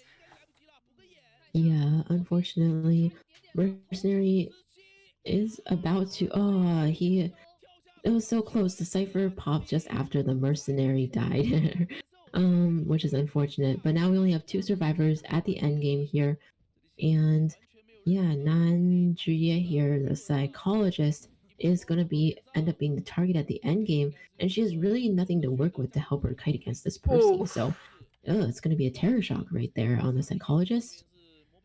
Yeah. And yeah, the Percy's just gonna go look around. Just genuinely really unfortunate series of events that had happened. The survivors weren't really able to contain the hunter as long as need be, despite having those resources in tow. We did see that the mercenary used up his elbow pads, or 2 of his 3 elbow pads, pretty close to the start of the match. But it seems like the psychologist is going to bank her luck on utilizing that last self-heal to try to contain for a little bit longer it's still looking pretty dire. I think we would expect to see a 3K in this situation. The dungeon isn't even in the area. However, there is a valiant effort on the stun on the undead as the psychologist tries to make her way to gain a little bit more distance and moving out of that area. However, and stuck in this other pallet and is going to kind of navigate around this gate, is going to get that pallet stun. So a really amazing job so far, but again, the dungeon really isn't in the area, so just kind of kiting for naught at this point. Oh, yeah. Psychologist doing a very good job, a valiant effort for sure. Unfortunately, gets down in the end. So it looks like this is going to be a 3-survivor elimination by this undead here. Very good score by the undead. And very cool to see the undead being played for the first time in the Chinese mainland qualifiers, I believe. Right, definitely making a statement by securing that 3K on a hunter such as Undead of all hunters. You know, generally not a hunter you would see in a high-level gameplay, let alone in Chinese mainland qualifiers. So kudos to them to being able to pull off something as impressive as a 3K. So gonna have to move forward, maybe consider a respect ban on that undead as well, because it didn't seem like they were in the mindset that they could properly counter it in containing that hunter for a long amount of time. Mm-hmm. Yeah.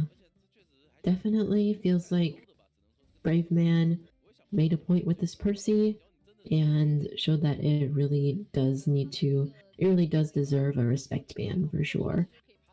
So definitely expecting FAF to go ahead and do that.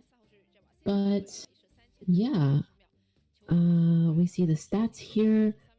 Psychologist kited 120 seconds, Mercenary next 102 seconds. Despite the long kites, they weren't able to make it out the gate. This is a 4-survivor elimination. And for Percy, they ended up downing the survivors 8 times and broke a lot of pallets. They broke 10 pallets. They hit their survivors 11 times. So Percy doing Percy things in this match. But yeah, really good job by Brave Man to secure this 3-survivor elimination for free. A lot of well executed leaps. I would have almost assumed he was playing the evil reptilian at that point, but you know, it is what it is. Still a rather unconventional pick. Maybe one day we will actually see the evil reptilian.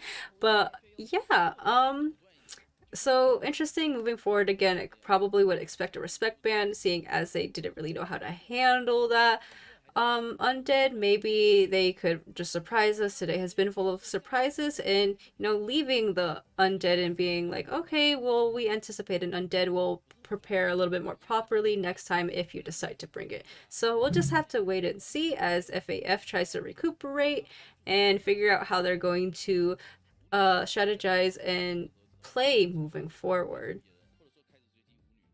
Yeah, definitely. I think they probably had the undead in mind today, but maybe would want to make some adjustments, whether it's their strategy or their team composition going forward, if they really dare to not ban that Percy. But I think a lot of other teams, I feel like whenever the opposing hunter has a Percy and they have the option to ban, they will go ahead and make that ban, just so they don't have to worry about it at all and make too many adjustments to their strategies, since Percy's such a different playstyle hunter. So I think we can definitely expect to see a ban, but if not, then yeah, I would definitely like to see how the survivors can try to adjust to the situation. But yeah, Free coming out with 3 points, and now their survivors are going to go against FAF's Hunter. So we'll see if we see any interesting hunters come out from FAF's player. Like I mentioned, they previously used Hermit, so that would be an interesting one. Although, I don't know. They have the Ripper too. They have the Geisha too, and presumably others that I don't know about. We'll find out. For now, we are seeing a barmaid get banned. I keep echoing myself as a broken record, but Barmaid as a priority pick, Hermit, Dream Witch, Clerk.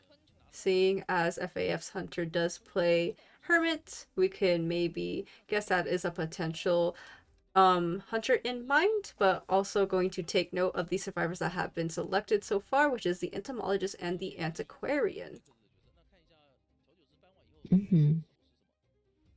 Yeah, free going ahead with those characters.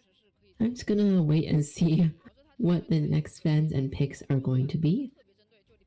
Like we talked about, there's been so many things today that I just kind of want to watch at this point instead of trying to wrap my mind around what's going on.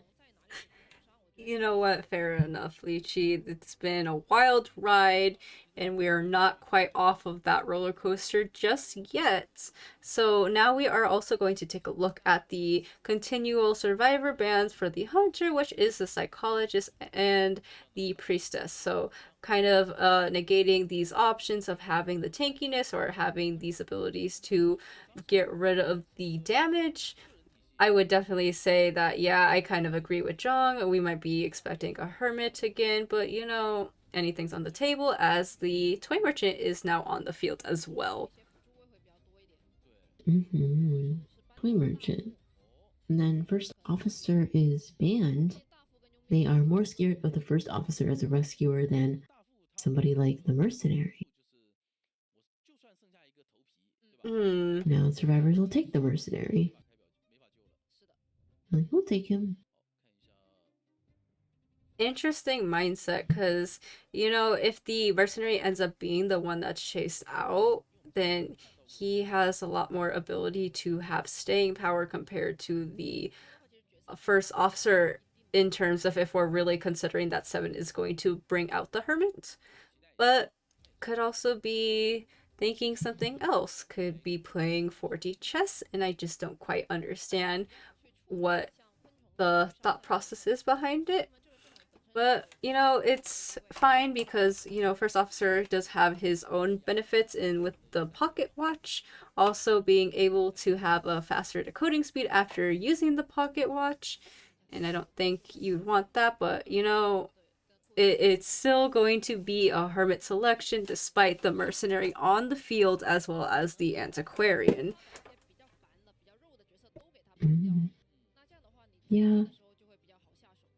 We'll see how the Hermit does. I guess the bands definitely make sense for a Hermit. That Barmaid and Psychologist healing people up is really detrimental. Can lead to blocking so much more damage. And yeah, Priestess, First Officer, annoying to deal with as well. So we'll see how they're able to counter this Hermit on Sacred Heart Hospital. And taking a look at the spawn selections now, we see Entomologist is taking the hospital in the middle. And on either sides of the shack, it's going to be Antiquarian and Toy Merchant. Actually, Mercenary is closest to the Hermit in his position. Yeah, rather interesting spawn selections. I would say that the Hermit has several. Well, I mean, it really does depend on what his preference is in terms of who he's going to chase out first, knowing that each of these survivors have their own staying power in some regard. And yeah, just having in the thought process in mind as well that, this FAF's Hermit was 3-man escaped, I believe you said, in the past, and just that inherent knowledge that the survivors are going to be constantly communicating, already putting that Hermit at a disadvantage due to the health distribution that is going to come online. So really needs to have those polarity stuns really precise and calculate that math in his head appropriately to maintain the best results at the end of this match, because there is a lot at stake as we are going to be heading into Sacred Heart Hospital in just a moment here.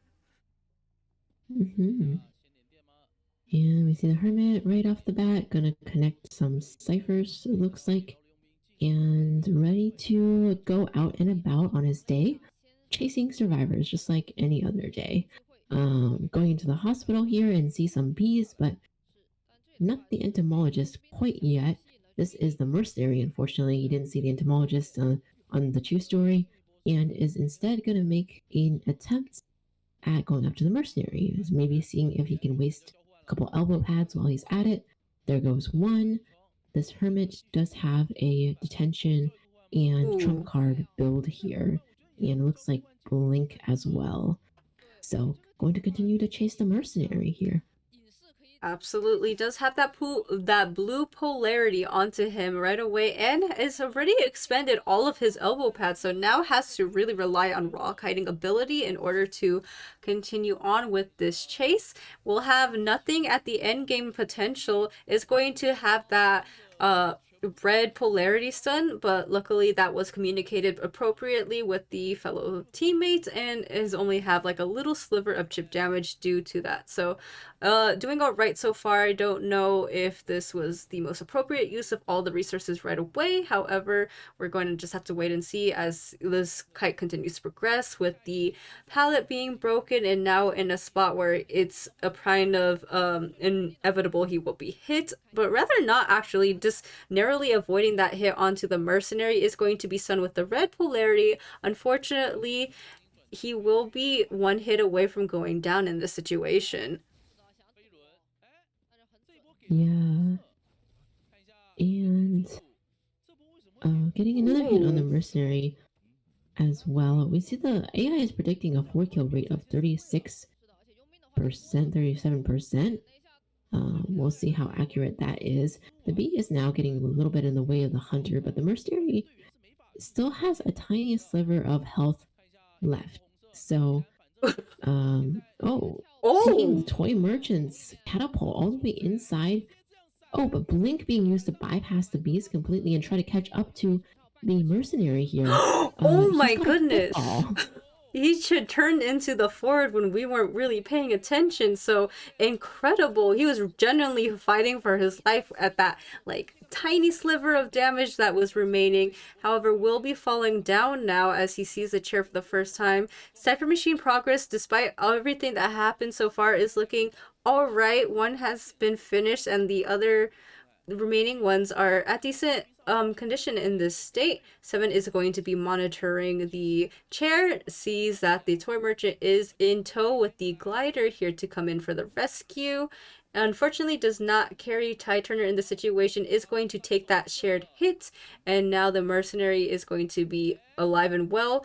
And again, the toy merchant is going to be hit and not going down quite yet because of the shared damage distribution, but the mercenary is going to be the focus of target yet again, knowing he has no more resources to work with.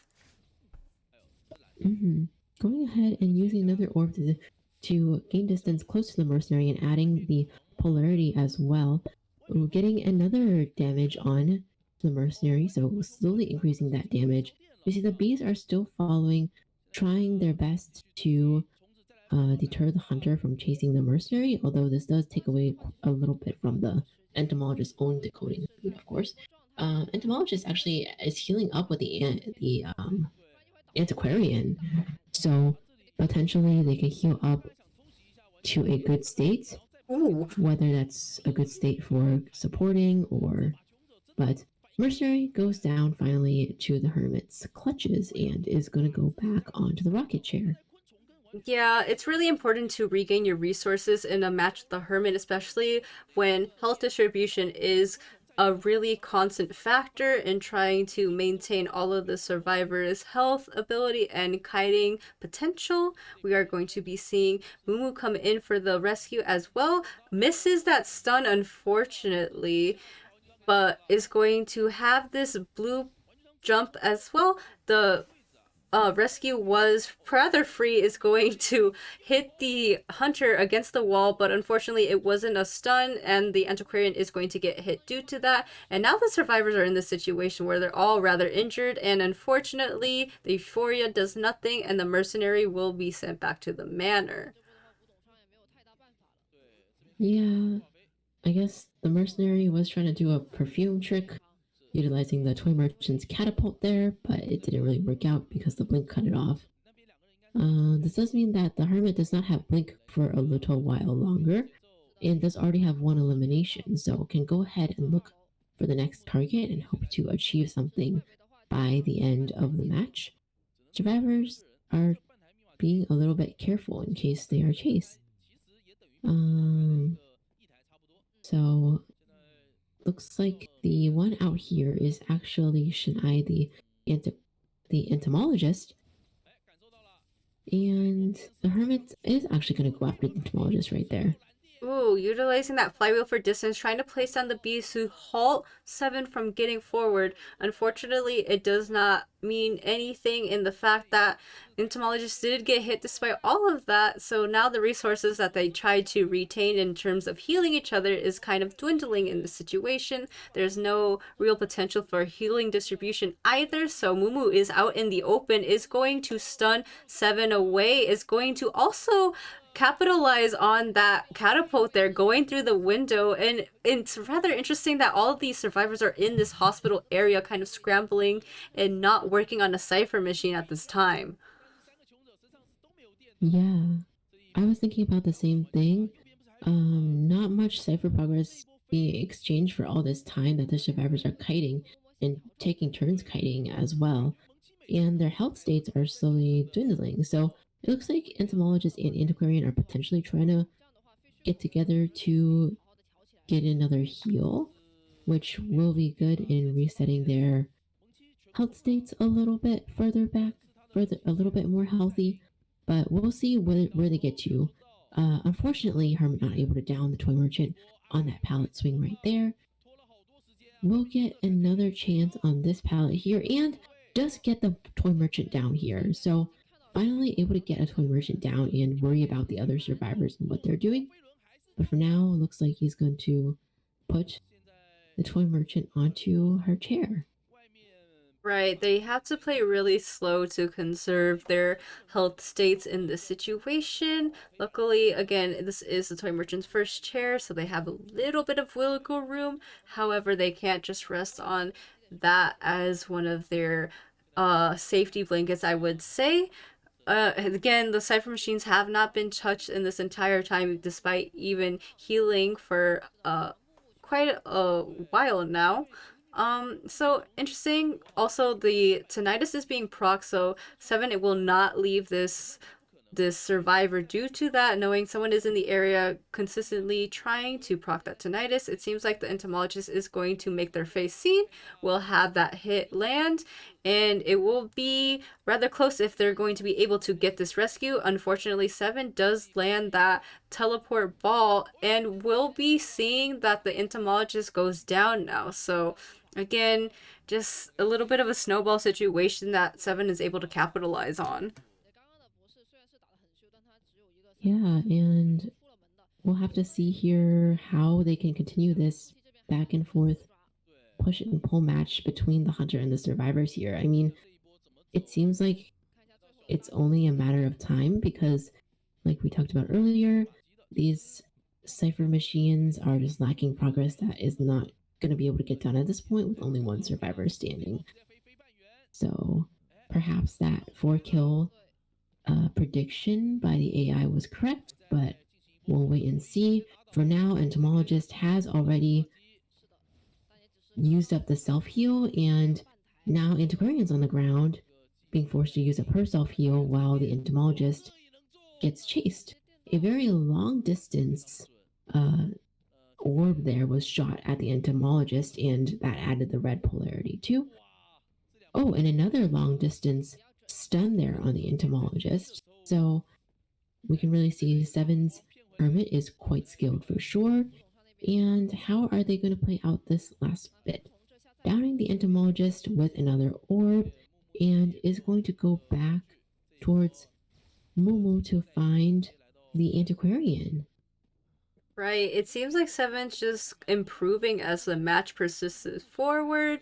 Now going back to the antiquarian as noted, just genuinely a 4K is inevitable at this point. They haven't touched the cipher machine, and the remaining survivors that are on the floor are just not gonna bleed out for or a long time. However, it is going to be interesting to watch to see how long the Antiquarian can keep this hermit at bay.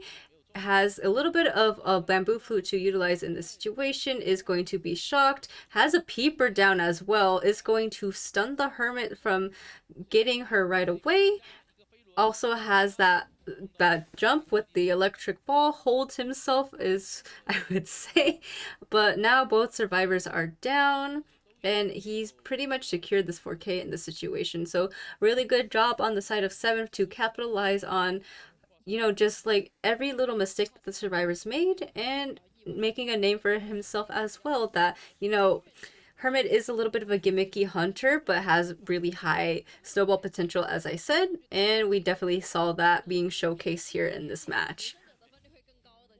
Yeah, for sure. Really good job by FAF's Hunter 7 there with the Hermit, just like you said. And yeah, that's a 4-person elimination. So that puts FAF ahead at 5 points to 0 in this half. And even if you add on the fact that Free got the 3-person escape in the first match, no, that what happened? That their Hunter got a 3-person elimination in the first match. FAF still managed to take this round win through the Hermit 4K. So that's very impressive for sure.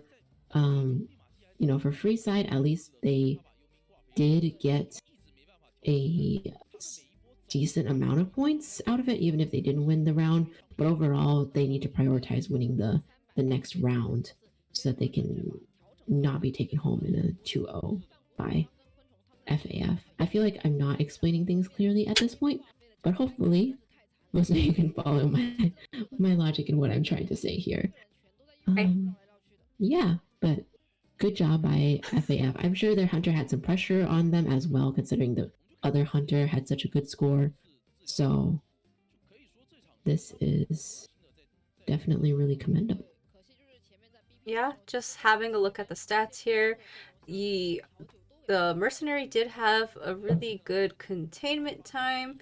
However, at the end of the day, that really meant nothing because of all the pressure that is allowed through Hermit's kit inherently. You know, that's the decoding speed debuff, I suppose you would call it, is really kind of brutal, especially when he was able to really capitalize on the mistakes of the survivors. We saw that kind of tumble down like a bunch of dominoes in the situation, and now we are going to be kind of guessing what's going to happen in our game too. So Lychee, I know our brains have been exploded due to everything that's been going on recently, but how do you think that the teams can improve moving forward?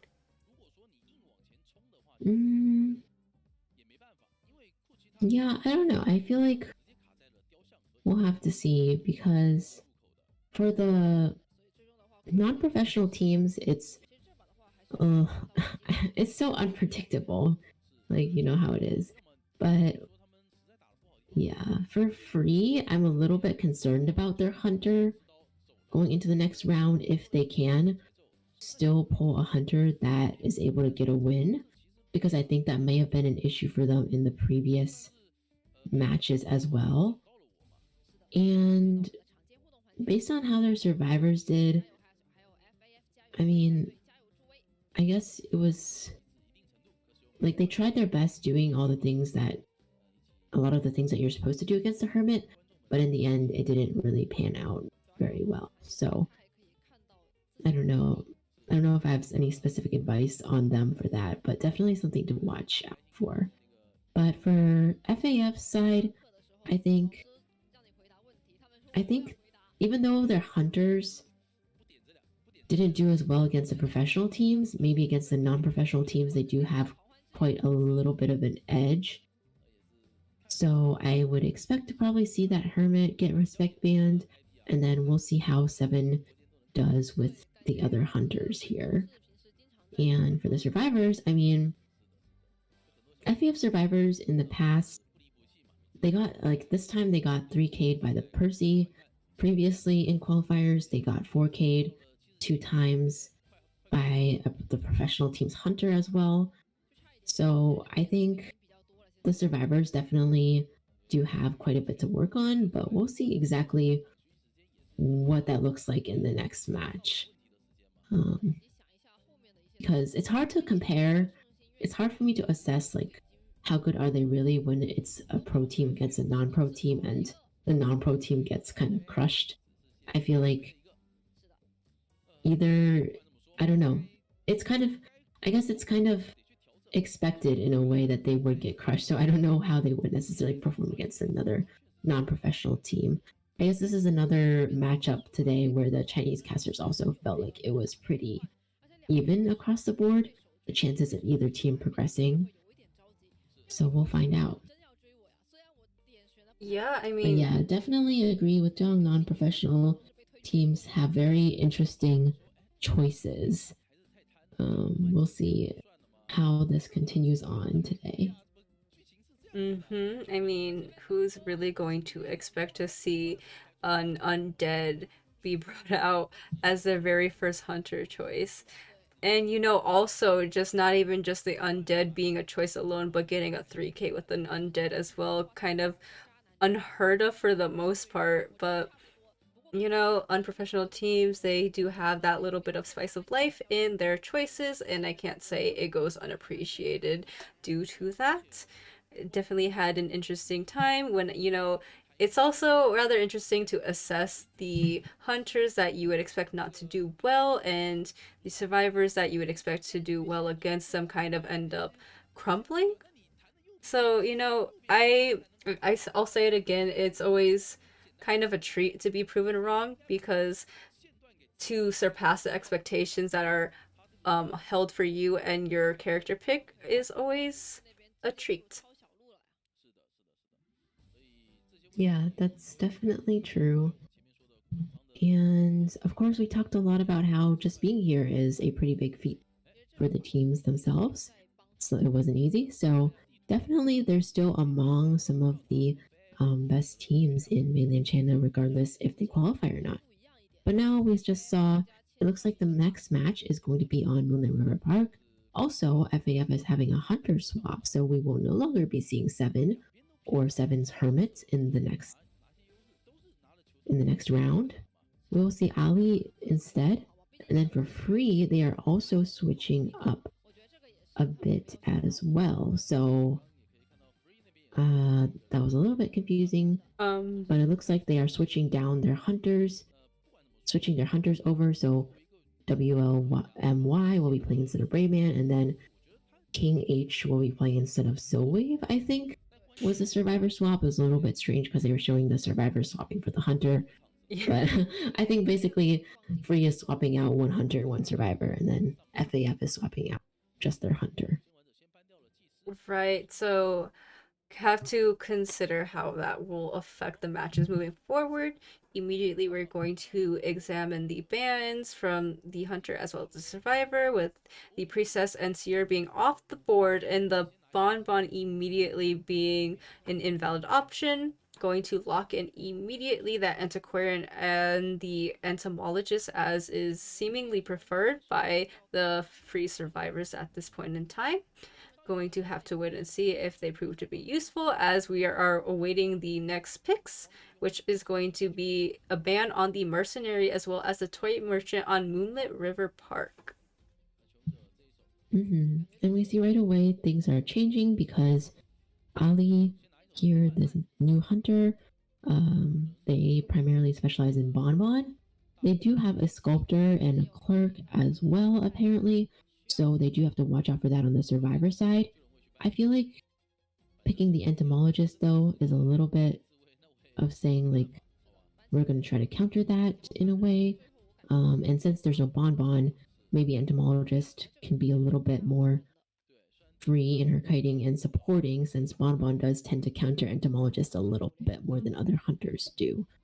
But yeah, looking at the rest of the picks, we have the patient coming into play here, and then the first officer as well to secure things down for the rescue, we do note that the mercenary and the forward has been banned, so first officer was kind of chosen here as the replacement of choice by the survivors here.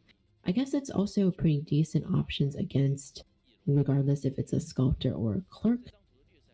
Like first officer, definitely being to rescue against sculptor, even potentially full presence is really strong.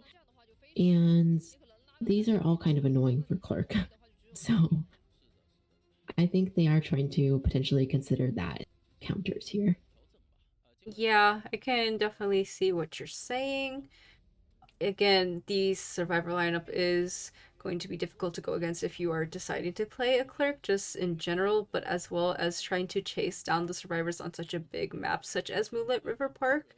So, going back to the basics and what is good on large maps like these is going to opt for the breaking wheel. So, kind of excited to see if that is going to prove to be successful. We saw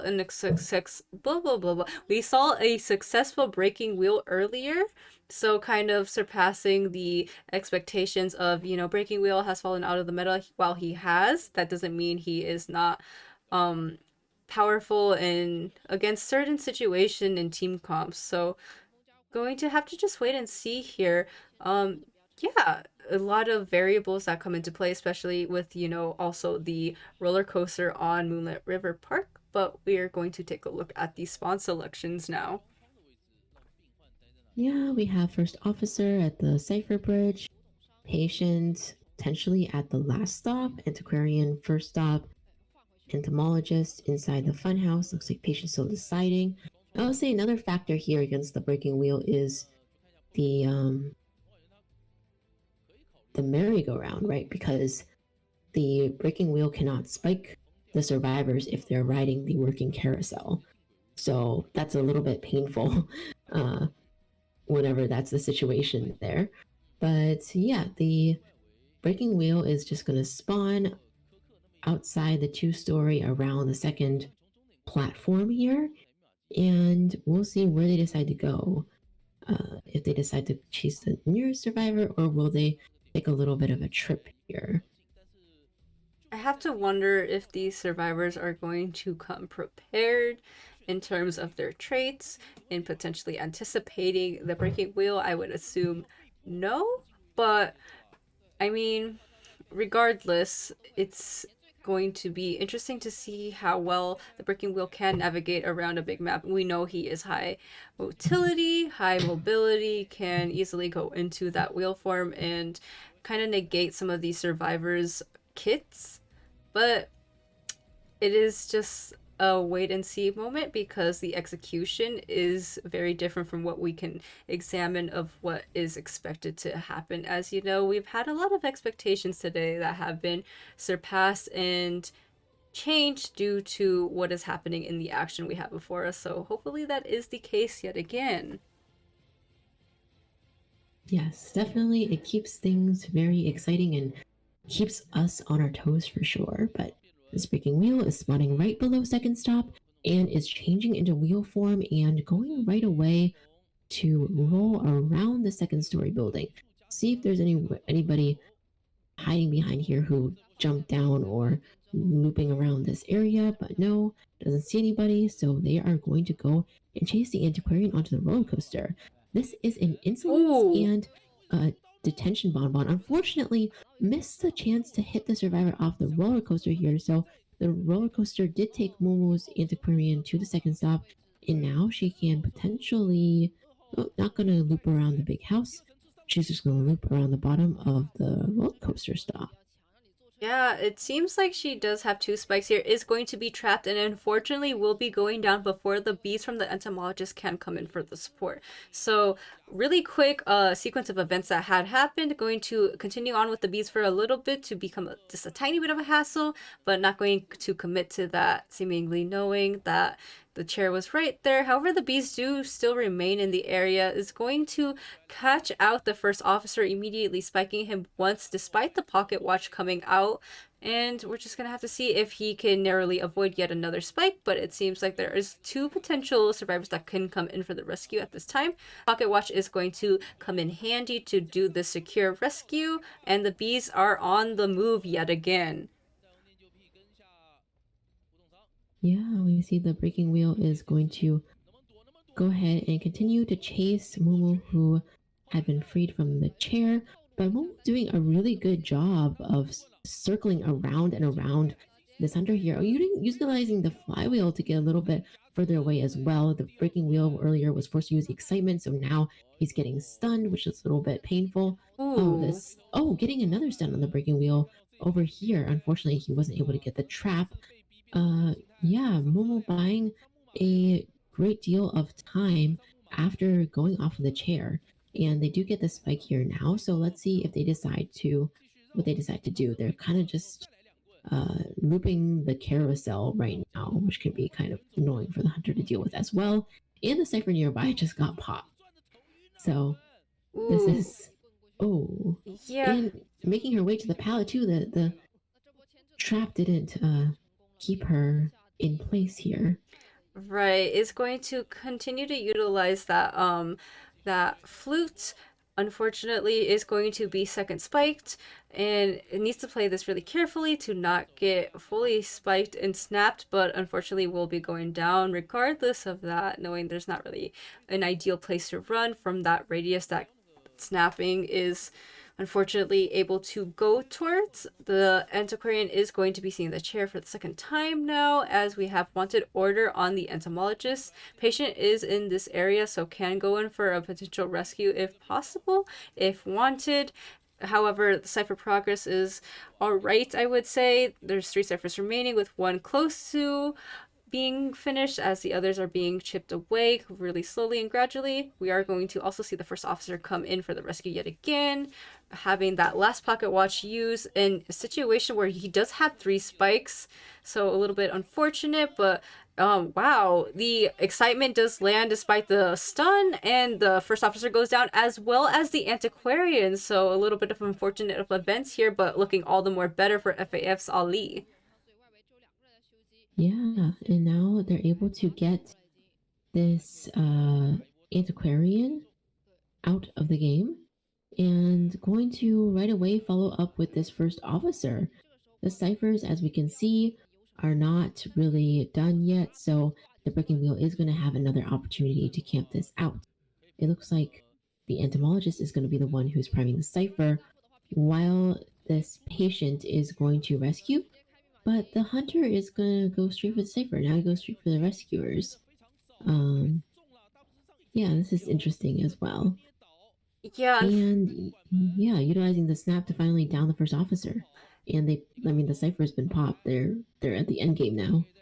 Right. The patient did hook to try to get away from that exit gate, did kind of run into the breaking wheel and attempt to do so. The trap does not land, unfortunately, is going to throw down that pallet to maintain the ability to gain a little bit more distance, and is going to also use that hook as well. So now we're in a situation where the patient has 1 hook left, but it doesn't really matter because, again, detention is online, and that basic hit is all he needs to secure this patient on the chair. So now the remaining survivors are in a little bit of a tough spot here. We are also going to see that you over there is going to try to scramble to get to a safe spot, not wanting to be spot out by the breaking wheel, as Shun I is going to be the next target. And over here, it looks like entomologist already did have the gate open, so not much for her to worry about. However, this first officer is unfortunately found by the breaking wheel, and he had to use the spikes to down the first officer.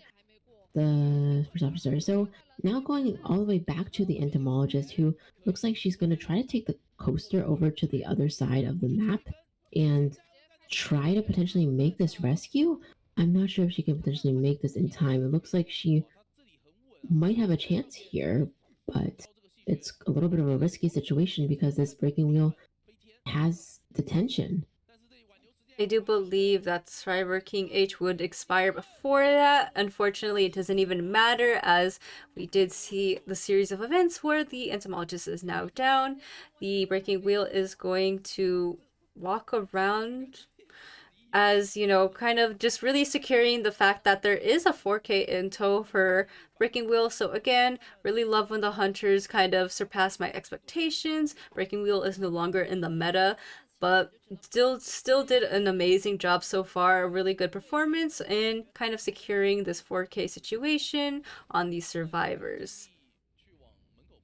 Yeah, so now FAF, they switched their hunter, but their other hunter basically put a lot of pressure on Free. Oh my gosh, are they going to be able to find the survivor? Don't tell me they can't. I'm sure they will.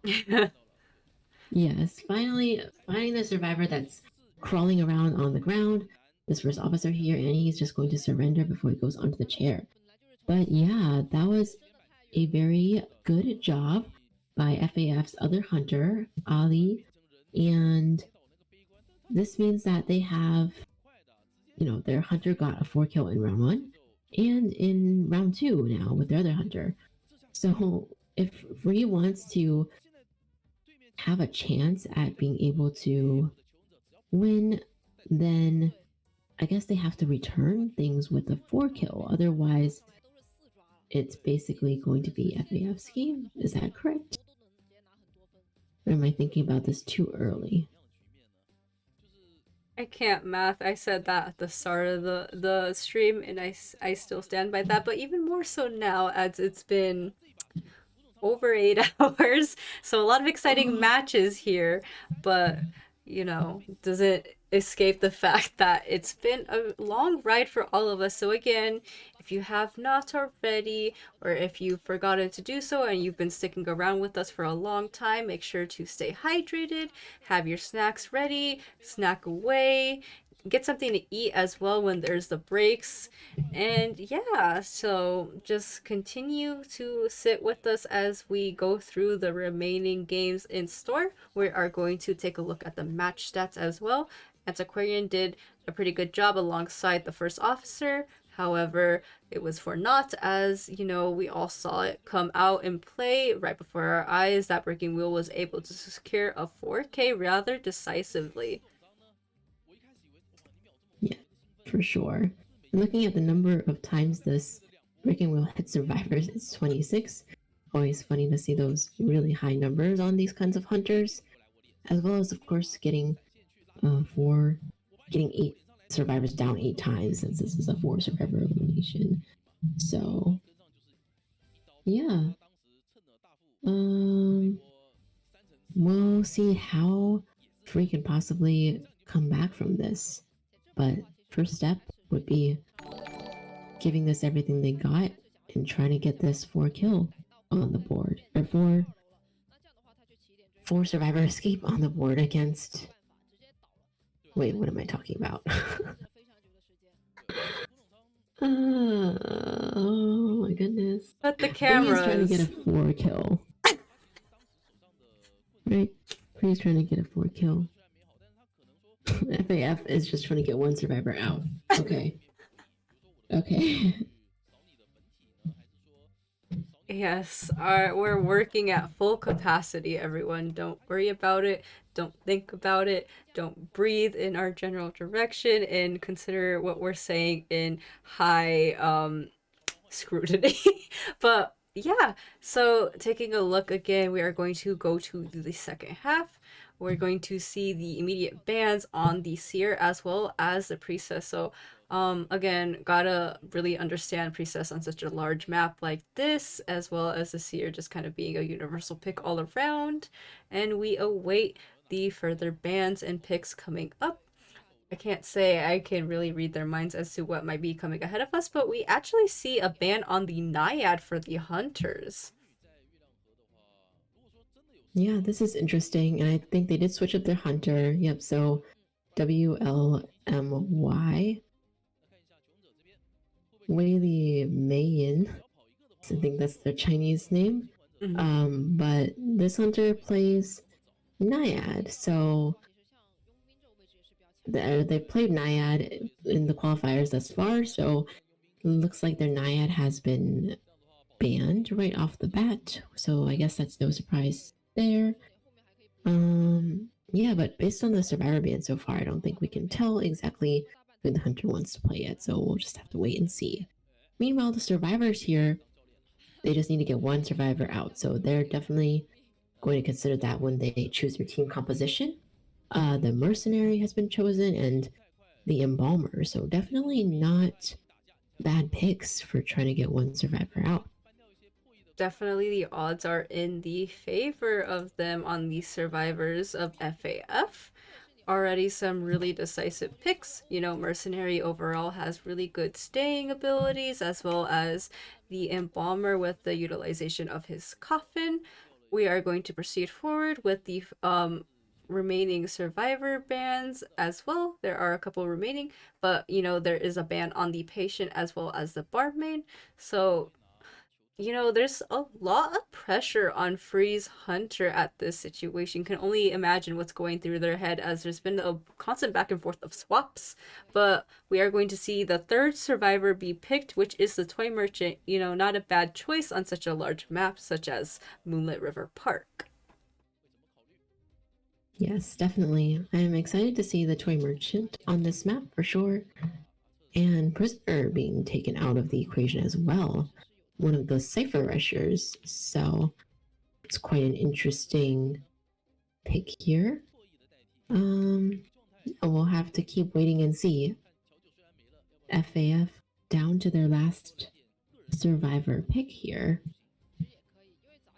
I don't have much to say. I just want to watch and see what happens at this point.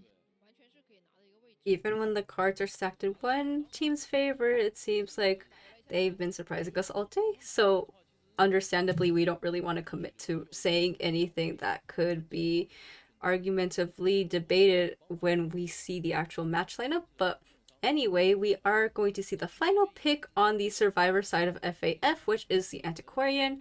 Rather, nothing shocking in terms of what we've been seeing so far. Antiquarian is a really strong survivor as of current meta in this point in time. And if you are going to allow the use of Antiquarian, then certainly I can understand why any of the survivors would be going out of their way to select it. So interestingly that we did not see a ban on the Antiquarian, but can indicate, you know, kind of what their priorities are instead of worrying about a harasser type character. It feels kind of like they banned a little bit of everything except Rescuer. Like, they banned supporters, they banned, like, a kiter who can gain a lot of distance, a supporter who can heal people, they banned a decoder. So, I don't know. We'll see. I'm not sure what else this hunter knows how to play, so I guess we'll find out. Yeah, we're just kind of waiting to see who lies behind this red curtain here. Hopefully they will sing for us as there is a microphone right in front of that curtain, but it seems a little bit camera shy as we have yet to see them come out. But yeah, in seriousness, never mind, I'm not going to be serious. There is a hermit in tow. There's going to be a lot on the line here as, you know, again, Hermit is really unreliable most of the time, but can capitalize on the mistakes of the survivors. And the large map like this, while he does have that teleport ability with the electro balls, it still can prove to be rather difficult with this team lineup, as you know, there is the Toy Merchant with her gliders, the Mercenary with his elbow pads, as well as the Antiquarian just being well, it just has a lot of utility with her bamboo flute. Can use it to stun the hunter as well as leap through other things. So an uphill battle, but eager to see if something miraculous is pulled off. Yes, and we see Toy Merchant is taking the first stop this time. Embalmer at the two-story funhouse. Mercenary in the middle, and Antiquarian between tent and the last stop here. Hermit. We did see FAF's Hermit earlier get that 4K. So I'm curious, since FAF's own hunter plays a lot of Hermit, do they have a lot of practice against Hermit? Do they know all the Hermit strategies inside and out? Or have they not been able to interact that much with their hunter who plays Hermit? to learn those things. But we will find out quite shortly if Freeze Hunter can obtain the same really good score of a 4K as FAF's Hunter this time. And the Hunter has spawned closest to, I guess, the Mercenary and the Embalmer. So we'll see who they decide to chase first. Yeah, again, it's just an uphill battle for the Hermit. It's not impossible. There is that little glimmer of hope at the end of the road. We've seen it be the path taken earlier. Maybe that will be the case for this match as well, but we'll just have to wait and see. Again, it's just a really tall order for the Hermit, but Hermit is tall, so it's possible. Yes, nothing is impossible here for now. And we are now entering the Moonlit River Park. Potentially the last match of the day. So yes, this Hermit is going to go ahead and connect some ciphers here after quite a bit of consideration. And now going to rotate around. Looks like the Mercenary is being chased away off his cipher. This Hermit here, his build does include insolence and detention and some other smaller traits as well. Yeah, and going ahead to potentially, didn't get that polarity onto the Mercenary there quite yet, but we'll continue the chase around the river. Meanwhile, they have teleport, so I don't know if they're going to consider using that for map control or to change targets at some point, but for now, they decided to give up on the Mercenary and head for Seed, who is the Antiquarian. Right.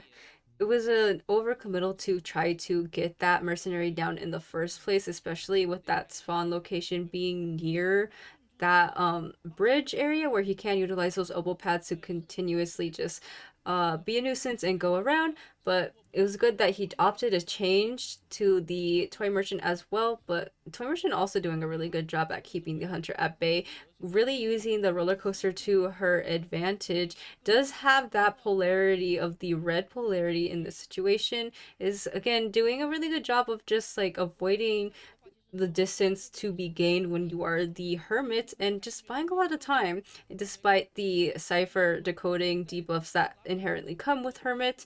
Is trying to get another polarity onto Seed here.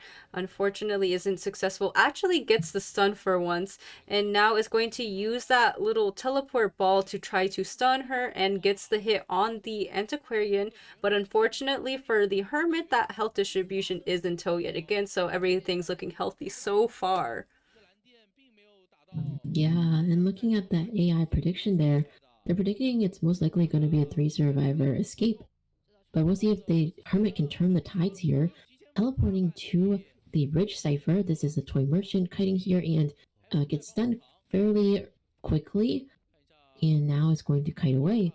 The patient does have a bit of the Hermit does have a bit of a cooldown before they can utilize the same trick again, but the Toy Merchant is just going to leap from the catapult right onto the first stop. So Hermit now changing targets once again, going into this 2-story building where this is AC being the Embalmer here, trying to decode, is caught over here by the electricity orb.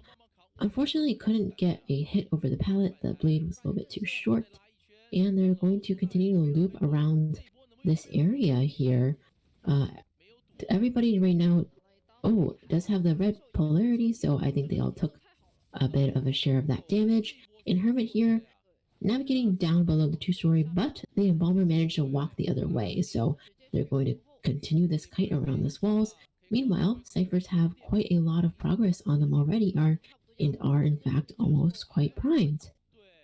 It's pretty much, honestly, it's pretty much over in this situation. All the cipher machines have been really close to being done at this rate, and the Hermit has yet to get anyone down onto a chair. So, just rather rough. Again, we had to point out that the Hermit overall is a rather unstable hunter to be playing, has the potential to 4K, but is not the most reliable in doing so. The hit does land onto the Embalmer, going to take the catapult to utilize that roller coaster is going to be having that polarity instead, but isn't going to commit to actually fully using the roller coaster. Maybe at the fault of not going right away, is going to be hit with that detention, but has a coffin readily available. Teleport does come online. That exit gate is not open, so good discipline on the side of FAF, not wanting to commit to that, knowing that he was holding on to that teleport there as well. So it seems like that Toy Merchant is going to be the target as well this time, missing another polarity stun, having that glider, which is so annoying to deal with, and now going back to the Antiquarian. Survivors haven't managed to open the gates yet. They're still trying to work on those gates. But for now, the Hermit seems a little bit scared of the Antiquarian's ability to stun, so that does buy some more time. Meanwhile, another survivor, the Embalmer, looks like went back to steal more progress onto the gate here. Actually, that's the Toy Merchant, not the Embalmer. But yeah, was able to get away utilizing the catapult, and now all the survivors are milling around the area, trying to get at least one survivor out, because that is all they need in order to secure this game. And out the door they go, indeed. There's 3 over here, and the Embalmer is running out the other gate, I think. So, wow. That is a 4-survivor escape by FAF against Free's Hermit. Yeah. And it was a good effort from Free, but ultimately FAF are the ones who are going to be the victors in today's match. A big congratulations to FAF to securing their win and being able to proceed forward in this tournament. And also gotta congratulate Free for getting this far as well. That is a feat in itself, and they should be proud of what they were able to achieve. They can take what they've experienced and learned in this tournament and use it as something to work off of moving forward. So either way, congratulations to both teams, but specifically FAF for actually securing their position and moving forward. And yeah, it was really exciting to watch all of these matches unfold with all of you, and hope you guys had a good day in seeing all of them kind of crazily unwind as if we were on this really huge roller coaster that just had never ending up and downs. Yeah, definitely very exciting to watch. Taking a quick look at the last match statistics here, we see they all kited their fair share during this game, and of course all got that 4-survivor escape. So very good score overall. Managed the decoding quite well and got the decoding done, their objectives done pretty early on, or fairly early in the match as well. We can see that the end game actually constituted quite a portion of their game time here. So good job from the survivors. They definitely had a good arrangement when playing against this Hermit. And for Free, again, nice try on their part as well. They won't be continuing in this tournament, but looking forward to how they will grow in the future and hopefully see them in future tournaments.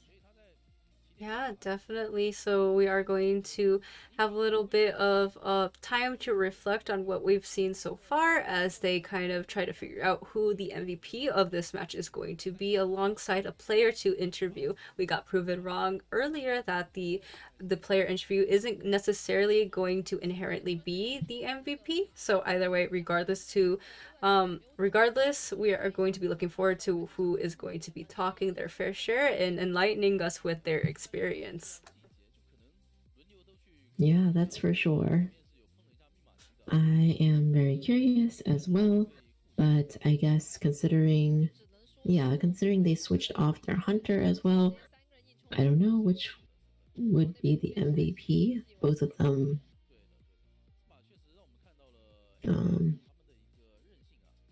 both of them got 4 survivor eliminations, so potentially both hunters might be up for best deduction, or maybe it's like a survivor. I don't know. We'll find out. Yeah, we're just gonna have to wait and see as, we continue to talk with you guys. Again, today was a really long day for all parties involved. If you stuck around through the entirety of it, kudos to you. Definitely make sure to get some rest regardless of what time zone you're in. I know it is rather early for me and Lychee specifically, but I know those as well who are in like the Southeast Asia region, it's also kind of late for them too. So get your rest, eat your food if you need to, and drink your water because it is well deserved after watching all of these crazy matches today. Yes, definitely. And looking ahead a little bit, I mentioned next weekend we'll have more matches, but I will be streaming day 6 live on the Ivy Lychee YouTube channel on March 18th at the same time as today's stream, I guess. So 1 a.m. UTC minus 5. And Sadaoquil will be a guest caster on my stream as well. So if you liked our little commentary today, you can tune in for more matches on the Ivy Lychee channel next weekend as well. It'll be fun.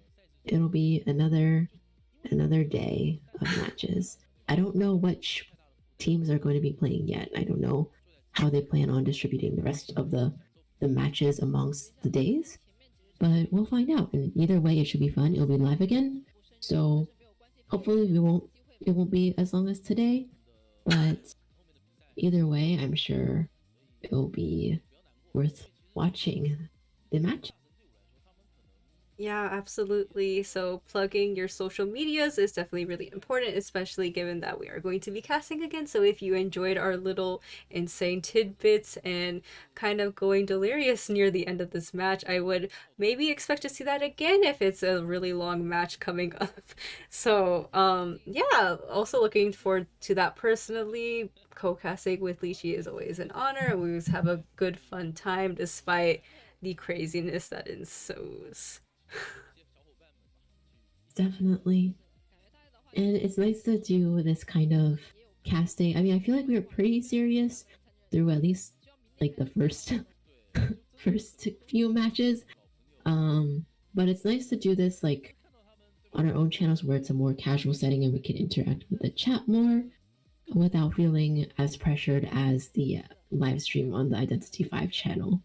So yeah, definitely a fun time. But I think we're finally getting it, Sado. This is the best deduction here. Yeah, we're gonna take a look at FAF 7 going to be focused in here on the MVP as the Hermit. Definitely think that's well deserved. We, again, we just saw it right now how Hermit is not the most reliable hunter to get a 4K with, or rather any success at all, but 7 was able to accomplish that with his Hermit. So, well deserved, good game overall, really good hunter to be demonstrating with, and we're going to be having the player interview with 7 himself. Mm-hmm.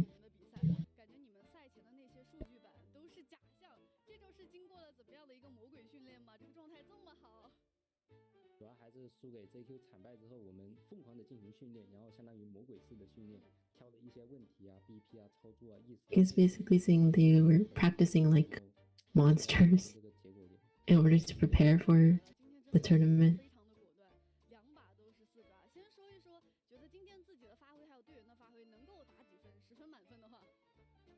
Asking him to rate themselves. And I think he said 4 or 7 for himself.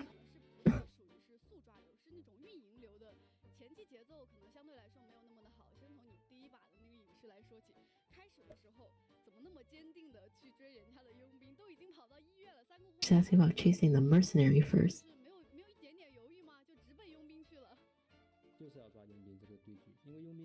是唯一一个必带补命的角色，然后外置位又没有补状态的，所以把佣兵打残或者把佣兵挂上之后，他们救人不好救。然后的话，又因为没有补状态的角色，他们又得互摸，这样子电击是100%是不够的。He said the goal was to chase Mercenary first because he's usually the only one with Tide Turner, and other survivors would have to rescue or have to heal up, making the Cypher progress not enough. Ooh, makes sense. 这种打法其实就是前面基本上都是放电击给人类玩的，就是到开了2阶之后，然后光速放飞一个人，其实基本上就已经稳势了。说实在的。学到了，今天就是跟着你学到了，以后要是 Talking about his playstyle, I didn't catch everything he said here. Oh, it's okay. I think he was talking about tunneling one survivor, but it depends on like how things went beforehand.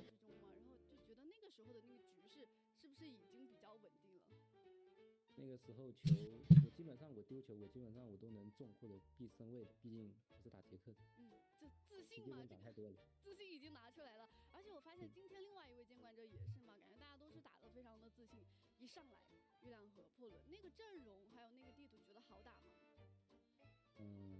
他的破轮，我觉得就后续有队伍看到他破轮，得尊重一下。说白了就是。今天主打的就是一手相信嘛，这2个人一下来夸夸直接4抓，给到了之后的队伍有点压迫感了哈。而且最后是我们的开门战，3人4抓。你当时可能跟我们一样都是在上帝视角观看嘛，所以那个时候后面的局势能不能跟我们分析一下？因为当时是大副病患是轮流倒地，然后最后是怎么嗅到了那一手昆虫，顺利的拿下了这个4抓呢？他就去抓那个大副，然后看到昆虫没走，昆虫的话肯定大概率是要坐车走，他想到了这一点，然后就去抓昆虫的。他们人类也知道，可能如果3抓突破压力太大，所以想办法去争平吧。因为当时也是基于这个。He's talking about the other hunter getting the 4K. And just explaining the thought process, kind of. 我觉得不管是求生者还是监管者，这个状态就是跟你说的魔鬼训练之后的队伍真的是要注意一下了。刚刚就是麦里结束的时候，大家是比较活跃、比较欢快，还是说比较沉稳？因为今天这个确实2比0直接收比赛了，太快了。还是比较开心的吧，毕竟从下午2-3点就等到现在。今天值得的。 They feel very happy about today's matches and getting the 2-0. 有信心吗？有没有什么想说的？我只能说小心杰克吧，真的会失装。今天你让他们小心点。Q 到了2次，就感觉这个自信已经拿出来了。可能是我们上一把可能是经历了一点点失败，今天就是不一样的咱们这个战队了。好的，那么也是期待你们之后的表现，也是感谢来到采访席，再次恭喜获得了本场比赛胜利。最后让我们再次恭喜今天获胜的4支队伍 WL、CT、GR 和 FF。现在让我们把镜头交还给解说。I guess that's it. Yay! So, really, again, really fun to see these little player interviews. It's always a good insight on what they're thinking, to be enlightened on their mindset and all of that. Generally, again, all the players are rather humble, and it's just a little interesting note to bear in mind. So with that, we're pretty much concluding the end of this stream here. So actually, we will be taking a look really quickly at the results from today. So definitely a lot of interesting matches. Again, we had the first 2 matches go into overtime, so not something that we had anticipated whatsoever, but it was a really fun and exciting matchup to watch overall. Yeah, for sure. And again, this is like a day where the losers of the matches get eliminated, so we'll be saying goodbye to those teams, but we'll also be seeing the teams that won today move on, so it'll be fun to follow them throughout the rest of the qualifiers, and if they make it to the global part, then follow them through that as well. And you can see the ones we saw today. WL is going to be playing HY, CT will be playing RB. That's the A losers bracket, so that'll be their next match here.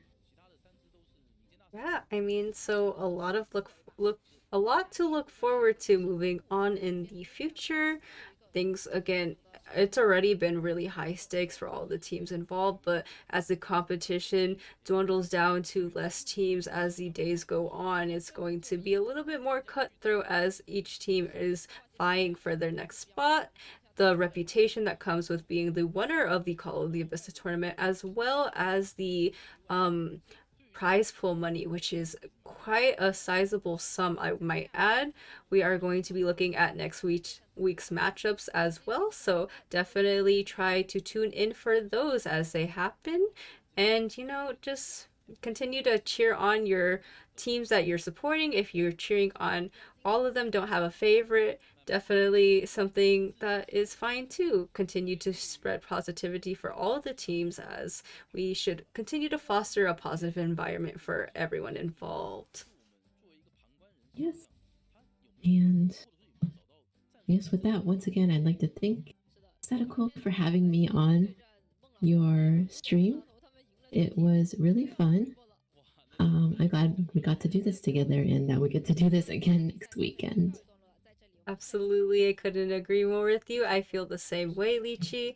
I definitely wanted to invite you because a little tidbit that the viewers might not have known, we were originally our very first casting rehearsing partners, so kind of wanted to throw back to that. And obviously that bond has kind of continued forward despite not casting with each other for a while. So really excited to have the opportunity to have casted again with Lychee in my own stream, and definitely really happy to have that opportunity again next week on Lychee's channels. Definitely again follow Lychee's social media on the YouTube and stay tuned for that next week as well.